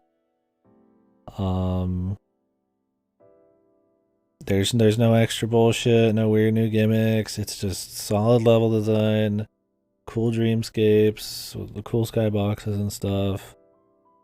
It's just simple and clean. I think that's how same thing in Banjo-Kazooie. It's more of a testament to level design and pacing. That's kind of how Spiral 1 is for me. Although 1, 2, 3 are really good. And they're a lot more similar than Kazooie and 2. Metal Gear Solid, that's cool. I didn't know you were even like a Metal Gear Solid dude. This is what I played first. Well, I mean, nostalgia is a big thing. I try to get beyond nostalgia if I can sometimes, but I mean... Or at least have like... I mean, that's just a personal thing. I try to have like... Think about it a little bit. Just... Like, do I like this for its own sake? Or do I like it because it's what I played when I was younger and it's like, try to have reasons and shit when I'm talking about games like these. Because I could say Banjo-Kazooie all day, but it's like, why? Like, why do I think that's one of the best ones? And it's like, if I don't have anything, then it's like, shit, man, maybe I need to think about it. Not that other people need to do that. I'm just saying, like, that's a personal thing. Because we talk about stuff critically so often. I feel like it's something I value. Yo, Advance Wars, man. I wouldn't put the first one. I haven't played through the DS one or Days of Ruin yet. I liked 2 better than 1, but Advance Wars is a base pick. Toho names by osmosis, yeah.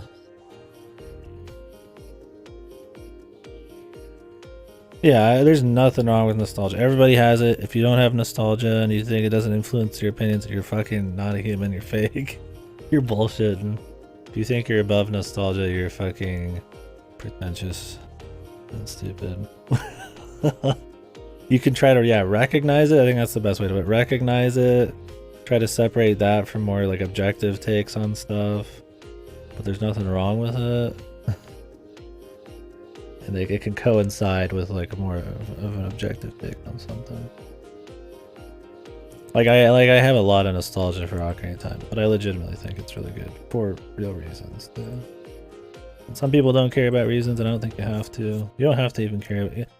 Like, you don't have to care about anything objectively. You don't have to care about video games objectively. We just kind of like to try to talk about them in that light a little bit more, I guess. I mean, it's not like you could be 100% objective about video games. Trying to find some here and there for fun. Because I like the medium. I don't know where I'm going with this. An advanced conversation. Tactics Advance.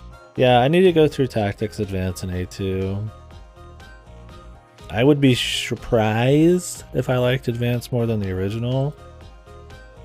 But the Advance was pretty good when I was a kid. Jack 1. I mean, Jack 1's the best out of the 3 for sure. I don't think I'd put Jack, but I respect it. If this was like Jack 2, I'd be like I respect all these, but if I saw Jack 2, that would be a little weird, man. But Jack 1, that's the pick. If you think Jack 1 is the best, or Jack 2 is the best, it's nostalgia. And that's all it is. I'm telling you right now, folks. Play it. Go back and play it. Jack 2 sucks ass. We're looking through Cactus's 5x5 of his favorite games. What's up, Goto? Goto, what's your favorite game and your most hated game? I didn't have an answer to that, but the questions have been asked, and we're looking at Cactus's 5x5.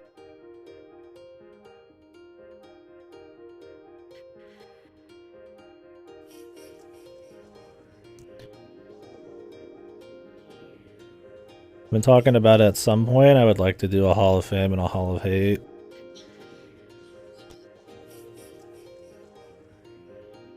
Go through every game I've played and just kind of talk about them and pick out the best shit and the worst shit. For objective reasons, for super subjective reasons. Like I don't have to have some kind of standard, just me, what I like.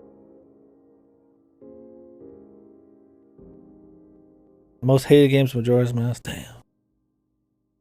See, that's what's cool about most hated game. Because there's no way Goto thinks objectively Majora's Mask is the worst game, but he just hates it.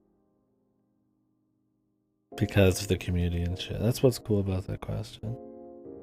Yeah, Fasto said ZTD was his most hated. I respect that.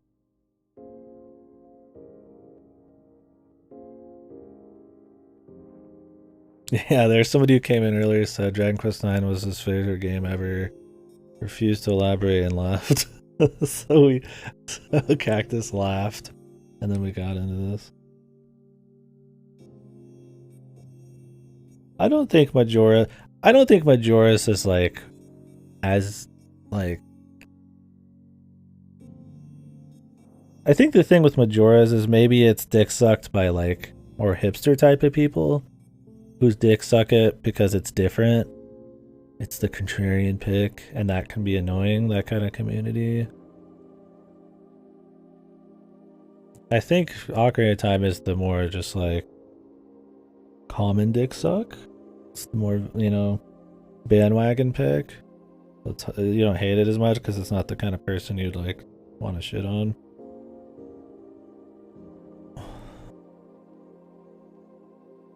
Yeah, play 10 games. Yeah, that's definitely a thing.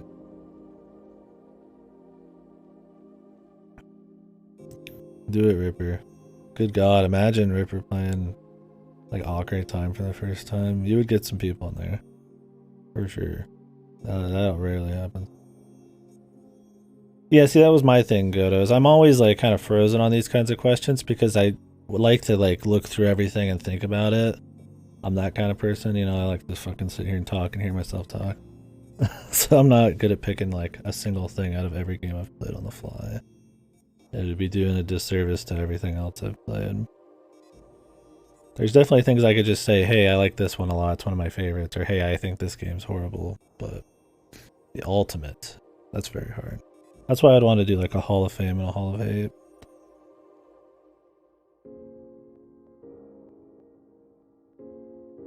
We're just asking another game respect we do not want to replay. Yeah.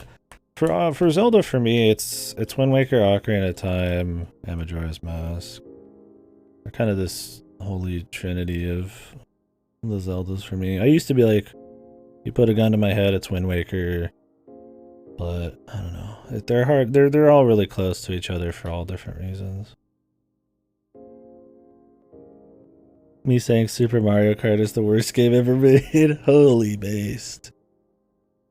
It's my least favorite Mario Kart I've played. I need to go through the rest of them. I still have to do the Game Boy Advance one and the 3DS one, but I kind of want to replay all the other ones too. The 2D Zeldas, I like them all less than the 3D ones. In general. Game by game, I think most of the 2D ones are better than Skyward Sword. And some of the 2Ds are like higher up the list, but I don't know, we'd have to break them down. I could do like a Zelda tier list someday if you guys want, but... Ooh. But I generally like the 3D ones more than the 2D ones. Maybe it's a nostalgia thing. Maybe it's the 2D ones are overdone, or maybe it's, you know, just the feeling of the controls. Who knows what it is. We'd have to think about it during the tier list thing, but I generally like the 3D ones on average more. But I still think the 2D ones are good. Play Dark Souls so you could take off fucking Pikmin. I'm surprised you got Pikmin 1 on here, not Pikmin 2.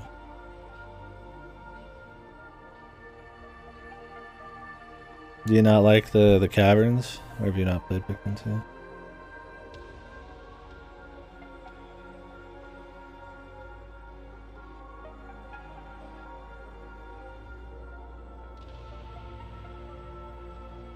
I gotcha. Kremlin plans. I mean, I respect that. If the entire point of the game to you is the optimization of the levels to make it within the time limit, then Pikmin 2 is a betrayal of that. For me, I don't think Pikmin 1's difficult enough to, I really feel like have the time thing be that big of an optimization deal, and it's too long. I tend to value just the more minute-to-minute gameplay and the little puzzles, but I understand that. Yeah, and you can farm. It's more about the singular challenges than the overarching challenge of it. So I guess it's, yeah. I mean, I see, that's a reason.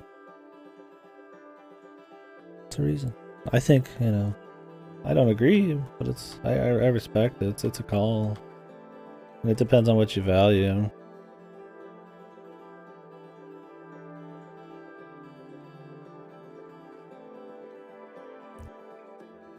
Let me catch back up here. Incredibly tired. Oof. Well. Get some rest, man. Maybe 3x3 once, and it's Metroid Prime, Number 11, Environmental Station Alpha. Oh yeah, see there's VNs. I could throw some VNs in there. Rabbit, Monster Hunter Generation. You Crosscode, House and Fun, we're gonna. Those are all good picks. I don't think I disagree with any of those on my on a Hall of Fame list.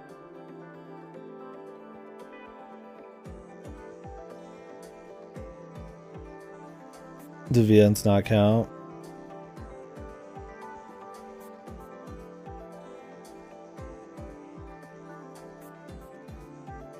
I mean, see, that's why I would do a Hall of Fame.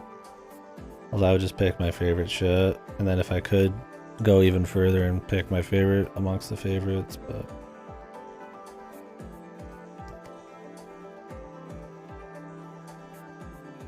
VNs go in a separate chart. Yeah, that's the problem, is it's, yeah, like when you compare VNs.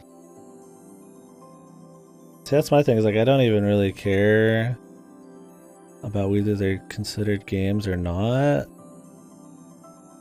I just care about if I like playing them. But I guess there has to be some distinction, because then I could just put movies, I guess, in there. I don't know. 2 slots to Umineko. So big games go in a separate chart. Why would I do that? For the Hall of Hate? Hall of Hate would be very different from like what I think are the worst games I've played. Most so big games would not end up in a Hall of Hate at all.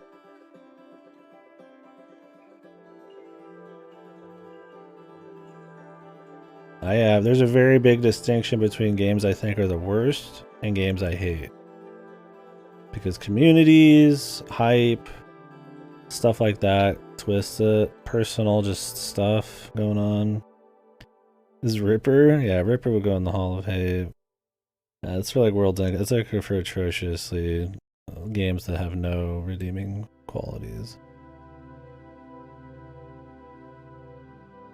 Like I would say like a Hall of Hate. Like I wouldn't even put Big Rigs because it's kind of funny. Even though I think it's one of objectively the worst games ever made, right?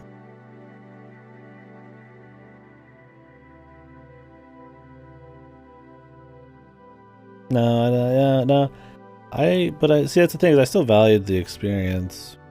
Now I'll talk about Ripper all the time, and I have some basis for like some of the really bad FMV stuff I can like reference, and if I just did a walkthrough of it, I wouldn't be able to kind of pull from that or refer back to it. Most people don't give 2 shits about that kind of thing, which is totally fine. I would recommend, if anybody played Ripper, play it with a guide the whole way through. But like, I don't like regret the experience. like the really bad puzzles and stuff. It's a nice reference point. And if I just kind of skip past them with no pain, it would just be a forgotten memory. Anyways, Ripper's not even close to the worst shit I've played. But I respect it. Yeah, I mean, I agree. Normally, I mean, people don't care about that kind of thing. I recognize that's just kind of a me thing. It's because I like to talk about the stuff. Absolutely. Play with a walker. Yeah, Outcast. I mean, it was horrible for sure. Yeah, I'm coping. I'm fucking coping hard. I'm hyper copium, dude.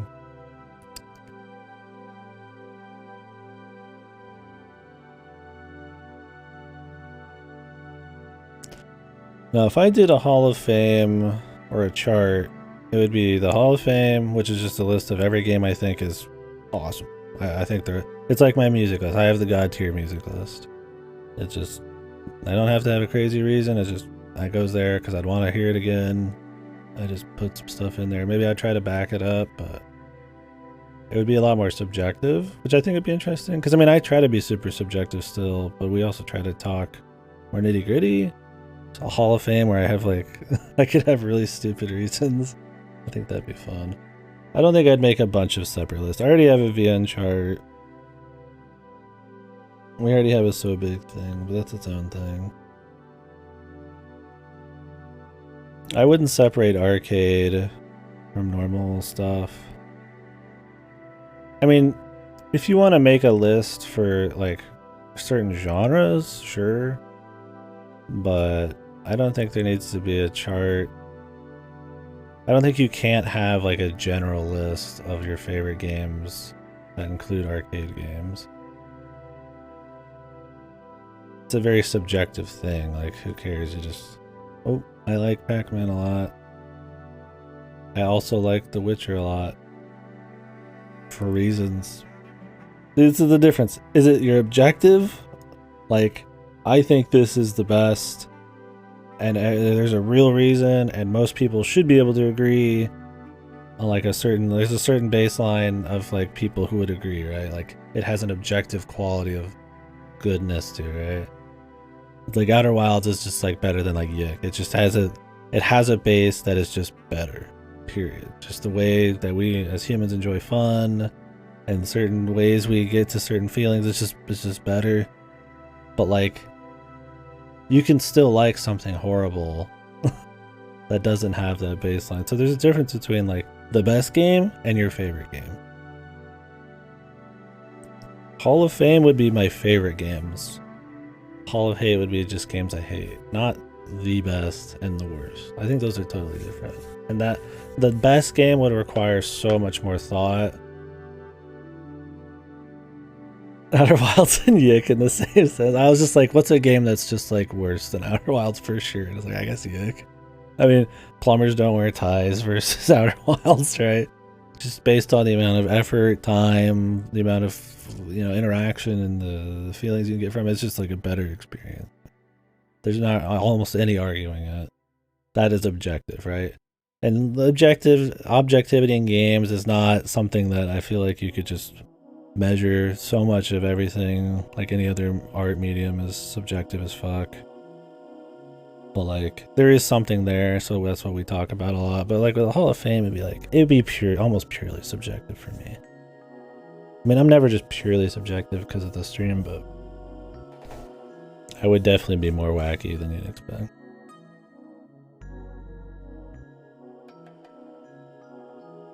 In my eyes, it should be 100% subjective, of being able to tell which one is objective, which one isn't. Yeah, faster. I think that's exactly what I would want it to be for me.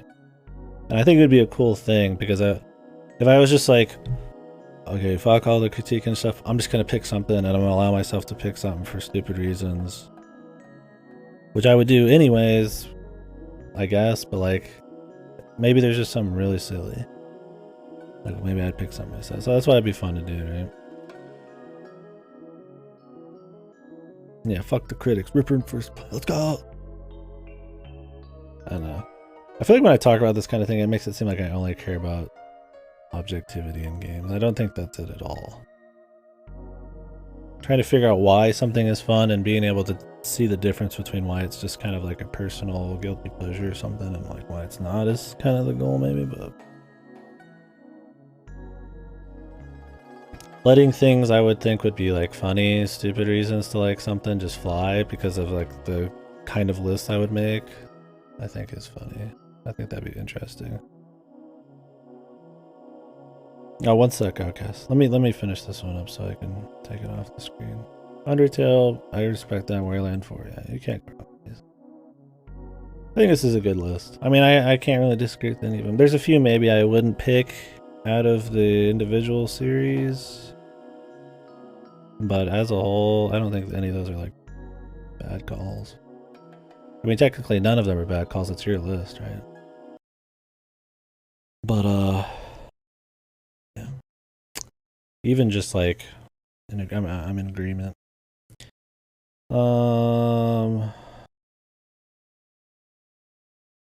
Let me look back through stuff. I might have missed some comments. I apologize, guys. It's a bit it's an odd thing to try to like talk about because of the difference between these little defining characteristics of the lists, and I'm kind of ranting here and probably be able to come to a lot more interesting conclusions if I actually just did a big list like that. I've always thought about it, but I always felt like it was just kind of be pointless and it would take forever. A lot of games I don't remember enough, but if it was just like a personal, super subjective thing, then it's like I don't even have to have a fucking reason. I mean, I'd still talk about it because I like to have reasons, but no Roxers, Ripper, else you separate, can't put Galaxy against Switcher, subjectively. Wilds and Yuck, Ripper in first place. Best Street Fighter. I haven't personally played any of the Street Fighters extensively enough. Don't know. I like watching a lot of fighting game stuff, but I don't dig into enough to personally have a take on it. That's a subjective thing. I could say which one's my favorite, but even just on a personal level, I wouldn't feel comfortable doing it because I haven't like enough experience with them. It's just like I just don't do that. Thanks. There's still many games I must play. Same. At least you got good taste. Spyro 1's wrong.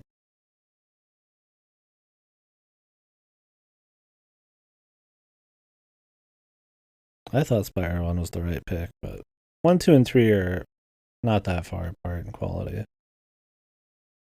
Will you've never Lightbringer or Dungeons Arcade games? Awesome. You have to hit me by that one again, Bruce. I don't think I caught what you meant by that. Will I ever play like the Dungeons and Dragons arcade games or Lightbringer arcade games? I mean, I would like to play everything on Earth that's halfway decent. So, I have a few arcade games. I have many arcade games that are on the list. Couldn't say when. I don't know enough about those. If those are, I've got their names right. Dragon's Crest.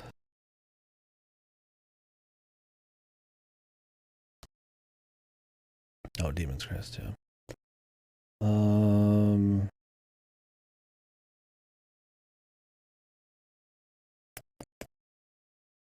Really cool, unique SNES platformer. Oh, Chris is looking at stuff for objectively because it's fun. Yeah, that's my thing. Is like it's fun to analyze stuff. It's fun to when I play this many games. It's cool to like figure out like what makes the games tick. You know why they're good. What are truly the best things? How would you want to like better the industry? What's bad? What's bringing down the industry? And it's like being able to look at them critically is important to that. It's fun to do. But at the end of the day, that's why I always say, who cares what I think on that kind of thing? Does it really matter? At the end of the day, your personal just feel, your just enjoyment matters more than anything. That's why like when I talk shit on Pokemon, it's like, yes, do I think the Pokemon fandom brings down Pokemon any more? Is it bad for the industry? Is it objectively bad games? Yes, but who gives a fuck? On the really individual level, Like all that criticism and shit, I don't think matters as much as just you just having a good time.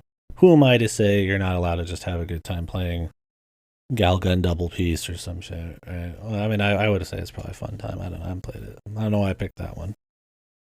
Yick. Do what you want. That's being like, I guess, tolerant. I think that's more than what it is. I'm just tolerant. It's fine. You know, like what you like. You don't have to have a big reason. But I think there is something to be said about, yeah.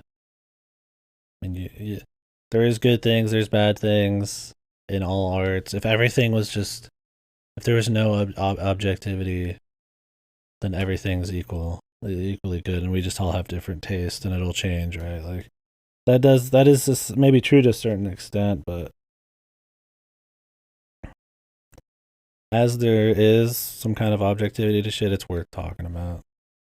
Whether you actually give a fuck personally, that's a different story.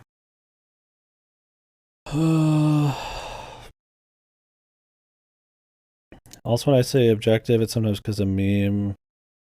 Sometimes a meme because it's fun to say my opinion is objectively correct, even though it's 100% subjective. Yeah, I think that's why, I guess it's, yeah. Not to get too pretentious with yourself and stuff. That's why when I try to say something about a game, I'm like, do I have real reasons?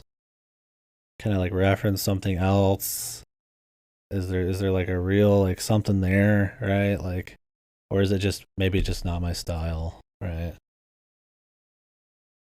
But whenever I feel like I don't like something for a very subjective, kind of baseless thing, like I try to maybe mention it or just say, you know, it's not my style. Like maybe you just don't like sad stories or something. Doesn't mean sad stories are bad. You know, I feel like you gotta kind of like, you can't just be like, oh, these things are 100% always objective, right? I don't know, that's the problem is like, you don't want to make big sweeping fucking like statements like that. Because on the flip side, you could just say, oh, well, it's just my opinion, bro. That means the objectivity doesn't matter. And anyway, everything's good. And it's like, that's not the case. It's okay to feel that way on your own and just enjoy things for its own reasons. But like, if we just said everything was equally good, then the medium would go nowhere, right? Nothing would, everything would suck. It's one of those things like, I don't think you should ever be 100% gung ho on either side of that there. Where nothing matters because it's all opinions and subjectivity, but then objectivity doesn't matter. Whereas all that matters when it's the range of emotions and what makes you tick is way more complicated than that. Yeah, I know, I guess. I think it's just like a balance. On a personal level, you don't have to give a fuck. Do what you want. But I think having a balance is a cool thing to do.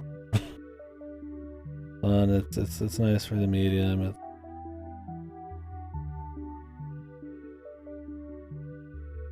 No, yeah, Outcast. I'm not calling you out on anything. I'm just kind of taking what examples you're throwing out and just kind of ranting as I do. I don't think I'm like articulating my stance on everything very well right now, but because it's kind of a hard thing to really root down. It'll definitely be something we'll talk a lot about if I do a big list. How did that random pick DQ9 over DQ8? There's at least reasons I could see somebody picking this over 8. I wouldn't agree on the best game ever, though.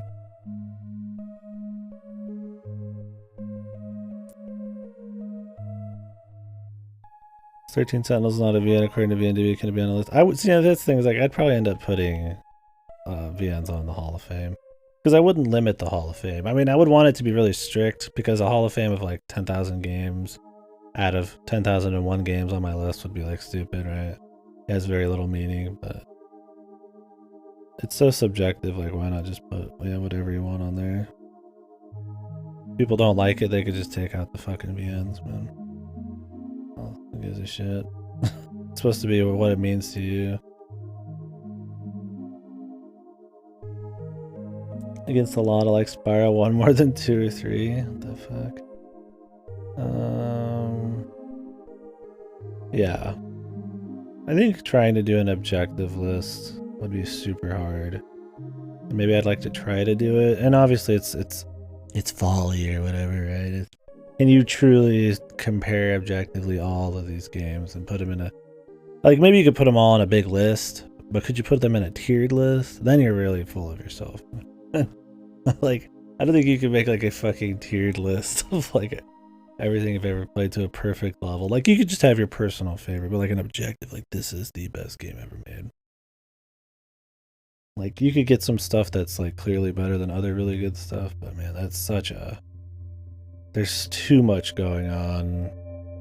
To really, like, I mean, if you could do that and it was somehow accurate, then that means you could solve like art or something or games, right? Like, you get an AI that could just always make the best thing based on that, and it's just like, it just doesn't even fucking make sense.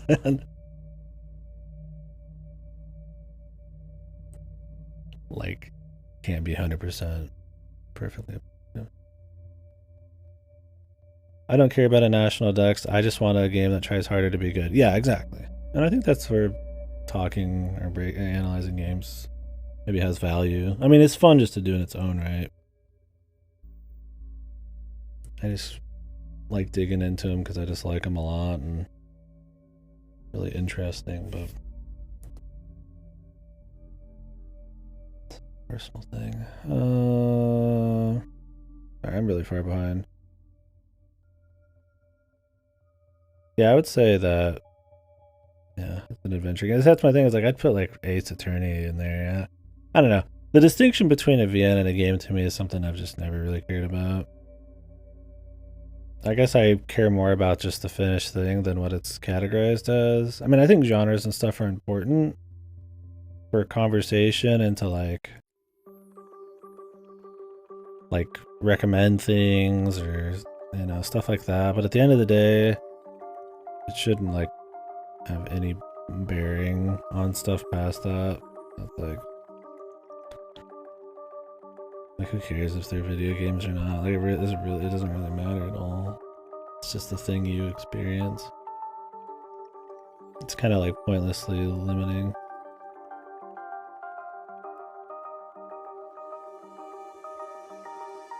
Yeah, I mean, that's fair when I already have one.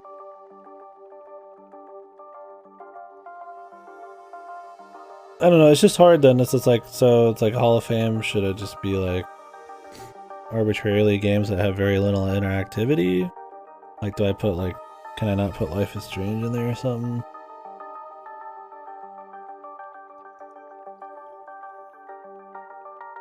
I mean, I get that, yeah. Maybe they're overrepresented or something, but like, I don't know. To me, VNs, it's like, it's almost just like if we did like a horror tier list, right? We have a VN tier list, I could have a horror tier list, and I could still have an overarching Hall of Fame list, right? Like, that's kind of, I guess, where I'm feeling on it. Like, if I want, like, I would like to do like a horror tier list or something. That'd be kind of cute. I mean, that'd be really hard because there's so much forgotten junk in there, but it's easier to do with VNs because there's so much more in my mind. We talk about them more. But yeah, I mean, I get that. I mean, that's a valid take. I just personally like, I don't know. It's not that I think VNs are a genre. It's just there's a commonality between them where we could compare them, but I don't think that it's like is mutually. It's like an exclusive thing. Or like they can't be games because we can compare them as VNs.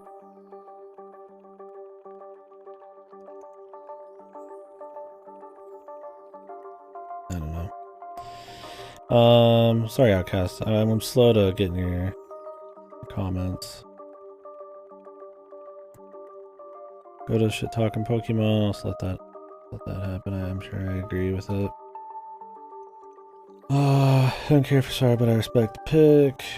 I make some statements. Hollow Knight is objectively the best Metroidvania. Hollow Knight is my personal favorite. Nothing is really charm points. Yeah, I can respect somebody saying Hollow Knight's their favorite Metroidvania. I'd respect it.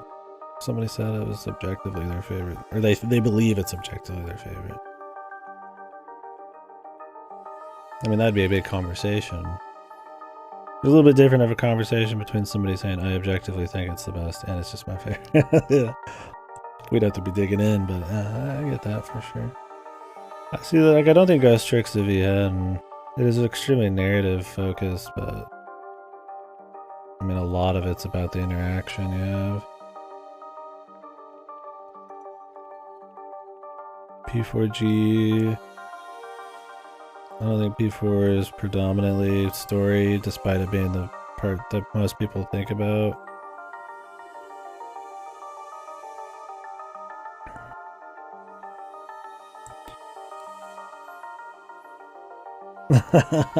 See, I like the tank. When I got used to the tank controls, I ended up enjoying them. Do I think like the RE1 remake style, where you could just move in any direction you want, is better? Yeah, but the games were made with tank controls in mind, and once you get a feel for them, the pace of the enemies, the camera angles, or not the pace, the placement of the enemies, the camera angles, like the size of everything, and the challenges. Yeah, there's not like crazy like movement running challenges in a good one, and it's not like there's kind of crazy platforming or anything. Like, it's made with it in mind, and I think once you get used to it, it's really interesting. It's fun, but I get where people don't like it. You have to get used to it, but I think it's worth getting used to.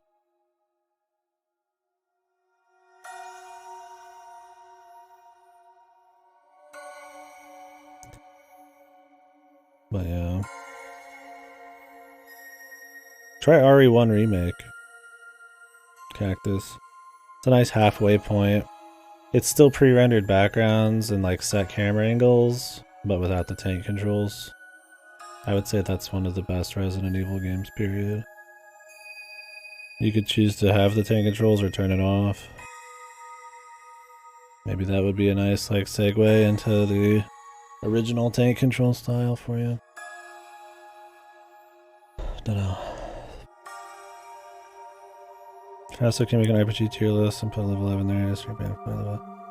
I'm saying if someone asked for a 3x3 of your favorite video game, I don't think dropping Ubi Neko Photo Holorexia.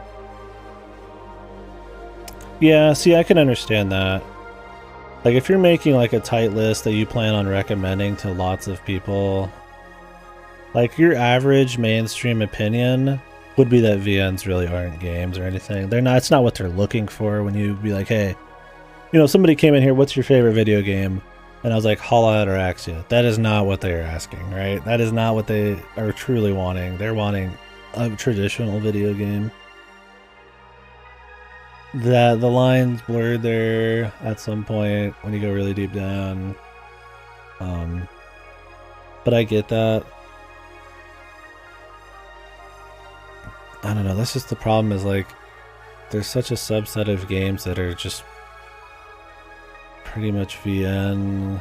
Like, it's about as the same focus as a traditional VN with about as much interactivity, but they're not considered VNs.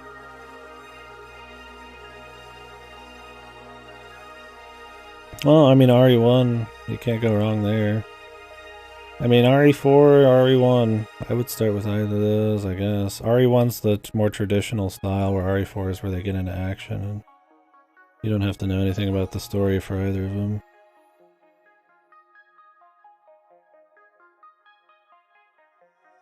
Zelda's not the fast food of adventure games. Zelda changes it up too much,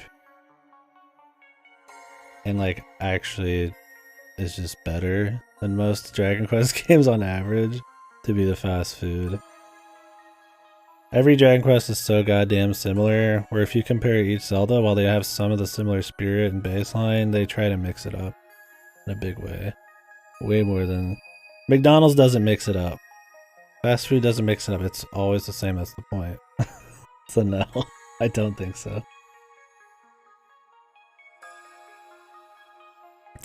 I don't know. I think this whole conversation with the VN thing, it just comes back to whether VNs should be classified as games. I mean, I get where Fasto's coming from. I think for a big Hall of Fame, if this is actually the final dungeon, this one would be pretty far down the list. Oh yeah. Just the VODs are destroyed here, dude. Somebody's watching this. I mean, just skip ahead in the VODs, man. People fucking overstate how annoying it is just to fucking move your mouse 2 feet, man. Like, fuck off, man. I'm not gonna go edit like every little fucking thing out because people can't just fucking move the damn skim it.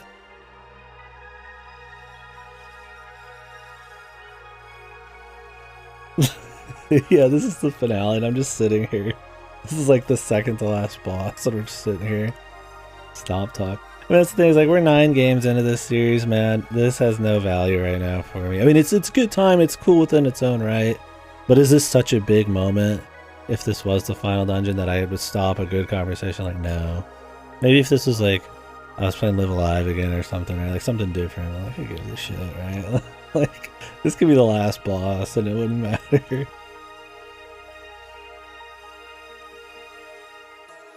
Yeah, I mean, that's the thing. You never know, man, what's will spark shit. I would love to always be having big conversations like this, but it's not always easy to do. People run out of steam when it comes to talking and stuff, and I don't always have something great to spark. The Lieutenant Hootie Hail Gore conversation. It's the best conversation in the game. I'm clearly not showing enough respect to this game, which means I'm not allowed to have an opinion on it. My opinion is wrong. Yeah. It kind of goes back to what Outcast and everybody was saying. It's just, it's hard to really classify like what counts as a VN and what's not, and what people value in certain things and how much interactivity they have. And I don't know. Personally, I think if you were making a big list, just a personal fuck it, I'm just making a list of my favorite things that are games or damn well close to games. Fuck it, who cares? Just put them in there. If you were making a, hey, I would recommend this to everybody in the world, even, you know, Joe Blow, my friend Joe Blow down the street, yeah, you might want to tailor it to more traditional stuff. But, I don't know, I would rather add more in than less. Have I said before that VNs are pretty much their own medium? Yeah, but like I don't really care either way. Like, I don't know. It's I would probably include them, but yeah, there's a more quality discussion and kind of comparison you can make when you just compare VNs. And that goes for any genre. You're gonna have a more quality discussion when you're comparing like things. If I just picked all my favorite games, like how do I compare RE4 to Thousand Year Door? You don't. If you're gonna compare those on which of those are the best, objectively it's impossible. If you're just gonna subjectively pick, there's not gonna be a whole lot you can say other than just like horror better or something, you know? Like, within the genres, within the VNs, it's probably better conversation, but I still think it'd be fun to do a Hall of Fame regardless. Lieutenant Hootie Ham Gore is clearly the best video game character of all time. I mean, he's in the best video game. So that means the characters in it have to be the best. Breaking the emotional build up of the scene, yeah.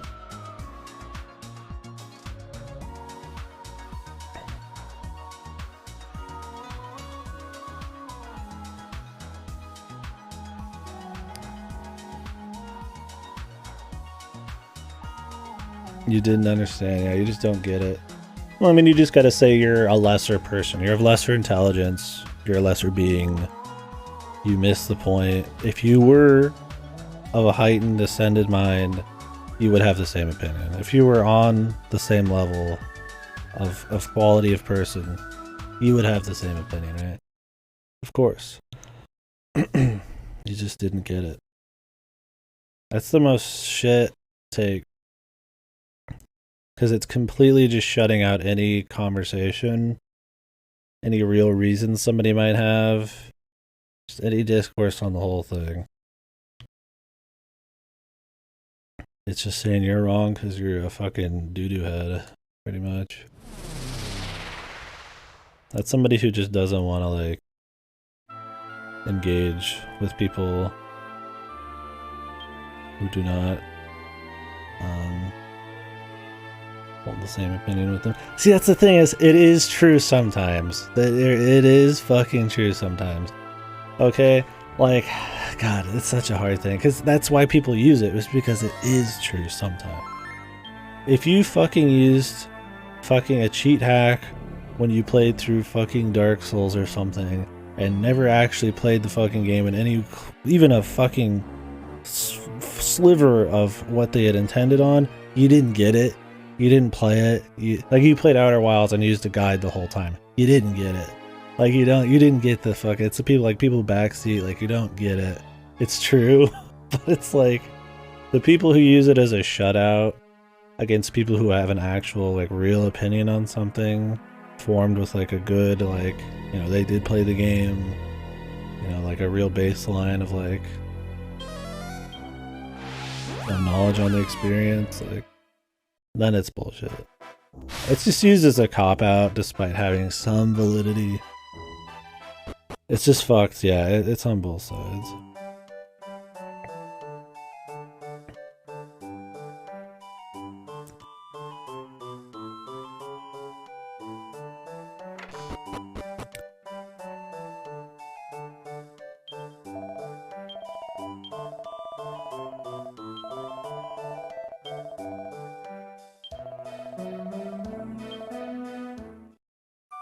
God. Thinking back to what Outcast was saying there, man. VNDB. Now that's an arbitrary playing ground of what constitutes a certain fucking piece of a medium. I love that 13 Sentinels isn't a VN, but like, there's other goofy shit that is. Anyways, I guess we should move past that. Xenosaga was a VN for a while. What? That's just a straight up JRPG, right?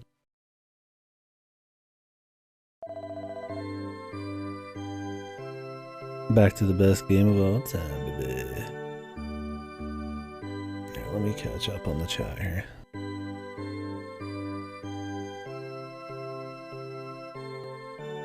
What if they truly don't get it though? Like the one guy saying Silent Hill sucks because the town made him stupid.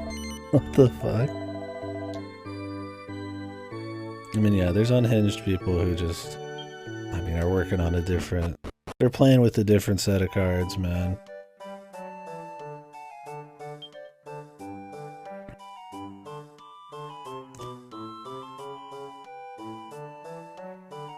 I mean, that's my thing, is like,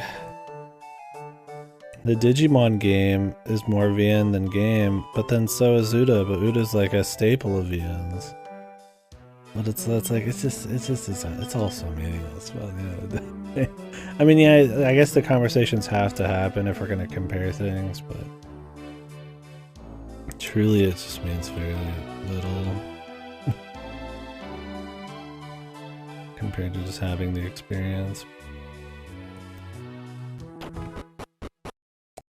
It's got elements. I mean, it's like any genre. There's just fucking games that have like an amalgamation of a bunch of genres, but I feel like calling a VN a genre is kind of fucked. I don't know. In some ways it is, but I mean, other ways, since it encompasses like all other kinds of like genre storytelling, like more like a medium.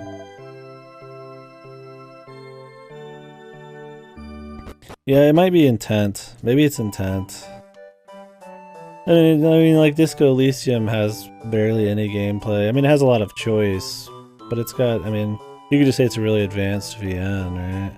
Where you can like walk around. Like Danganronpa, you can walk around. You know, there's VNs with probably, well, maybe not as many choices as Disco Elysium, but it's like fully focused on its story. And I guess it has RPG mechanics. I mean, so does Uda. Like, I don't know, man, but like nobody would say Disco Elysium's a VN. Would it be enjoyed by the same kinds of people? Very possible. That's kind of, I feel like, the takeaway. Okay. Talk about someone who's rightfully shitting on V3. Somebody didn't get it. Yeah, I mean, that's the thing, is it's used as a cop-out for some people.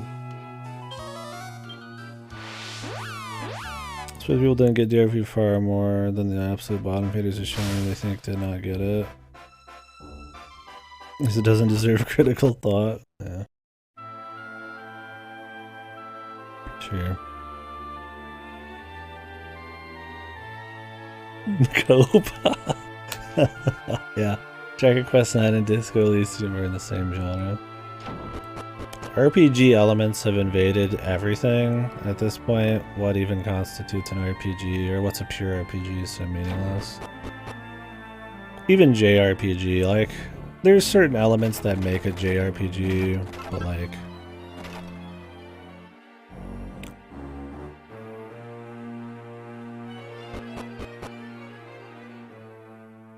But it's so fucking hard, man.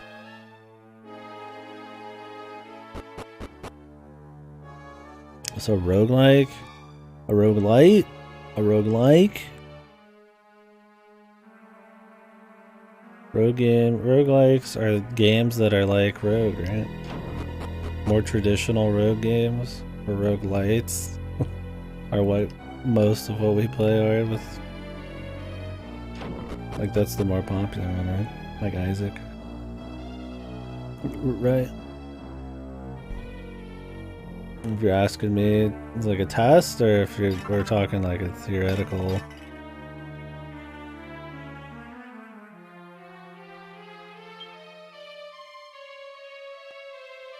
Yeah, I mean, it's all blurred, man. I mean, that's the thing, is like, what is a JRPG? When people say JRPG, well, it's like Metroidvania. It's like, people say, what is a JRPG? It's a, I mean, technically, it's a Japanese RPG, but Dark Souls is a Japanese RPG. And it's not what you would say is a JRPG, so it's like, the meaning is beyond the literal at this point.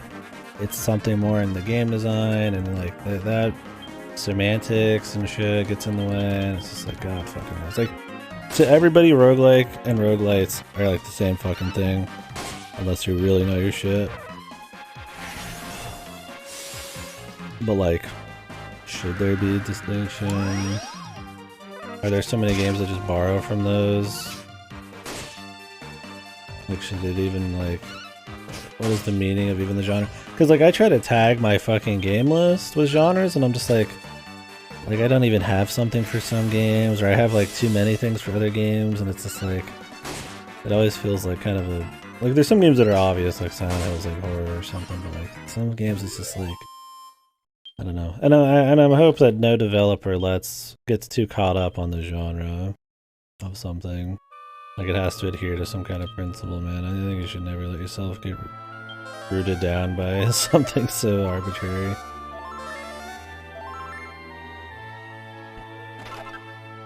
Darkest Dungeon?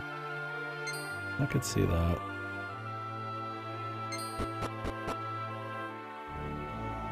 Yeah, see, I would consider Dark Souls like an action game. An action RPG or something.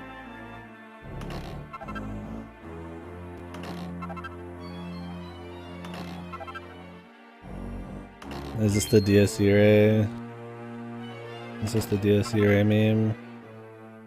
Do I need to read the 1,000 works or whatever before I can truly appreciate DSC array? Or Dark Souls? See, that's the thing. I don't know. I don't know if they're overrated. See, this is semantics again. Is it like... I think Dark Souls are amazing games. I don't think they're overrated, but like, are they over, like, stated? Like, do people like, I don't know, is that overrating? Maybe it is overrating still. Fuck, it's hard to, oh God. I'm in another fucking world right now. I'm trying to fucking explain what I mean. Because I would call Dark Souls as an amazing game. I'd call it a great game. But because of the amount of, like, people who say it, and just, like, how widespread they are across just so many platforms and, you know, and so much discussion, like, it feels like they're... I almost want to say overstated, but it doesn't, what does that even mean? It's like... It just reminds me of how like an Undertale's fan base ruins the feeling of the game sometimes. But Undertale's a great game. Maybe it's how influential it is? I don't know. I have no idea.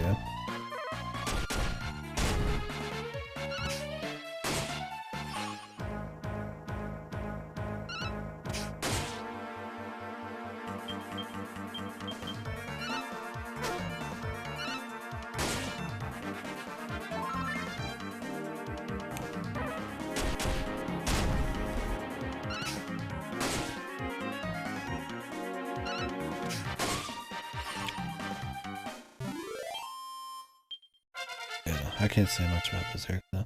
Unless there's coins that define a genre, I'm more interested in the coins that make the games fun. Yeah, absolutely. I think that's absolutely the more interesting, or the more like, worth it distinction.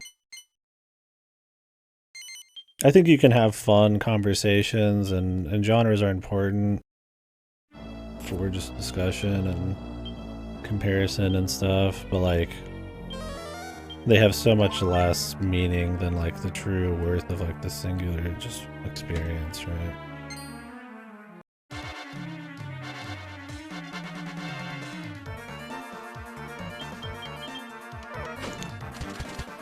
I don't know. I mean, I guess genres just exist to make it easy to compare and to just talk about things.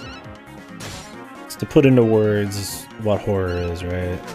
If we didn't have the word horror, then like we'd have to explain like the spookiness and all this every time. Like, but yeah, I don't think it's something that's worth getting caught up on. The more interesting and worthy like things to talk about are how much they adhere to some kind of like arbitrary rule.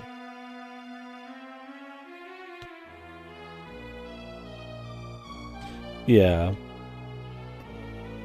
Like if we did like a horror tier list or like something, right? It's like at the end of the day, the value doesn't really matter because it's just a genre thing. But it's a fun way to arbitrarily pick a group of games and compare them. Things that have similarities, and we could discuss them on a smaller scale using that organizational tool. It's not that like really like I'm losing sleep over what it gets in there and what doesn't, and whether it adheres to it super well. It's just, yeah, it's a tool. I don't know. I'm talking on my ass. That's how genres are for me. It's more just it's a tagging tool essentially. It's nothing that's I feel like worth. Because I mean that's the thing is like in certain music and stuff, people probably get really butthurt about no, this doesn't adhere. This shouldn't be called jazz. It doesn't adhere to this kind of thing. It's like who cares? Like it's a cool conversation to have for the sake of conversation and comparison, but it doesn't. It should never affect the actual creation of the work or how you actually feel about it. It's like when people are like surprised, like Digimon Survive is more VIA than game. That's a problem with advertising, and I could see being disappointed because of like having preconceptions about it. But does it actually mean Digimon Survive is a bad game? Like, no. Like, it doesn't really matter what the genre of it is. Yeah, that's more just like a marketing problem.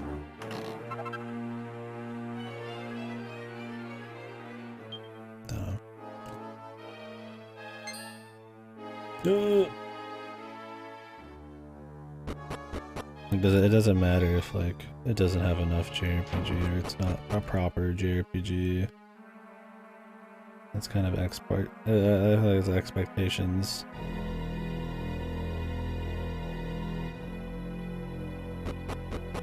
Genre means too much. I don't know. I feel like I'm just gonna play Digimon Survive just to fucking find out myself.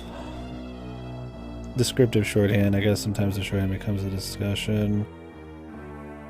It can be an off-ramp, yeah. Kubanashi recollection, your Hall of Fame? Probably not. But I had a good time with it.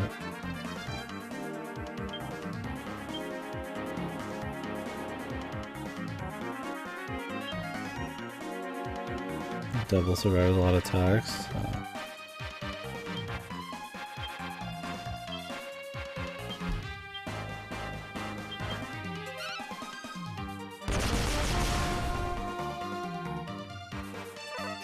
I have no experience with the Digimon series at all.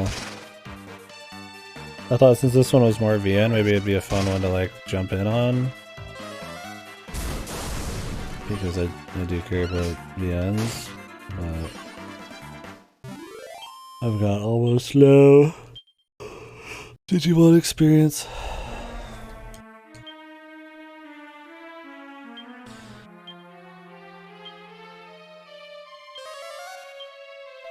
I would put a lot of SMT in my list.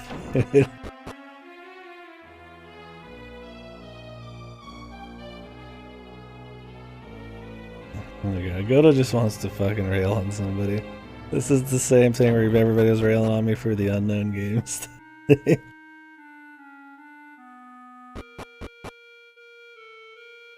SMT like. Actually, we exclusively play the Digimon World. God, is it that long?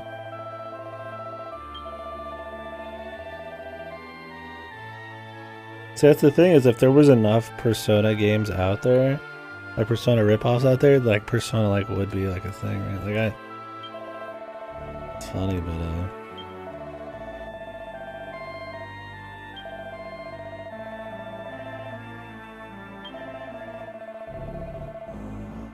5 great trolls with frizz.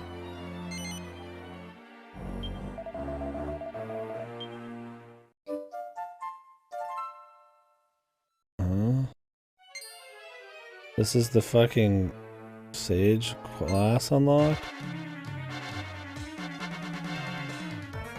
Oh yeah?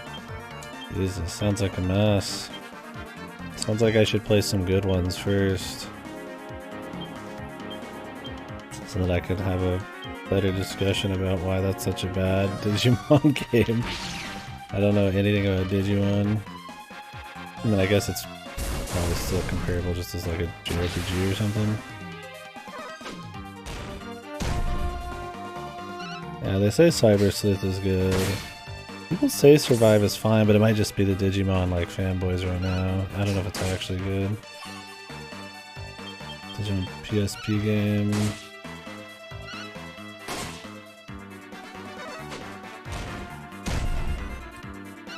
Aren't they making a proper next game after Cyber Sleuth coming like after Survive? Like in the same like kind of genre?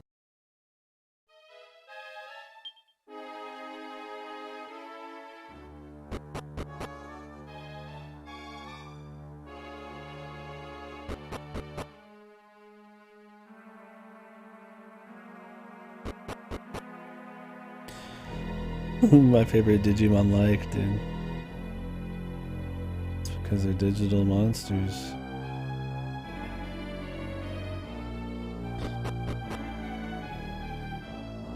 Oh yeah, Sam.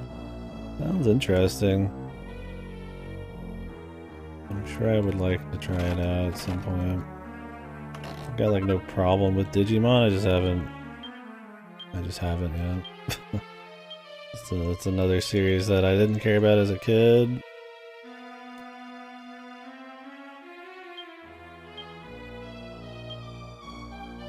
And I haven't really gotten around to trying any of them nowadays because they're just not in conversation enough to be kind of at the front of my mind.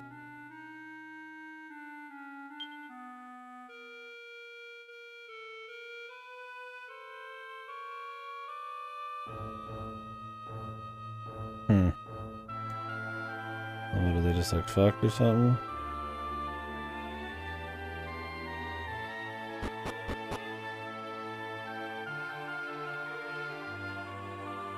Digimon World 3. There's just an assload of Digimon games, isn't there?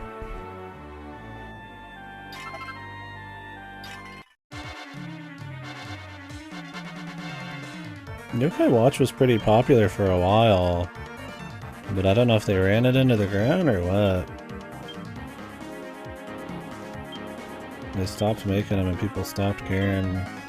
I imagine level 5 ran it into the ground, but I don't personally know. I didn't play any of them yet.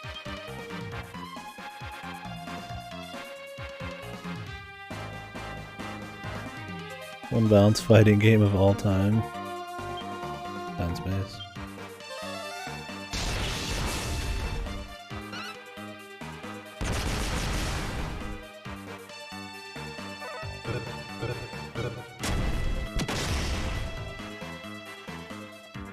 What's the PSP game's gameplay like, Cactus? Is it just like this, like a JRPG, or...?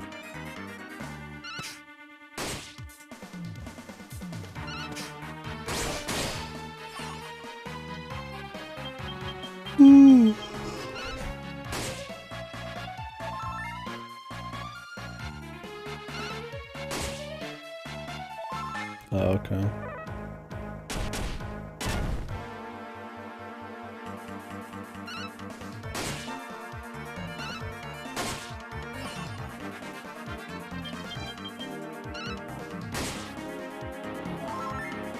How does Digimon work? I hear like they like just take the same characters and like make new like non-continuous stories with them or something, or it's not like an Ash thing where it's like the same dude running through a bunch of shit, right? Like a visual novel. Oh, I got Jim.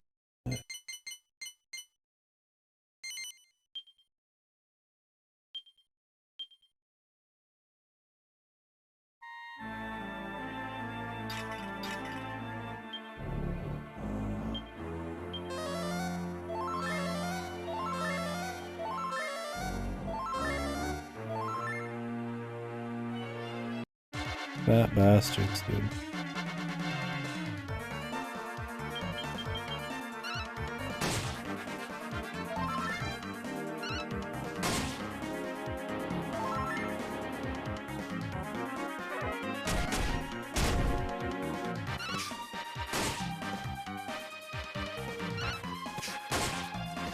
I don't know, I've just thought about doing it.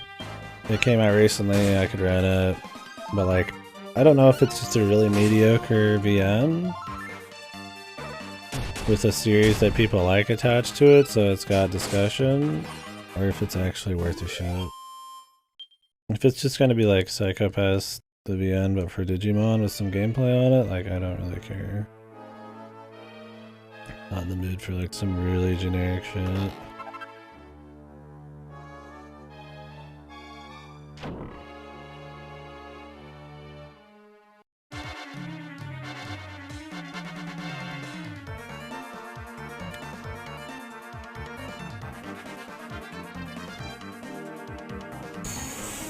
Because they're recent, not the Uda VN that is coming out in a couple months.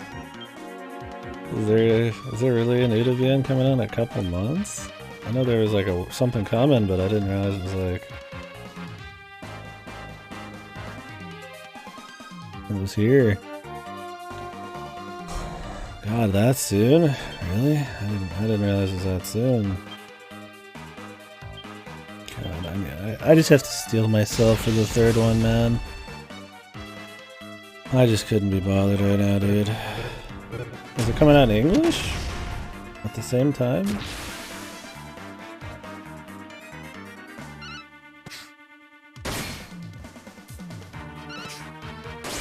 Really? Wow. We'll never be on Game Pass. What shit was it? I'd have to rent Uda 3.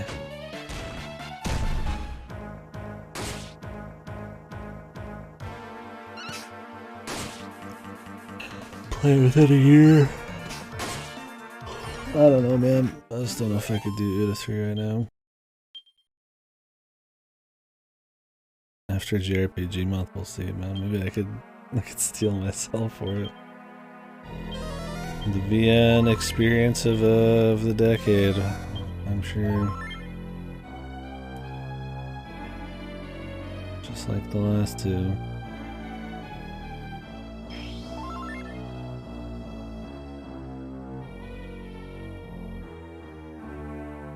Look, dude, I will play Uda 3 when I'm just kind of feeling it, when it's right.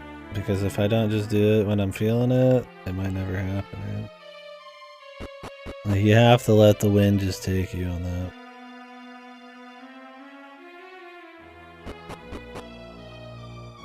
Get a bastard.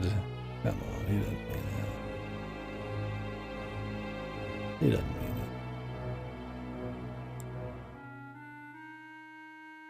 it. Because you'll never feel it. Dude, I always end up feeling it. I've been saying I could go for some Rikishi. Droud. Birish.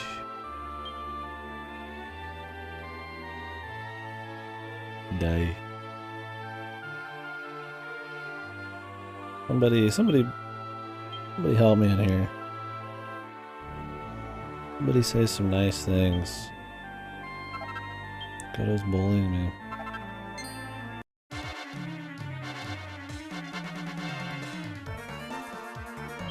He wishes my death.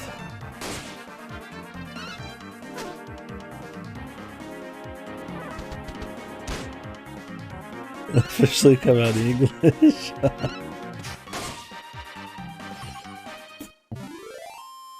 It's been on the docket for a while. 15 years, yes. 15, I think, about 15. When did that release?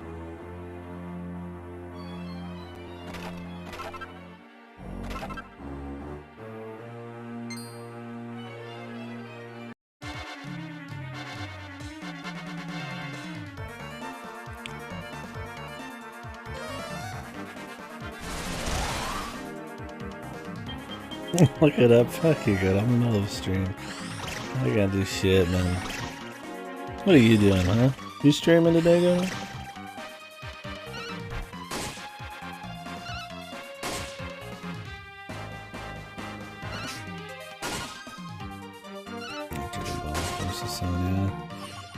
His style looks so old, I just fucking never can. I always think all his games came out like the 90s or something, or like early 2000s. Because of his fucked art, I have no actual idea.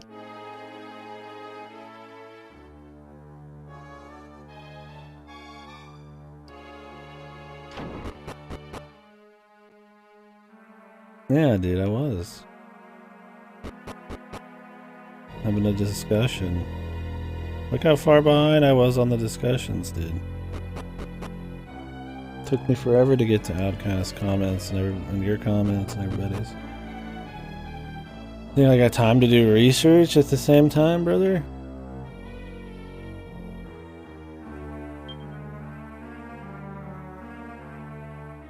Until it is, yeah, that's true. I haven't seen the art in enough detail to really make that call. When I hear Ryukishi, I just see the art. Even if it's not true, I see it in my fucking... He's like so... my mental image of a Ryukishi work is just like ham in hand. Hand in hand. It is ham in hand. Like ham hands. Like it's just I just can't help it. His stuff just feels old. And not in a bad way, it's a soulful kind of way. I mean the art style looks fucked, but like I just think of him as like all of his shit's old, even if it's new. It just feels old. Maybe it's because I've played most of his shit a long time ago. Most of the time it's decent, then boom, blob person. The blob attack. My favorite retro game, Higurashi. See, Fastest being a fucking crazy man. When people say retro, are there retro VNs? Yeah, the retro semantics, man, is always interesting too. Because now PS2 and all that are considered retro. But there's retro themed things which tend to be pixel art or arcade, right? But then the true meaning of what is retro, because it has to change because it's based on time, is like, some people consider PS2 retro. And a retro VN would be like, yeah, PC 98, I guess, because of the art style, but like, PS2's retro, it wouldn't, yeah, Higurashi should be retro as well.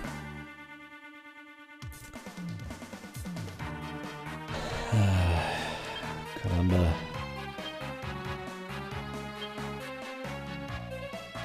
Made by it's retro and it's made by retro. Oh, you're right. It's the most retro game ever.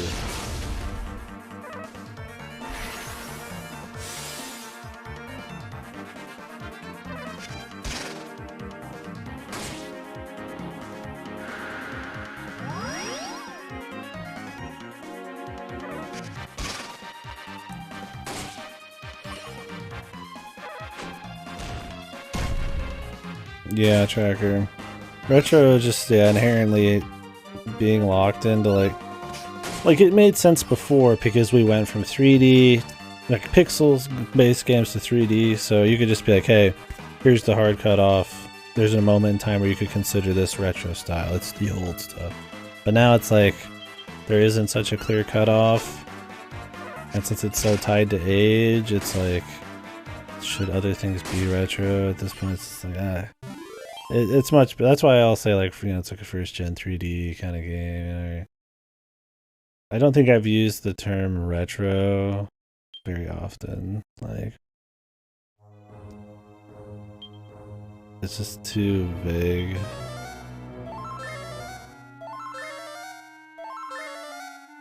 Although I do think the general way people consider things retro, at least when it comes to like indie stuff, is more pixel based kind of titles. But that's such like a simple way to do it. I don't know. Like when I think of retro, I think of like older pixel based shit.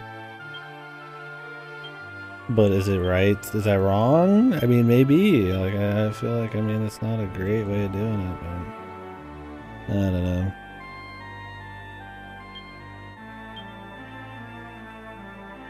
Retro like, yeah. Mid retro like.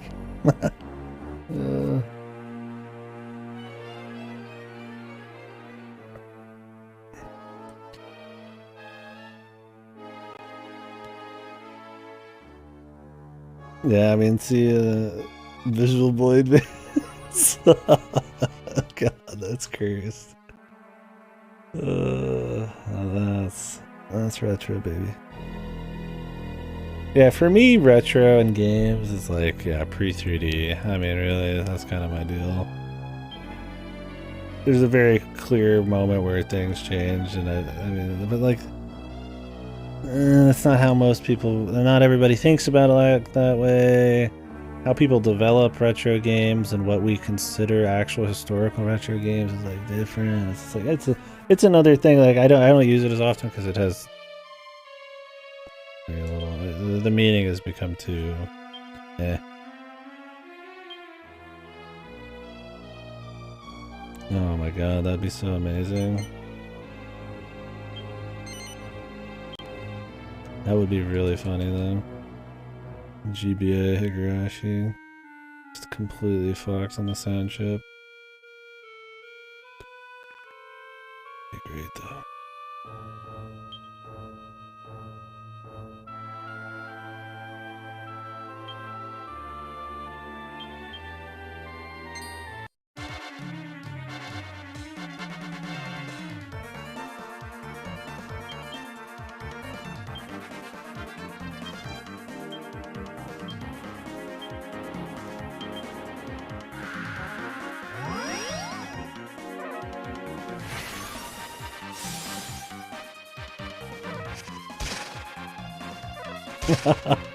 You should.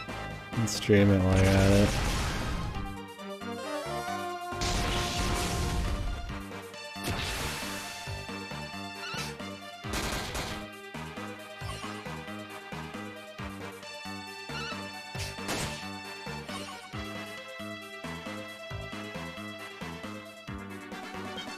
Everybody can enjoy it in its ultimate form.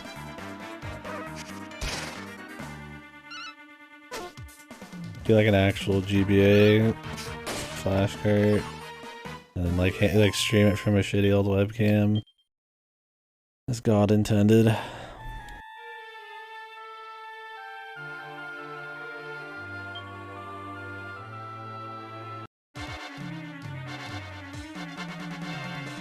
This dungeon has enough paths and dead ends that if I'm not actually paying attention, it's very easy to get lost. At least it has a checkpoint, I guess. It's not like 8 where it had a bunch of legitimate shortcuts you could add on, but it's got a healing spot.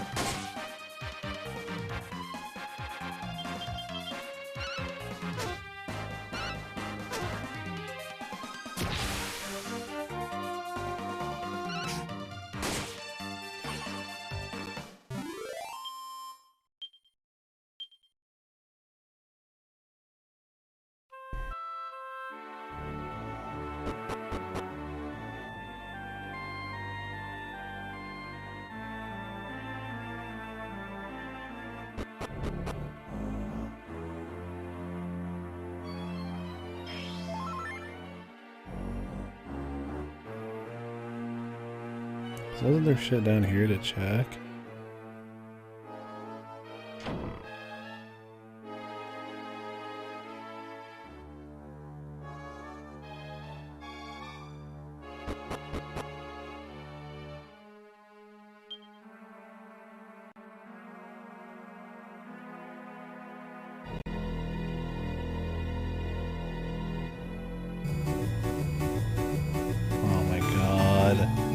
The clown music on GBA.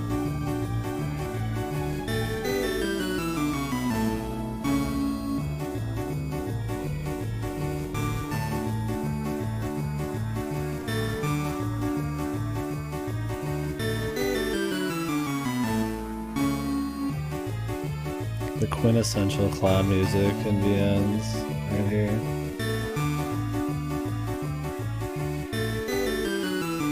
Third comment.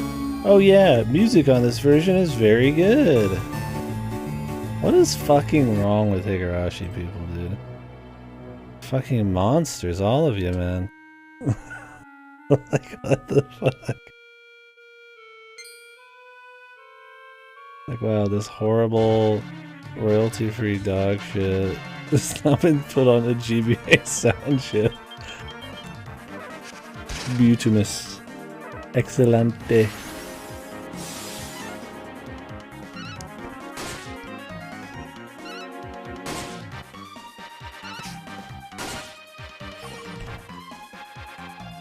So, did it get an actual GBA port, or is this like some fan port? I actually don't know anything about it. I almost thought for a second it was like a meme, but now I'm seeing like real shit.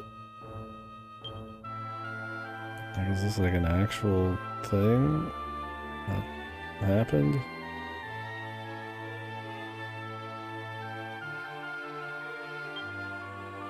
Damn, it really did, huh? Hard to believe.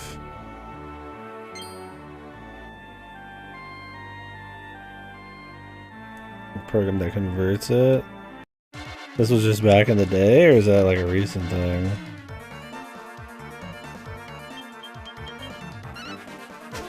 That's crazy.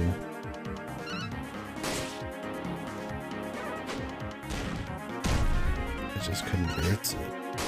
God, that would be the way to play it, man. The fucking GBA version, dude. Holy fucking good God, Jesus. That would be great.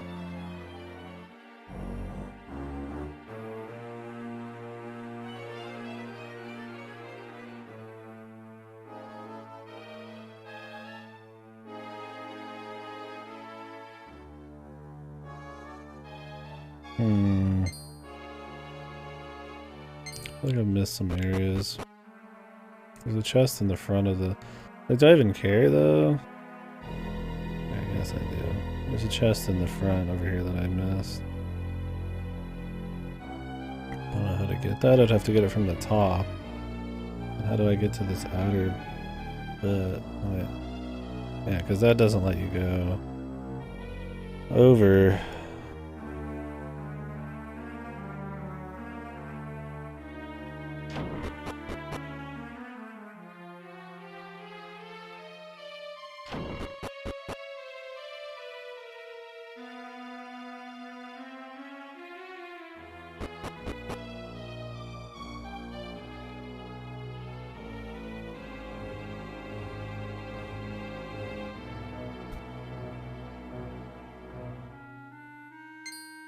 I'd have to go back to the beginning.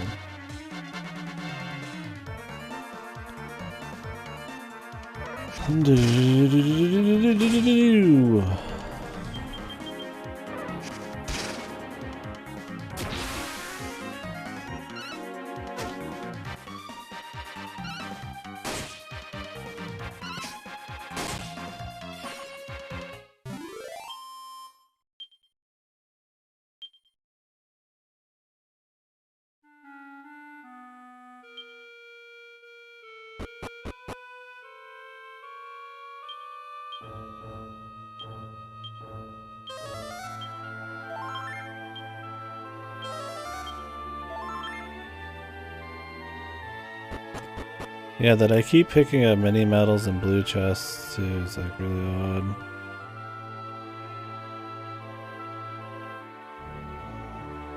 They really just kind of fucked the mini medals up in this. And just the general, like, small time exploration.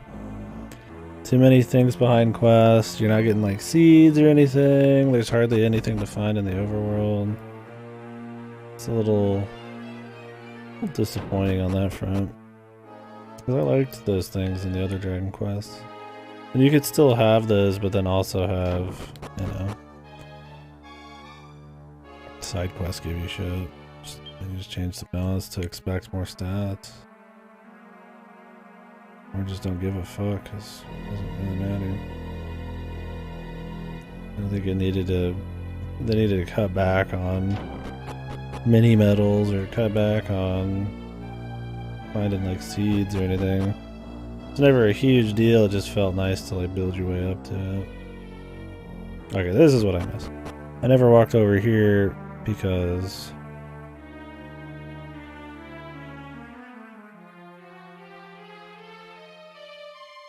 I jumped straight down to the chest I saw. I actually kind of want to find out how close I am to the end. Whether it's worth trying to like go for tonight, or just, if I'm starting to feel tired, just get off.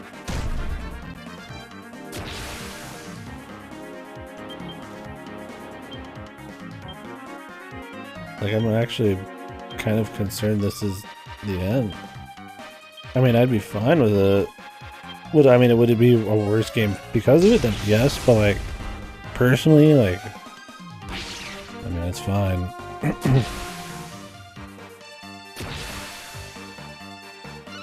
Like, I enjoy it, but I'm not like, I need another 20-30 hours of Dragon Quest IX or anything. It would feel like the most, like, half-baked campaign, though.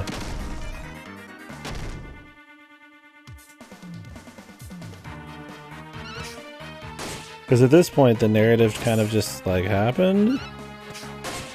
We kind of just got there. There's a lot of things like, you know, flying and, you know, certain kinds of spells you don't have. I just feel like we just kind of, like, it was fine, but it felt like if this was the end, there was like another 10-20 hours like missing kind of thing. Like, maybe that is the case, but it's in like post-game. It's a weird thing, I don't know. Well, we'll see. I guess I shouldn't make this possible scenario up and start like fucking like digging into the game when I don't even know if it's the case yet. It would definitely not be good for it.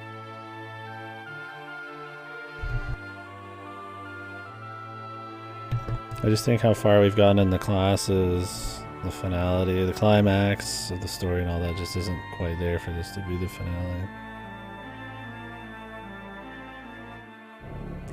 Well, let's go save.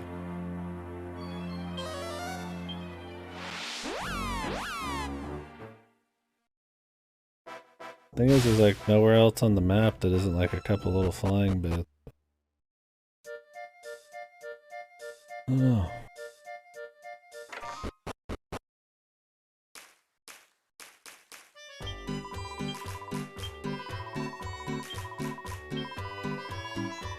It has a skip button? Holy based.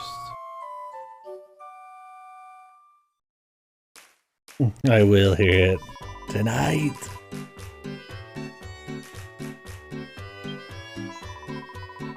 It's absolutely essential.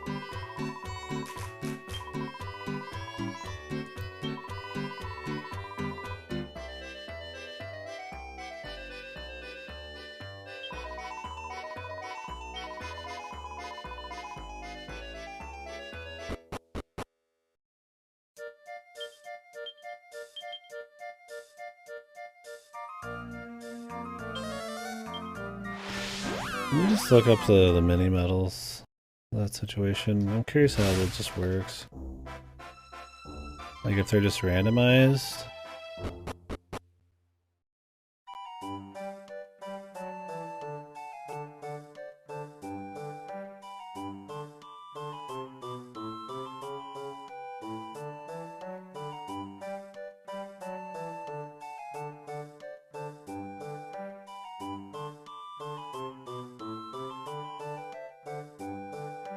What? There's an infinite supply of mini metals. They respawn every day or something. In pots and barrels and shit. So you can get like a certain amount every day. There's a spawn point northwest of Brigadoon where you can find a single mini metal. You can also find mini metals off of canna boxes and mimics. 100% guaranteed off legacy bosses. There's a boss you can fight repeatedly and always get a mini medal in post game. Oh man, that blows, dude. Wow, why ruin such a fucking like unique to Dragon Quest just fun thing? The sanctity of the mini medals, man. It was just a very simple collectible that in a genre, in a game series where you're generally going to check every nook and cranny, it was just a test. It was a display of that. It was how well you did at that, of checking every little thing. There was seeds you'd get, there was items you could get, and then the mini medals were the ultimate counter. But now that you can just get mini medals infinitely off of shit and it's randomized, that whole like reward for like exhaustive or thorough exploration is like doesn't mean anything. It was a fun extra thing. Right? Like yeah, I still would explore everything just cause, but like why ruin that extra fun little collectible checklist? Right? It was an actual rewarding fun checklist. Well, no wonder I feel like I have no mini medals.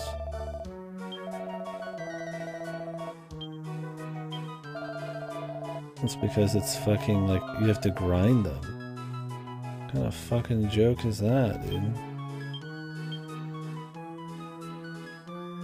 Fuck off on that, dude.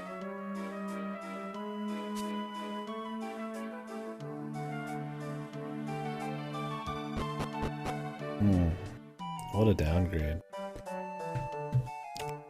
Call it a guilty pleasure, I don't know. That was one of the few things that I like consistently enjoyed in Dragon Quest. Hopefully it's not that way in 11. I know you said they're in side quest in 11. I would take that over randomized RNG farmable mini medals. I mean, maybe it's a product of like having it be multiplayer. Everybody needs mini medals, but like if there's only set ones, you might not get them on certain players' campaigns or something. If you just drop in, drop out, like I don't know. I imagine it's something like that, but I don't think the payoff is worth it.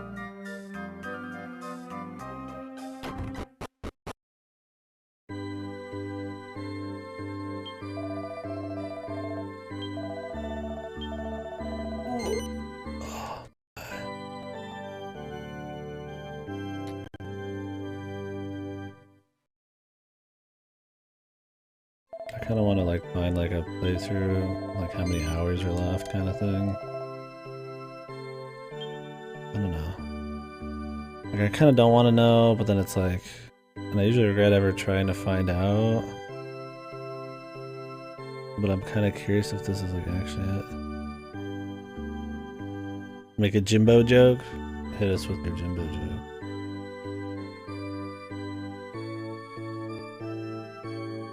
Okay. The last main boss? Dude, you don't remember? I can't say his name. Let me go through past his chat history. I know he typed it out. I'm in Gittingham Palace right now. That helps. The boss's name was fucking extreme, dude. Okay, Basso talks more than I remember. Lieutenant Hootingham Gore.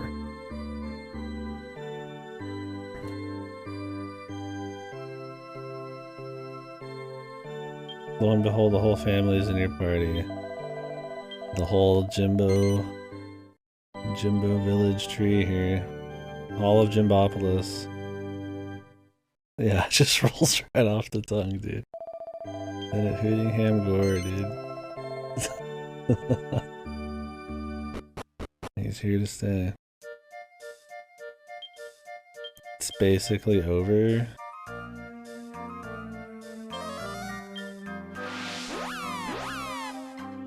Like, could I just try to finish it tonight? I feel like I should stop and just have a little chunk for tomorrow.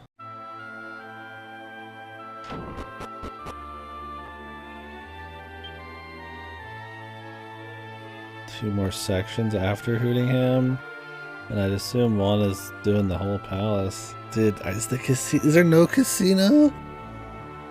Go to. Is there a casino in this that isn't in post game? Is there no casino arc, dude?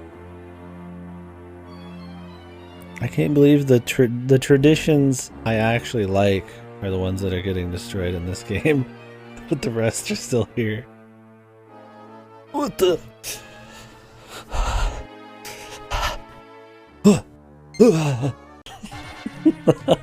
What the fuck?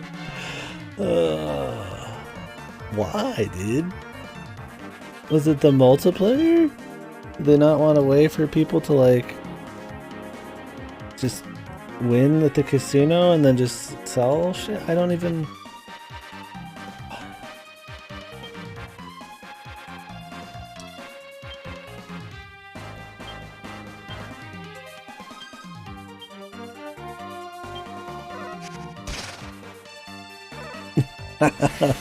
I'm living in a post-Hootingham world, dude.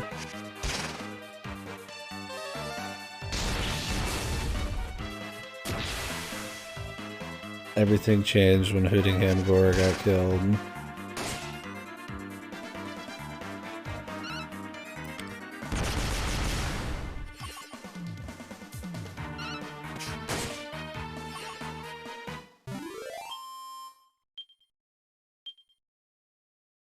I mean, I'm guessing this isn't the final area then? I don't know. I don't know what that means. I mean, this person could have these sections off and, like, maybe these are like 8-hour dungeons. I don't know.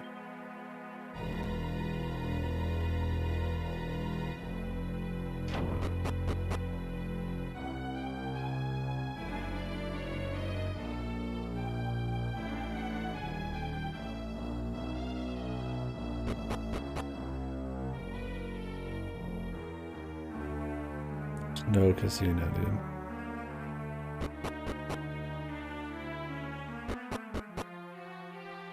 The fucking casino arc, dude. Just hold your comfies until... I know Dragon Quest XI has a casino.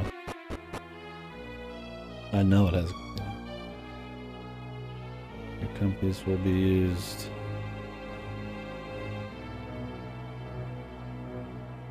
But I think the thing in Dragon Quest XI's is you have to save after every fucking thing you do. Gonna be some mistakes on that. I hope it's not bullshit. Being able to save and come back was kind of a big deal.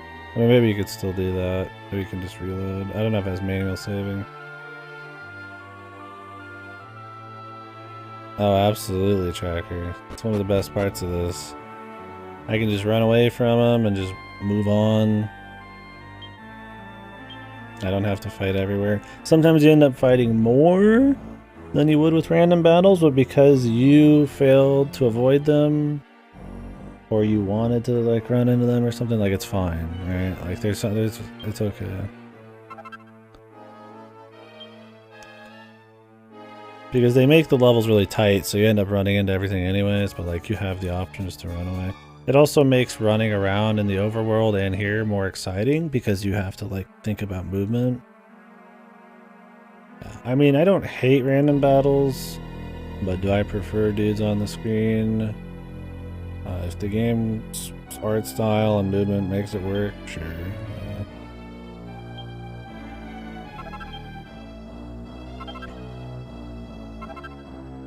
It is a quantum leap. When Dragon Quest V on PS2 had it, technically it's been around for a bit at this point, but that's the only one, I think, before this game. Yeah, a little bob and weaving, you know, it's a little bit more exciting on that front. It just adds an extra layer, and I don't think it hurts anything.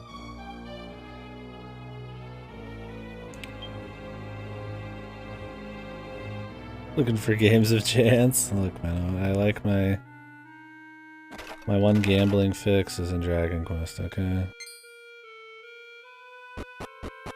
The only time I feel alive when I'm gambling in Dragon Quest. Look, man, when Goto plays,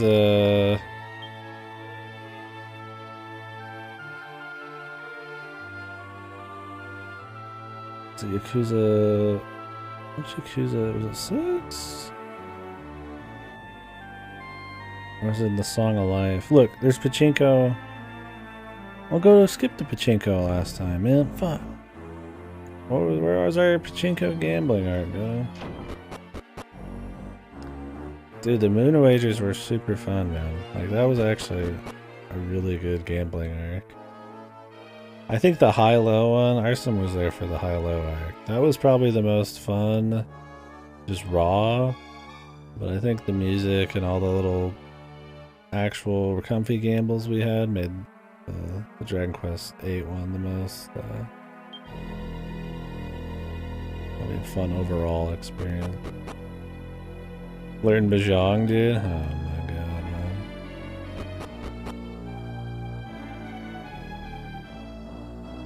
Yeah, I mean, we had some big streaks on high-low, but then we also had, you know, a good 30-40 minutes with nothing, and there was a lot of risks I took and didn't pan out. But that was what was fun. His high-low is such a, like, just a very easily understandable high-risk, high-reward thing. Like, when we were doing roulette in Dragon Quest VIII, it's so boring to watch and to play because all you do is just put bets down on everything, and sometimes you make small profits. So slots were more fun to make games around. But like high-low is the ultimate. You don't need anything. Just play high-low. I wish it was in more. Problem is high-low is like too easy to get a lot on with save quits, so they probably didn't want to bring it back. Yeah, only the good times.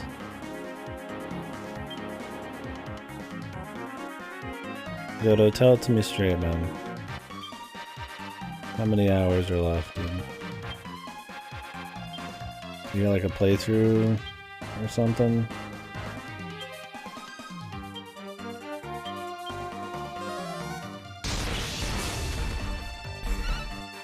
I feel like the campaign's probably just cut short because it's all about post-game or something, I don't know.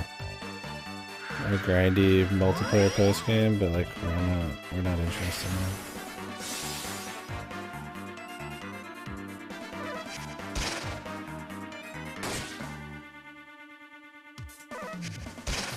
that. I've enjoyed my time with this, but I if it ended like after this dungeon, I couldn't help but be like, you know, find it lacking. I think how they also ruined stuff like mini medals, man, is just, it can't be ignored. No casino, it can't be ignored.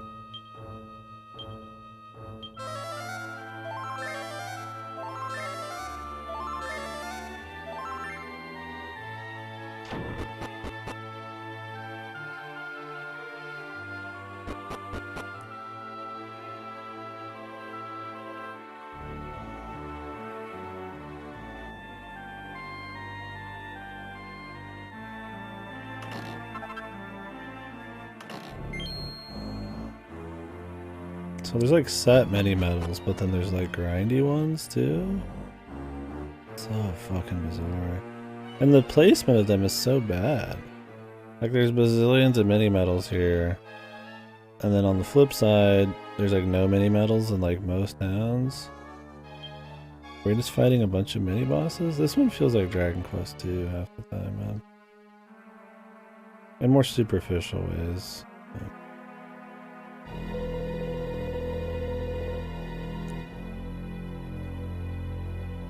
I am the last of the Triumvirate. Goresby Purvis, Esquire. Lieutenant Goresby Purvis of the Triumvirate. This is like a DSE fucking thing, dude. Can I remember my fucking DSE title? Oh, what is his name? It's the Obsidian Round Table, dude. But like, what else? What was the full title for the Reinhardt one?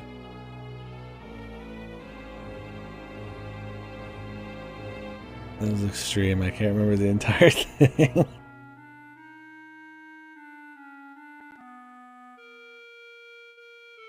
I don't know. I can't remember. I don't know if anybody has the full like Reinhardt title with the Obsidian Round Table and everything.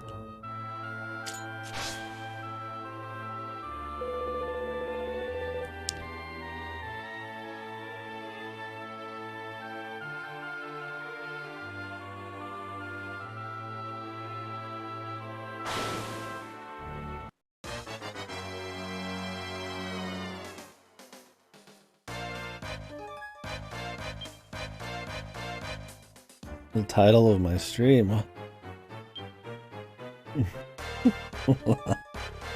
Yeah, it's coming. Dude, Gigaslash is 15? When the fuck am I gonna use that? Like a million fucking bazooks. Bazooks? Like a million bazooks on that one.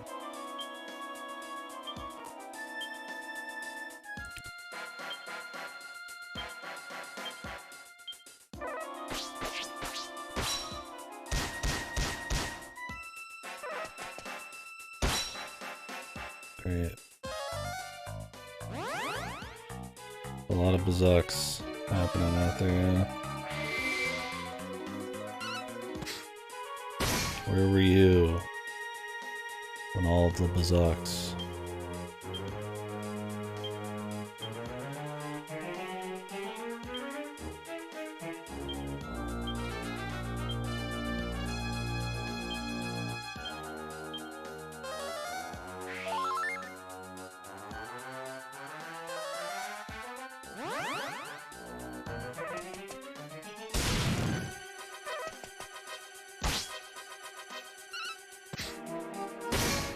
We have no AoEs yet either.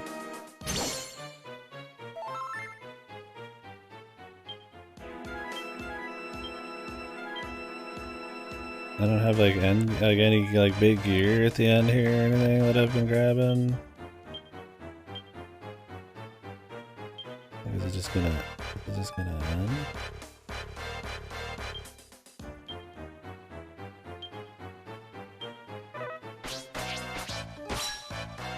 Maybe might die here if we're unlucky, okay.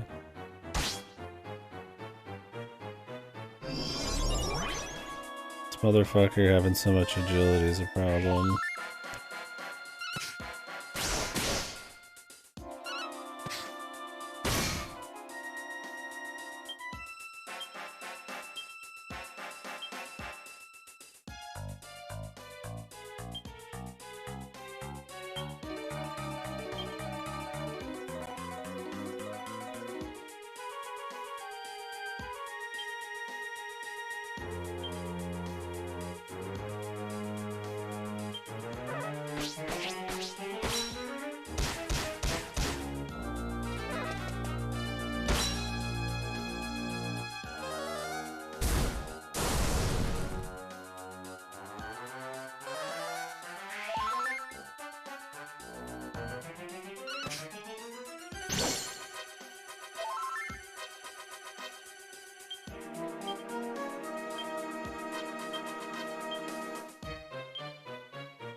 God, this inactive shit on my damage dealers.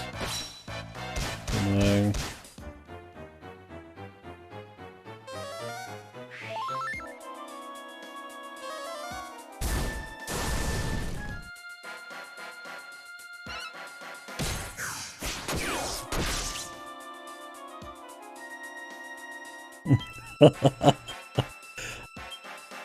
It's a feeling no human should ever have to experience. Unnatural. It's ungodly.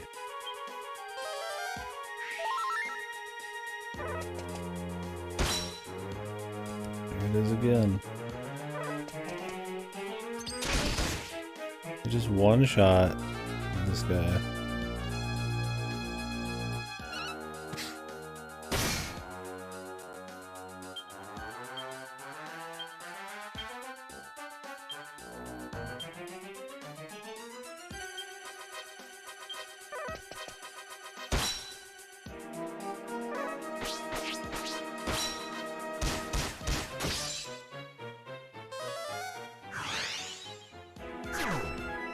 Of course, the zing luck.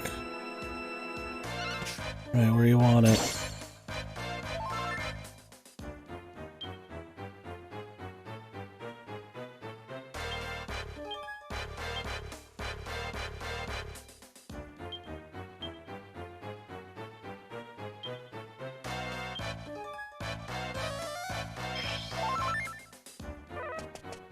His design? Yeah, he looks cool. He's kind of like fast cheetah samurai dude. He's clean for sure. I like his look better than Hootingham. Although Hootingham was kind of funny.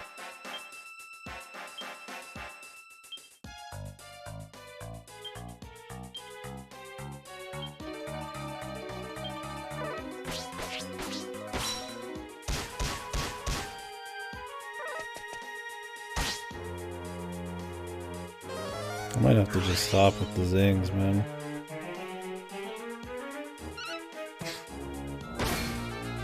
Nice.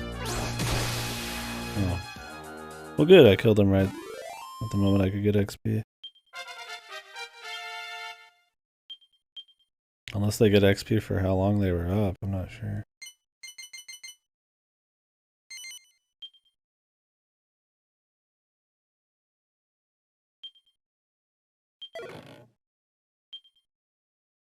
Fizzle foil. Okay. Yeah, I mean his side was probably the most I've had a sweat on a fight so far.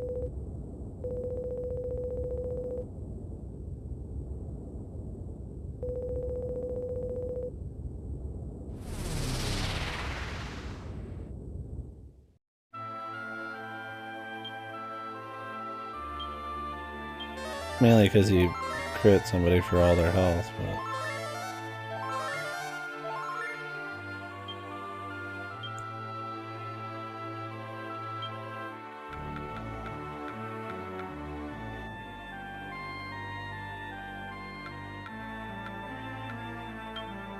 Well, he dropped the fizzle foil, but...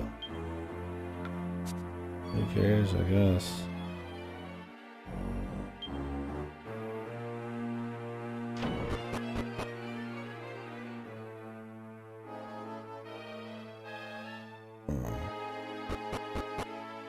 I feel like I should go back down and heal.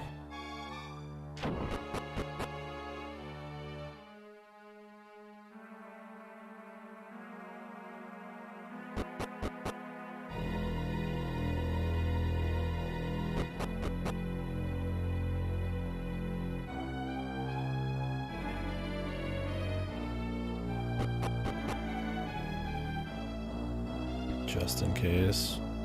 But it has been kind of a boss rush.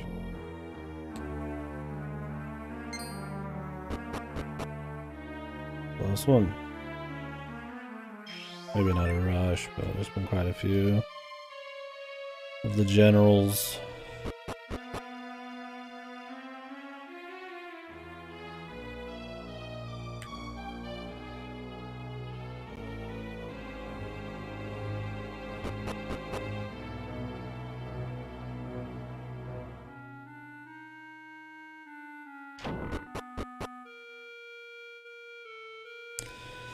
We're getting close, man. I'd actually like to finish it up tomorrow because I'm getting kind of tired.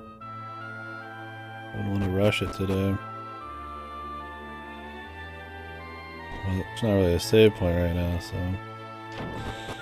maybe that was the last boss of this area. Maybe there's gonna be another area. We'll find out. I just figure we have to fight more dudes, so.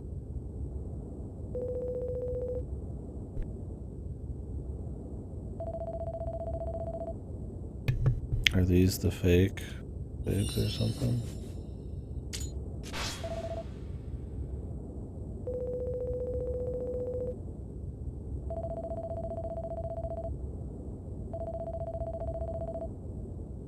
Or if he feigned it.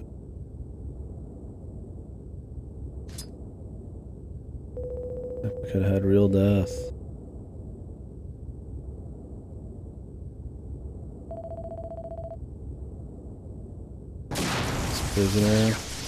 Prisoner Zeus or whatever. Oof. Our man's big betrayal, his big deception. And he couldn't even scratch his frilly fucking coat.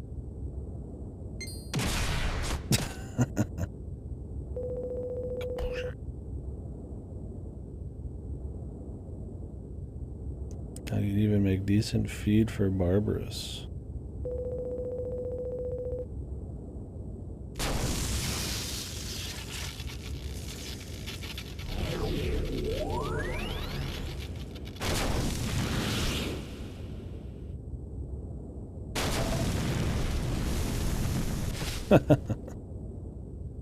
Fucking loser, dude.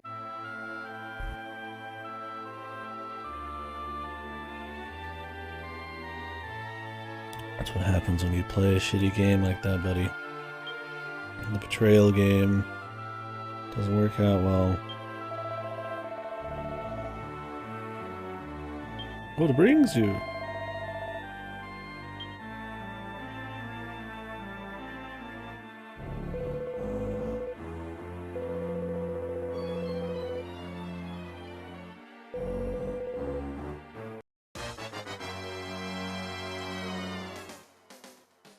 Just straight to King Godwin.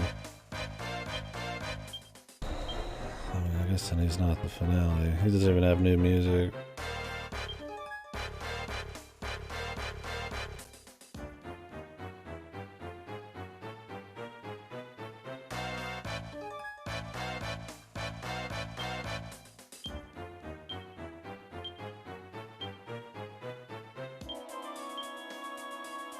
We also didn't get a single coup de grace last fight, despite getting smacked around so much. I don't know how the coup de grace work, man.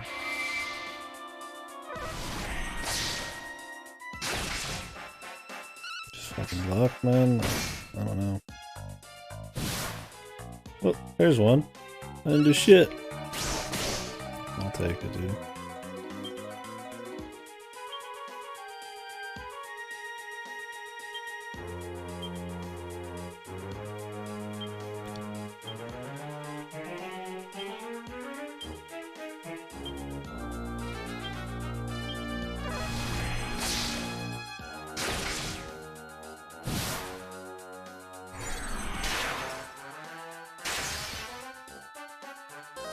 Do all my umps. Removed.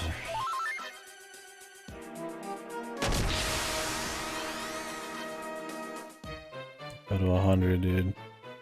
100. Daddy.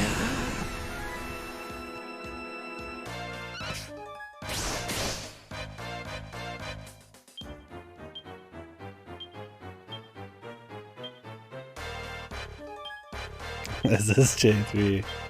Yo, time is up. I'm just gonna do like a normal hit.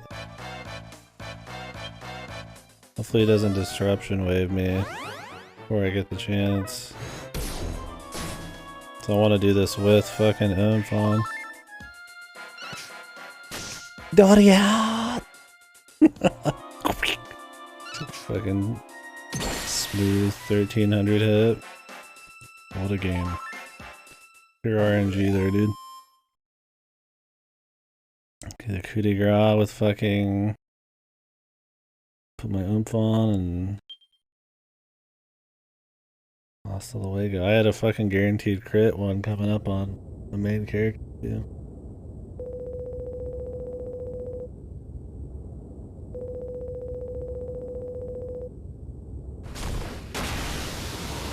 Is this the fake phase 2?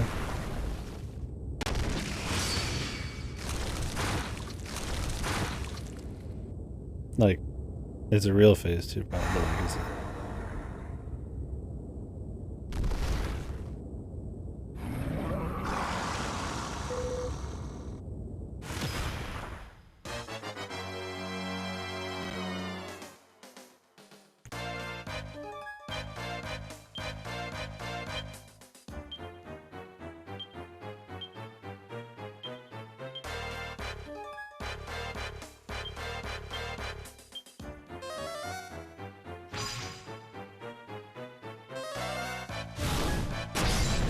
Ooh, Jimmy!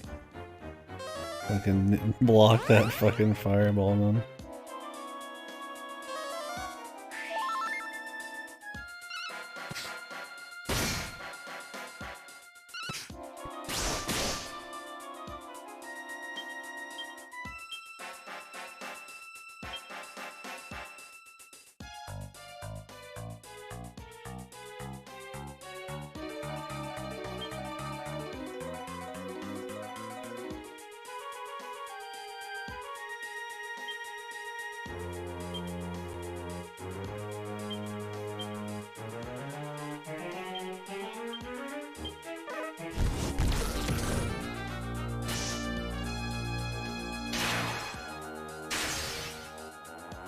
Oomph. Thing is, dude, if he's willing to waste an attack to wipe my oomps, like, think of it that way. It's like my oomp was just like a one-turn stun, essentially, to him. So, like, it's worth it. It's like in Dragon Quest VIII, they would try to wipe your shit so much, it was almost just worth it in the long run to just do it despite wiping shit. It was only not worth it when you were wasting 20 turns doing tension shenanigans. Because every fucking boss had a tension wiper.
Alright, so I could do some damage.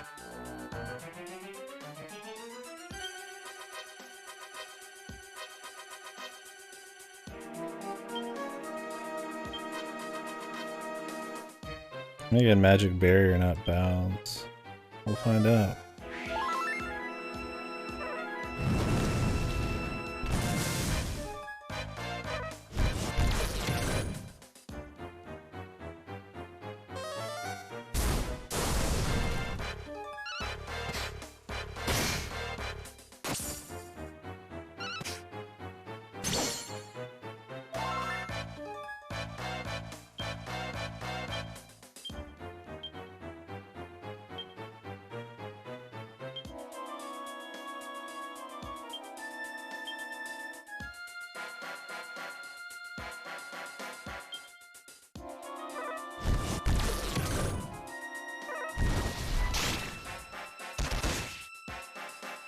The crit, dude.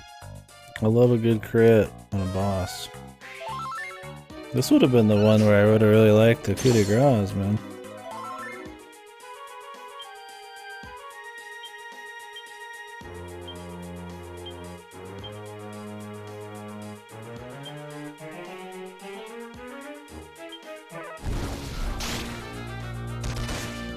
Another crit, dude. You just can't beat that luck, man.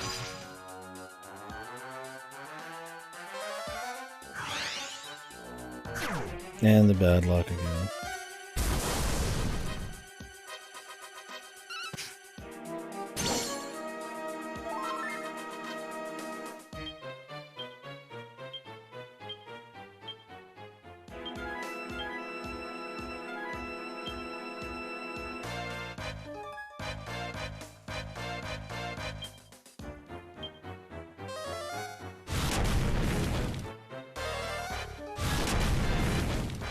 He just fucking turns and double blows us up.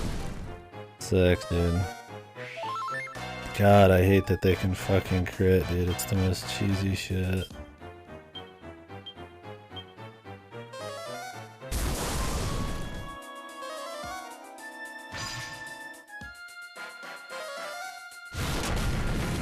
And he just fucking whips out 100 damage for his.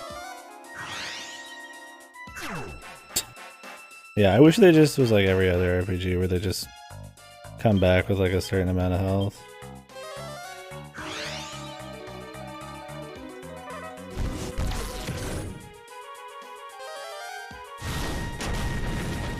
Of course, they're dead now.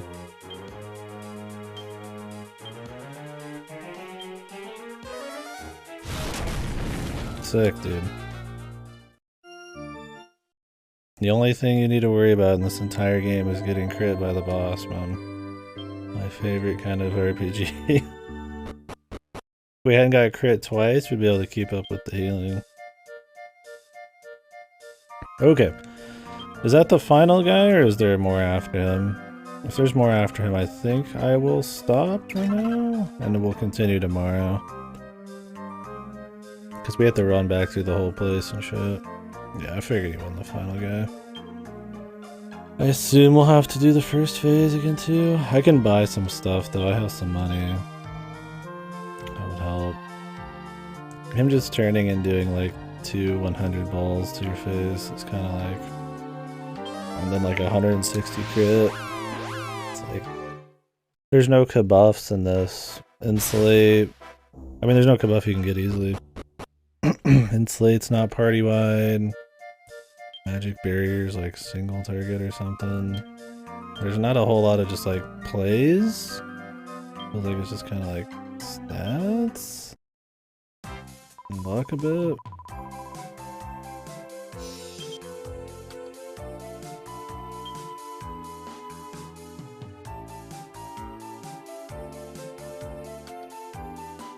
Well, we can try to itemize past it a bit.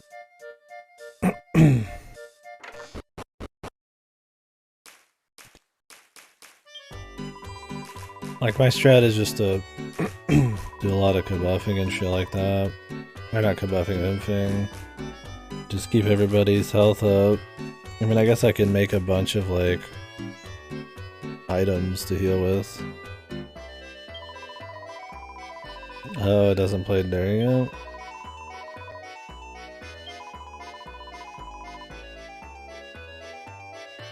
In the GPA one, or...?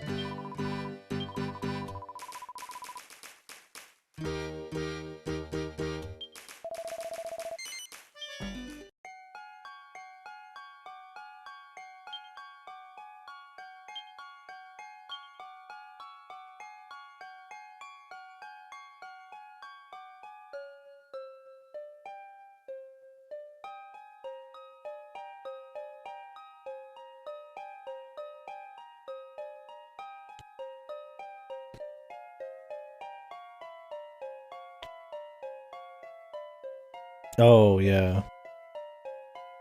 Yeah, all I ever can think of the big one.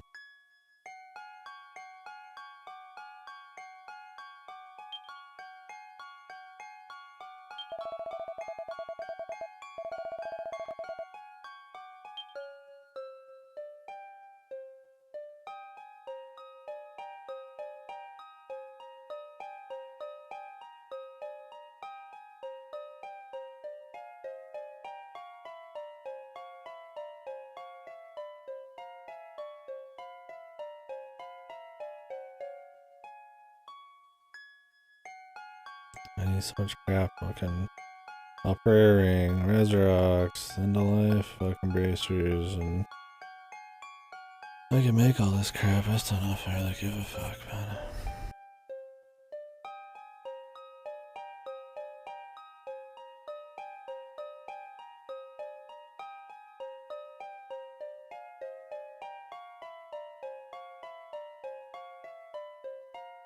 I mean, I could just make a bunch of items.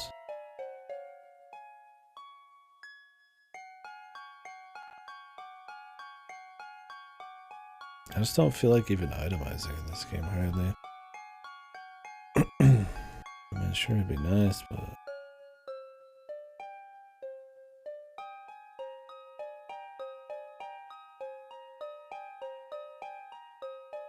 maybe I'll look through all this tomorrow. I could just make a bunch of like perfect panaceas or something. I assume they're like full heals. Load them around on people. If you can make a Sage's Stone in the other one. I've picked up a bunch of loot I can't use. It's probably just all tied to...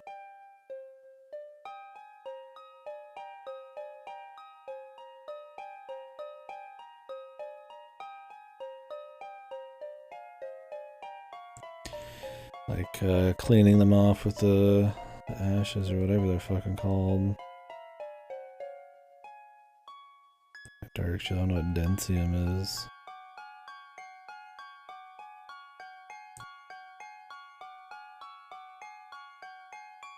Definitely buy some shit though.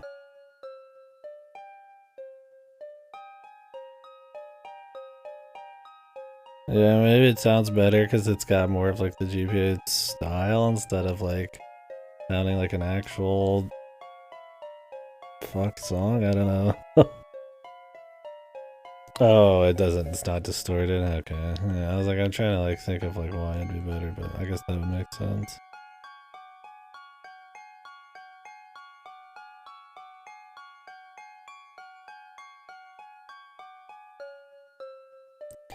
Thought I had a skull helm.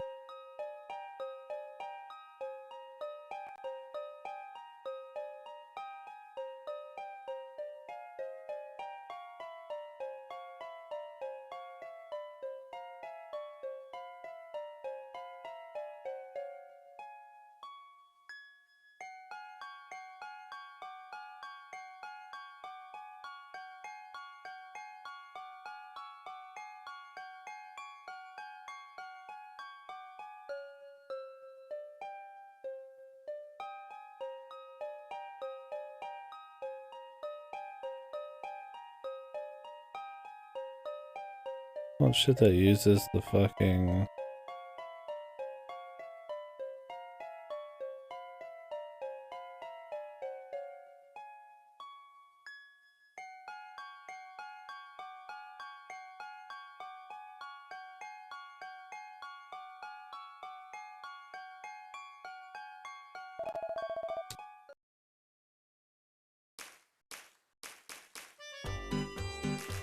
So many fucking items, man.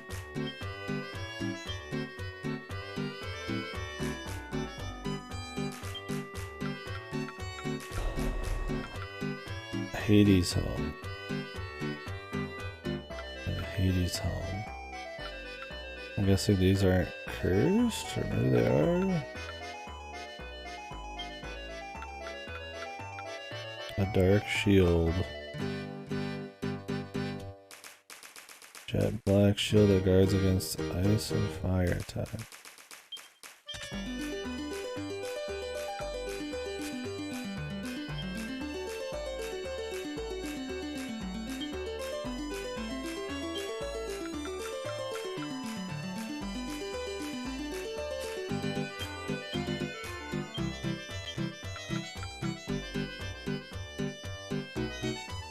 Unholy assaults.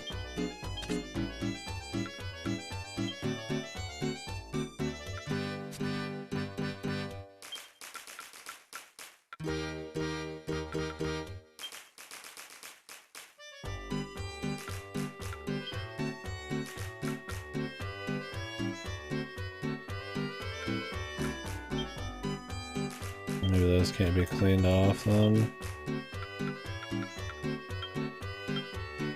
Got him.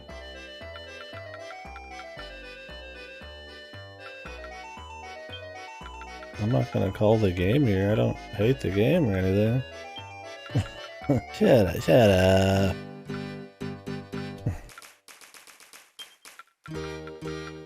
I will call for today, I think, though. Skull ring.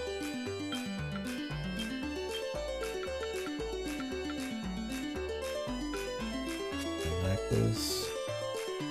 Yeah, I've not really been itemizing super crazy gear. There's just so much gear and so much of it's kind of like go grind random shit where I don't have a lot of it available. I mean, I've been like upgrading weapons and shit, but I'm kind of wanting to just keep on trucking.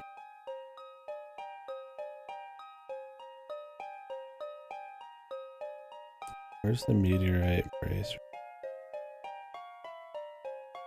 I think I unlocked it. Need 2 agility rings, 3 Lucida shards. Would the Uber fucking whatchamacallit even be like good? I'm just getting tired of this fan, making my eyes dry. Makes them kind of heavy, and then I feel more tired. Yeah, I think I knew when I first heard it that we'd heard it before, but it just didn't have the same impact. So it's not close to the same.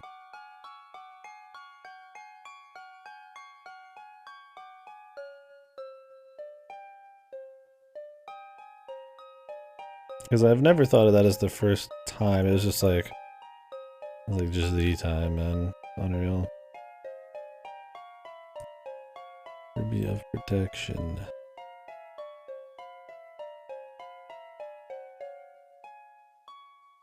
Male coif.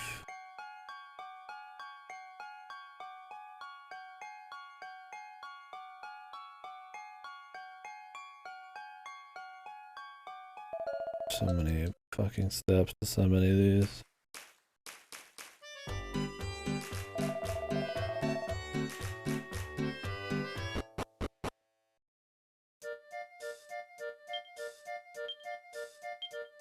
Actually getting mileage out of miracles or whatever. Yeah, the first phase didn't seem too bad.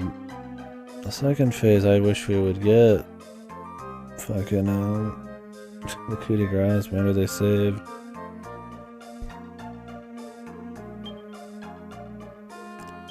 I'm just getting hit for really big numbers. I might be able to grab more shit from Dower Bridge now. I have to check. I'm gonna do a little purchasing and stuff, but maybe even sell a bunch of crap. We'll see. I haven't been buying or crafting anything because everything's been pretty easy, but now that we have a guy who's a bit juicier, might be time to liquidate the assets. Try to grab other shit. Maybe I'll do a lot of that off stream.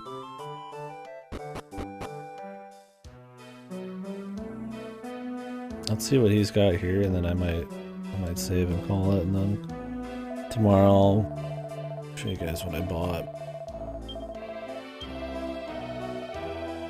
I need 40 to get sacred armor, but because there's fucking infinite mini metals and you grind them or whatever, fucking lame as shit.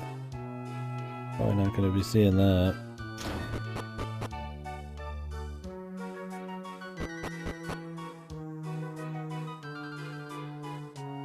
Goto, you streaming anything tonight?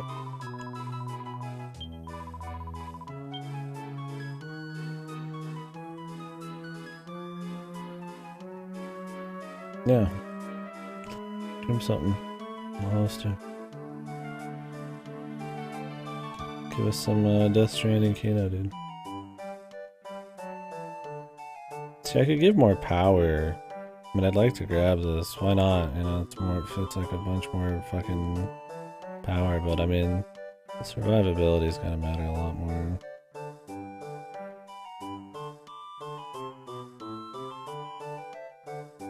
Some of these are pretty big too.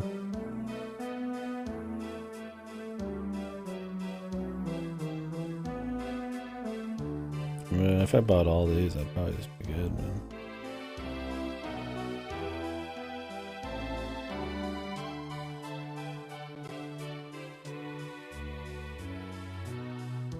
But I don't have that kind of money.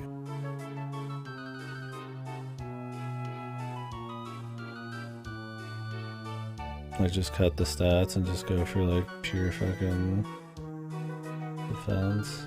Dude, this is even better than my actual armor did. I don't know if I'd go that hard.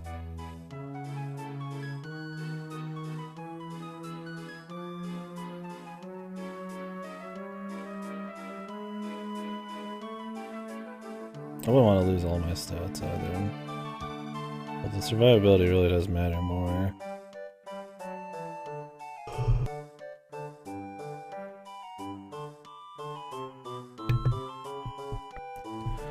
I mean, he does some hits, but it's the fucking fireballs that are the thing. I mean, the crits suck, but...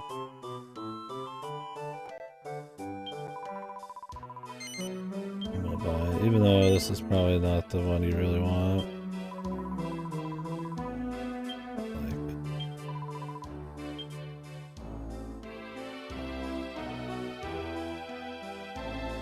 That's what I want.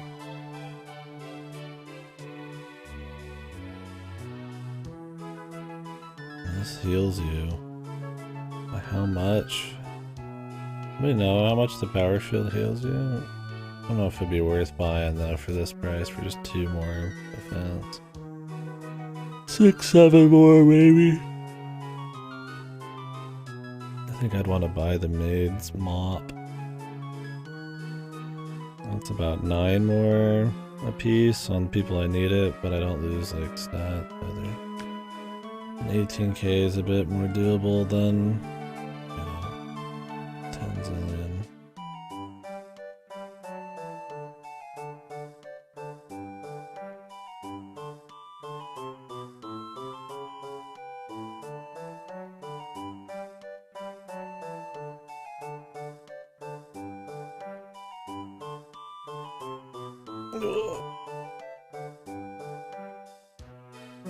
Alright, well, I'm gonna make a save and then I might start selling stuff. I'll mess with that off stream. The question is, am I gonna want to just sell all my crap and ignore crafting? Or... and just hedge all my bets and just hope I can just get away with only buying shit? Or do I want to like... I mean, I wouldn't just sell every crafting thing, but you know... big stuff.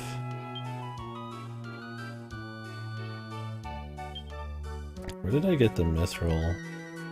I'll like go back there and grab chunks of mithril to sell. Let me save. Alright guys, I think that'll be it for today. Well, interesting boss though. That's one thing I've kind of enjoyed about the gameplay in this one, is that it isn't as AoE focused. You can actually just make do with like, you know, some clever off healing and then like a main healer person. It's been kind of nice not just having there be this like hard stop where you just kind of need to like chunk AoEs and everybody just spams big fucking 10 AoEs a turn. I mean, this guy had AoEs, but really the thing that was fucked with him is that he crit a lot. Critting's fun when you can crit, but it always blows when the boss can crit. Because it's just... you just can't do anything. I mean, they did like 200 something damage, I think, or like 180 something. I don't remember. Pretty much a death sentence. The fireballs are the most worrisome thing that isn't luck. I mean, 2 in a row is enough to kill... I think it was 80 and 90 damage, 170, enough to kill anybody that isn't Jimbo or Aniki, and they have to be topped off. So, that could hurt. Thinking about just making some life bracers or rings or whatever the fuck they are. Like I did with Jessica in the last one. I mean, that one I actually tried to get all the gear and go crazy.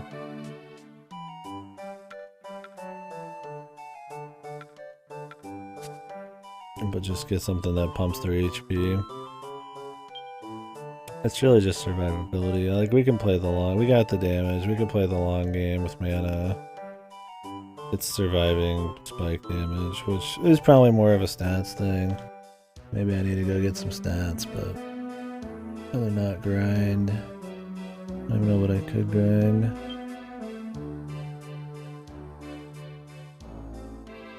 I mean, I can only do like 1 or 2 Hatchet Man attacks. Because they fucking made Hatchet Man super expensive.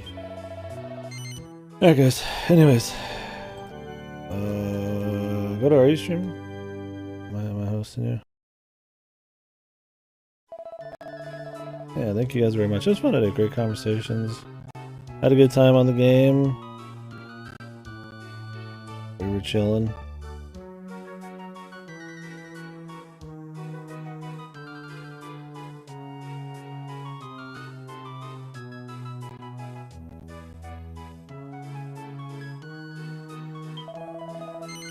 Cannot complain. Having fun with it. I am definitely have some words if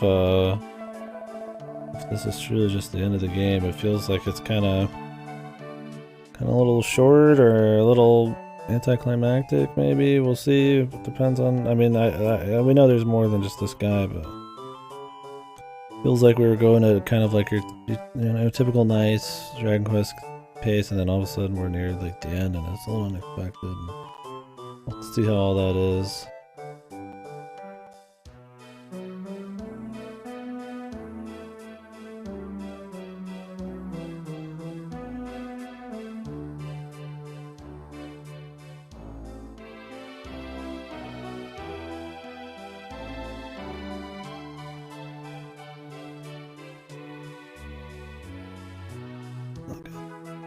I missed something earlier.